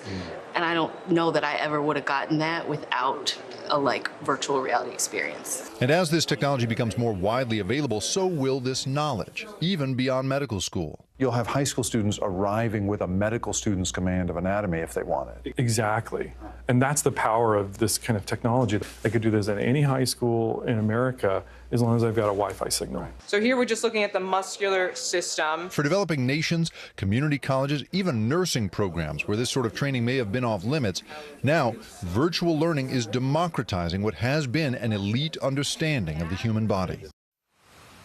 Absolutely fascinating stuff, Jake. And, we see the use of the metaverse socially. We see it for retail. But to me, this is what is really exciting, that you can actually link people in different countries. As you said, the democratization of healthcare. What other applications are they thinking about for this? I mean, potentially in a future pandemic, how could you see the virtual reality technology from the metaverse be used? Well, Vicki, there are so many amazing applications you could imagine. I mean, there are two big things that, for me, really set this thing into a whole other category, make it so revolutionary. One of them is the fact that until now, if you were running a major medical school in the United States, you had to set aside time and resources and a building for what's known as a cadaver lab. You need to bring in ethically sourced, donated bodies. When you donate your body to science, very often what you are doing is donating your body to a medical school school program so that the students there, first-year anatomy students, can get inside and see how the body is laid out. Now, that is incredibly difficult to do. You need the ventilation systems, you need the chemistry, you need the chemical and hazmat storage, you need all this stuff. Well, if you're teaching them anatomy this way, you don't need any of that. All you need is a couple of these VR headsets and a server, and you're good to go. That also has this incredible effect on the ability of medical students to really be curious in a really amazing way. So one thing is, it's not for the faint of heart to go inside a deceased human body, right? And I spoke to one specialist there, one first-year medical student, who said that he had been interested in orthopedic surgery, right, doing bones, but now, thanks to this technology, he's interested in ear, nose, and throat. Interesting. Because you got to have a tough stomach to go inside the ear, nose, and throat of a cadaver, right? But in this case, he could get into it and think about it and be excited about it. So it separates out the really difficult work of doing anatomy that way from the specialization here. Now, that's one big part of it. The other big one here, Vicki, and this is more to your question, is patience, right? If I'm told that I need a piece of surgery, or I have something going on with my knees, which I totally do, or any of these kinds of things, right? You could put on one of these headsets and be shown, here's the inside of your knee, here's the thing that hurts, here's what needs to get changed. Well, this is the thing, right? Maybe some patients don't want to know. Right, might be a little much for you, but you could look inside your own x-rays, be shown around, walk around them with a physician and say, oh, I get it. I see why I'm going to need 6 months of rehab, all this stuff. Before we let you go, Jake, real quick, you put on that headset. A lot of times this stuff is not quite ready for prime time. How realistic was it for you when you were going into the nerves and seeing that? How much motor control, really, did you have? Did you feel it was very accurate?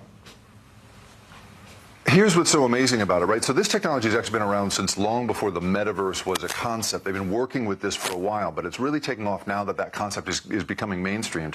And in my case, I got to lean into the body. This is the thing you don't really understand at first, is you don't have to just stand back from it and walk around it. Once you lean into it, the body, the image peels away layers, and you're going inside through the back of the head, all of that stuff. So it's incredibly realistic, and you add some haptic stuff, some touching, and suddenly you're going to be in a whole new world. It's an amazing piece of technology. It's already a whole new world, it sounds like. Can't get enough of it. NBC News technology correspondent Jacob Ward, we appreciate it. Thank you.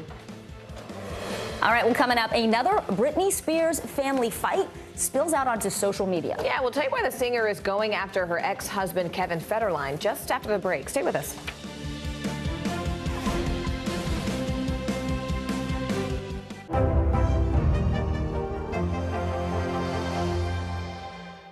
To cover the news, you have to be in it. This is how so many towns and cities are protecting themselves. They're pushing the gates open. Was there a school officer on campus? That's what we've been told. No. Top story with Tom Yamas. Weeknights at 7 on NBC News Now. We're here to start conversations because it's not my job to tell you what to think. My job is to think about what you tell me. Now tonight with Joshua Johnson. Weeknights at 8 on NBC News Now.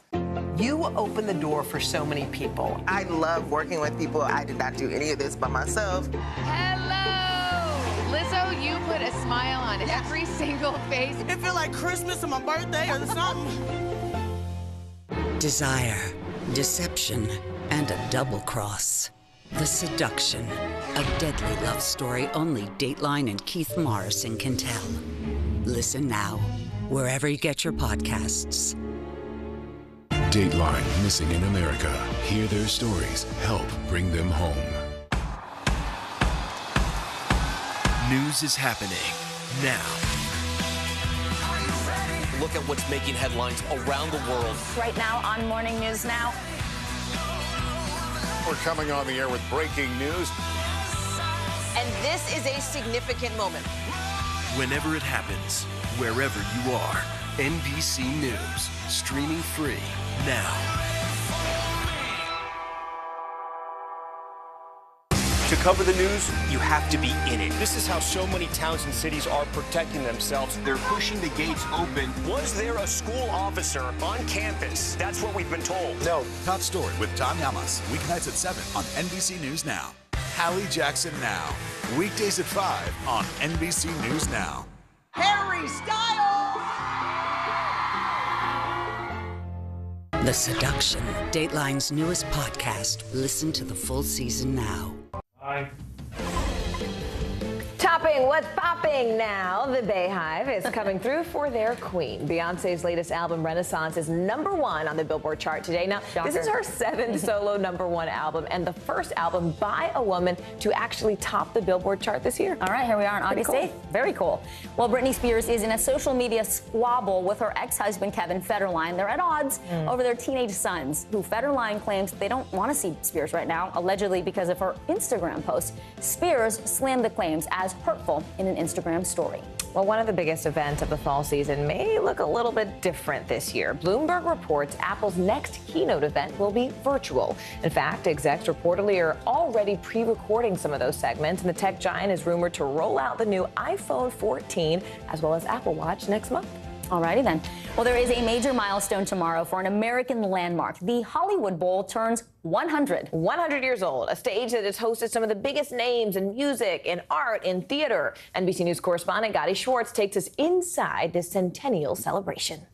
Hey there, I'm hoping this is going to be an eye-opening birthday tribute to the Hollywood Bowl. Look, I live about 2 miles away from there. I've been there a bunch of times, but I had no idea it had so many secrets. And as a birthday favor, we're going to share them all with you. In Hollywood's land of film, music, and popular culture, there is one timeless place where they all magically swirl together. The Hollywood Bowl Amphitheater, like no other, with its own special meaning to generation after generation. From the first pop singer to take its stage, old Blue Eyes Frank Sinatra, to full-on Beatles mania in the 60s, to its unforgettable cameos in the Beverly Hillbillies, Bugs Bunny at the Symphony. The Hollywood Bowl also becoming the place where film composers like John Williams could bring movie music alive, even with a little help from E.T. I love the Hollywood Bowl. I come here as often as I can, and it really represents a part of Hollywood that, earns those words, Hollywood. But it all started when a set of musicians searching for the best natural acoustics found them here in a quiet little picnic area called Daisy Dell. The founders, when they were here in Los Angeles, it just was starting to grow. And there was this belief that there wasn't any culture here. And they were like, no, there absolutely is. Like, we can be Athens. We can be this great cultural capital. Mark Ladd has worked here for more than 30 years and seen decades of visitors in awe. They come into this theater and their eyes kind of pop out of their head. And I think even when you're on the stage, you look up and you see the size of this place, and it's quite a thrill. And along its storied past are Hollywood Bowl secrets that only locals seem to know. Like the time Jimi Hendrix saved hundreds of people from electrocution when he caught a microphone with a foot before it fell into a pool full of fans. Or the fact that you can still snag seats with some of the best views for $1. The Bowl has always been about the community, for families to be able to come, for multiple generations to be able to come. But my favorite secret of all? The Hollywood Bowl is actually an 88-acre public park, which means most days anyone can swing by in the morning for a walk or a workout for free. It's one of the icons of LA. You want to come here and experience this, and to do it in this setting, to do it this way, working out, there's nothing like it. If you hit every step, it's a full mile of stairs. This is quite a way to start the weekend. Yeah, exactly. This is a great way to kick off the weekend. Get a good workout, get those endorphins going. And sometimes you might even get lucky and catch the LA Philharmonic and our beloved maestro Gustavo Dudamel rehearsing, or that night's performer getting ready for a show. It's the most magical place in LA. It belongs to us. It belongs to everybody here in Los Angeles. This is our space. This is our shared space, like to connect as a community through music. An icon of music belonging to everyone that has stood for 100 years. Happy birthday, Hollywood Bowl!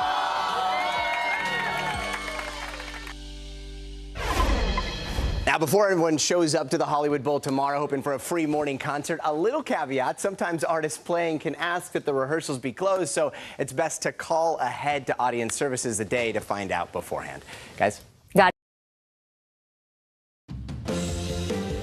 Right now on NBC News Now, surveying the damage. President Biden and the First Lady touring flood-ravaged Kentucky at this hour, how they're vowing to help a community devastated by severe weather. Going nowhere, another round of cancellations and delays at airports nationwide. What's to blame this time, and what's being done to get passengers moving again? And chaotic crash. New details emerging about the high-speed collision that left actress Anne Heche in critical condition. What we're learning about what she was doing behind the wheel.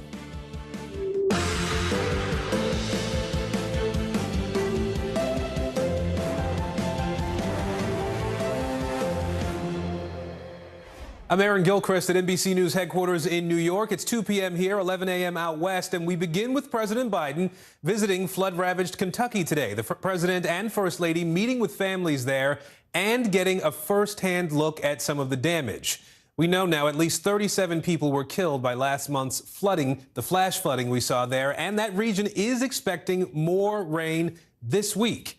Leading us off this hour, NBC News White House correspondent Monica Alba and our Kathy Park in Kentucky for us today. So, Kathy, I'll start with you. A little while ago, President Biden was briefed on the flood response efforts there. What do we know about that meeting, and how's the president responding at this point? Hey there, Aaron. That's right. So the president met with FEMA officials and he applauded the efforts of the community coming together in this time of need. Now, just a few moments from now, he's expected to deliver more formal remarks, but he talked about just how Good Samaritans have essentially stepped up in the face of this natural disaster. But just moments ago, when he landed here in Kentucky, he reacted to the devastation. Take a listen. I think of how incredibly heartbreaking it is that people, as you look at those creeks and streams that are now running brown, and you see from the helicopter, you see automobiles, everything from buses to automobiles to homes, you know, it literally in the middle of the water, on the side of the road. And you think to yourself, what in God's name happened? And Aaron, just adding to the president's remarks, we've been on the ground for much of the day, and really the devastation is pretty just shocking to see. Everywhere you look, you see some homes that have literally been pulled off their foundation. It really is just a muddy mess all around, and adding insult to injury, the temperature continues to crank up. So you have family members who are coming back to their homes, trying to begin the cleanup efforts, but dealing with not just the heat, but also more severe weather that's in the forecast over the next couple of days, Aaron. Yeah, the folks there have just been through so much dealing with this flooding. Kathy, I know the president has approved more federal aid for Kentucky. Can you sort of help us understand what specifically that money might be used for? Yeah, so just over the weekend, that aid was expanded to roughly 12 counties impacted by this historic flooding. And essentially, it will allow those who are either uninsured or underinsured to get the resources they need. So what are those resources? It essentially gives them money to make repairs, rebuild their homes, also fortify their homes for future disasters, and also give them necessities like prescriptions if they need those types of items. Aaron? Monica, I want to bring you in here. President Biden has several events this week after he's left his COVID isolation over the weekend. What's the White House saying about ramping up travel as we get closer to the midterms now with this first trip we're seeing now in Kentucky? That's absolutely the plan, Aaron. You know, the president was cooped up in the White House for about 18 days because of that first COVID case. Then he had the rebound infection. So trips to battleground states like Florida, Pennsylvania, and others that were in the works had to be moved or rescheduled. And so this is a president who is absolutely anxious to get on the road. And that's certainly going to be the plan after a little bit of what's traditionally known as an August vacation for any president. This is something that we've seen for years. Last year, you may remember President Biden didn't even get to really take that much time away because there was so much happening overseas, certainly with the withdrawal in Afghanistan. So they're going to try to see if they can squeeze in what they call a working trip, where he will be away from the White House, still working, but anxious to leave Washington given that COVID reinfection that he, of course, had that kept him here. But it was a very consequential period. And you see, of course, he's in Kentucky today, and he's tying that in to what we just saw happen on the Senate floor yesterday. And that's the passage of what they're calling the Inflation Reduction Act, because it has so much money that goes toward climate resilience. So expect the president to talk about that a lot in the months of September and October, as well as some of these other hot button issues heading into those November midterm elections, Aaron. All right, Monica Alba for us in Washington. Monica, it's been a while. Nice to have you back. Thank you. Thanks. Well, President Biden now one step closer to a major legislative win after the Senate passed a massive spending bill. The yeas are 50, the nays are 50. The Senate being equally divided, the Vice President votes in the affirmative, and the bill, as amended, is passed. Vice President Kamala Harris there breaking the tie vote over the weekend. The House is expected to vote on that bill on Friday, where it's expected to pass. NBC News Deputy Political Editor Ben Kamisar is standing by with some analysis for us. We'll begin with our senior national political reporter, Sahil Kapoor, for us on the Hill. Sahil, Senate Democrats are taking a victory lap, really, after passing this bill over the weekend. What are you hearing from the Democrats today?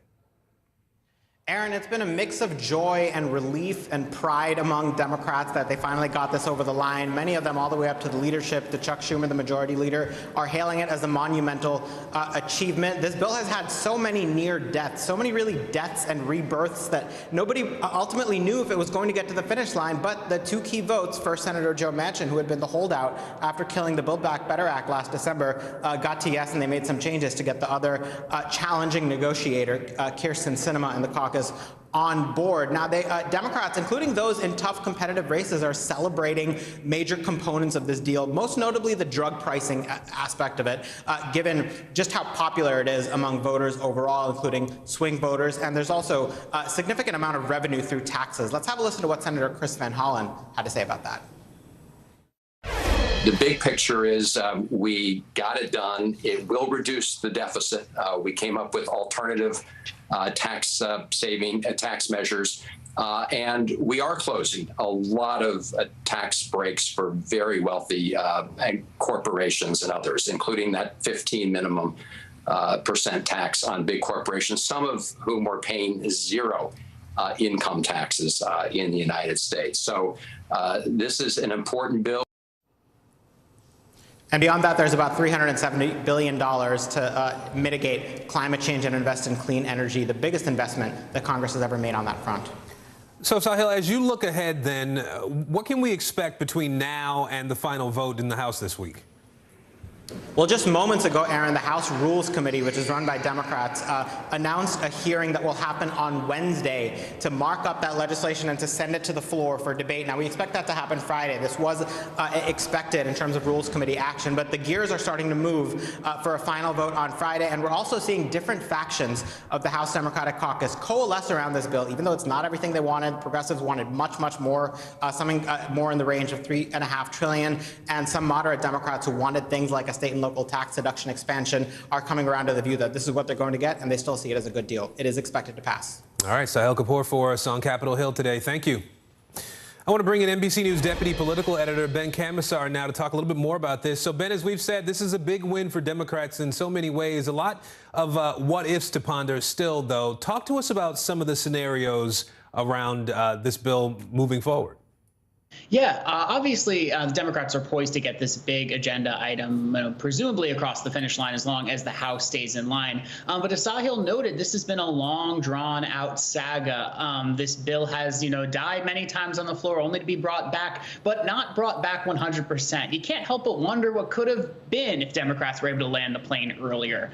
There was this deep focus on the process, and the frustrations among Democrats ended up inflaming some significant frustration among both Democratic lawmakers, but also between Democrats and their base. And while this legislation is obviously big, it's a far cry from the $3.5 trillion or the $1.75 trillion versions of Build Back Better that had been attempted to be passed last year. So definitely not trying to pour cold water on the news. It's just worth looking at how this drawn-out process ultimately ended up in a much smaller bill than that we were at about a year ago.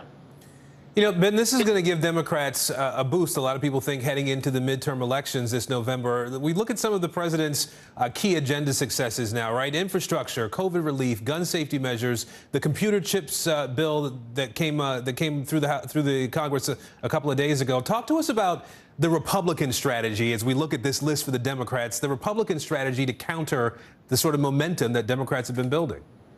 Yeah, it's a good question. I think the party out of power typically has two choices. Either you can attack the party in power as unable to get anything done for the American people, or if they're getting a lot of things passed, you can frame those policies as something that's going to be ineffective. Now that it's been a busy few weeks for Democrats, they've chalked up a couple of victories. You're going to see Republicans taking aim at those victories and saying, whoa, the Democrats may be calling this one thing, but let me tell you this other thing. The criticism on this bill is largely focused on two issues: taxes and IRS funding. So the questions that a lot of Republicans are going to be raising are in this fragile economy, are policies like this going to sort of overheat the economy and not do enough for the average Americans? All right, Ben Camisar with us today. Ben, thank you. We're following some breaking news out of Georgia now. The three men convicted of killing Ahmaud Arbery are being sentenced on hate crimes charges. Travis McMichael and his father Gregory were both sentenced to life in prison today. In the next hour, William Bryant's sentence is expected to be handed down as well. All three men were found guilty on federal hate crime charges back in February. Now, the killing of Ahmaud Arbery made national headlines after video showed those men chasing him through a neighborhood in Georgia and shooting him in the middle of a street. I want to bring in NBC News correspondent Ron Allen and NBC News legal analyst Danny Savalos now. Ron, I'll start with you on the ground there. Walk us through what happened in court so far today. Well, for the first time, there was an apology from Greg McMichael, the elder McMichael, the father of Travis McMichael, the man who actually pulled the trigger, but who was also involved in the hunt for and the chase of Ahmaud Arbery. He apologized to the family. He said that he wanted to assure them that there was never malice in his heart or his son's heart that day, and that he never wanted this to happen. And this is the first time that they've ever said anything like that, and especially directly to the family. This, of course, as Travis McMichael, then his father, were handed life sentences in federal prison this afternoon. There's one more hearing to come for William Bryan, the third defendant in this case, who was also convicted of several felonies that could land him in federal prison for the rest of his life as well. They already are serving time in state prison, and much of the hearing today, for the McMichaels at least, was focused on their attorneys trying to get the judge to sentence them to serve their time in federal prison instead of state prison, saying that there were death threats, that it was the backdoor death penalty for Travis McMichael to go into a Georgia state prison. They also pointed out that the Federal Department of Justice is investigating violence in the Georgia Department of Corrections and has been for a number of years. So that was what a lot of the hearing was. The judge rejected all that, ordered the men sent back to state prison to begin serving this life sentence and adding on yet another one in federal prison. Danny, all three of these men had submitted guilty pleas in this case. The judge threw those pleas out. Help us understand that. Why did that happen, and how could that have affected the sentences that we are seeing handed down today? A defendant does not have an absolute right to have his guilty plea agreement accepted by the judge. Anytime I have a client enter into a guilty plea agreement, I have that moment of anxiety because I still know there's another hurdle. The judge has to approve of it. And in this case, there was pushback because the family of Arbery was not pleased at the idea of them being able or being recommended to spend their sentence in federal as opposed to state prison, which is really an interesting thing because a federal judge has very limited power to even control where a defendant spends his federal sentence, let alone a Georgia state sentence. So all really a judge can do is make a recommendation. Normally, once you're sentenced, you are property of the BOP, the Bureau of Prisons. And in this case, because Georgia first got its, I guess, its procedural clause into these gentlemen, now Georgia gets to control their sentence. And only after they finish serving their Georgia sentence will they be sent over to serve their federal sentence. And the federal judge doesn't have a whole lot of discretion there. All right, NBC News legal analyst Danny Savalos, Ron Allen for us on the ground in Georgia today. Gentlemen, thank you both. Well, police in New Mexico searching for a vehicle of interest in the murder of 4 Muslim men. Albuquerque police are looking for the car you see here. It's a dark gray late model Volkswagen Jetta. Now, the victims here were gunned down between November and last week. NBC News correspondent Guad Venegas joining us live now in Albuquerque, New Mexico. So, Guad, what more do we know about the investigation at this point? Aaron, we know that the FBI has joined local and state police in this investigation. That photo that you shared of the Volkswagen sedan also marked the rims. There could be some type of marking or scratch on the rims that could help identify this vehicle. Now, we know there's also a $30,000 reward for anyone that could give information that would lead to an arrest and conviction of the person or persons responsible for this. Authorities have now identified the 4th victim. This is the man that that was shot on Friday. We know that he had attended the funerals of 2 other men that were shot. And at that funeral, family members told us they told him to be careful. And now he is the 4th victim. So you can imagine how the community, the Muslim community in Albuquerque, is on edge. Local police in Albuquerque have also set up a website where people can share photos or videos or anything that can help them with that investigation, Aaron.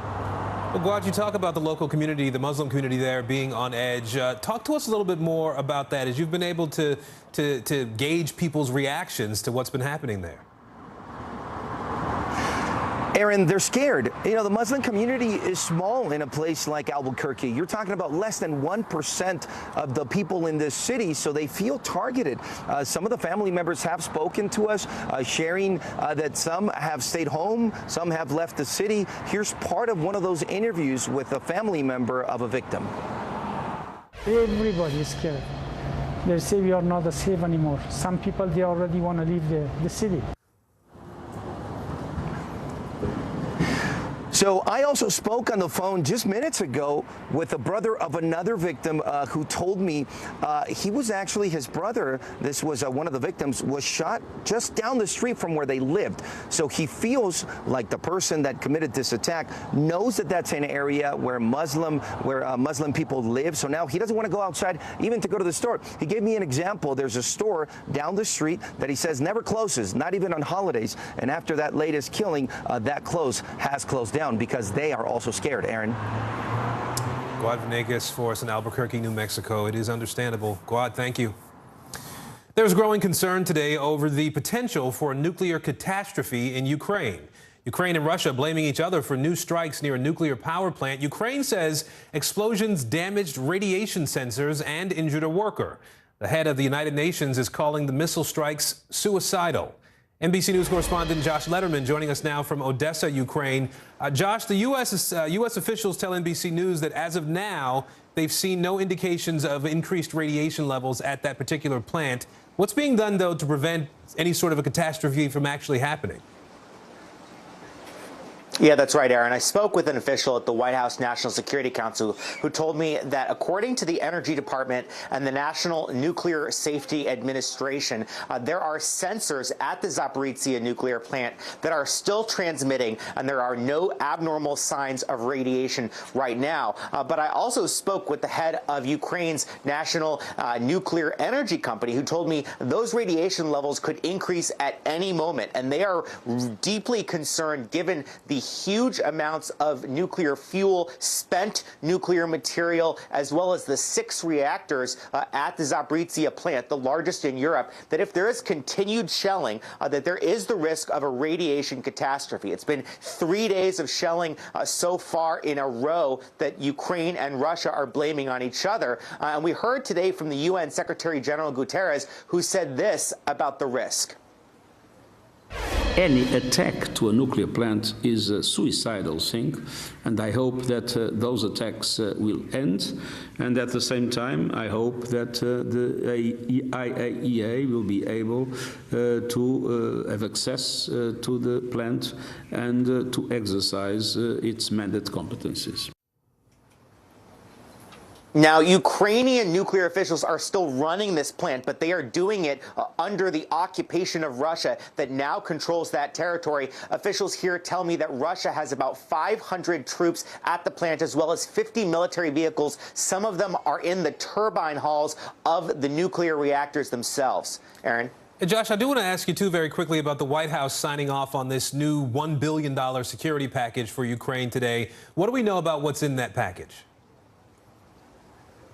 Well, it includes a significant amount of ammunition for those HIMARS medium-range advanced multiple rocket launching systems that the U.S. has been providing to Ukraine that have really gone a significant way toward helping Ukraine really up its ability to fight off Russia. It also includes a large amount of 155-millimeter ammunition, as well as about 1,000 Javelin anti-tank missiles that the Ukrainians need to be able to target Russian tanks as they try to retake some of the areas that Russia has captured in the south. Josh Letterman for us in Ukraine again today. Thank you, Josh. A ceasefire between Israelis and Palestinians in Gaza seems to be holding. Both sides declared a truce yesterday after 3 days of violence that killed at least 44 people and injured hundreds more. NBC News foreign correspondent Kelly Kobiea is tracking developments for us today. So, Kelly, this ceasefire came about with the help of Egypt, we know. What more can you tell us about the agreement today? That's right. Egypt, once again, the peace broker here between Gaza and Israel. Basically, what was agreed to was that all of the fighting, the hostilities would stop.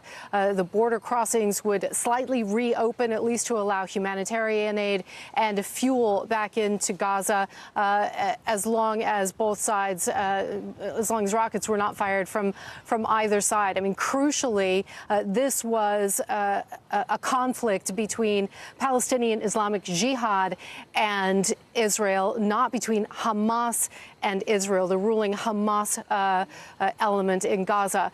They basically stayed on the sidelines. But importantly, this ceasefire also wasn't an all-encompassing solution. It's yet another Band-Aid to stop fighting in this region. And Secretary Blinken said as much when he talked about this truce earlier today. Take a listen. But it's also not a substitute for resolving the differences between Israel and the Palestinians. And we believe strongly in the need to find a two-state solution that has, for Palestinians and Israelis alike, equal measures of democracy, dignity, and opportunity. And we'll keep working toward that. And the population of Gaza really desperate for fuel. The hospitals were warning they only had 2 days left to remain running without more fuel supplies to power Gaza's one power plant. So it was crucial that the fighting stopped, that those border crossings were partially open to allow humanitarian and fuel supplies back in. Aaron. Kelly Kobiea for us tracking developments in the Middle East from London today. Kelly, thanks. Well, another weekend of chaos at airports across this country. Coming up, how you could be better compensated for the ongoing travel headaches.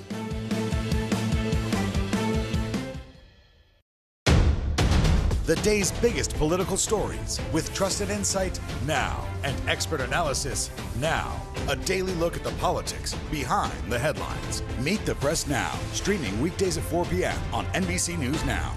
The Seduction, Dateline's newest podcast. Listen now. No stress, no mess, just yum. That's it.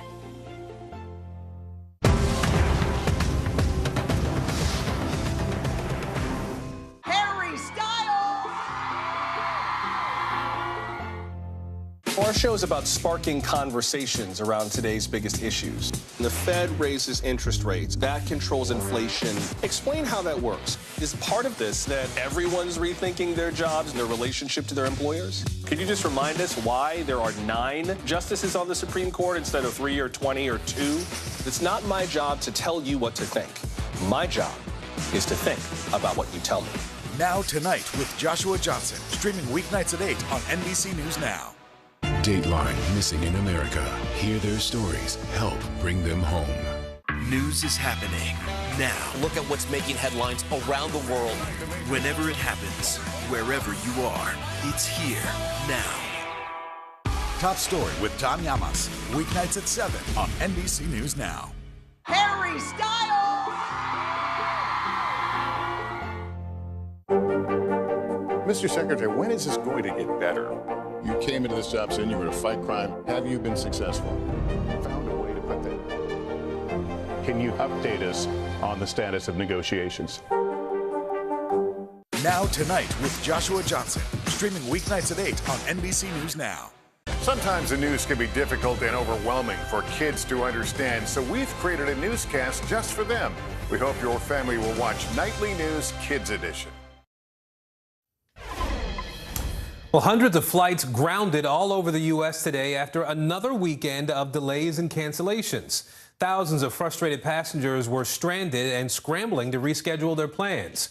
Meteorologist Michelle Grossman is standing by tracking the forecast. That's always a player here. Let's begin with NBC News senior national correspondent Carrie Sanders, though, on that travel nightmare.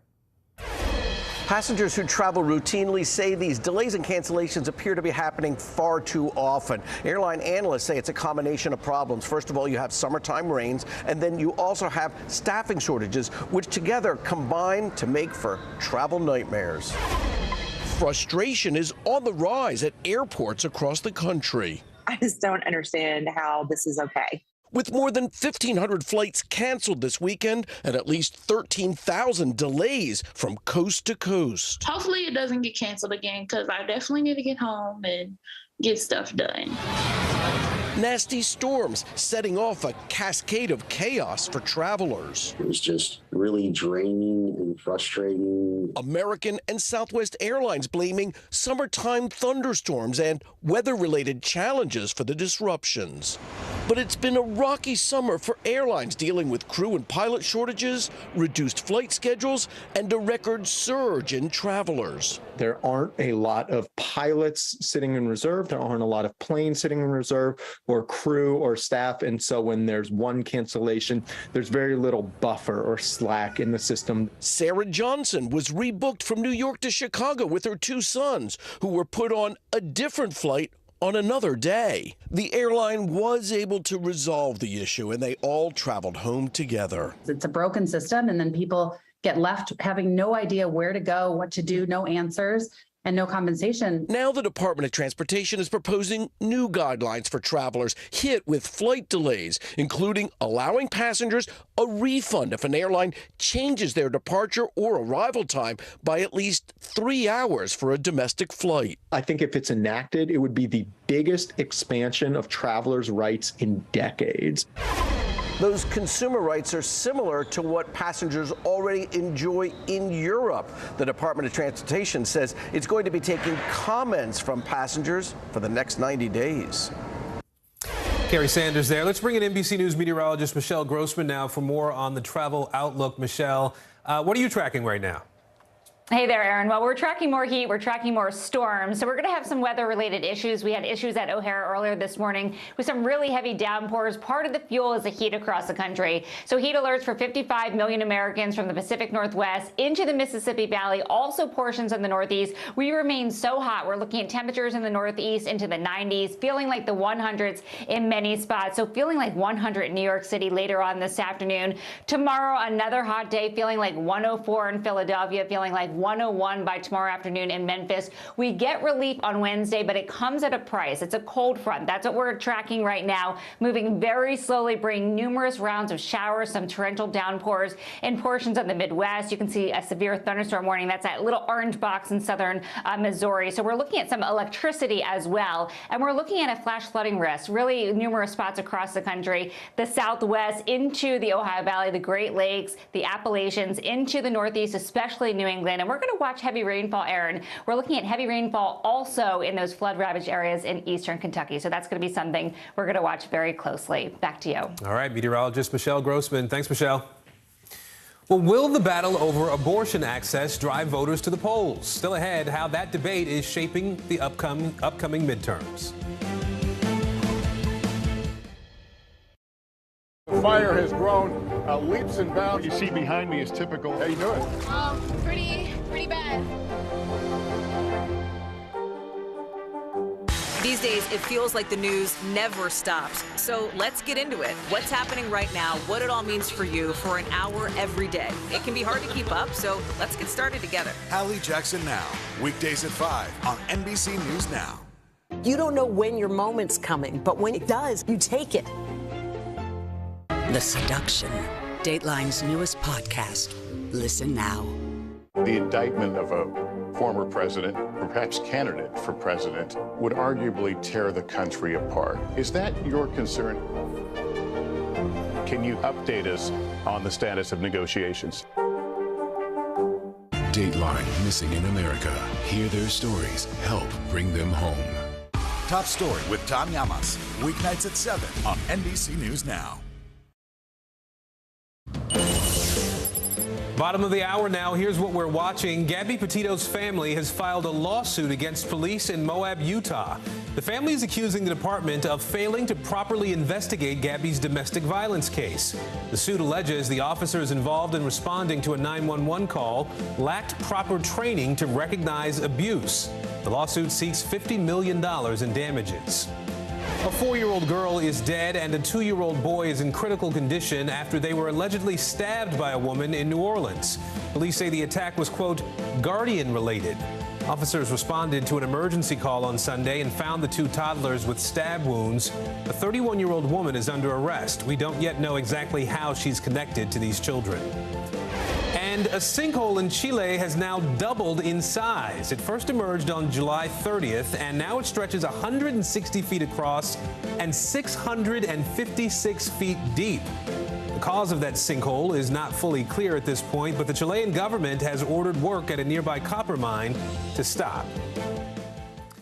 We are less than 100 days away from the November midterms now, and Democrats are hoping the battle over abortion rights will give them momentum at the polls. And now one Republican lawmaker is warning that abortion will be a big issue for Republicans if the party keeps pushing harsh policies. Joining us now, Deputy Editor of the NBC News Political Unit, Bridget Bowman. Also with us, NBC News reporter Julie Sirkin. Julie, let's start with you here. Those comments coming from South Carolina Congresswoman Nancy Mace over the weekend, what exactly is her warning to other Republicans? Yeah, Aaron, good to be with you. Congresswoman Nancy Mace, she's a freshman. She was first elected in 2020. She is pro-life. She makes that very clear.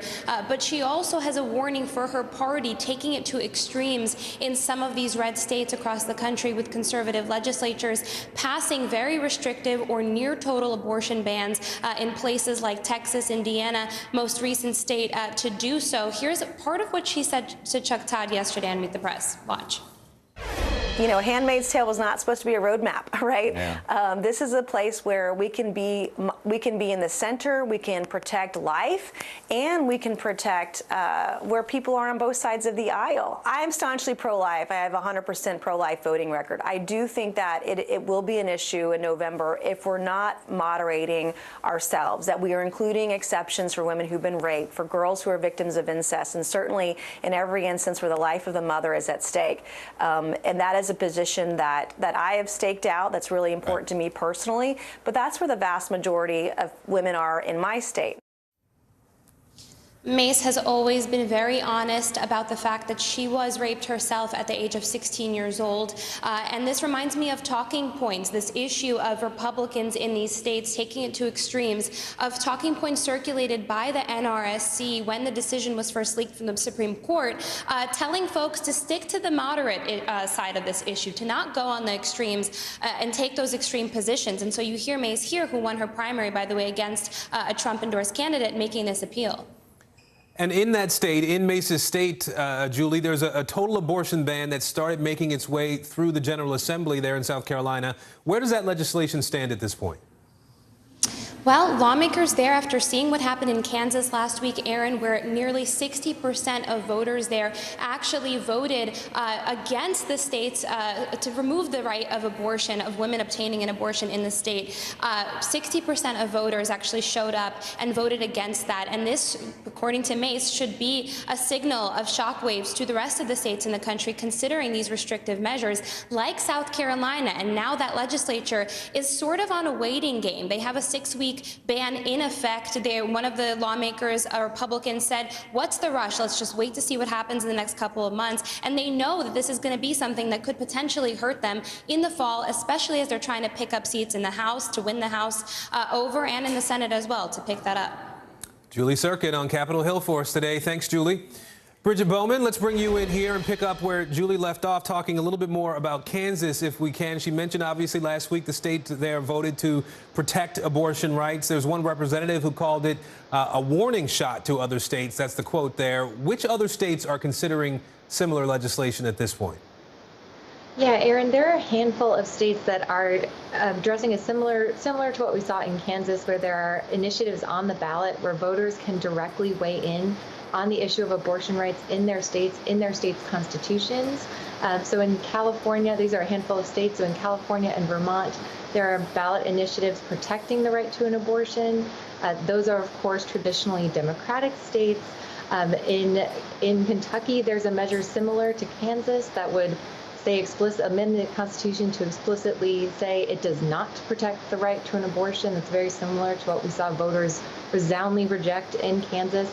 And then in Montana, there's another ballot initiative relating to protections for infants born alive after an attempted abortion. And we could see ballot initiatives in 2 other states that are working their way through the process. That's in Colorado, where there's an initiative to effectively ban abortions in the state. And in Michigan, of course, a battleground state, there's an initiative also working its way through the process to protect abortion rights in that state. And Bridget, we're not just talking about, the polls and legislatures. We're also seeing abortion rights supporters and opponents really clashing in the courtroom at this point. Talk to us about where that's happening. That's right. So we're seeing that across the country in a number of states, folks on both sides of this debate launching court battles as states impose new restrictions. For example, there's some overlap between where we see ballot initiatives happening and where we see this action in the courtroom. In Michigan, for example, Democratic Governor Gretchen Whitmer has filed a lawsuit attempting to block the state's 1931 abortion ban. Democratic officials in that state do not want to enforce that ban, so she's looking at the courts as a way to do that as well. There are states on the other side of this debate, too. There are folks in states where courts have previously ruled a right to an abortion is protected under state law. In states like Florida, for example, where we see some advocates saying those rulings need to be re-examined in this post-Roe era that we're currently in. All right, Bridget Bowman with us today. Bridget, thank you. We appreciate it. Well, concerns are growing today over a virus you rarely hear about. Polio may be spreading in New York State. The CDC is sending out a small team now to investigate that state's one case. It was found in an unvaccinated man in Rockland County last month. Health officials also urging anyone who is unvaccinated to get immunized. Now, here to break it all down is NBC News senior medical correspondent Dr. John Torres, as well as health reporter Aria Bendix. And Aria, I want to start with you on this and the CDC investigation that we mentioned. What is that team going to be looking for?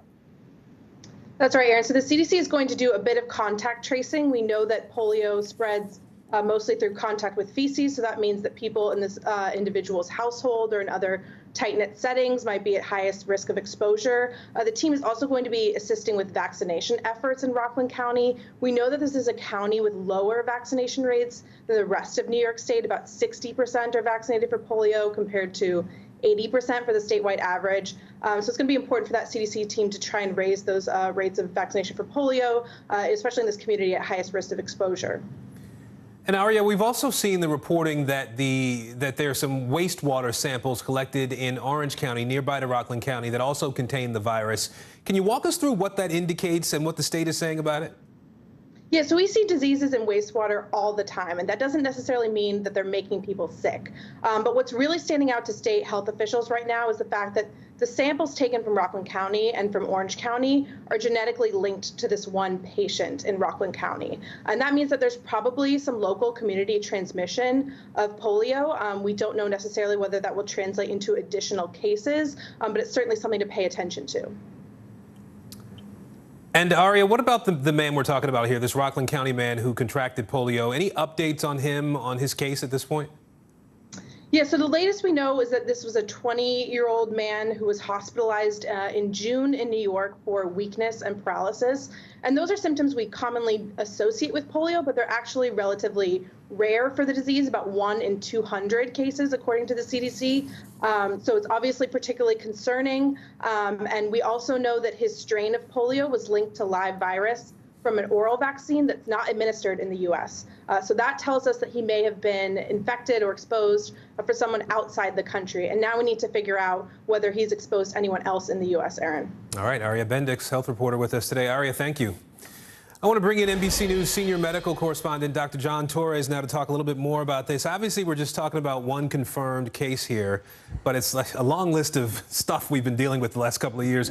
Help us understand how concerned folks should be about this at this point. And we know what happens when we get that one confirmed case, and there's those other cases that we worry about. And so we want to make sure those aren't happening as well. The concerning thing is, like was mentioned earlier, is that in 2 other counties, in this county and another county, they found that wastewater sampling showing there was some indication of polio there as as well. And that's an early indicator. That's kind of a canary in the coal mine of what could be happening in those communities. And the vaccination rates are low enough, around 60% for children, that this could potentially spread. And like was mentioned, Ariel mentioned, this is not the wild type polio. It's not the polio that we've seen in other environments that came naturally. This is a polio that comes from an oral polio vaccine. We do not give that here in the U.S. So this person either contracted it when they went overseas, or somebody from overseas came here and gave it to them. But that's what happens when vaccination rates are low. It's possible to spread it that way. And so that's concerning because of the vaccination rates in these counties. So help us understand the disease a little bit better here. I mean, what happens when polio enters the body? So when polio enters the body, it typically happens, what happens with the flu, with COVID, with anything else, is it infects the body, and people typically get, that flu-like symptom. They get fatigue, they get muscle pains, they get muscle aches, those types of things. In rare cases, like she was mentioning, under 1% of cases, this affects their nervous system and permanently affects it. And if you remember back from before the 1950s, before vaccinations were here, people ended up going into these iron lungs, and some people died of it. It is a juvenile illness, and so children tend to catch it more than adults because of the way it spreads. And so that's the concerning thing, is making sure not just that population, but also adults themselves aren't contracting this. And that's why the CDC is moving in now to make sure they get a good grasp on it. All right, really important to understand what's happening for us to be aware of what's going on too. Dr. John Torres, we appreciate it. Thanks. Well, stay with us. Buying store brand products, we know that can add up to some big savings, but is it always worth it? Up next, what you need to know before your next trip to the grocery store. Welcome back to Today. We got a lot to celebrate on this Wednesday morning. It's good to have you along with us. You don't know when your moment's coming, but when it does, you take it. Everybody's good, and that's it. News is happening now. Look at what's making headlines around the world. We're coming on the air with breaking news. This is a significant moment. Whenever it happens, wherever you are, NBC News, streaming free now. It's the best time of the morning. Time for that pop start, baby. I'm feeling the vibe today on the show. The day's biggest political stories with trusted insight now and expert analysis now. A daily look at the politics behind the headlines. Meet the Press Now, streaming weekdays at 4 p.m. on NBC News Now. The indictment of a former president, or perhaps candidate for president, would arguably tear the country apart. Is that your concern? Can you update us on the status of negotiations? These are our missing daughters and sons. We need anyone who saw something to come forward. She was wearing a black jacket, a black top. I'm going to bring my son home alive. Dateline Missing in America. Listen now wherever you get your podcasts. NBC News, streaming free now. From Brooklyn, we're next to the subway station. The state's reservoirs are alarmingly low. War will pass them by.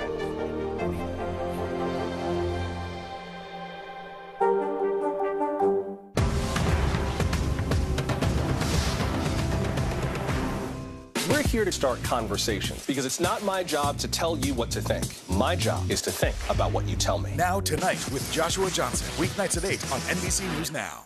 The Seduction, Dateline's newest podcast. Listen now.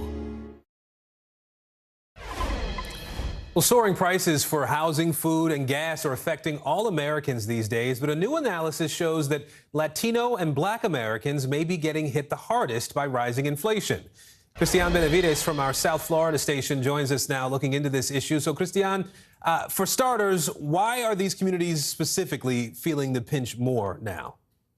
Well, Aaron, reporting by NBC News based on a study conducted by the Federal Reserve in New York showed a widening disparity in the way that inflation is impacting Latinos and Blacks compared to other racial groups. According to the study, this is because both groups spend a larger share of their budget in things that have been hit particularly hard by inflation, mainly transportation and housing. And while we're seeing inflation affect everything across the board, from airfare to the cost of meat and eggs, the Fed in New York releasing data showing that inflation is estimated to have impacted Black Americans at more than twice the rate than white Americans, and for Hispanic Americans, that rate even higher. Of course, the 9% inflation that we saw this past month has affected everyone, but when it comes to Blacks and Latinos who were disproportionately affected during the pandemic, you are now seeing that it's getting even harder to be able to catch up. And Christian, there's one woman who told NBC News, quote, "I feel frustrated and angry that I haven't been able to get out of this situation." We know that she lost her home during the pandemic. There's soaring rents that have kept her from being able to find a new home. How common is her experience? Well, look, the findings by the Federal Reserve in New York comes as just today a new poll conducted by NPR, the Robert Wood Johnson Foundation, and the Harvard School of Public Health found that along with Latino and Black Americans, Native Americans are facing serious financial challenges due to inflation. According to the survey, an eye-popping 69% of Native Americans say they're facing serious financial problems, along with 58% of Blacks and 56% of Hispanics. Compare that to 44% of white families and 36% of Asian families. When people were asked about facing serious financial problems, you had 63% of Native Americans saying that they are, along with about 50% of Black and Latino families, and more than 50% of all three groups say they do not have enough emergency savings to cover at least 1 month of expenses. The survey found that those who were affected most by inflation have fears of eviction, trouble affording groceries, and they also have unmet medical needs. Aaron? All right, NBC South Florida's Christian Benavides. Christian, thank you. Now, of course, we mentioned that grocery prices are up and popular household items are getting more expensive, too. And that's leading some consumers to ditch the name brand products and buy more generic store brand products. But is that worth the money you might save? And is there really a big difference here?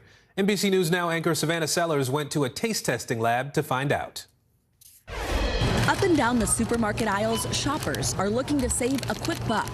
If it's cheaper and it's the same thing, then why wouldn't I buy it? With prices of groceries up 12% in the last year, more and more people are ditching brand names for generic store products. Most things like, let's say, a bag of chips or mac and cheese. Are you totally cool with the store brand?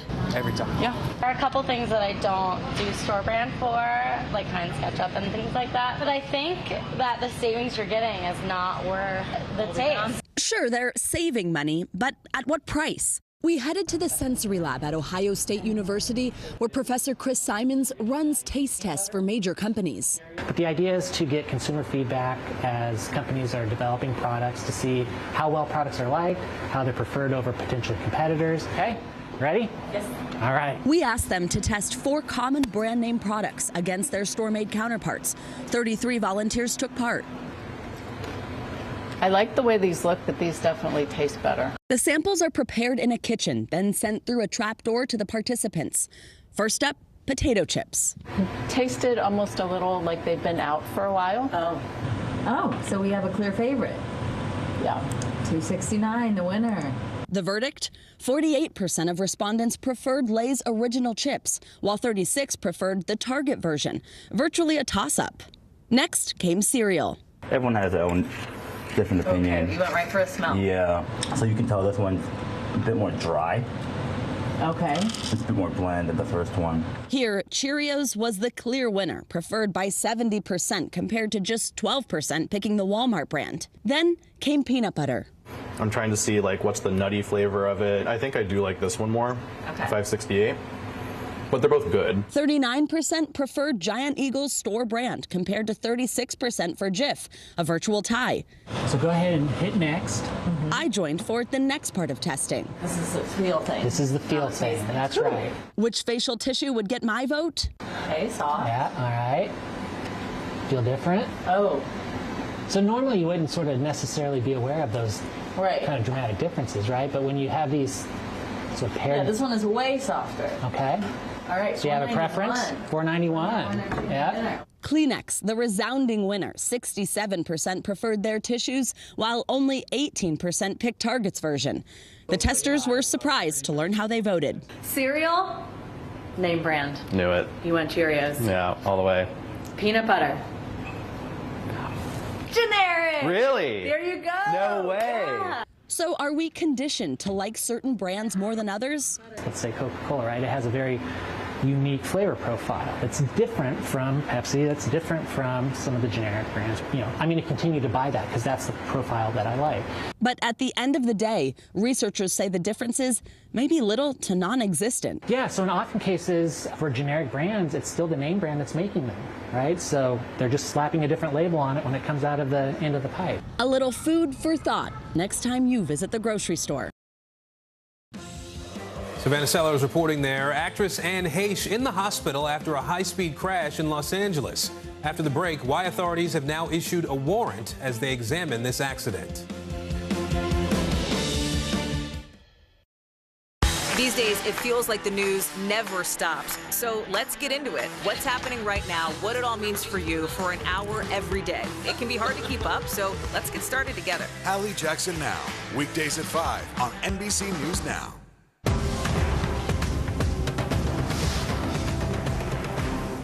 NBC News, streaming free now. Welcome back to Today. We got a lot to celebrate on this Wednesday morning. It's good to have you along with us. You don't know when your moment's coming, but when it does, you take it. Everybody's good, and that's it.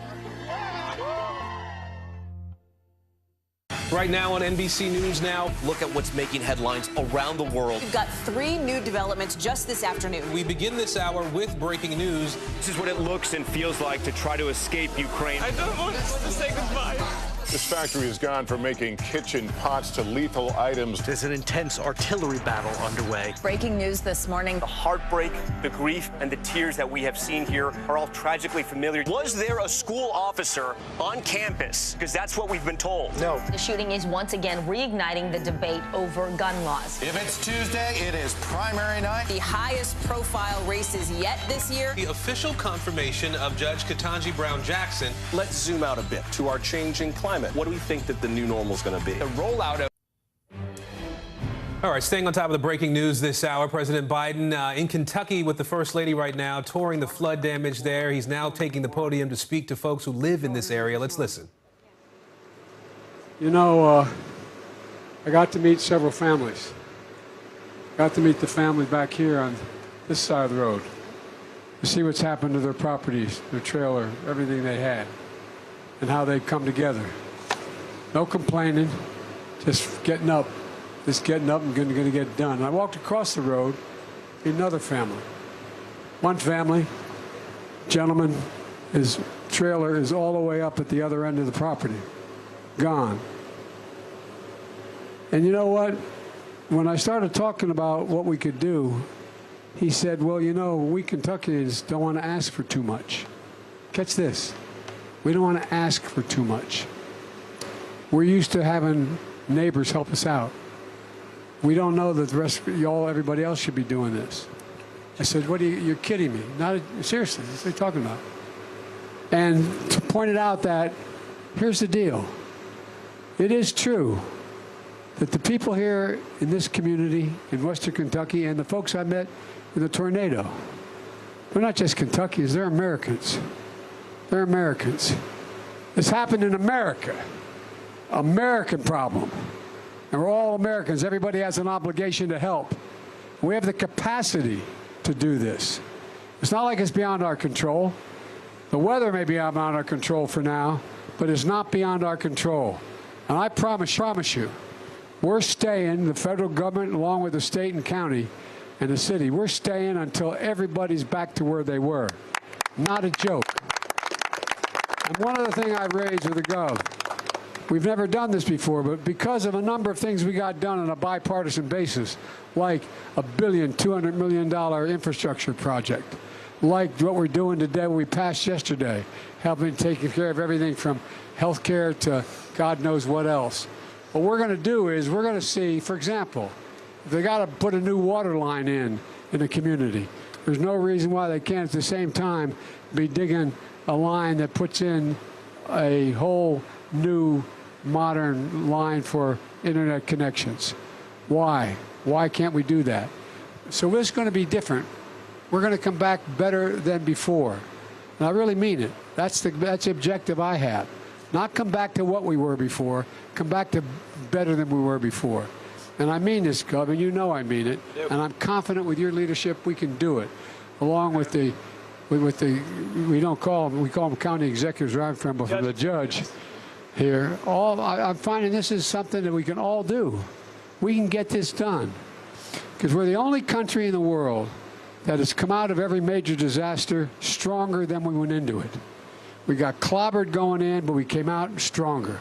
That's the objective here. It's not just to get back to where we were, it's to get back to better than where we were. And we have the wherewithal to do it now with the legislation that's been bipartisanly passed. So I don't want any Kentuckian telling me you don't have to do this for me. Oh yeah, we do. You're an American citizen. We never give up. We never stop. We never bow. We never bend. We just go forward. And that's what we're going to do here. And you're going to see. And I promise you, the bad news for you is I'm coming back because I want to see it. Thank you very much. Am I supposed to introduce you, Judge? I think you're it. That's it. You're a man. All right, now we're all going to run laps around. But all kidding aside, thank you, thank you, thank you, thank you. These people deserve an enormous amount of credit for their courage and their stamina. Thanks. President Biden highlighting the resolve and resilience of people there in Kentucky after they've been dealing with devastating flooding over the last couple of weeks now. We know at least 37 people died in flooding in that state. President Biden noting that the federal government will stay in Kentucky, stay with Kentuckians as long as it takes for them to recover from the devastation that they're having to deal with at this point, saying that that everybody has an obligation to help the people of Kentucky after he noted some of the stories he was told by people who live there, saying they didn't want to ask for too much. The president saying that he's obviously had stood up a FEMA response in that area and increased the emergency declaration that will mean more resources, funding to help those folks in Kentucky recover from the flooding there. We are going to continue to monitor the president's visit to this state and, of course, have more for you throughout the day here on NBC News Now. At the same time, there are new details emerging about that high-speed car crash that left actress Anne Heche in the hospital. Witnesses saying they saw Heche driving recklessly through a residential area before that crash. Much of what happened was actually caught on video. NBC News national correspondent Miguel Almaguer is following the investigation. There are still so many questions surrounding this crash. Investigators say they still need to talk to actress Anne Heche, who drove her car into that Los Angeles area home. A high-speed ride ending in a fiery crash. The driver, actress Anne Heche, hospitalized with serious burns. Video obtained by TMZ shows the harrowing lead-up, what appears to be Heche's blue Mini Cooper first crashing into a garage in Los Angeles, reversing and speeding away. A witness captured what looks like Heche's blue car flying down residential streets. A short time later, she crashed into a home. Vehicle into a building, two-story single-family building with heavy smoke showing. Plowing straight through it and sparking a blaze that quickly engulfed the property. And I could see the big hole in the house. I mean, it was all the way through the front room and into the back. Neighbors came running to find Heche in the car. We were just thinking, by now, there's just no way she could still be alive. The fire department pried Heche from a smoldering car and took her to a local hospital.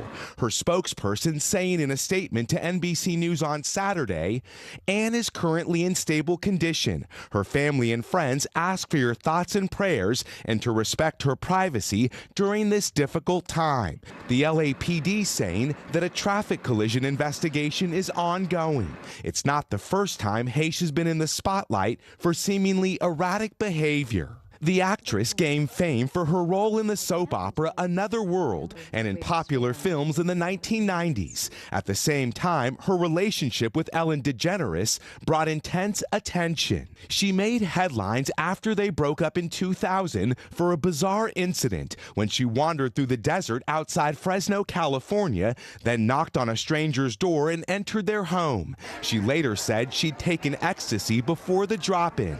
Now celebrities like Alec Baldwin sharing support on Instagram. I hope everything is okay. I hope you come through this. Others on social media criticizing Heche's reckless driving, but mainly relief that no one else was hurt. Investigators have not given details as to when they plan to question Ann Heche. The other piece of good news in this case, nobody was seriously injured inside that home. Right now on NBC News Now, consoling families. President Biden meets with the victims in Kentucky after historic deadly flooding. How he plans to help those who suffered most. Meltdown warning. Europe's largest nuclear power plant under attack in Ukraine. The potential danger it could pose far beyond the war zone. And brain drain. Millions of students will soon head back to school, but will there be enough teachers to teach them? What's behind a shortage and what's being done to solve it?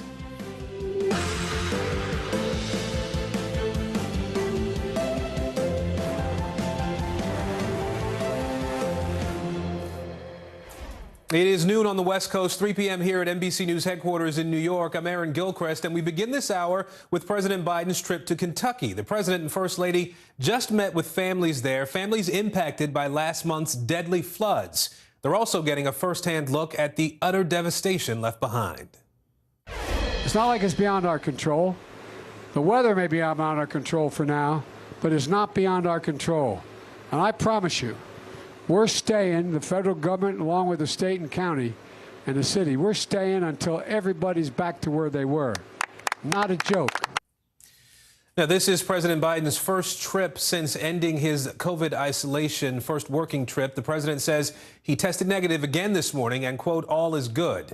NBC News White House correspondent Monica Alba is in Washington for us, and Nancy Cox from our NBC affiliate in Lexington is in Kentucky as well today. So, Monica, I want to start with you. President Biden and the First Lady have been on the ground there for a few hours in Kentucky now. What have they done since arriving there?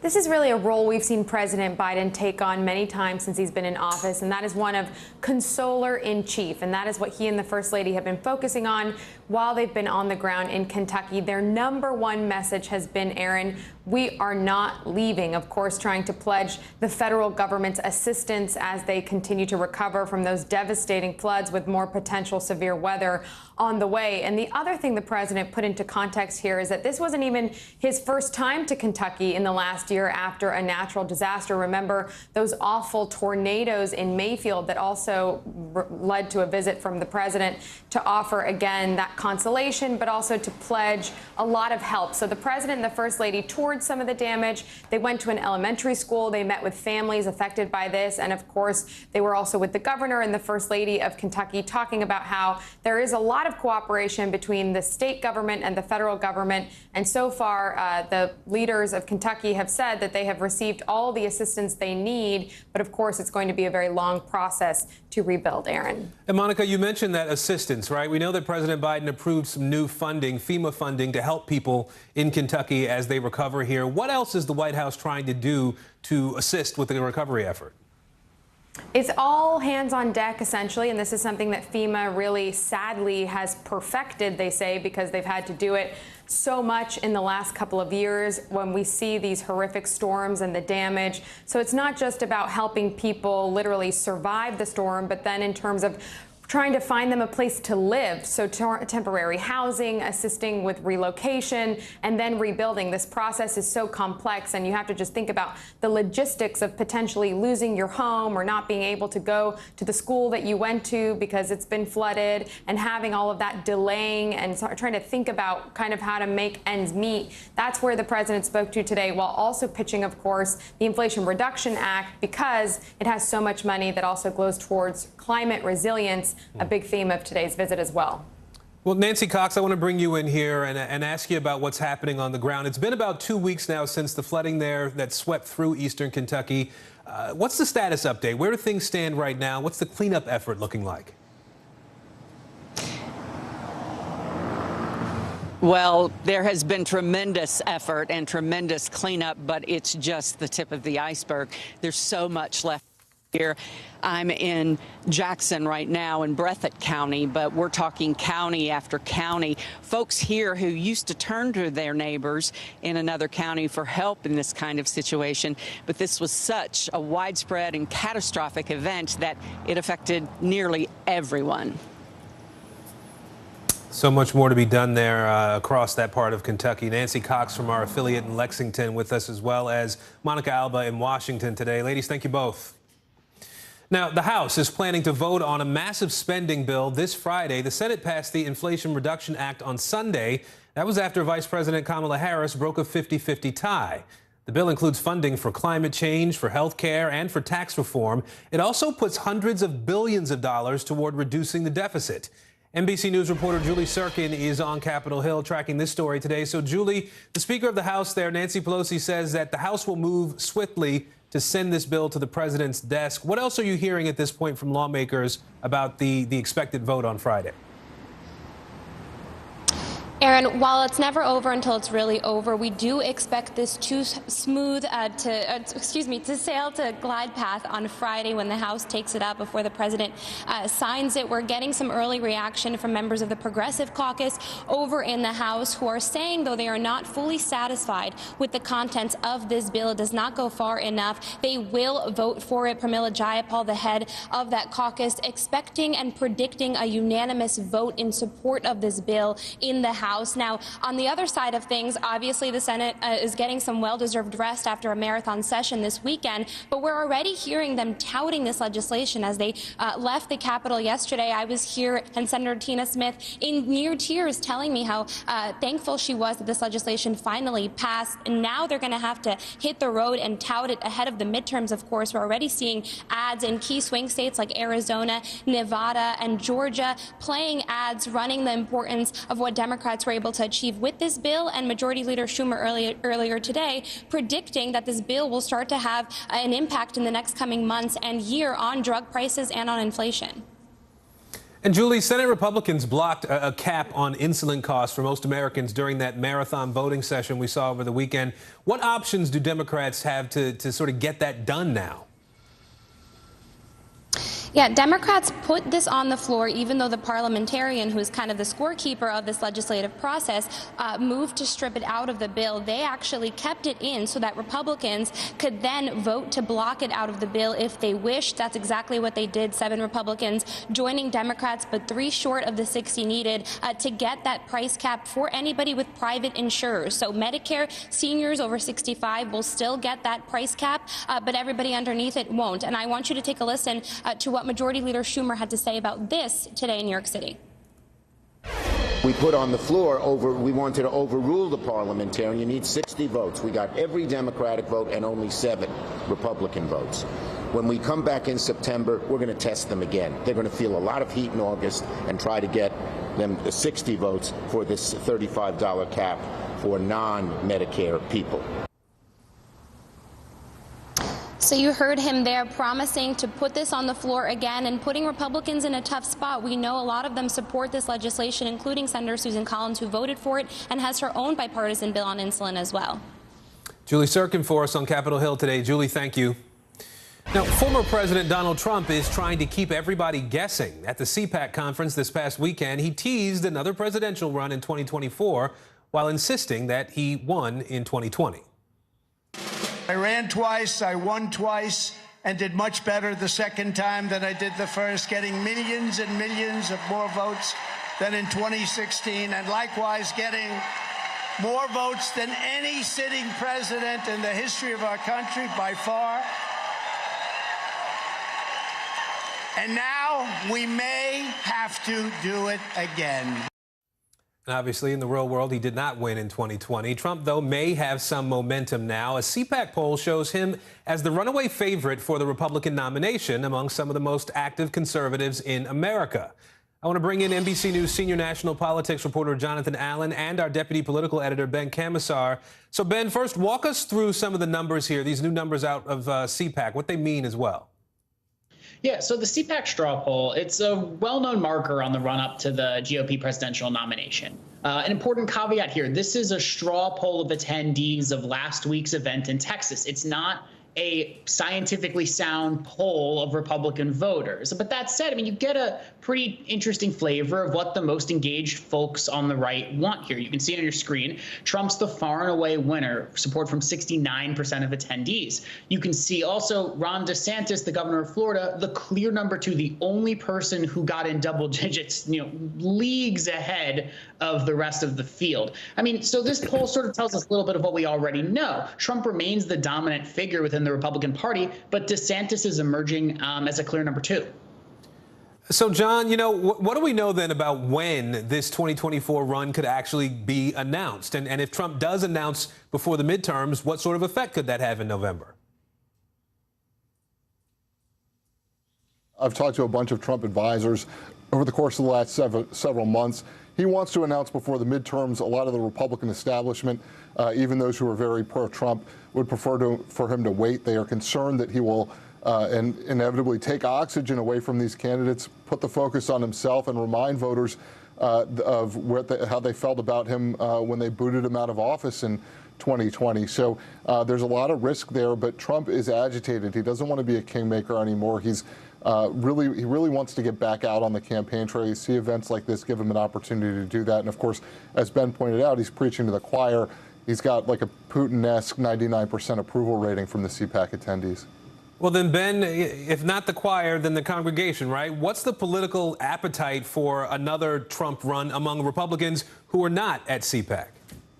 And that's the big question, right? Republican primary voters, most primary voters typically skew more conservative. But that said, feelings about Trump are far from unanimous in the Republican Party right now. You see somewhat of a similar dynamic in a lot of the scientific polling that we've seen, Trump the overwhelming top choice. But again, it's far from unanimous. And some polls have even shown Trump below that 50% threshold. There was a New York Times poll last month, had him with support as the preferred candidate of 49% of Republicans. Again, good numbers, but that is not a sort of, coronation style number. But that said, we're a long way from the Iowa caucuses. And frankly, there's not a guarantee that any of these numbers are going to look the same in a month, let alone a year.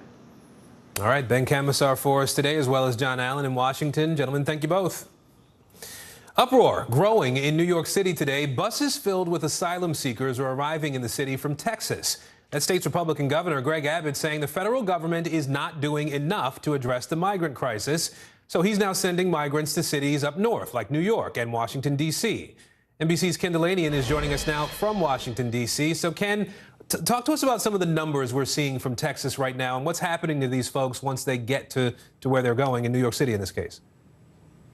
Aaron, the Texas governor says he has already transported more than 6,000 migrants on buses to Washington, and the New York mayor says they have received, that city, about 4,000 migrants. Texas says this is a voluntary program, but a lot of these people are arriving with just the clothes on their backs. So city officials are having to step in and provide housing and other services. The migrants sometimes need help with transportation so they can go live with relatives in other places. Here in Washington, the mayor actually asked for assistance from the National Guard, but the Biden administration turned down that request, much to her frustration. So from Abbott's point of view, this ploy may be working. People in major East Coast cities are being viscerally confronted with the challenges of the migration issue, and Democrats are fighting among themselves about how to handle it, Aaron. Ken, the New York City mayor and the governor there in Texas have been sort of trading some barbs on this issue, right? What have we heard from them? Yeah, that's right. New York City Mayor Eric Adams accused Texas Governor Greg Abbott of using innocent people as political pawns to manufacture a crisis. He called what Abbott has been doing horrific.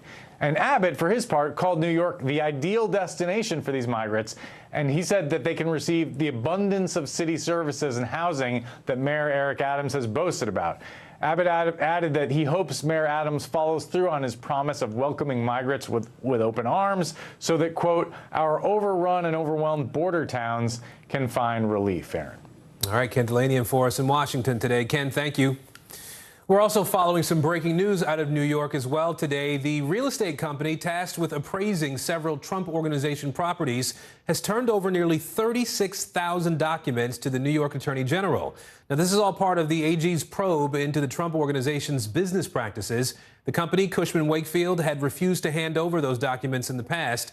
The Supreme Court in New York State found the company is found it in contempt last month, and Cushman had been ordered to pay a $10,000 a day fine until it complied. Fears of a nuclear disaster are growing today after new explosions rocked a power plant in Ukraine over the weekend. Ukraine and Russia blaming each other for that shelling. The United Nations now calling for inspectors to be given access to that power station. NBC News correspondent Josh Letterman is in Odessa, Ukraine for us today. So, Josh, I know you spoke with the head of the company that runs that plant. What can you tell us? What's he telling you? Well, I also spoke today, Aaron, with a White House national security official who told us the good news, which is that according to the Energy Department and the U.S. National Nuclear Safety Administration, there are signals that are still coming from that nuclear plant that are saying that the radiation levels are still normal. They have not risen to any abnormal level as of now. But I spoke with the head of the nuclear agency here in Ukraine who told me those radiation levels could increase at any time. He said that there are immense amounts of spent nuclear fuel at that facility that are basically just protected by cement casing. One rocket could destroy that, and then the second rocket landing in the same place could blow up that fuel, which he says could lead to radiation catastrophe. And I asked him what needs to be done to secure the Zaporizhzhia nuclear power plant, the largest one in the entire continent of Europe. Here's what he said. Just get off our nuclear power plant, and then beside it you can do whatever you want. But still, what is needed for safety, just release the plant. And there have now been shelling 3 days in a row at that plant, Aaron, and Ukrainian officials are saying that Russia has now placed mines at the nuclear plant and is threatening to blow it up. Russian officials, for their part, they are blaming Ukraine for shelling this plant, which is being operated by Ukrainian officials, but is, at this point, under Russian occupation. And Josh, I also want to ask you about what may be at least a bit of some positive news there involving the food crisis we've been reporting on out of Ukraine. That first ship of Ukrainian grain is now reaching Turkey. There are 2 more that left the ports in Ukraine today. What are you hearing about the progress that's being made on that effort? Well, so far, so good. The new ships that left today, those 2 ships, bring to 10 the total number of ships that have left Ukraine since this deal started, carrying among them hundreds of thousands of tons of grain. But the pace is really going to have to pick up, because I spoke with the head of the Ports Authority here in Ukraine, who told me that they are likely to miss their estimates of what Ukraine should be able to export per year. Traditionally, it's about 60,000 tons per year, 60 million tons, I should say. They're probably looking at more like 45 million, which means there are going to be major concerns for the parts of the world that are reliant on that. But he told me that so far, this deal does seem to be working as designed. Take a listen. I hope that this signal that it's workable and its safety already received by the business, by the market, and the very good example that already. But we need 5 vessels in, 5 vessels out daily to reach the level of 3 million ton monthly through this free port. They are not at that level yet, and they are also limited with this deal to agricultural products. They're only exporting grain. They're importing some fertilizer. Ukrainian economic officials are saying they want to see this deal expanded to include other Ukrainian exports like steel, which is a really important export for the Ukrainian economy, Aaron. All right, Josh Letterman in Odessa, Ukraine today. Josh, thank you. Now, there is growing optimism that basketball star Brittany Griner may be released from a Russian prison. A Russian judge sentenced Griner to 9 years on drug charges last week, but former UN Ambassador Bill Richardson predicts a prisoner swap will happen, and that it would also include former Marine Paul Whelan, who is also jailed in Russia. I'm optimistic. I think she's going to be freed. I think she has the right strategy of contrition, a good legal team. There's going to be a prisoner swap, though, and I think it'll be 2 for 2 involving Paul Whelan. We can't forget him. He's an American Marine. Let's turn to NBC News foreign correspondent Kelly Kobier now has been following the developments here. So, Kelly, Russia said on Friday that it's ready to talk about a potential deal, a prisoner swap. Have there been any developments since that point? Well, if there have, they've been kept very quiet by both sides. President Biden, you'll remember last Friday, also said that we're very hopeful and we're working very hard. And we also heard from the foreign minister for Russia, Sergei Lavrov, as well as the spokesperson for the Kremlin, Dmitry Peskov, who said on Friday, these swaps will never happen if we start discussing nuances of the exchange in the press. In other words, repeating that line that the Russians have stood by for months now, really, that they don't want to engage in any sort of speakerphone diplomacy. They don't want to be negotiating out in the open. They want to be using this back channel between President Biden and President Putin to figure out this prisoner swap. On the table, from what we understand, is swapping Brittany Griner and Paul Whelan for the jailed arms dealer Victor Bout. At the last we heard from the State Department was that the Russians had not put forward a serious offer and had not accepted necessarily that offer. But again, a lot of this is being done behind the scenes, and both sides say they're hopeful. Meantime, at least the United States says that they're hopeful. Meantime, the lawyers for Brittany Griner are proceeding, studying that verdict from last Thursday, trying to figure out what's the best way to appeal. Aaron. A lot of people in this country hoping that this comes to a resolution quickly. Kelly Kobiea for us today. Kelly, thank you. Well, stay with us. Kids are getting ready to head back to school, but teachers are out, and not just for summer. Coming up, the growing concern about America's teacher shortage.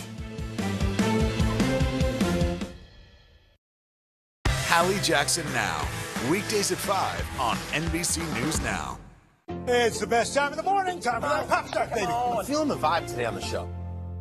Top Story with Tom Llamas, weeknights at 7 on NBC News Now. Here's what's happening in your neck of the woods.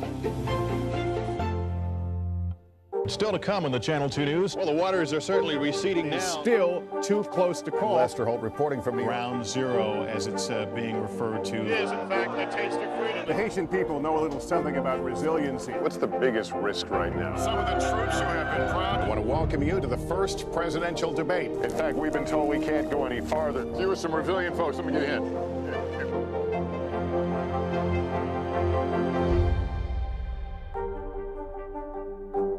Hallie Jackson Now, weekdays at 5 on NBC News Now. We're here to start conversations because it's not my job to tell you what to think. My job is to think about what you tell me. Now Tonight with Joshua Johnson, weeknights at 8 on NBC News Now.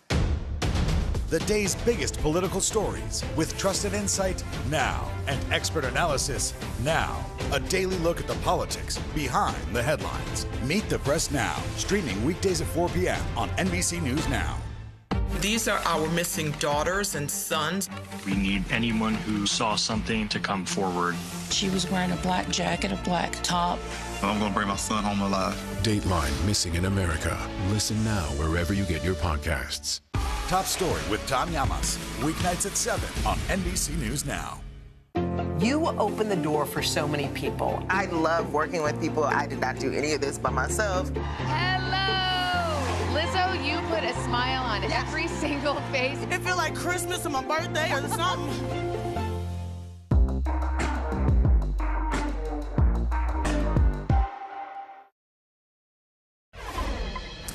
Welcome back. Schools across the country are struggling to manage a nationwide teacher shortage. Some states reporting hundreds, if not thousands, of vacancies despite millions of students heading back to class. NBC News correspondent Jesse Kirsch reports on how districts and lawmakers are scrambling now to find ways to combat the problem that's been festering for years. Whether you're excited or dreading it, some of you are heading back to school today, and as kids head back to the classroom, there aren't necessarily enough teachers to meet them.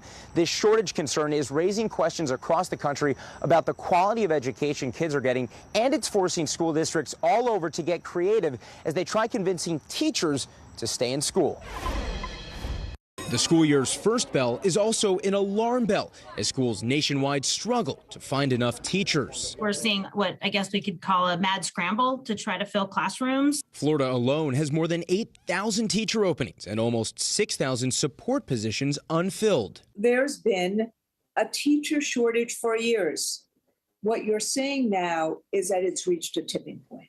The American Federation of Teachers says issues like low salaries aren't new, but the pandemic has pushed more educators away.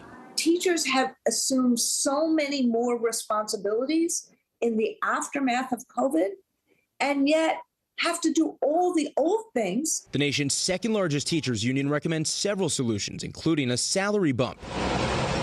School districts in Nevada and Texas are already paying up. Look, we had to do something to stop the bleeding. The Dallas Independent School District is offering $60,000 to start, plus signing bonuses and other incentives. Dallas is doing everything they can. That strategy also includes letting teachers start before they're fully certified. Arizona and Alabama, two more states where teaching qualifications are being relaxed. We want to get highly qualified teachers in every school. In Florida, military veterans who served 4 years can now become teachers even without a bachelor's degree. As a student, I just would want my teacher to be educated in what they're teaching us about, just so that we can succeed. Would we even be thinking about this if it was a pilot or an engineer or a doctor? It's part of the disrespect that you think that you can just put a body in front of kids. A messaging problem that some say is fueling the exodus, and ultimately your kids could pay the price. Our classes are going to be packed to the max, and unfortunately kids are going to have long-term subs, or teachers are not qualified to teach those specific classes. That Dallas school district says 98% of its positions are filled. Florida's Commissioner of Education says they've had more than 80 veterans apply for its program. And here in Cleveland, Ohio, the public school district in this city says that they've been having weekly recruiting events and are looking at more than 95% of their positions filled right now. But some of the strategies that we're talking about are literally just weeks old. So it's too soon to know the full scope of the impact that will have on retaining teaching talent and on the impact those practices will have on the quality of kids' education. Back to you.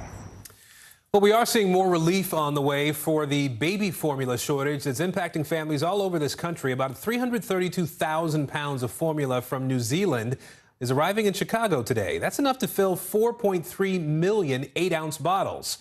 Here's NBC News correspondent Emily Ikeda.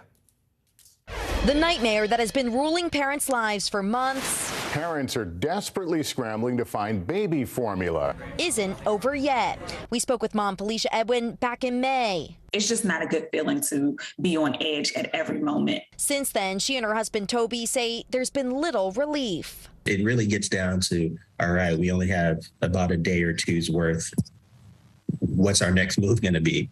And that in itself is nerve-wracking. While the situation has improved some, our look at store shelves this week found big gaps remain where formula should be. The latest nationwide data shows a 27% out-of-stock rate for powdered formula. That's despite the reopening of Abbott's critical Sturgis manufacturing plant, which resumed production earlier this summer, but not yet for all products.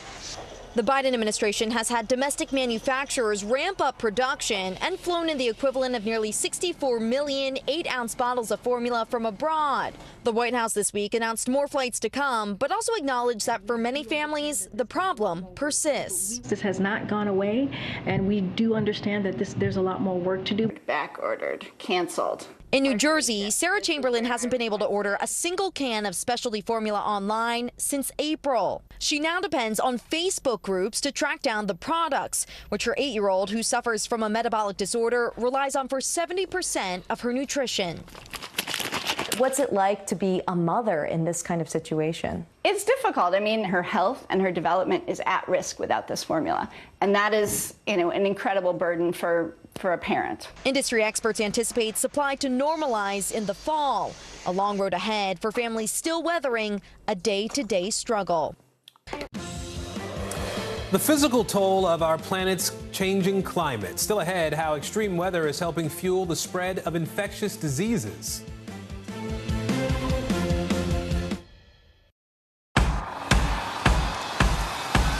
News is happening now. Look at what's making headlines around the world. Right now on Morning News Now. We're coming on the air with breaking news. And this is a significant moment. Whenever it happens, wherever you are, NBC News, streaming free now. Hallie Jackson Now. Weekdays at 5 on NBC News Now. We're here to start conversations because it's not my job to tell you what to think. My job is to think about what you tell me. Now Tonight with Joshua Johnson. Weeknights at 8 on NBC News Now. The Seduction, Dateline's newest podcast. Listen now. Desire, deception, and a double cross. The Seduction, a deadly love story only Dateline and Keith Morrison can tell. Listen now, wherever you get your podcasts. Hallie Jackson Now. Weekdays at 5 on NBC News Now. Our show is about sparking conversations around today's biggest issues. The Fed raises interest rates. That controls inflation. Explain how that works. Is part of this that everyone's rethinking their jobs and their relationship to their employers? Can you just remind us why there are 9 justices on the Supreme Court instead of 3 or 20 or 2? It's not my job to tell you what to think. My job is to think about what you tell me. Now Tonight with Joshua Johnson. Streaming weeknights at 8 on NBC News Now. NBC News, streaming free now. Bottom of the hour now, and here's a look at what's trending on NBCNews.com. Oklahoma's assistant football coach, Cale Gundy, announcing his resignation on Sunday after using offensive language during a film session last week. In a message on Twitter, Gundy explained during a film session he read the word off of the iPad of one of his players, who he said was distracted. It was not immediately clear what word he said. Former heavyweight champion Mike Tyson recently took a jab at Hulu over a new series about his life. He says the streamer stole his life story. Tyson aired his grievances against Hulu on his Instagram page on Saturday, claiming that Hulu took his story without paying him. The series' first 2 episodes the episodes will air on August 25th. And it's a boy. The Cincinnati Zoo says it has now determined the gender of its new baby hippo. The calf is currently spending bonding time with his mother, Bibi, before he will be introduced to the other hippos there. If you have a suggested name, the zoo is looking for ideas. And let's look at what's trending today. There's a new study that finds climate change is having a negative impact on our health. Floods, heat, other climate hazards are turning hundreds of infectious diseases into even bigger threats. That's according to researchers at the University of Hawaii. NBC News health reporter Aria Bendix is following that story for us and joins us now. So Aria, talk to us about this. What else did these researchers find in the study? So the researchers looked at 375 infectious diseases, and let's take a look at what they discovered. They found that more than half of those diseases, so 58% of the total studied, were becoming bigger threats because of climate hazards. And so these diseases were linked to climate change in a way that we haven't been able to quantify thus far. So talk to us a little bit about the how here, Aria. I mean, how do these researchers think climate change is sort of spurring disease transmission?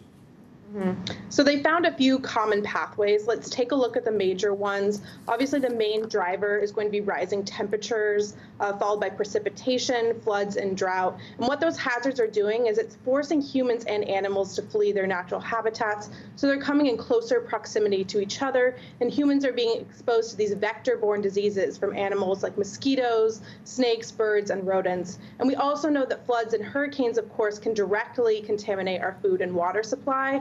And that can expose us to these diseases that we're pretty familiar with, like E. coli or Salmonella, Aaron. Well, you talk about the stuff we're familiar with. What about the things we aren't familiar with? This study also raises some concerns about the potential for new diseases to spread, right? What are scientists concerned about? Yeah, I mean, this is all hypothetical, but we do know that there are these new pathogens that have been around for, centuries or longer that are sort of hidden under the icy cover in the Arctic. And if that cover starts to thaw because of rising temperatures, it could expose us to all these new viruses and bacteria that we haven't seen before. Another concern is obviously a spillover event from animals to humans, like we saw with the COVID pandemic. And the primary concern there would be a virus that's maybe as transmissible as COVID, but might be capable of causing more severe disease like Ebola. All right, Aria Bendix for us today, reporting on the potential for climate-related health risks now. Aria, thank you. Well, there's an alarming new trend surrounding illegal drugs. It involves fentanyl. That's a synthetic opioid, and it's involved in the majority of America's overdose deaths. Experts warn it's rapidly becoming the drug of choice for many opioid users. NBC News medical reporter Erica Edwards is joining us now with more on this. So, Erica, walk us through what's happening here. What's driving this trend? Hey, Aaron, good afternoon. So a lot of this really has to do with tolerance. We've known for a long time that a lot of street drugs like heroin are laced with fentanyl, mainly because it's cheap and drug suppliers use it to extend their drug supply. So unfortunately, what's happened is that a lot of drug users have become so tolerant of drugs like heroin that now they're turning to fentanyl specifically as their drug of choice. Unfortunately, fentanyl is 50 times stronger than heroin. Aaron? Yeah, I was going to ask you to expand on that point you just made a little bit. Just help us to understand exactly how dangerous fentanyl is. Yeah, we have some data from the CDC that shows just how much drug overdoses have risen. Since about 2015, they've been rising. In fact, in 2015, that was really when fentanyl came onto the scene in the illicit drug supply. In fact, 71,238 people died of a fentanyl-related drug overdose. In 2021 alone, addiction experts tell me, Aaron, that when people overdose on fentanyl, it takes much more Narcan, that naloxone, to reverse drug overdoses. Erica, as fentanyl grows in popularity, are we seeing a change in how people are using this particular drug? Yeah, shockingly, people are really moving from injecting the drug to smoking pure fentanyl. In fact, people are concerned that it's leading to more widespread use of the drug.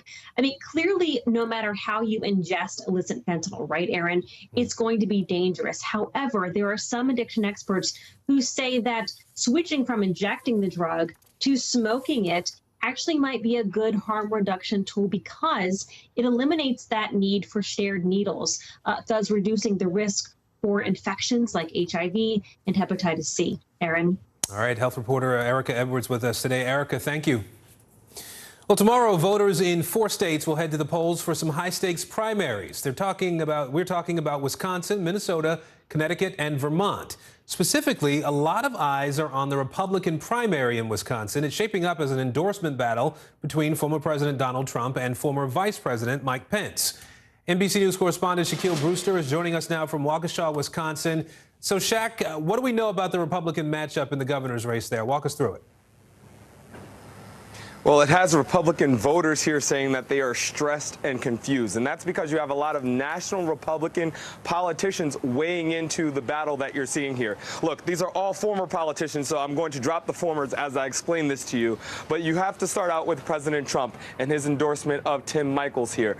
Tim Michels is pitching himself as an outsider, a construction executive, and President Trump, after his endorsement, you saw Michels shoot to the top of the polls, or at least get tied in that first position there with the lieutenant governor, the former lieutenant governor here, Rebecca Clayfish, who has the support of Vice President Pence and Scott Walker. Those are folks who are popular among Republican voters here in the state of Wisconsin. So many of them are saying that they're confused. They don't know exactly what to do. And when you look at this race here, things are expected to be close. Those polls have been tight. More than 300,000 voters, or nearly 300,000 voters in the state of Wisconsin, have already returned an absentee ballot. So it's going to be a surprising finish, and this is really going to help us get a sense of the future of the Republican Party and at least how voters here in Wisconsin want to see their party and what direction it moves in, Aaron. So, Shaq, we mentioned you're in Waukesha. I mean, you're in the largest Republican-leaning county in the state of Wisconsin now. The former president won that county in 2020, we know. What are you hearing from voters there as they get ready to head to the polls tomorrow? The former president not only won here big, but he was here on Friday campaigning for Tim Michels. When you talk to voters, they are aware of the endorsement battle.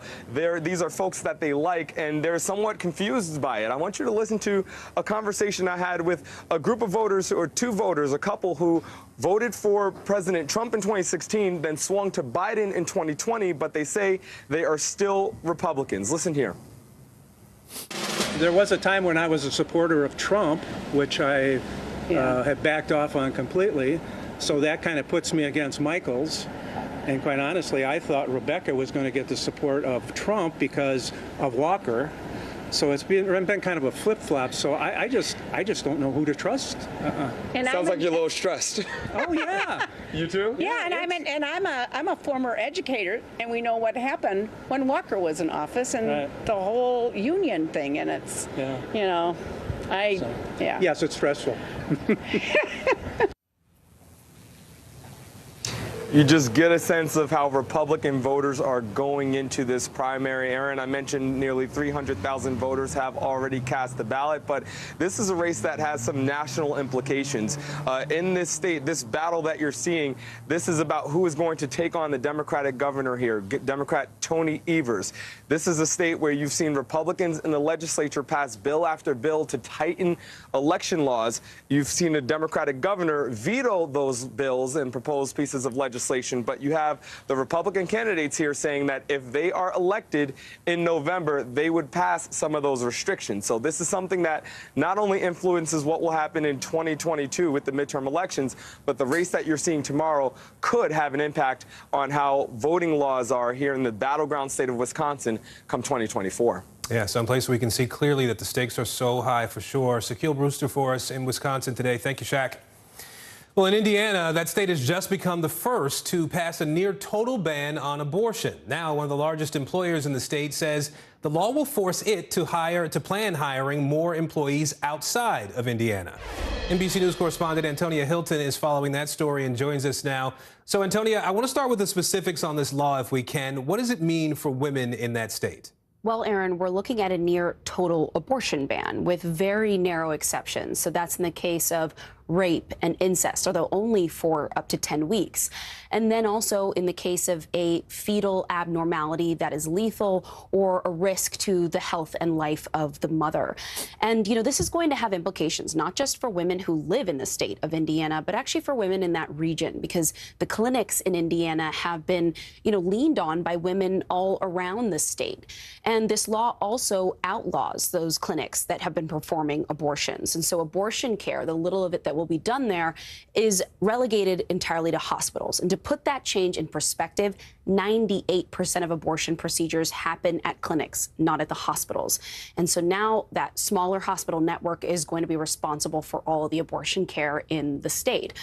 Take a listen to some of the lawmakers who've been debating all of this on both sides and, frankly, either feel like this has gone way too far or not far enough.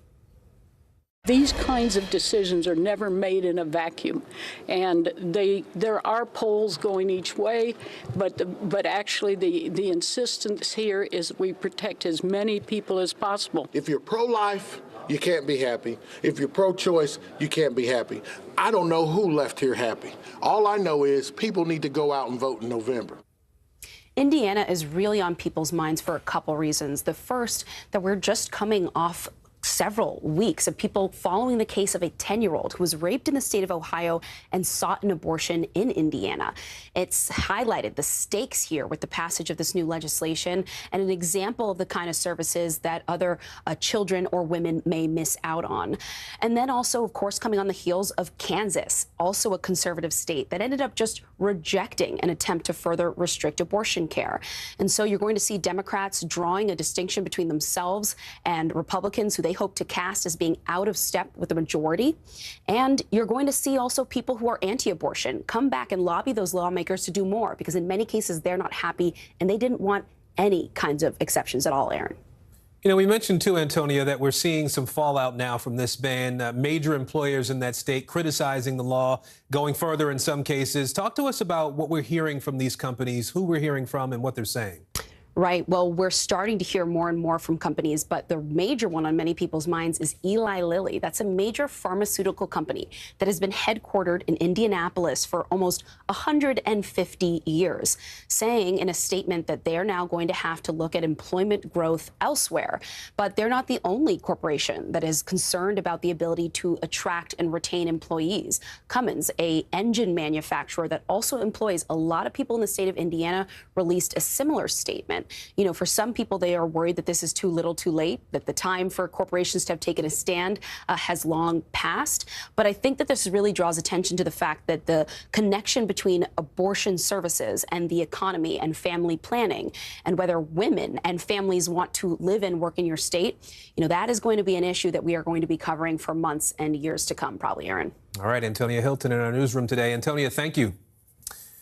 And still ahead, doctors are getting a new look inside the human body, and they don't even have to lift a scalpel. Up next, how virtual reality is revolutionizing modern medicine. Dateline, missing in America. Hear their stories. Help bring them home.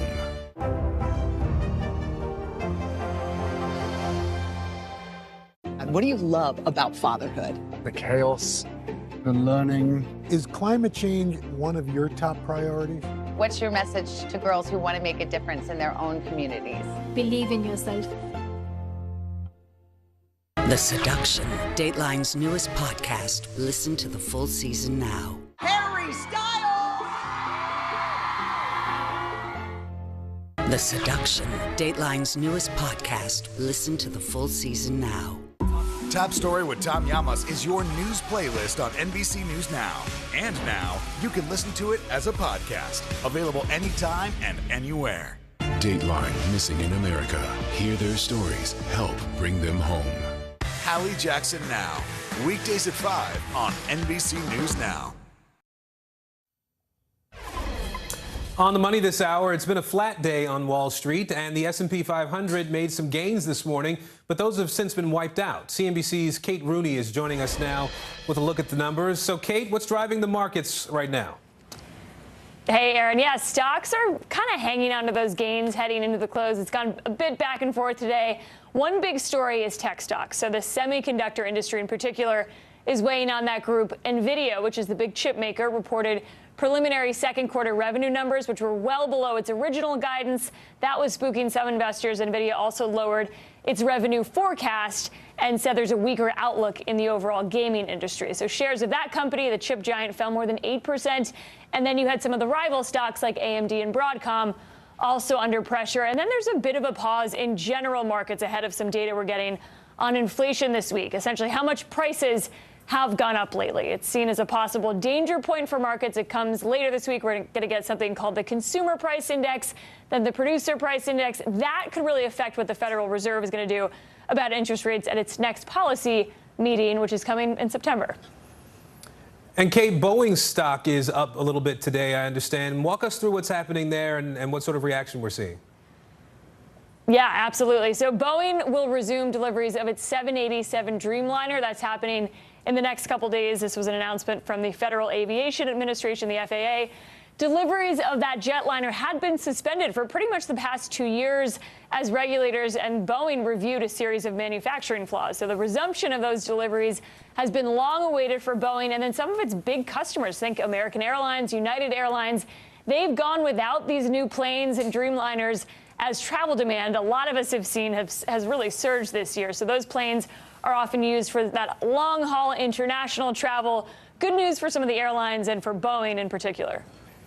Let's end on movies if we can, Kate. Big bucks coming in for Top Gun's Maverick. We knew that movie was going to do well, and it's really crushing it at the box office right now. Talk to us about how historic the film's success has been. Really historic. It's past some of the biggest names in movie history. So Jurassic World and Titanic. Top Gun passed those two to become the 7th highest grossing film of all time at the domestic box office. So this is the sequel to that 1986 hit. Got Tom Cruise with the highest grossing film and first ever billion-dollar movie, earning $662.5 million in the U.S. since it was released back on May 27th. So the global box office, not just in the U.S., it stands at $1.35 billion. So it's now in the top 13 highest grossing movies ever made. Big numbers there. Yeah, pretty impressive for sure. CNBC's Kate Rooney with us today. Kate, thank you.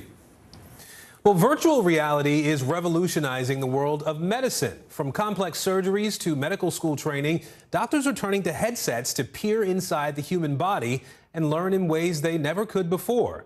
NBC News technology correspondent Jake Ward is joining us now to explain some of this groundbreaking technology. Hey, Jake.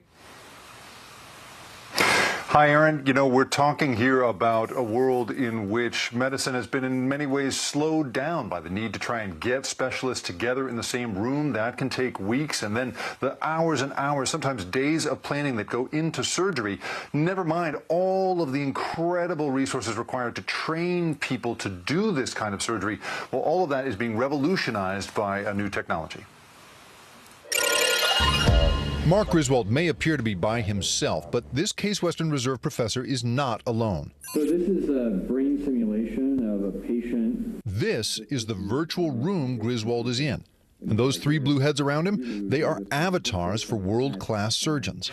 I'm in Durham, North Carolina right now. I'm in Western Mass on vacation. And I'm in Dublin, Ireland at a meeting. They're thousands of miles apart, but together they're working to revolutionize healthcare as they gather around a 3D rendering of a brain to map out a complex surgery. This kind of consultation used to take days of video calls. Now, using HoloLens technology from Microsoft, it takes perhaps an hour. You tighten it up a little bit in the back. They even had time to let me join in. And then here's our surgical planning team. Wow. And what you're seeing in front of us is a brain. My unwashed, untrained hand can go into this brain. That's unbelievable. Yeah. Wow. And it's not just a whole new virtual world for surgery. What you can see now is that we've got a skeleton with us in the room here.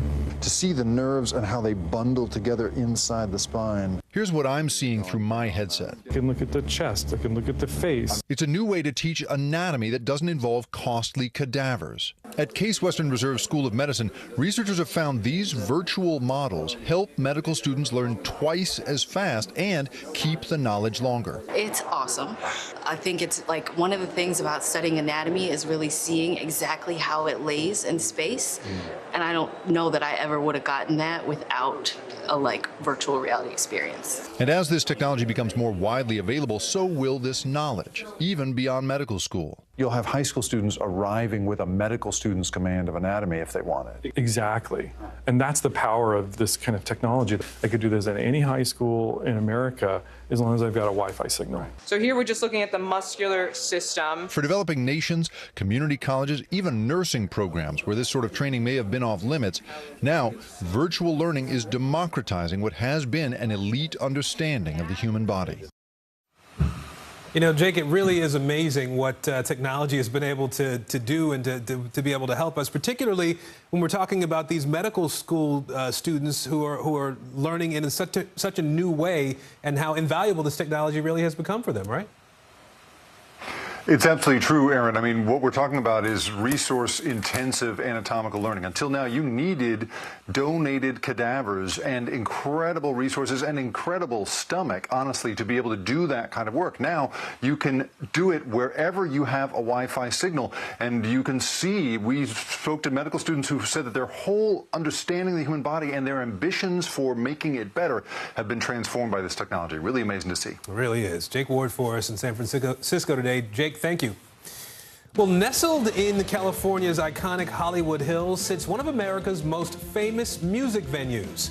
After the break, how the Hollywood Bowl is celebrating its 100th birthday.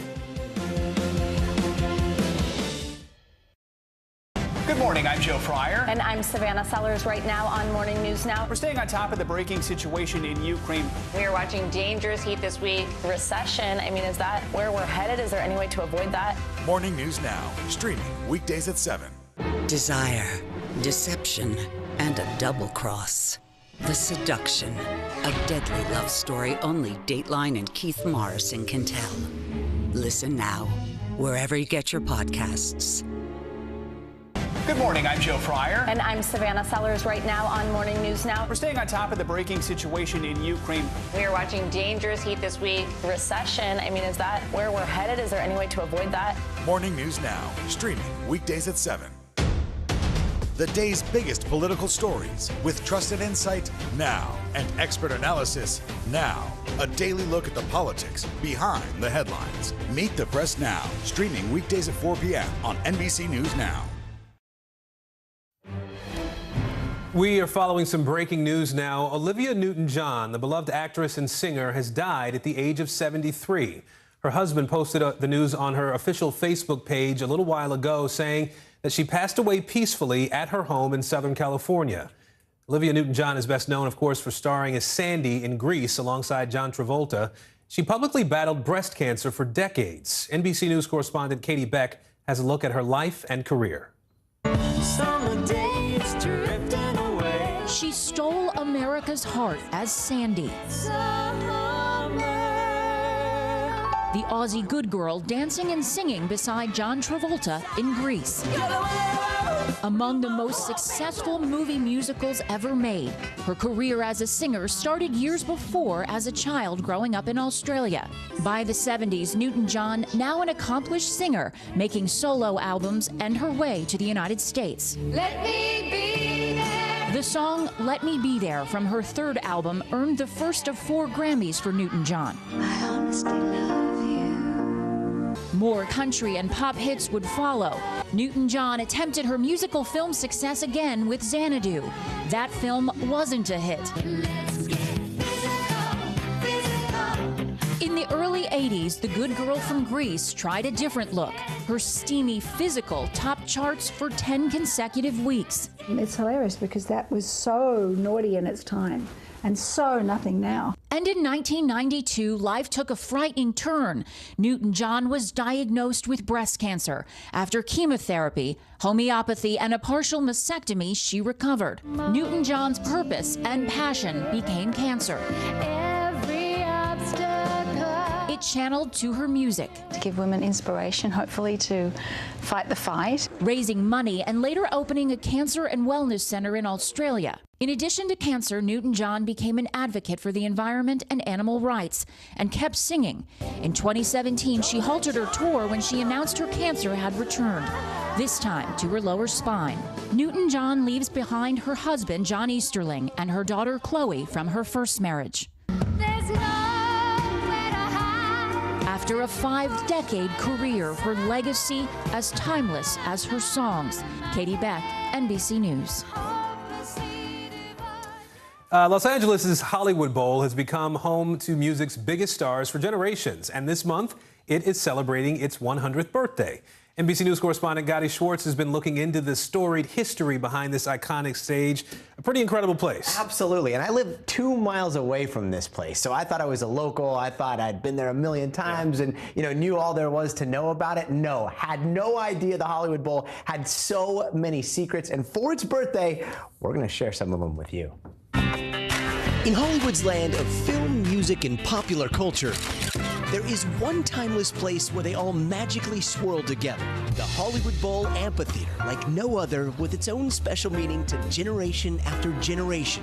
From the first pop singer to take its stage, old Blue Eyes Frank Sinatra, to full-on Beatles mania in the 60s, to its unforgettable cameos in the Beverly Hillbillies, Bugs Bunny at the Symphony.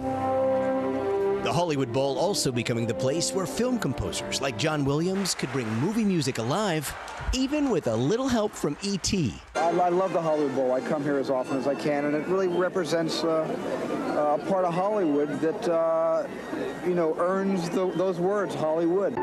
But it all started when a set of musicians searching for the best natural acoustics found them here in a quiet little picnic area called Daisy Dell. The founders, when they were here in Los Angeles, it just was starting to grow. And there was this belief that there wasn't any culture here. And they were like, no, there absolutely is. Like, we can be Athens. We can be this great cultural capital. Mark Ladd has worked here for more than 30 years and seen decades of visitors in awe. They come into this theater and their eyes kind of pop out of their head. And I think even when you're on the stage, you look up and you see the size of this place, and it's quite a thrill. And along its storied past are Hollywood Bowl secrets that only locals seem to know. Like the time Jimi Hendrix saved hundreds of people from electrocution when he caught a microphone with a foot before it fell into a pool full of fans. Or the fact that you can still snag seats with some of the best views for $1. The bowl has always been about the community, for families to be able to come, for multiple generations to be able to come. But my favorite secret of all? The Hollywood Bowl is actually an 88-acre public park, which means most days anyone can swing by in the morning for a walk or a workout for free. It's one of the icons of LA. You want to come here and experience this, and to do it in this setting, to do it this way, working out, there's nothing like it.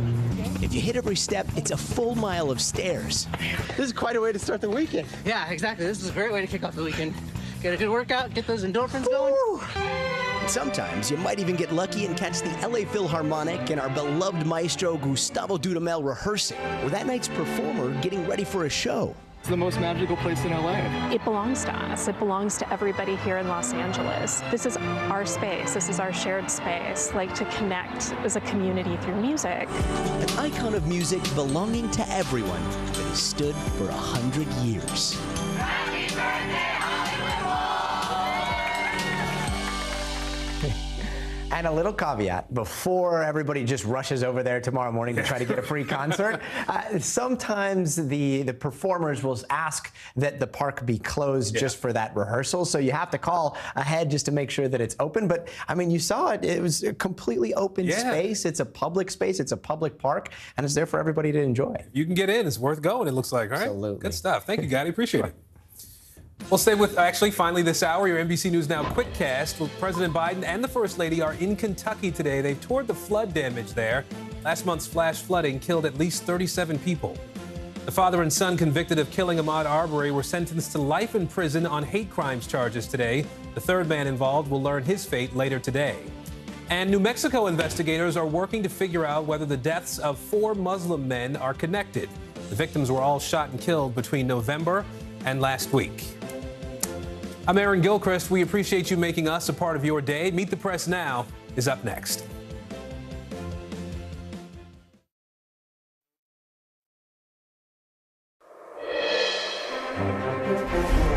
If it's Monday, the Senate delivers a major boost to the president's agenda, passing a massive climate, health care, and tax reform package. But will it mean a boost for Democrats politically with just 3 months until the midterms? Plus, fatal flooding aftermath. President Biden tours hard-hit parts of Kentucky, meeting with victims of the nation's deadliest flash flood in decades, as the state braces for even more severe weather. That's ahead. And later, abortion bans and political backlash. Indiana's newly enacted near-total ban prompts immediate criticism from local, federal, and business leaders. What it means for November and the fight for reproductive rights ahead.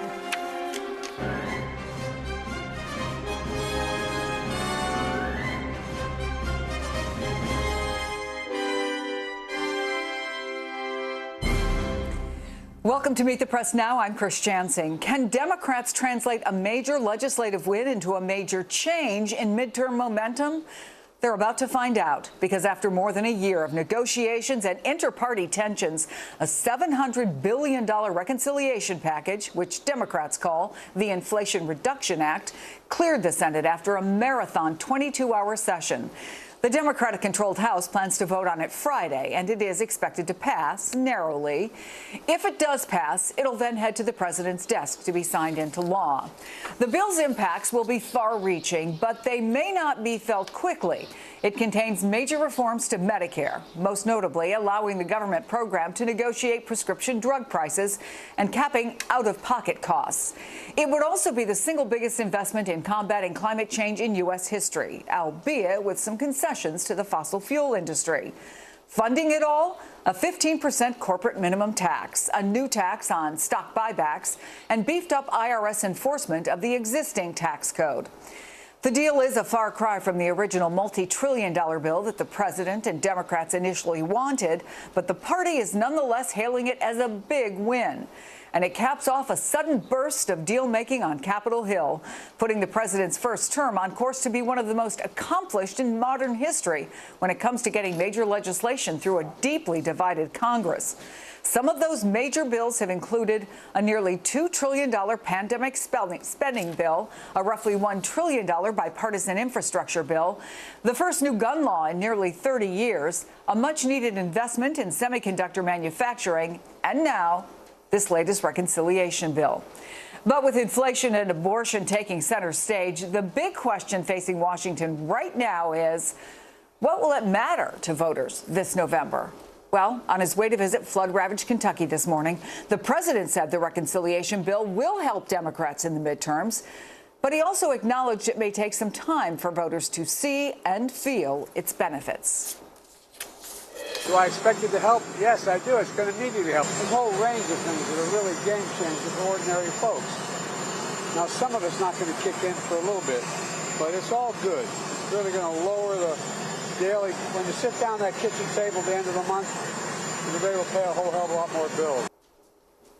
NBC's Monica Elba is at the White House for us. NBC's Sahil Kapoor is on Capitol Hill. Hey, Monica, so President Biden is planning to have multiple bill signing ceremonies this week.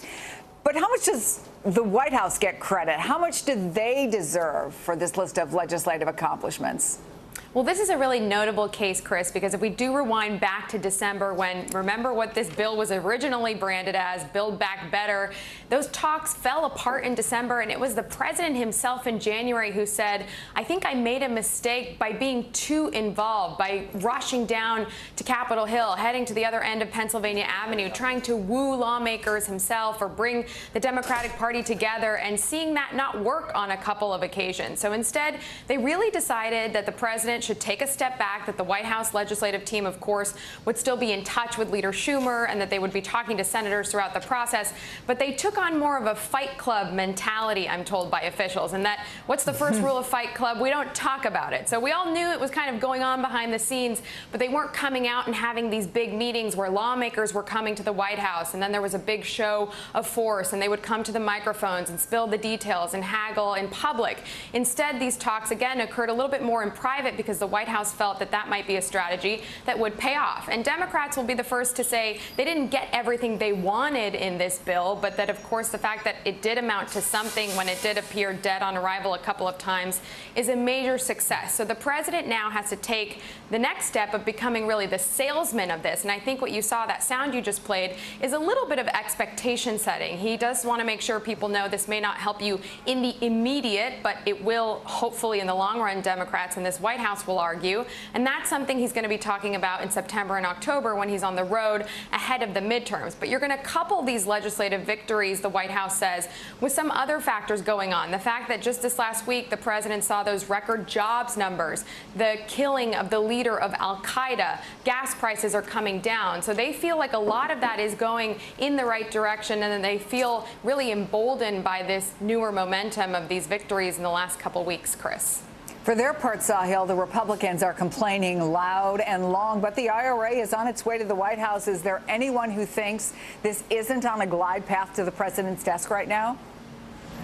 Yeah, I've talked to Chris. The Senate was about 95% of the battle won, if not 99% of the battle won. The House has already passed a much bigger version of this, and this is essentially a scaled-back version of the Build Back Better Act that the House passed last year, which is expected to sail through the House of Representatives. Every Democratic lawmaker and aide I've talked to in the last 24 hours believes it will pass. The Rules Committee is meeting this Wednesday. The final vote will happen on the floor of the chamber this Friday. And then, of course, it's on to the midterms. One of the things, in addition to what Monica pointed out, currently President Biden's approval rating is very low, and his approval numbers on inflation and the economy are particularly abysmal.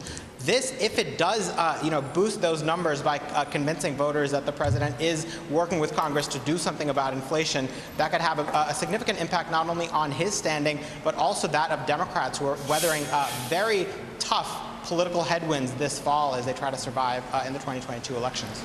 Well, yeah, Monica, let me ask you about those two political headwinds essentially coming together, because the president does want to get out there.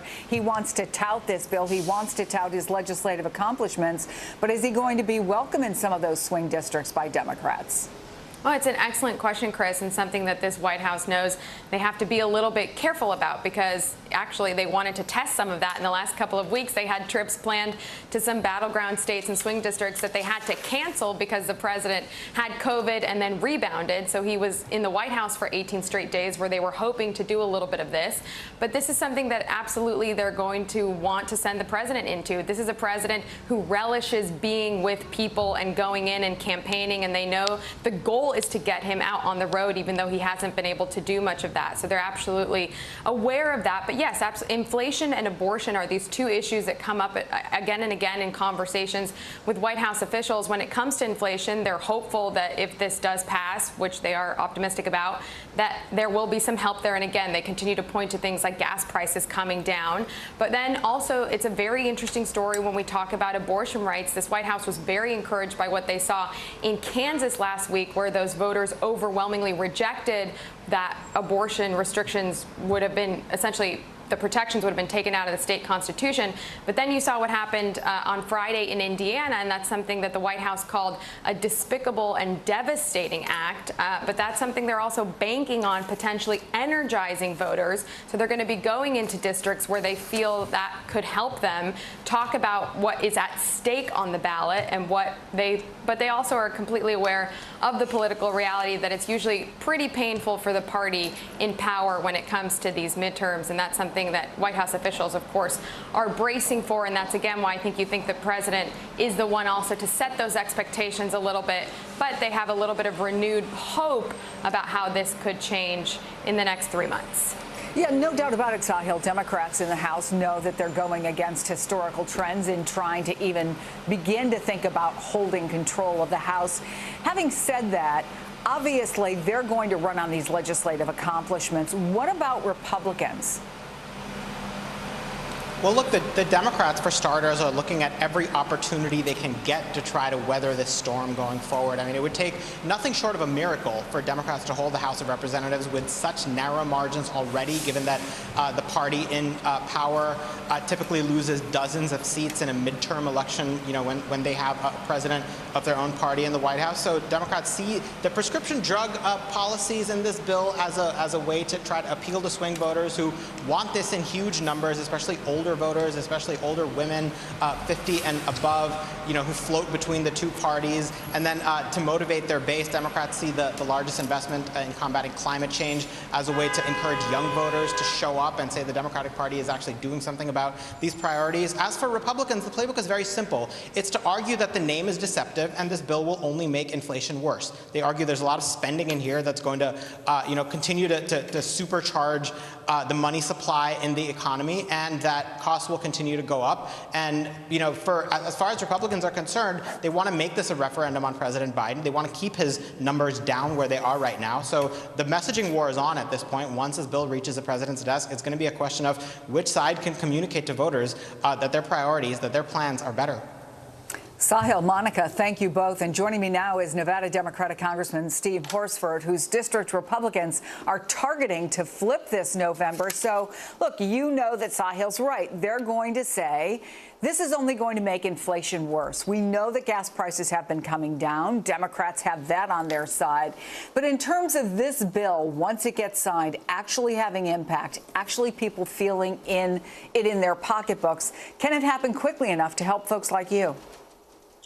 Well, thank you for having me on, Chris. It's great to be able to talk about these issues. And this is all about putting people over politics. At the beginning of your show, you talked about a number of legislative achievements that the Democrats in the House and the Senate, along with the president, have advanced for the American people. And this week, with the Inflation Reduction Act, we're going to continue to do that by reducing costs for seniors, with their prescription drug costs, including a provision that I helped to advance to cap out-of-pocket costs at $2,000 per person, lowering energy costs, which is one of the major drivers of inflation, and helping to reduce healthcare costs, which is still one of the most important issues that people in my district talk to me about and are facing right now. So for people who say to you, and I'm sure you'll get this on the campaign trail, my food costs are still way too high, my housing costs have gone way up, or my kid who just graduated college can't find an apartment that he or she can afford, what are you going to say to them? Tell me how you think this is going to play in your election campaign. Well, in addition to this legislation, the Inflation Reduction Act, which does, again, reduce costs for constituents right here in Nevada and all across the country. We are working to actually tackle other issues, including the higher cost of housing. I've introduced the HOME Act, the housing oversight and mitigating exploitation, where we've seen these corporate out-of-state speculators buying up properties and driving up costs. And so in addition to the legislation that we're moving on, we're going to continue to put people over politics and continue to address their issues, not the issues of special interest and big corporations. So let's talk taxes, because the one thing you don't want to do on the campaign trail is defend higher taxes. And while these are targeted to corporations and top earners, this bill does raise taxes in a period of economic downturn. Republicans are already trying to take advantage of that. What do you say to folks who say any tax increase right now, when the recession word is still out there, is a mistake? The only people talking about raising taxes on families, on hardworking Americans, are Republicans who've advanced a written agenda to do just that, including to defund Social Security and to roll back benefits under Medicare. So, as you rightfully noted, this bill targets 150 corporations with income of $1 billion or more that are not paying their fair share. And it's about closing tax loopholes so that they can actually contribute to the needs of our country at a critical moment, so that we reduce costs on consumers and make those who are not contributing now pay their share by closing those tax loopholes. You just heard Monica reporting that the White House is looking at two big issues in the November elections. One, we just talked about, which is the economy and inflation. The other is abortion. You support abortion rights. Your opponent says he will sponsor federal legislation to curb abortion access. So in the wake of the overturning of Roe, what do you see as the full stakes of your election? Well, what I see is that women deserve to have the freedom to make their own health care decisions. And we should not allow an ideologically driven Supreme Court or conservatives in Congress, if they're able to win a majority, to impose a federal ban on a woman's freedom to make her own health care decisions. This is about choice, but it's also about contraception. It's also about what other rights are going to be eroded. And we're not going back. I've been talking to my constituents, and they don't want to go back to the days where women don't have the freedom to make their own decisions, where voting rights are being deteriorated, where we lose the benefits under the Affordable Care Act. We're not going back to those days. We're going forward.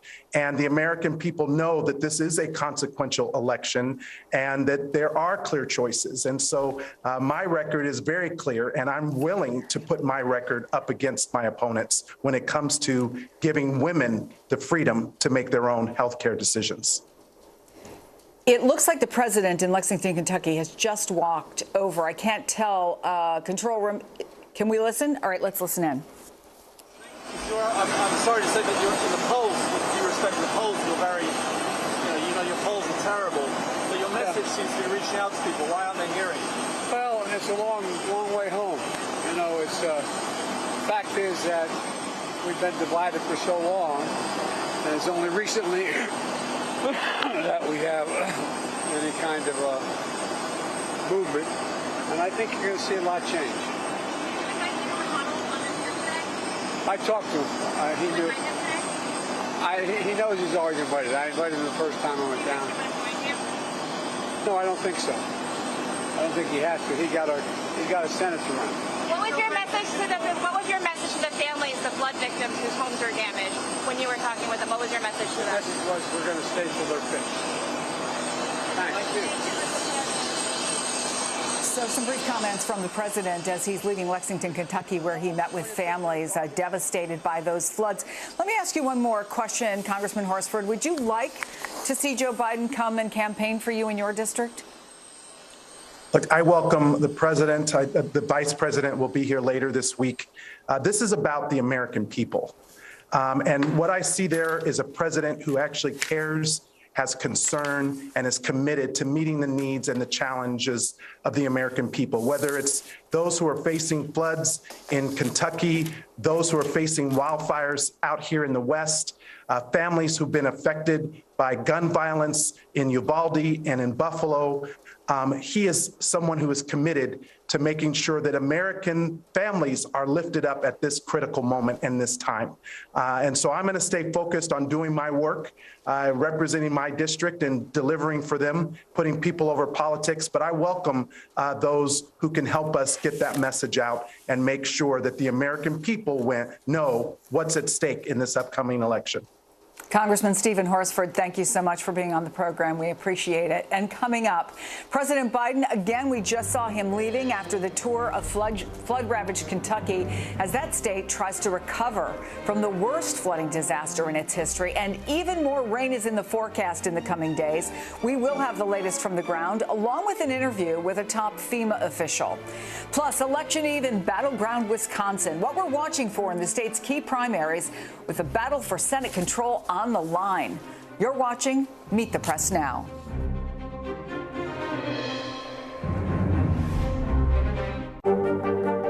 Mr. Secretary, when is this going to get better? You came into this job saying you were going to fight crime. Have you been successful? Found a way to put that. Can you update us on the status of negotiations? We're here to start conversations because it's not my job to tell you what to think. My job is to think about what you tell me. Now Tonight with Joshua Johnson, weeknights at 8 on NBC News Now. From Brooklyn, we're next to the subway station. The state's reservoirs are alarmingly low. War will pass them by.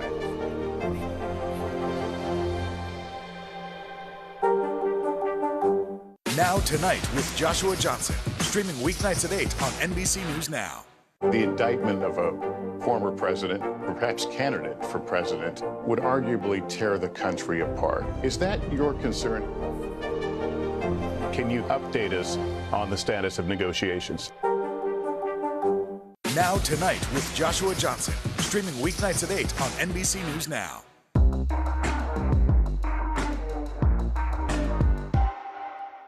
Top Story with Tom Llamas is your news playlist on NBC News Now. And now, you can listen to it as a podcast. Available anytime and anywhere. It's the best time of the morning. Time for that pop start, baby. I'm feeling the vibe today on the show. Sometimes the news can be difficult and overwhelming for kids to understand. Ukraine and Russia. Could you help me understand what's going on? So to help make sense of it all, we've created a newscast just for them. We hope your family will watch Nightly News Kids Edition. News is happening now. Look at what's making headlines around the world. Whenever it happens, wherever you are, it's here now. You don't know when your moment's coming, but when it does, you take it. These days, it feels like the news never stops. So let's get into it. What's happening right now, what it all means for you for an hour every day. It can be hard to keep up, so let's get started together. Hallie Jackson Now, weekdays at 5 on NBC News Now. To cover the news, you have to be in it. This is how so many towns and cities are protecting themselves. They're pushing the gates open. Was there a school officer on campus? That's what we've been told. No. Top Story with Tom Llamas, weeknights at 7 on NBC News Now. Sometimes the news can be difficult and overwhelming for kids to understand. Ukraine and Russia. Could you help me understand what's going on? So to help make sense of it all, we've created a newscast just for them. We hope your family will watch Nightly News Kids Edition. We're here to start conversations because it's not my job to tell you what to think. My job is to think about what you tell me. Now Tonight with Joshua Johnson, weeknights at 8 on NBC News Now. The fire has grown leaps and bounds. What you see behind me is typical. How you doing? Pretty bad.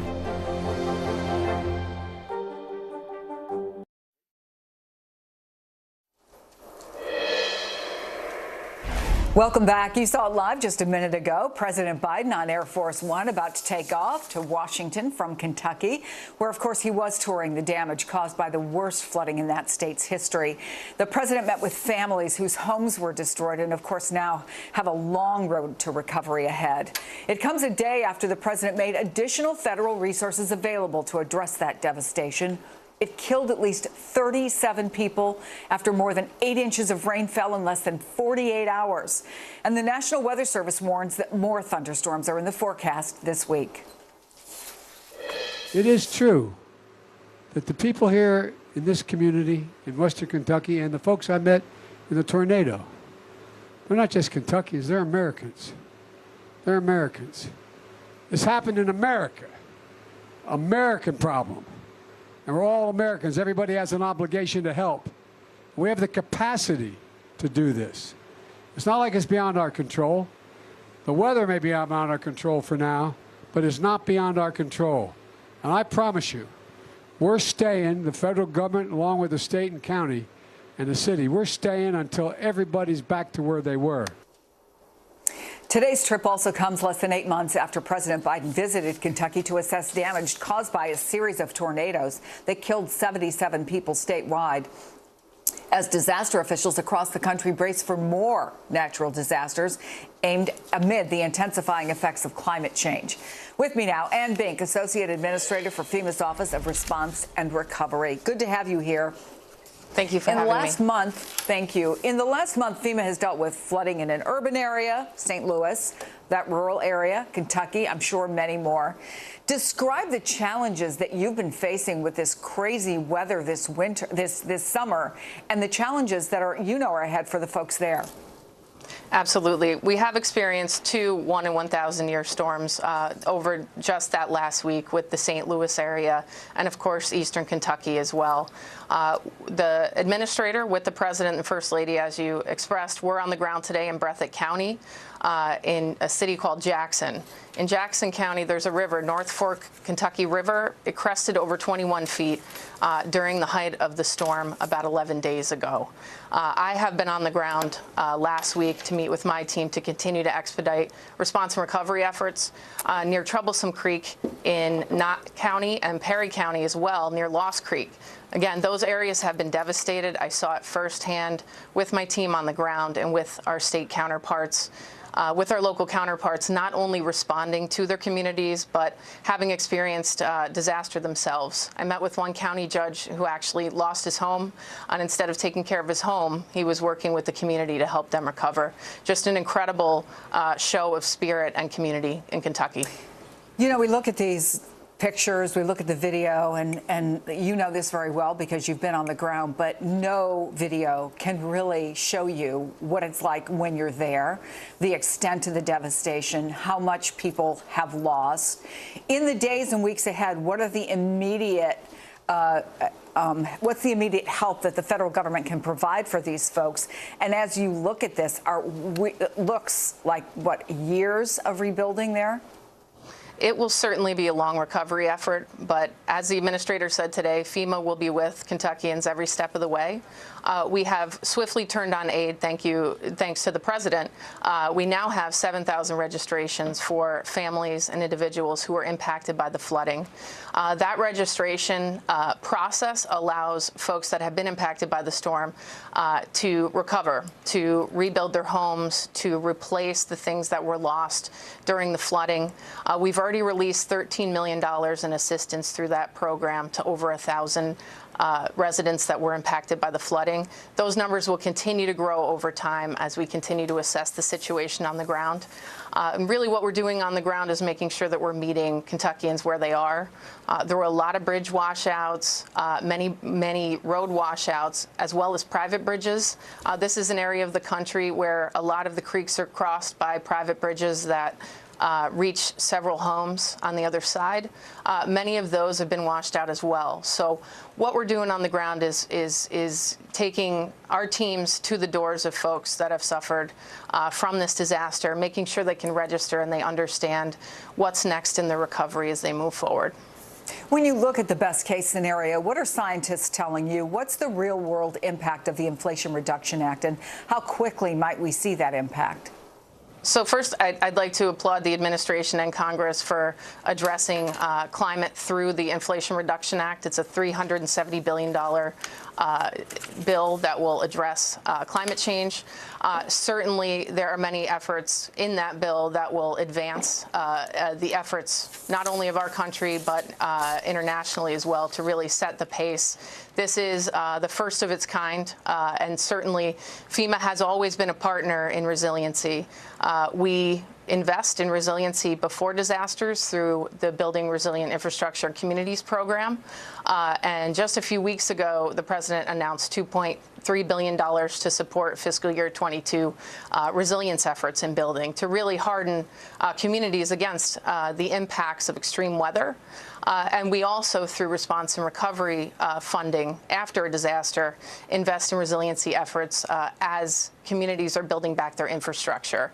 So we really take a multi-pronged effort here at FEMA to ensure that we're building back to really address what will be the extreme weather of the future.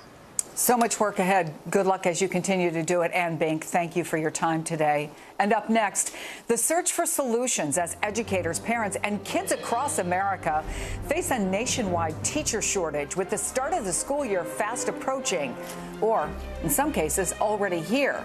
You're watching Meet the Press Now.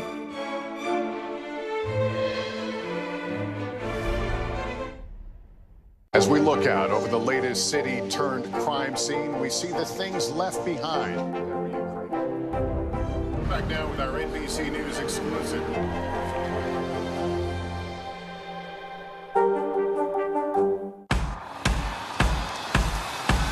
News is happening now. Look at what's making headlines around the world. Right now on Morning News Now. We're coming on the air with breaking news. And this is a significant moment. Whenever it happens, wherever you are, NBC News, streaming free now. From Brooklyn, we're next to the subway station. The state's reservoirs are alarmingly low. War will pass them by.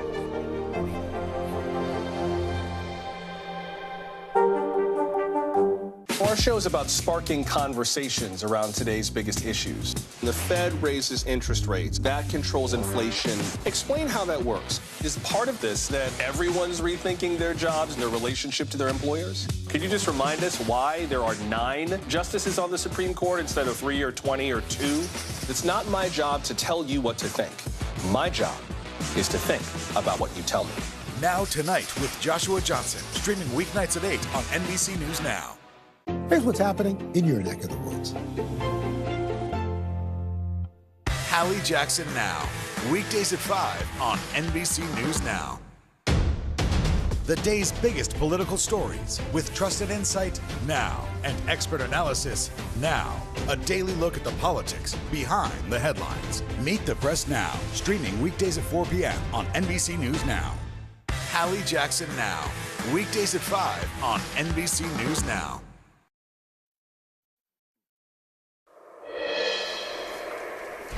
Welcome back. Just as millions of families gear up to send kids back to school, officials are sounding the alarm on a massive teacher shortage plaguing schools across the country.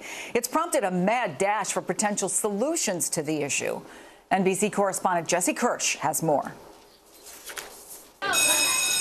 The school year's first bell is also an alarm bell as schools nationwide struggle to find enough teachers. We're seeing what I guess we could call a mad scramble to try to fill classrooms. Florida alone has more than 8,000 teacher openings and almost 6,000 support positions unfilled. There's been a teacher shortage for years.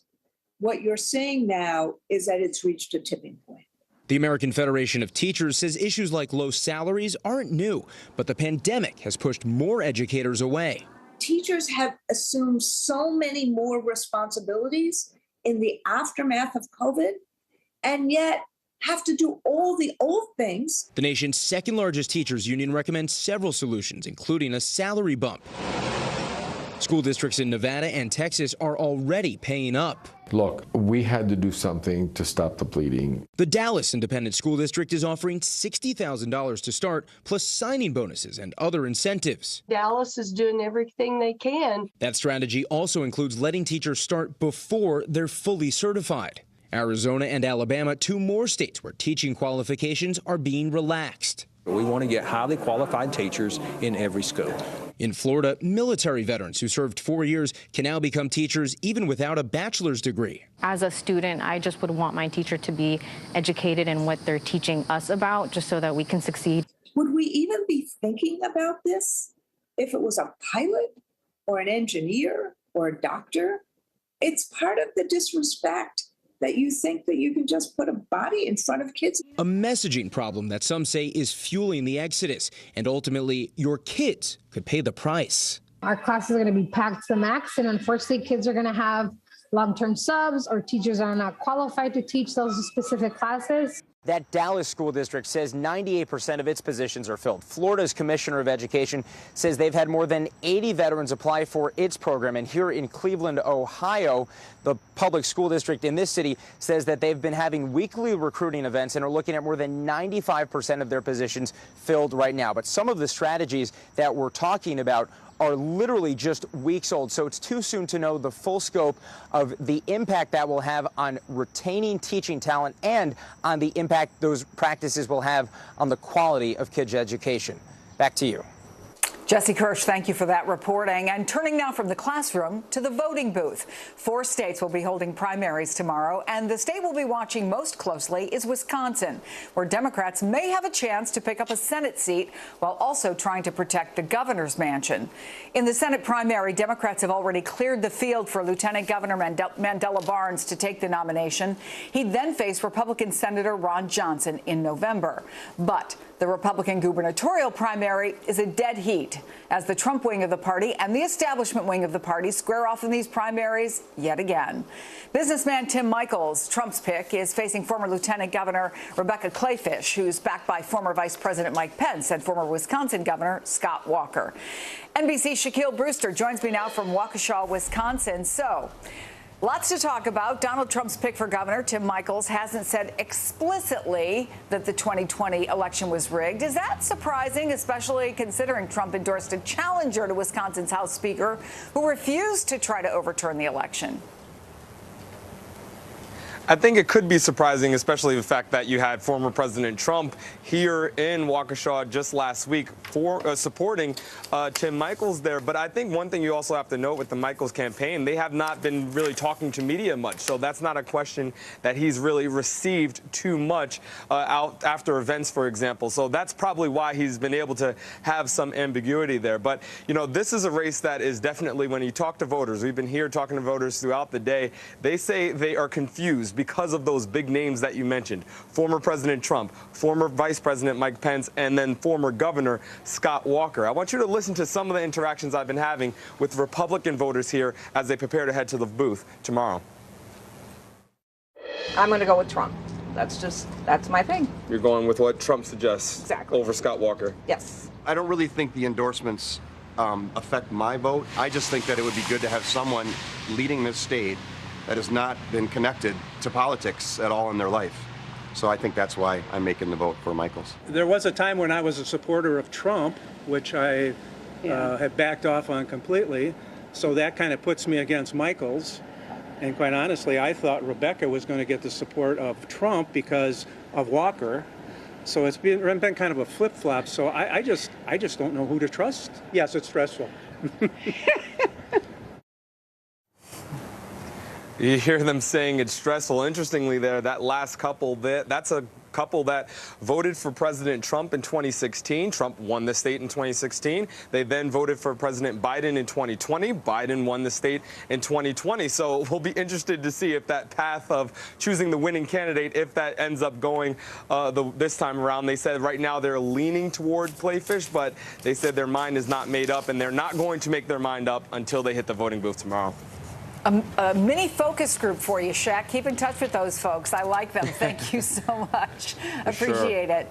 After the break, the sprint to the midterms and the abortion ban backlash as Indiana becomes the first state to enact a near total ban since the Supreme Court overturned Roe v. Wade. What it all means for November, the panel is next. You're watching Meet the Press Now.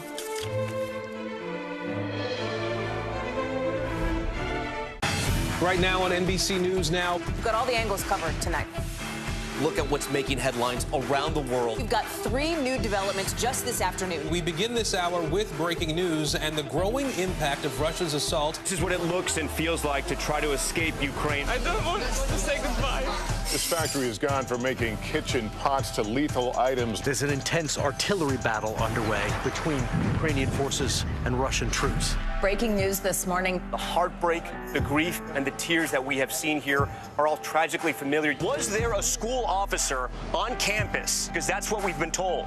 No. The shooting is once again reigniting the debate over gun laws. If it's Tuesday, it is primary night. The highest profile races yet this year. We are talking elections in a battleground state. The official confirmation of Judge Ketanji Brown Jackson. Let's zoom out a bit to our changing climate. What do we think that the new normal is going to be? We got some promising news this morning about the rollout of COVID vaccines for children under 5. Have you seen a demand for mental health services increase among Latinos? It's time for another honest conversation about what it means to be Asian American. The people of the Chamizal neighborhood aren't the only ones experiencing what they call environmental injustice. We're here to try to start conversation. A lot to talk about as we continue our rolling coverage. We're coming on the air with the news NBC Scoop. Bringing the news to you is not only a job, it's an honor.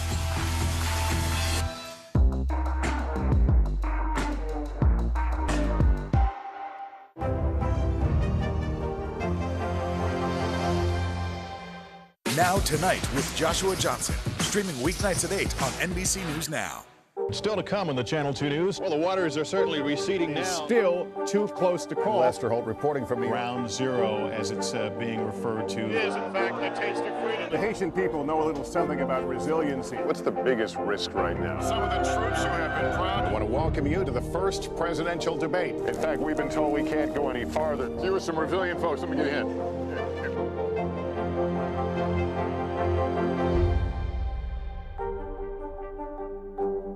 We're here to start conversations about the big things happening in our world. Because it's not my job to tell you what to think. My job is to think about what you tell me. Now Tonight with Joshua Johnson, streaming weeknights at 8 on NBC News Now. Top Story with Tom Llamas is your news playlist on NBC News Now. And now, you can listen to it as a podcast. Available anytime and anywhere.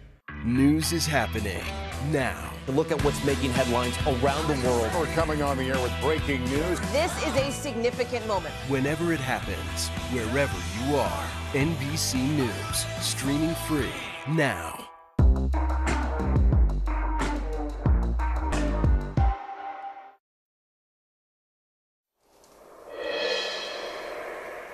Welcome back. As we've said, Democrats are on track to notch another major legislative win, with the House set to vote on the Inflation Reduction Act on Friday.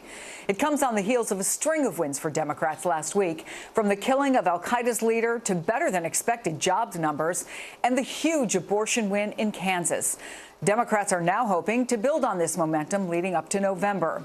According to a memo obtained by NBC News, the DCCC, the campaign arm for House Democrats, believes they can capitalize on the extreme positions Republicans are taking on abortion ahead of the midterms, like what happened in Indiana this weekend, where the governor signed one of the most restrictive abortion bans in the U.S., making it the first state to enact a near total ban since the Supreme Court overturned Roe. I'm joined now by NBC News correspondent Antonia Hilton. You've been looking into this. What exactly does this new law mean for women there? Well, if you're a woman or girl in Indiana, this means abortion is basically gone, except for some very narrow exceptions, and that means rape, incest, only up to about 10 weeks, though, and then fetal abnormalities that could be lethal or a threat to the life of the mother. It also outlaws the work that clinics do in abortion services, so abortions will only be done at hospitals. To put that change in perspective, 98% of abortions done in that state are done at clinics. So this smaller group of hospitals is going to be where all that work, that narrow group of exceptions, will be done. So if you're a woman who lives in Indiana or one of the regional areas around Indiana that's dependent on the clinics there, you're going to need to go to Illinois or Michigan now. And frankly, this is, even though this legislation has been signed, the tension is still there because for Republicans, many of them feel like this didn't go far enough. They didn't want to accept exceptions.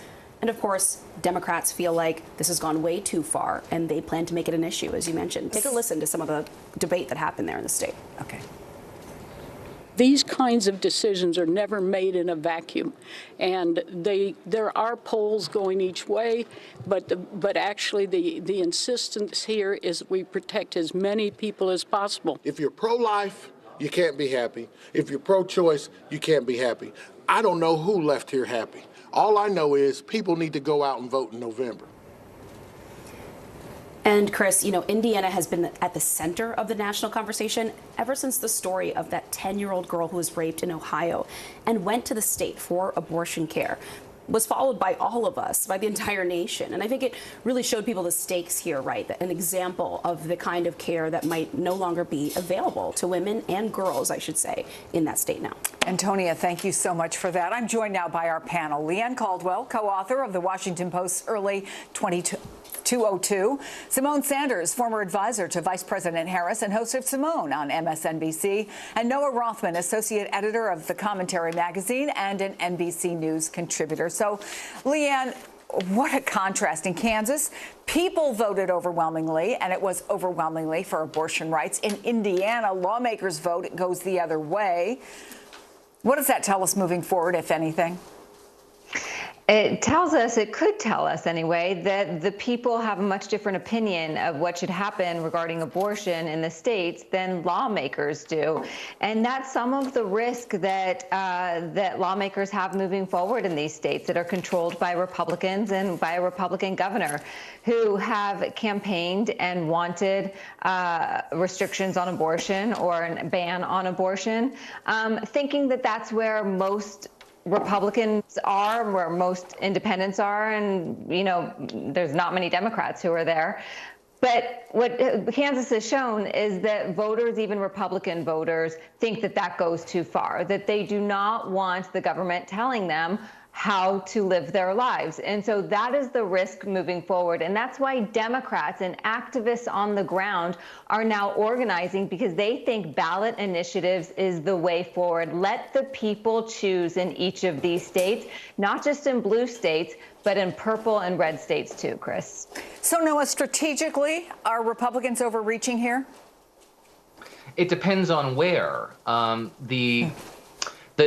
In order for Democrats to really capitalize on the Dobbs decision, they need Republican compliance. Democrats in Kansas didn't put this ballot initiative to the public. Republicans did. They did overreach in that case. There's a similar initiative in Alabama that did pass, however. So this is state specific. If Republicans at the federal level are smart, they would defer to the decision in the Alito decision and say that this is a state issue. I have opinions. I would like to see this go one direction or another. But at the federal level, the federal government, Congress, has nothing to say on this matter. At the state level, you can organize and you might see some Democratic enthusiasm. But anything that takes the voter's eye off the fundamentals of this election, inflation, gas prices, and a referendum on Democratic governance in Washington, is to the detriment of Republicans, most certainly. Social issues like abortion count towards that. Well, let me play part of Chuck's interview with Nancy Mace, the Republican congresswoman from South Carolina, yesterday talking about abortion. Both sides have these extremities where the vast majority of people just are not there right now. And there has to be a place for the center on this very emotional issue. I do think that it will be an issue in November if we're not moderating ourselves, that we are including exceptions for women who've been raped, for girls who are victims of incest, and certainly in every instance where the life of the mother is at stake. We should point out she's someone who has a strongly anti-abortion voting record. So, Simone, if she's saying there are going to be consequences, how many places, to Noah's point, do you feel this could potentially flip the vote? What do you think? And could it be enough places to maybe help the Democrats hold the House? Is it that strong an issue? Well, you know what, Chris, it really depends, right? Because in the case of Kansas, voters were voting on a ballot initiative. There are not ballot initiatives across the country this November. This November, voters are going to the polls and they're voting on candidates. They're voting for their elected officials. And this is why people have to do their research. This is why my Democratic friends and some of my former colleagues, if they would like to win some of these races, they have to do the due diligence in talking to voters and explaining explaining to them what the positions of these candidates are. You know, CPAC was the conservative, if you can even say conservative, convening recently happened. And these are not just, you know, you go to CPAC and you hear all kinds of crazy things. These are things people are saying on the campaign trail, like Carrie Lake in Arizona, who was an election denier, right? You've got Tudor Dixon, who is now the candidate that's going to face Gretchen Whitmer in the governor's race in Michigan. Wisconsin, that we just talked about, is a little bit of a different tact, right? Because the candidate there is not an election denier. Any of the candidates haven't outrightly denied the election, but abortion is a top issue. So it depends on how folks are talking about it. But I will say this, abortion is an economic issue. And while for years some of my Republican friends were not running on, right, jailing women and doctors, fining women, forcing 10-year-olds to have babies by their rapists. That is exactly the policies that we are now seeing as a result of the overturning of Roe v. Wade, and now some of these, not only just trigger laws, but in the case of Indiana, a brand new law. That's not popular with anybody. So we're seeing, Noah, voter registration go up in places like Colorado, in Michigan, since the Dobbs decision. But I think, you know, we just heard Simone lay out what a lot of issues are that Democrats can and probably will be talking about. How do you focus that? How do you take that and expand on what a lot of Democrats believe is a certain momentum that they didn't expect to have at this stage of the game? I think Democrats run the risk of overreaching easily. As I said before, Republicans need to overreach in order for there to be a reaction to their overreach. What Democrats are benefiting from right now is a reaction to Republican sentiment. Before Dobbs, Republicans could have it easy. They could say, oh, I want an abortion ban. Abortion is murder, and we need to ban it outright. Now that matters. There are consequences for that position. And if they act on it, which is outside the equilibrium of the American position on abortion, we don't even know what that is roughly, but we're trying to attain that right now. If Republicans put that issue to voters, they will lose. If Democrats focus on it prohibitively, even in the absence of some sort of Republican overreach, they look like they're the ones taking their eye off the primary concern among voters, which is the rising cost of daily life in the United States. That issue benefits Republicans, and anytime they get the opportunity to say the governing party in control of all levers of government in Washington is not concerned about your pocketbook issues, and we are, that's a day Republicans win. So that leads me to a question that a lot of people are asking, Leanne. With all this momentum behind them on abortion, is now the time for Chuck Schumer to force a vote on codifying Roe? Or do you say, we've got these victories, let's take our victories and hit the road and tell all the voters about it? Yeah, there doesn't seem to be any plans right now for Chuck Schumer to bring up another vote on codifying Roe. The Senate has already done that twice and failed. There's a couple things, though. One interesting thing is the Senate was in session all weekend, and they voted on dozens of amendments to pass their climate change health care bill. And Republicans put forward a ton of amendments that they thought were going to be difficult for Democrats to vote on. They were immigration, crime, economy, inflation. Something that wasn't included in that was abortion. And so that is really telling that Republicans did not want to vote on that issue as well. Now, separately, there's bipartisan legislation from Senator Kane and Collins that was just released in the past week or two about codifying Roe v. Wade. A lot of people on the left don't think it goes nearly far enough. Schumer hasn't really given a statement about that. The president hasn't really, or the White House hasn't really said where they stand on it. Perhaps that's an option in the fall. I don't know, but I don't see Schumer bringing this up again. It's failed. They don't want to draw attention to that, but they do think that they are on the right side politically of this issue, and they're going to keep hammering it on the campaign trail. Yeah, but also I think, speaking of Chuck Schumer, Simone, he looked for him downright ebullient when they passed this bill. Democrats are indeed celebrating the passage of the Inflation Reduction Act, but how do they use it as a midterm message, especially if the impacts aren't going to be felt immediately? Look, I think you heard a little bit of that from the president today, Chris, right? He talked about how folks are going to start feeling this in the long term. I saw a tweet from my former colleague, Brian Deese, from the National Economic Council at the White House, who said people are going to start feeling this fall when it relates to prescription drug prices and the caps on insulin, for example. But the energy jobs, right, the climate pieces, those are things that are going to be more long term. Look, every Republican in the United States Senate yesterday, over the weekend, had an opportunity to vote for insulin caps for seniors who are on Medicare, and they all voted no. That is what you go out and you tell folks across the country. Republicans have experienced, I think it's anywhere between a 5 to 10% drop with seniors. That matters. Those are voters and definitely people that vote in the midterm election.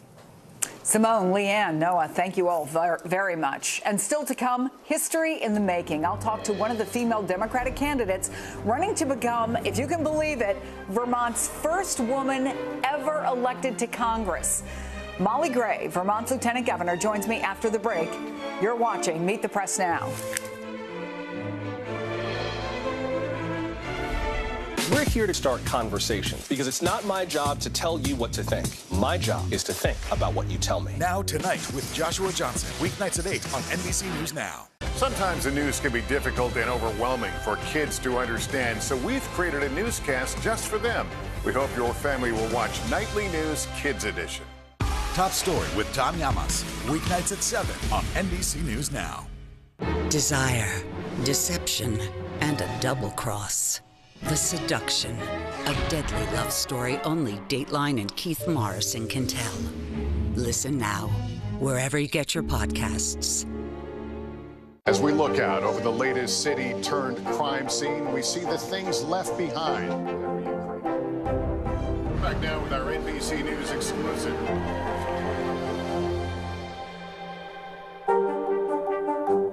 These are our missing daughters and sons. We need anyone who saw something to come forward. She was wearing a black jacket, a black top. I'm going to bring my son home alive. Dateline Missing in America. Listen now wherever you get your podcasts. From Brooklyn, we're next to the subway station. The state's reservoirs are alarmingly low. War will pass them by.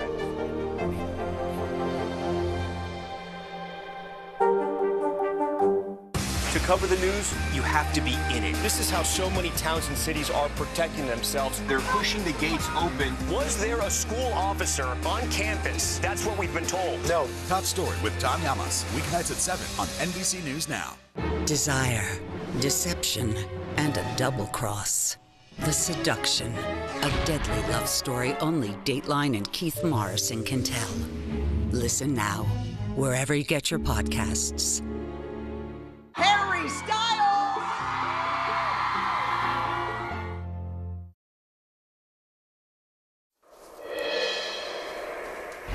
Welcome back. Voters in Vermont will be heading to the polls tomorrow and are on the cusp of making history by sending a woman to Congress for the first time in that state's history. Vermont is the only state that's never had a senator or representative who's a woman. With incumbent Congressman Peter Welch running for the state's open Senate seat, Vermont Lieutenant Governor Molly Gray and Senate President Pro Tem Rebecca Balint are vying for the Democratic nomination. The winner of tomorrow's Democratic primary is heavily favored to win in November. It is a deeply blue state. And while this race will be historic, it is also yet another race where a moderate Democratic candidate is facing off against a progressive candidate. Even the state's senators are split, with Bernie Sanders endorsing Balint, while retiring Senator Patrick Leahy is backing Gray. Joining me now, one of those women hoping to represent the state, Lieutenant Governor Molly Gray. Thanks for being with us. Why has Vermont, by the way, never had a woman in Congress? That is such a good question, Chris, and it's wonderful to be on with you. I wish we had the answer, but I think it's important to recognize that this is historic because we only have 3 seats. We're one of 435 in the House. Of course, I have 2 senators, and we've been so well represented by an incredible congressional delegation. Senator Leahy, who I used to work for, Congressman Welch, who I used to work for, and of course, Senator Sanders as well. But we're the only state in the nation never to have sent a woman to Washington, and we're going to change that this year. So is this really a battle for what being a Democrat means, progressive versus moderate? I think this is really a question about what the future of Vermont is going to look like. We continue to say, as one of the oldest states in the nation, we're a small state, we're a rural state. We have a shrinking workforce and population, something I've worked to address as lieutenant governor. But it's really about how effective our federal delegation is in Washington. And we've been so lucky to have leaders like Senator Leahy. Obviously, being the chair of the Appropriations Committee is a huge deal, but he always keeps Vermont front of mind. Broadband access, access to water and sewer infrastructure, which is so desperately needed as we work to build more housing. Always thinking about our farmers and food producers. We're a big dairy and ag state, as you may know. And what Vermonters expect is someone who's going to work across the aisle, build the strongest coalitions, and really deliver for the state day in and day out. And there's been a lot of questions about this race and Senator Sanders getting involved and Senator Leahy getting involved. But what I think listeners and Vermonters and certainly Americans need to know is that we need pragmatic leaders now, leaders who are going to deliver for rural states, deliver for Vermont, and get things done for the American people. But do you think those endorsements matter? What do you make, for example, of Elizabeth Warren's decision to back you in 2020 when you ran for lieutenant governor, but back your opponent in this race? Well, I think my opponent's a progressive. She's been endorsed by the Congressional Progressive Caucus, Congresswoman Jayapal, of course, Senator Sanders. There's 1.7, I think it's maybe more than that now. We'll see what the day brings, but at least $1.7 million pouring into Vermont from outside groups, trying to truly buy an election here in the state to elect the next, as the Boston Globe says, member of the squad. But Vermonters won't be bought. We have a lot of Vermonters in rural parts of the state. We always vote for the person. We put politics aside. We have one of the most popular Republican governors in the nation. I've been working with him as lieutenant governor. And I trust that tomorrow when Vermonters go to the polls, they'll be thinking about pragmatism. They'll be thinking about the deep needs of our state. And they're going to elect the person who's going to do the best work for Vermont. As we said, this is an overwhelmingly Democratic state. Would you say now that Joe Biden should be the party's nominee in 2024? Oh, it's too early to say. I mean, right now, I'm honestly focused on getting through tomorrow, and polls are opening at 7 a.m. and closing at 7 p.m. and getting every Vermonter out to vote. But what I do feel really proud of, and what I know we've benefited from here in the state, is a focused leadership that is thinking about infrastructure, broadband access. The Inflation Reduction Act is going to be huge for us as a small rural state. And whether it's Joe Biden in the White House next term or someone as pragmatic and thoughtful, they will have my support. We only have 30 seconds left, but specifically, what will the new legislation mean for Vermont? How will it impact your state? We have a lot of Vermonters, I think a lot of Americans right now, who are struggling at the pump. They're seeing it, they're feeling it. A lot of Vermonters are already thinking about how they're going to heat their homes in the winter. So to have money that's going to support weatherization programs, supporting getting more and more Vermonters into electric vehicles, supporting prescription drug costs, that is huge for us as a state that has a lot of folks who just depend on prescription drugs every single day. So it's a massive effort, and it's a good example of the leadership style that I'll bring to Congress as Vermont's first Congresswoman, building the strongest coalitions, getting things done. That's what Vermonters deserve, and that's what the American people deserve. Lieutenant Governor Molly Gray, thank you. And thank you all for watching. Kristen Welker will be back tomorrow with more Meet the Press Now, and she will be joined by Becca Balint, the other leading Democratic candidate in that Vermont primary. NBC News Now coverage continues with Tom Costello in for Hallie Jackson right now.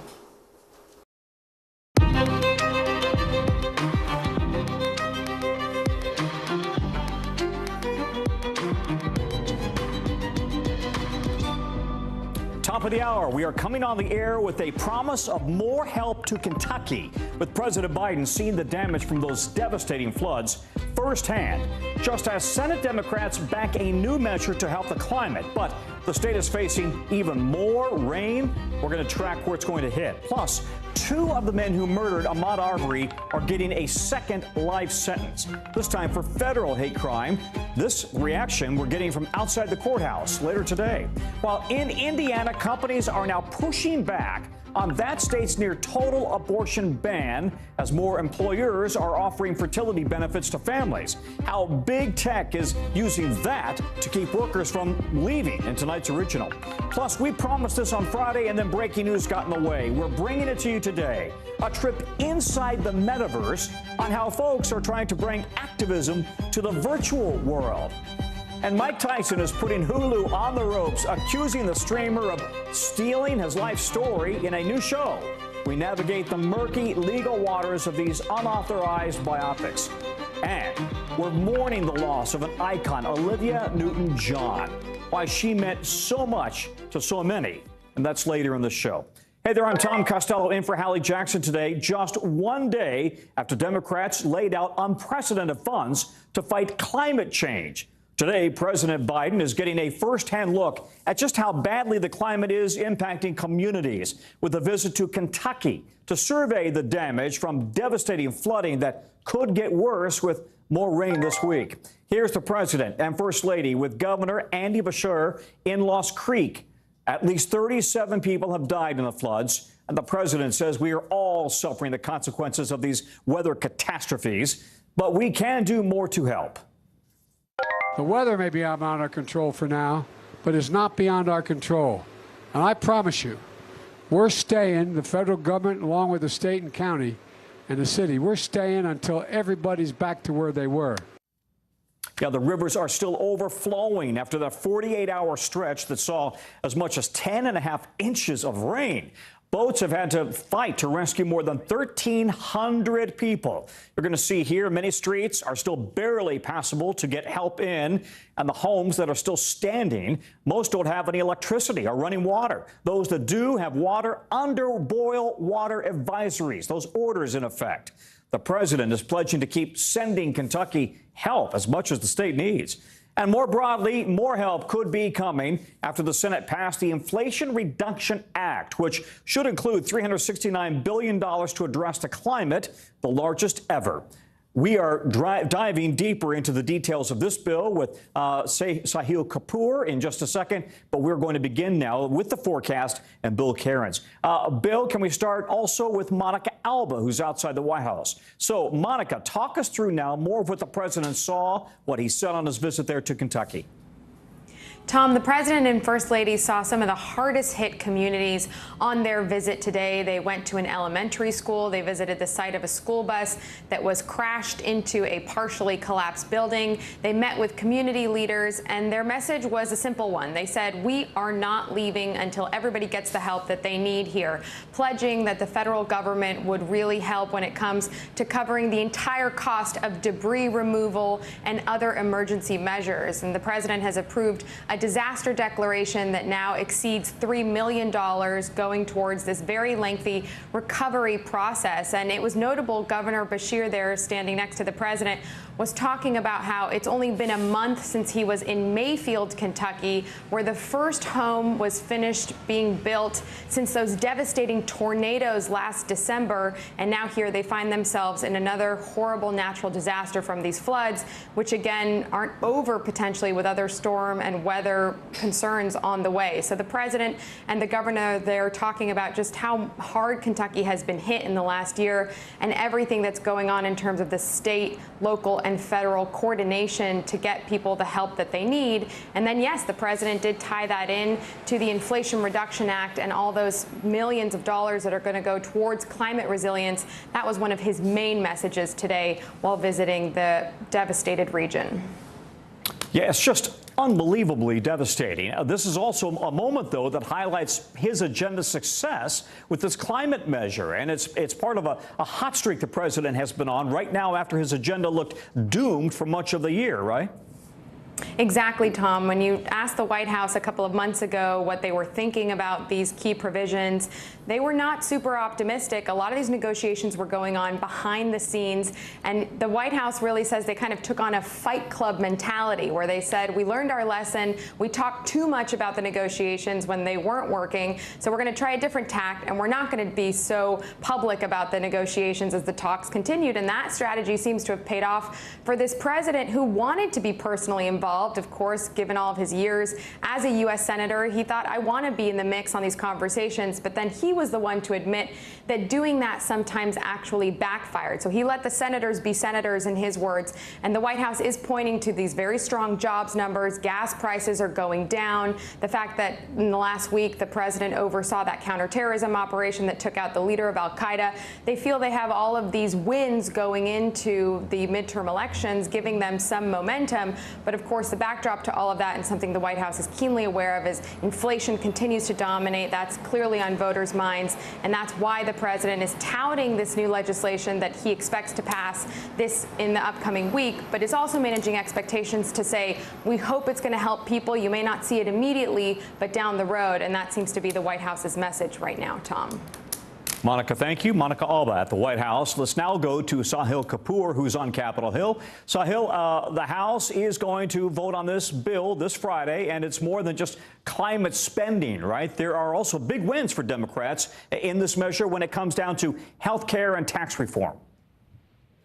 That's right, Tom. It is expected to pass the House of Representatives this Friday. And in terms of the policy matters, yes, Democrats, many of them are touting the fact that this is the largest investment in combating climate change in American history. But there are other items as well that go directly to American pocketbooks, specifically on health care. There's a major prescription drug pricing component, the centerpiece of which is a $2,000 out-of-pocket cost for Medicare patients annually. There's a provision in here that empowers Medicare to directly negotiate drug prices with the pharmaceutical industry. It's a popular provision. Let's put this poll on the screen. 83% of Americans, according to a Kaiser Family Foundation, a nonpartisan poll last fall, support Medicare negotiating drug prices. Only 16% strongly or somewhat disagree with that. In addition, there are, on the healthcare front, there's an extension, a 3-year extension of Affordable Care Act subsidies that go through 2025, making sure that at no point in the near future are Americans going to see a premium hike notice in the mail as a result of drying up subsidies under the American Rescue Plan. And then on the issue of taxes, the centerpiece of the revenue provision is a $15 corporate minimum tax, making sure that corporations, who pay less than the current corporate tax of 21%, can't pay as little as some corporations pay, which is 0%. You can tell it's August in the Capitol. There's nobody behind you right now, Sahil. I'll tell you what, though, there are some things in this bill that may not be they are popular for Democrats, but they're not in the bill, right? So for Democrats, this care economy, programs like paid family leave, also for Republicans, they're blocking a measure that could have capped insulin spending for people who have diabetes. I don't get that one. Can you explain why the Republicans are capping the insulin payments for people? Sure. Let's take the first one first. On the care economy front, there are a host of safety net provisions like paid family leave, child care, the child tax credit payments, of hundreds of dollars every month that parents of young kids were getting. That's not going to be in here. None of those provisions were included, in large part because Senator Joe Manchin believes they should be done separately through the normal 60-vote process, that they shouldn't go through reconciliation, which essentially means that it's not going to happen because Republicans have no desire to play ball on those items. But nevertheless, Democrats needed his vote, and they removed those provisions from the Build Back Better Act. Now, as far as insulin goes, the bill does include a $35 cap on insulin for Medicare patients, but it does not include that $35 cap for non-Medicare patients. Democrats had tried to include that for the private market as well, but Republicans mounted a challenge under the arcane Senate rules of this budget process, and they were successful. The parliamentarians said that provision is not budgetary in nature. It is designed to affect behavior more than it is to change the contours of federal taxation and spending.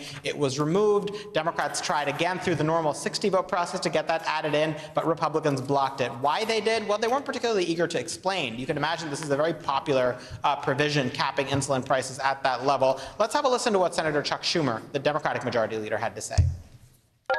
When we come back in September, we're going to test them again. They're going to feel a lot of heat in August and try to get them 60 votes for this $35 cap for non-Medicare people. In other words, Democrats see this as a winning political issue if they don't get the victory. They're going to try to put Republicans back on the spot, it seems. All right, Sahil, thank you very much. Sahil Kapoor, who is there on Capitol Hill. It's not just Kentucky getting hit by heavy rains. We're seeing it all over the country right now. Look at Death Valley, which got 1.5 inches of rain. It may not sound like much, but in one of the driest places on earth, it makes it the second wettest day, I mean to say, in the last century. About 1,000 people got stranded. You see here cars trapped in the debris from floods. And in my hometown of Denver, Colorado, at one point, 4 inches fell in just an hour. You see cars just trying to power through the highways after rain there was just overflowing. Bill Cairns joins me now. So, Bill, there could be more rain coming, of all places, to Kentucky. Where else could we potentially see it? And what would the flooding situation look like? Yeah, Tom, the concern with Kentucky is going to be tomorrow. So that's going to be, I'm not going to say it's going to be really, really bad, but there is a potential that we are going to see flash flooding. Will it be exactly in the same spots as they had the horrific flooding? Hopefully not, but we'll have to monitor that tomorrow. So let's go to the map, and you can see all the heaviest rain is avoiding Kentucky right now. So that's good. But there's a lot of heavy rain south of St. Louis. This area has been very saturated heading down towards the Ozarks, northern Arkansas. That's our greatest concern for flash flooding as we go through this evening. We did have a flash flood warning around the Beltway in D.C. on the northeast corner. And here's the map for tomorrow. So the areas of blue is a marginal risk for flash flooding. When we get it into the darker blue, and that includes the Nashville area, Lexington, almost all of Kentucky. That's where the concern is. Again, it'll be tomorrow afternoon, tomorrow evening. They are under a flash flood watch. There's going to be slow-moving thunderstorms that could train over the same location. So it's not unheard of in those scenarios. You can get a quick 4 to 6 inches. And, of course, some of the rivers are already pretty high, and you get the idea. So here's 8 p.m. tonight. Storms around entering Indianapolis, heading for Cincinnati. They die off tomorrow, and then they pop up over this region by about tomorrow afternoon. So this time tomorrow we'll be tracking likely some strong storms and flash flooding in the region. Widespread, 1 to 2 inches, but again, it's those isolated thunderstorms that we're most concerned with, Tom. Yeah, and that means flight delays. Real quickly, we've also got relentless heat. It's just hotter than heck here in Washington, D.C., right? 55 million people under heat alerts.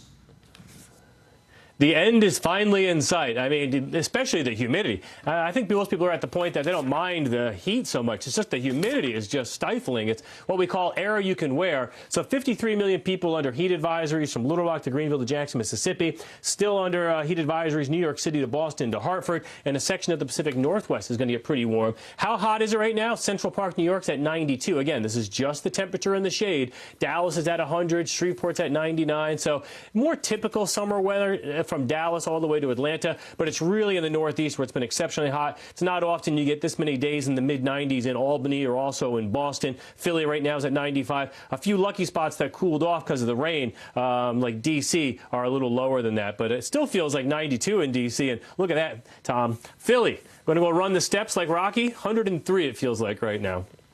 No, that's a typo. It felt like 320 degrees today at lunchtime, Bill. I'm just saying, all right?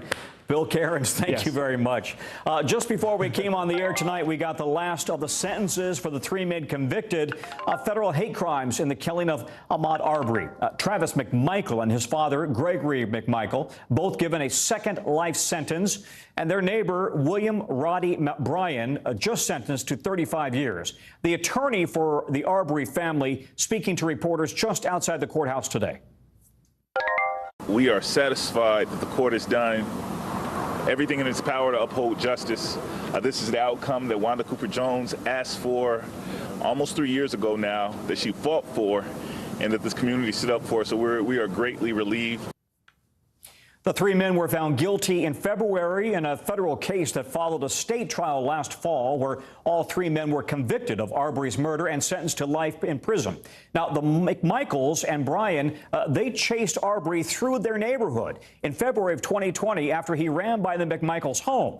They said they thought he was a burglar, but he was unarmed and had not committed any crimes. After they trapped him, Travis McMichael shot him with a shotgun.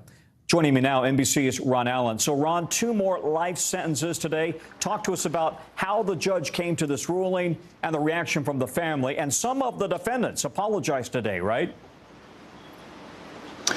Well, the ruling was of the sentence was based on sentencing guidelines. There was really little drama about whether it would be life or not because the crime was so heinous. This is a federal hate crime, and this is the sentence that it carries. So there was little drama in that. There was a lot of drama in that the defendants were pushing to be able to serve their time in a federal prison because they were fearful of being in a state prison. They said that their lives would be in danger, that we were constantly threatened, that they were already receiving death threats. But the judge rejected that, saying essentially that they have to serve their time in state prison first and then federal prison. But of course, the sentences run together concurrently.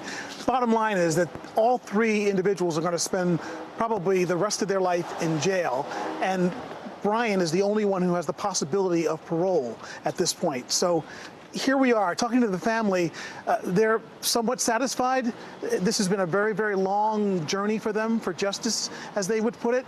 But here's another step. And they left the courthouse today feeling, they said, satisfied that justice had been done.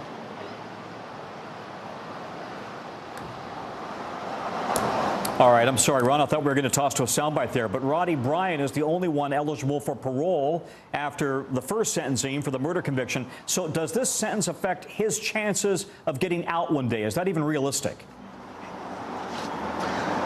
Decades from now, the judge did a calculation thinking that he might be able to be released when he's 90 years old, some 35 years from now, because there's no parole in the federal system. He did not get a life sentence. The judge did see that there is some distinction between what he did and what the McMichaels did, especially the fact that Brian did not have a firearm, did not have a weapon, and the McMichaels did. That was one big difference. And remember, Brian was the one the third person to join the chase, while the other 2 were hunting Arbery down. But again, so life sentences, not a big surprise. The judge was rather stern, saying she was going to follow the book. She was not going to be lenient. There were some what were perhaps apologies. William Bryan saying to the family of Ahmaud Arbery that he was sorry about what happened.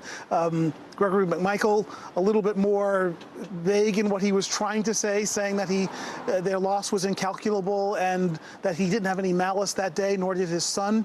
He apologized directly to his son, who was also one of the defendants, and to his wife, but not directly to Arbery's family.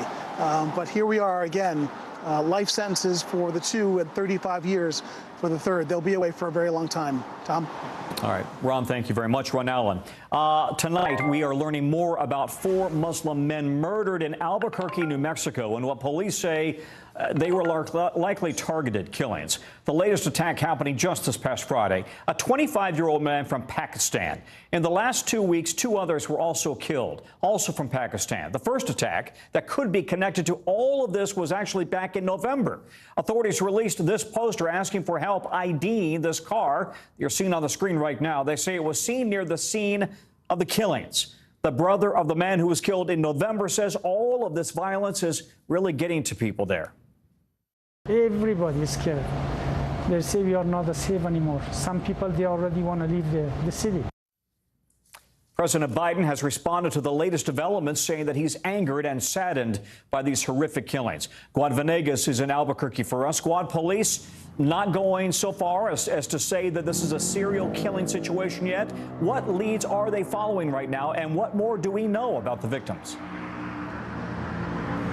Tom, well, we know that all 4 victims are members of the Muslim community in Albuquerque. Now, if you look at the people in Albuquerque, a city of about 500,000, less than 1% are members of this Muslim community.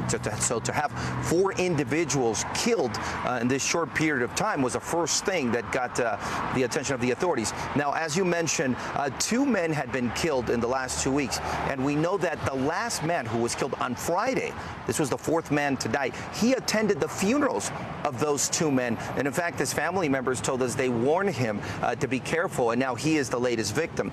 We know that that the last 3 victims that took place within these last 2 weeks were all originally from Afghanistan. Authorities are not sharing more details about this investigation. They shared the photo that you showed, that vehicle of interest, asking the public for their health.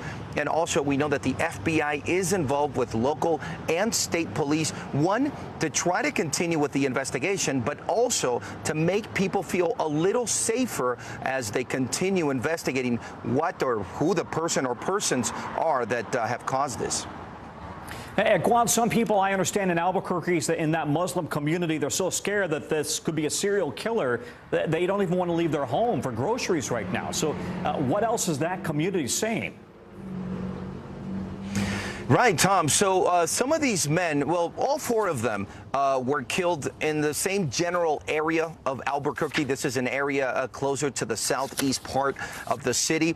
We spoke with the family of one of them who told us that he was shot near their apartment just down the street where his kids walk by. So he's scared for his family to walk down that street. In fact, he said he was scared to go out in a balcony. We also spoke with community leaders, the head of this Islamic center where we're at now, who told us that the community is just in fear for their lives. Here's part of the conversation that I had with him.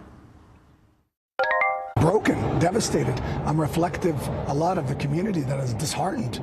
They feel a sense of helplessness. They're in fear. Their whole world has been flipped upside down. Ahmad being the president of this Islamic center where members of the community come not only to receive help but also for services. In fact, he told me that since last Friday when the latest shooting happened, he's already seen a decline in people attending services here, of course, because he says many of them are scared, Tom. I'm sure they are. All right. Also, New Mexico's governor calling in the FBI and the state police to help out. What comes next in this investigation? Right. So we know that you've got the FBI working with local police. We know that the governor and the mayor, in fact, as you mentioned, President Biden, all have spoken on the incident. So it's got the attention of authorities at every level of government. And all we've received from authorities at this point is the information on that vehicle. There's also a website where members of the community can upload photos and videos that could help to an arrest and a conviction. And now there's a reward that has been growing throughout the day. It is up to $30,000 for any information that could lead to an arrest and a conviction. Also, there's a message being sent out by authorities to the community saying that there's more patrol units in a lot of these areas, and there's extra help from authorities to make the community members, the members of this Muslim community in Albuquerque, feel a little safer as they continue with this investigation, Tom. All right, Guad, thank you very much. Guad Venegas in Albuquerque for us. We have some sad news to report. Beloved actress and singer Olivia Newton-John has died at the age of 73. Her husband posted the news on her official Facebook page earlier today, saying she passed away peacefully at her home in Southern California. Newton-John is best known for her starring role as Sandy in Grease. Her co-star John Travolta paid tribute to her on Instagram, saying her impact was, quote, incredible. She publicly battled breast cancer for decades. Katie Beck takes a look back at her life and career. Summer days drifting away. She stole America's heart as Sandy. The Aussie good girl dancing and singing beside John Travolta in Grease. Among the most successful movie musicals ever made, her career as a singer started years before as a child growing up in Australia. By the 70s, Newton-John, now an accomplished singer, making solo albums and her way to the United States. Let me be there. The song Let Me Be There from her third album earned the first of 4 Grammys for Newton-John. I honestly love you. More country and pop hits would follow. Newton-John attempted her musical film success again with Xanadu. That film wasn't a hit. In the early 80s, the good girl from Grease tried a different look. Her steamy physical topped charts for 10 consecutive weeks. It's hilarious because that was so naughty in its time and so nothing now. And in 1992, life took a frightening turn. Newton-John was diagnosed with breast cancer. After chemotherapy, homeopathy, and a partial mastectomy, she recovered. Newton-John's purpose and passion became cancer. it channeled to her music. To give women inspiration, hopefully to fight the fight. Raising money and later opening a cancer and wellness center in Australia. In addition to cancer, Newton-John became an advocate for the environment and animal rights and kept singing. In 2017, she halted her tour when she announced her cancer had returned, this time to her lower spine. Newton-John leaves behind her husband, John Easterling, and her daughter, Chloe, from her first marriage. After a 5-decade career, her legacy as timeless as her songs. Katie Beck, NBC News. And she was universally loved. We'll be right back.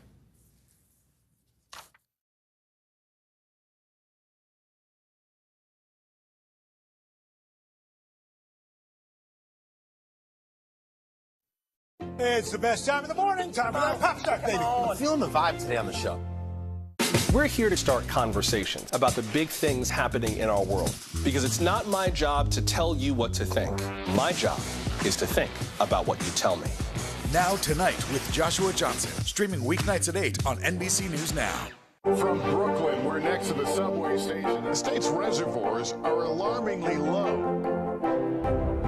War will pass them by.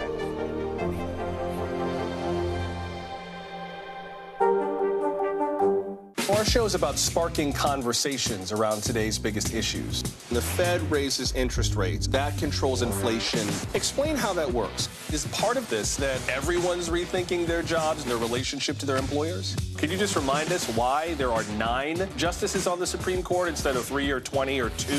It's not my job to tell you what to think. My job is to think about what you tell me. Now Tonight with Joshua Johnson, streaming weeknights at 8 on NBC News Now. As we look out over the latest city-turned-crime scene, we see the things left behind. Back now with our NBC News exclusive.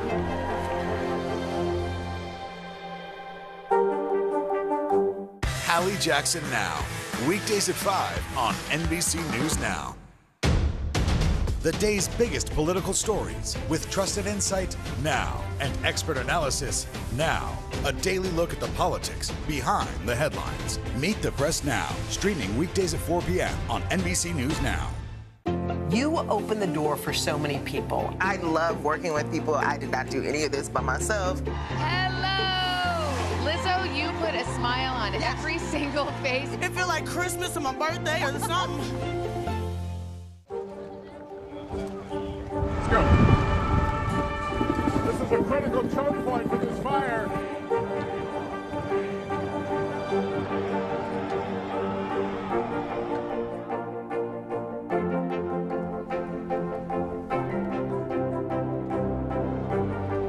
Unnecessary, unjustifiable, illegal. And good evening from New Orleans. Late military operation witnessing the massive crowds. I admire you both. Nice to really spend some time with you. Appreciate it.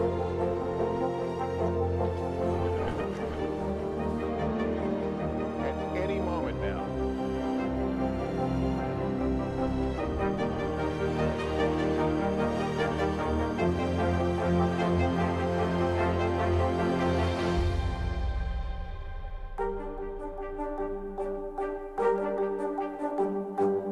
You don't know when your moment's coming, but when it does, you take it.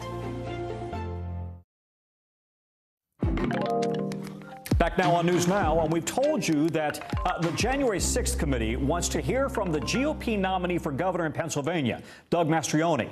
Well, tomorrow he will appear for a deposition in front of the January 6th committee, that according to his attorney.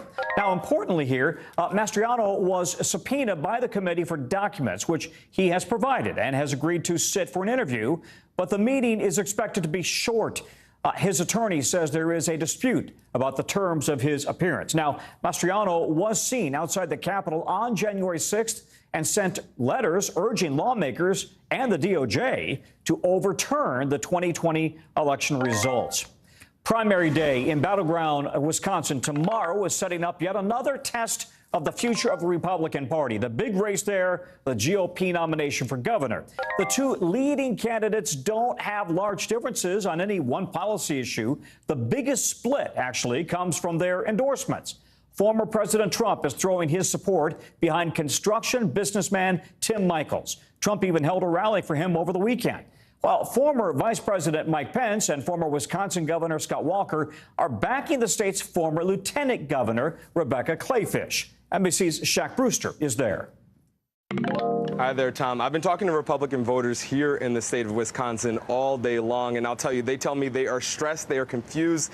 Some of them are not planning to make a decision until they hit the voting booth tomorrow, and that's because you have national politicians weighing into what they should do here at the local level. This is all about the Republican voters deciding on who they want to take on Democratic Governor Tony Evers. On one side, you have Tim Michels. He is someone who is an outsider. He is a construction executive, and he's been backed by former President Donald Trump. On the other side, you have Rebecca Kleefisch. She's backed by Vice President Mike Pence and the former governor of Wisconsin, Scott Walker. I want you to listen to some of those conversations I've been having with voters who are still trying to make up those final decisions. I'm going to vote for the non-politician because I know what the last non-politician did for us as a country, so I'm going to vote for Michels. I'm probably leaning towards this Rebecca. I'm not that big of a fan of Trump. I'm going to go with Trump. That's my thing. You're going with what Trump suggests. Exactly. Over Scott Walker. Yes. And this is a primary race that will have national implications, especially when you look at election laws here in this battleground state. It's a state that President Trump won by some 27,000 votes, a state that President Biden won by 21,000 votes. And in this state, you've seen the Republican legislature pass more than a dozen bills that would change election laws, that would put new restrictions on elections, but they've been blocked by the Democratic governor. You have both candidates on the Republican side saying that they would happily sign some of that legislation that's been blocked. So this is not just about what happens in November, but it could be about what happens in 2024. Tom? All right, Shaq, thank you very much. Let's get you now over to the 5 things our team thinks you really should know about tonight. Number 1, after days of violence, a ceasefire between Israel and Palestinian militants appears to be holding. Now, the truce came after at least 24 people died. Hundreds of others were injured. Israel has been striking targets in Gaza, killing 2 leaders of the Palestinian Islamic Jihad group.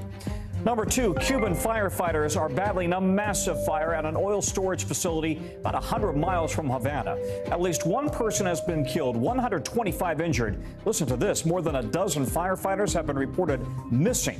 Lightning struck one of the tanks there on Friday. A second tank caught fire on Saturday, another one today. Mexico and Venezuela have sent special teams to help fight the fires. Number 3, according to the flight tracking website FlightAware, roughly 600 U.S. flights have been canceled today. About 3,500 have been delayed. Those are just the numbers coming off a very tough weekend where more than 1,500 flights were canceled and at least 13,000 delayed. 2 of the affected airlines, American and Southwest, really blaming the rough summer weather for those disruptions. Number 4, Pfizer says it started a late-stage trial testing its Lyme disease vaccine.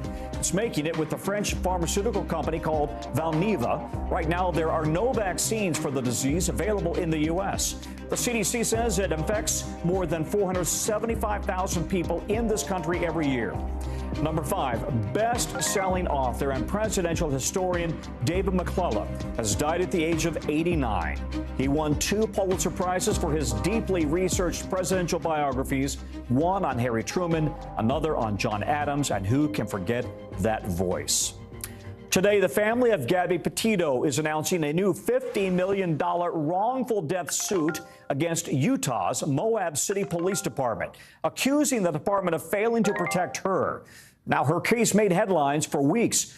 Petito was found dead last September after a cross-country trip with her fiancé, Brian Laundrie. You may recall that he was also found dead, but he had admitted to killing her in writings found after his death. The suit centers around a police encounter in Utah from last August with Petito and Laundrie shortly before she died. An independent review found that officers made a number of mistakes, calling it more of an emotional health break instead of domestic violence. The police department did not immediately respond to NBC News' request for comment today. Lawyers for the family, though, say that had the officers been properly trained, and if, in fact, they had responded to the training properly, they would have known Gabby Petito was a victim of intimate partner violence and needed help. Still to come, Indiana's new abortion ban is facing backlash, not only from supporters of abortion rights, but also businesses in the state. How some employers are now speaking out. Stay with us for that.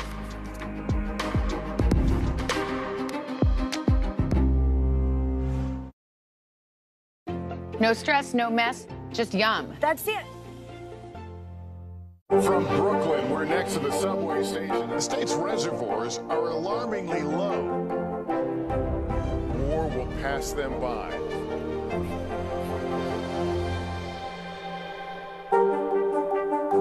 We're here to start conversations because it's not my job to tell you what to think. My job is to think about what you tell me. Now Tonight with Joshua Johnson. Weeknights at 8 on NBC News Now.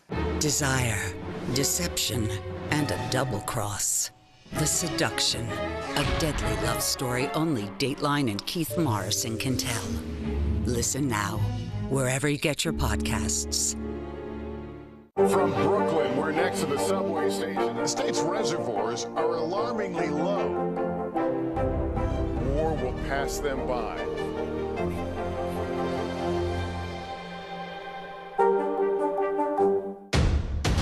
The day's biggest political stories with trusted insight now and expert analysis now. A daily look at the politics behind the headlines. Meet the Press Now, streaming weekdays at 4 p.m. on NBC News Now.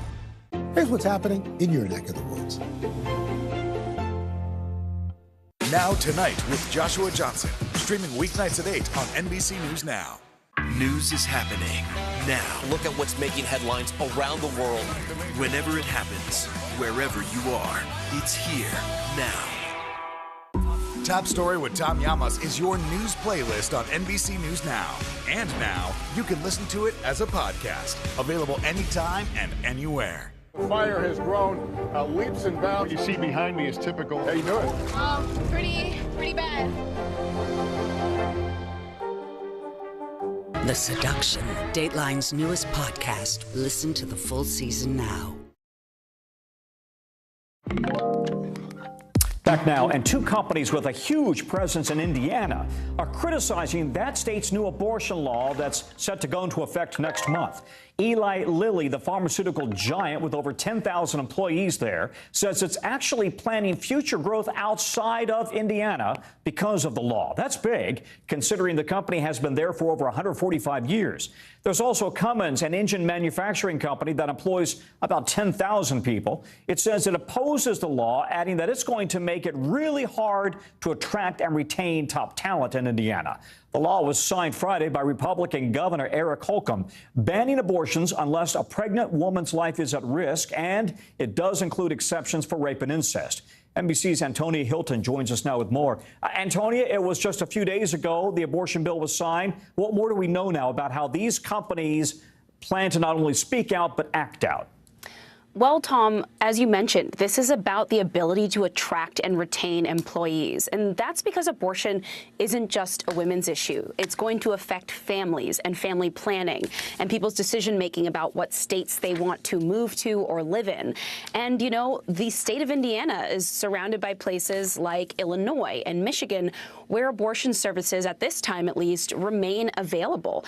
And I think it's possible we're going to see leadership in some of those other states court corporations like Eli Lilly or Cummins, as you mentioned, because they're going to try to be competitive in this. And so this is about sending a signal to your current employees, to your future employees, but it's also, of course, about consumers too, right? A signal to them about where they stand on this issue, because the majority of Americans support access to abortion. And so they see this as potentially wildly unpopular and eventually having an effect on their ability to properly run their companies in the state of Indiana, Tom.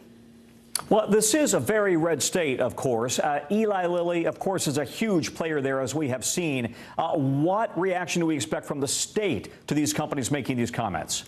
Well, you mentioned that it's a red state, but I think it's important, right, to put it in contrast with what we just saw happen in Kansas. Even in red states, there's still major support for abortion. So in Kansas, overwhelmingly, people rejected a move to try to further restrict abortion. And so there's concern that, in Indiana, this wasn't a public referendum. It's not that everybody got to go to the polls and have their voice heard on this issue. Lawmakers took issue or took steps to now regulate this themselves. And so that's a sort of key issue that I think gets at what people are going to be concerned about in terms of fallout as we head toward elections, but also in terms of fallout, in terms of relationship with employers. And when you look at what these employers, Eli Lilly and Cummins, have said to their current employees, it's that they already tried talking to lawmakers. And so, Tom, what I think that suggests is that they feel they haven't been heard at this time. But they're certainly going to end up back at the table, because one indication that we got is that this fight isn't really over, even in the state of Indiana. There are some Republicans who feel that this didn't go far enough. They didn't want any exceptions available at all. And then, of course, there are Democrats who are looking at both their legal and their political options to get this law off the books now, Tom. Yeah, Antonia, thank you very much, Antonia Hilton. And now for today's original with in-depth reporting on a topic that we've been keeping an eye on. We've just been talking about how reproductive health care has increasingly become a hot-button topic for some companies, and we're now starting to see more and more of them offer fertility benefits to their employees. We've all heard about the reputation of the tech world and their employment perks, the snacks, the on-site haircuts, free oil changes for your car. But with the Great Resignation in full swing, it's become hard for companies to hang on to their people. And so now we're seeing egg freezing, IVF, and others emerging as a whole new category of benefits up for grabs. Jake Ward has the story from California. As he settled into a new job, Matt Kelly and his wife were struggling to have a second child. My wife and I, our challenges were never specifically with having or getting pregnant. It was with keeping the baby through the pregnancy. My wife and I endured through several miscarriages. But his employer, Verkada, like many tech companies, offers fertility benefits that reimburse employees for the cost of adoption, IVF, and other procedures. I think about somebody in a sales position in, say, the 1950s at a major company who would keep this entirely private, would be suffering miscarriage after miscarriage with their partner. When you think about people in your role, 50 years ago, I mean, what a different world that must have been. Yeah, no, it's true. It's one of those things where I think, in general, companies are becoming more empathetic to their employees. In a way, they have to be. Analysts predict that 20% more Americans will quit their jobs this year, and tech workers are famously difficult to keep around. There is very often a criticism of companies for just treating diversity and inclusion as a numbers game and trying to get people through the door. So I think this is a good example of companies and HR departments trying to think beyond that. I had jumped to a couple companies more than I had liked in the last year and a half. For Haley Johnson, Verkada's fertility benefits offered her and her wife a reason to stay. It's been a no-brainer that I want to be here as long as I can and grow with the company. It's a pretty cutting-edge idea, a company paying for its employees' efforts to have kids. Is there anybody you've had to explain this to who's been like, what? They do what? Really? They pay for that? Yeah, my parents, I think they had that sense of relief just like I did. When I told them, they were like, they're just in a bit of a shock of, I didn't know this was a thing that could be a benefit. The women that I speak to that are taking advantage of this, I think it makes them feel valued. It makes them feel that their employer is committed to them over the long term. Why do you think it's worth it to a company like this to pay for this sort of benefit?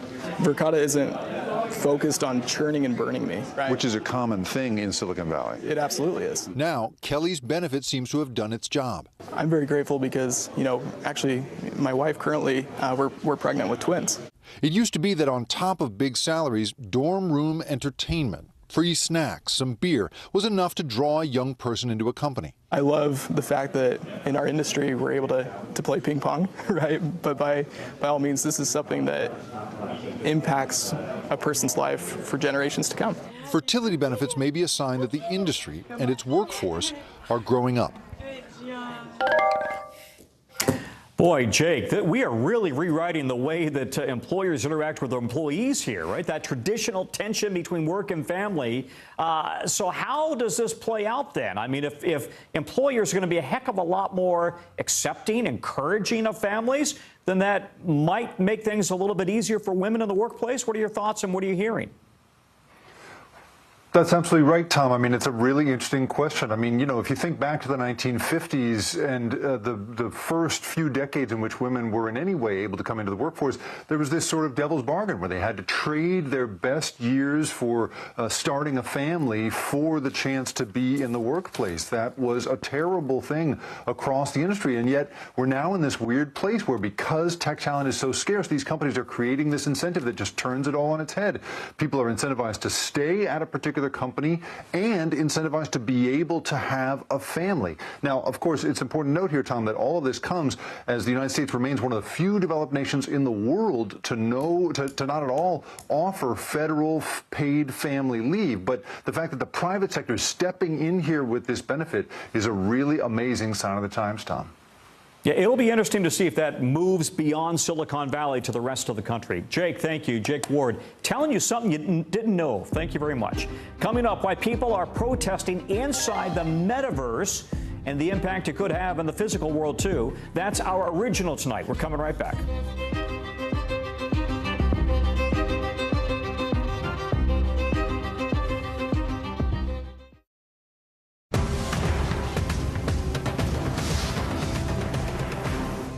Dateline, missing in America. Hear their stories. Help bring them home. Mr. Secretary, when is this going to get better? You came into this job saying you were going to fight crime. Have you been successful? Found a way to put that. Can you update us on the status of negotiations?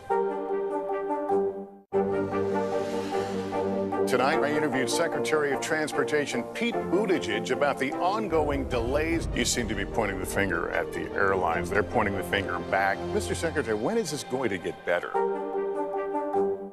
You open the door for so many people. I love working with people. I did not do any of this by myself. Hello! Lizzo, you put a smile on every single face. It feels like Christmas or my birthday or something.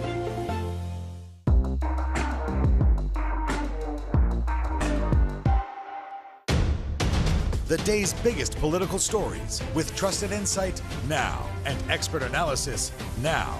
A daily look at the politics behind the headlines. Meet the Press Now, streaming weekdays at 4 p.m. on NBC News Now. No stress, no mess, just yum. That's it. From Brooklyn, we're next to the subway station. The state's reservoirs are alarmingly low. War will pass them by.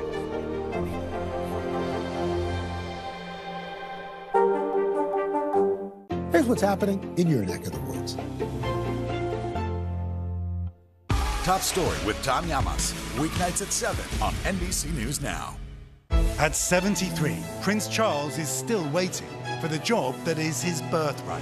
Do we want Charles? Do we want a monarchy? I'm Keir Simmons, and we'll take on these questions and more in our new podcast, Born to Rule.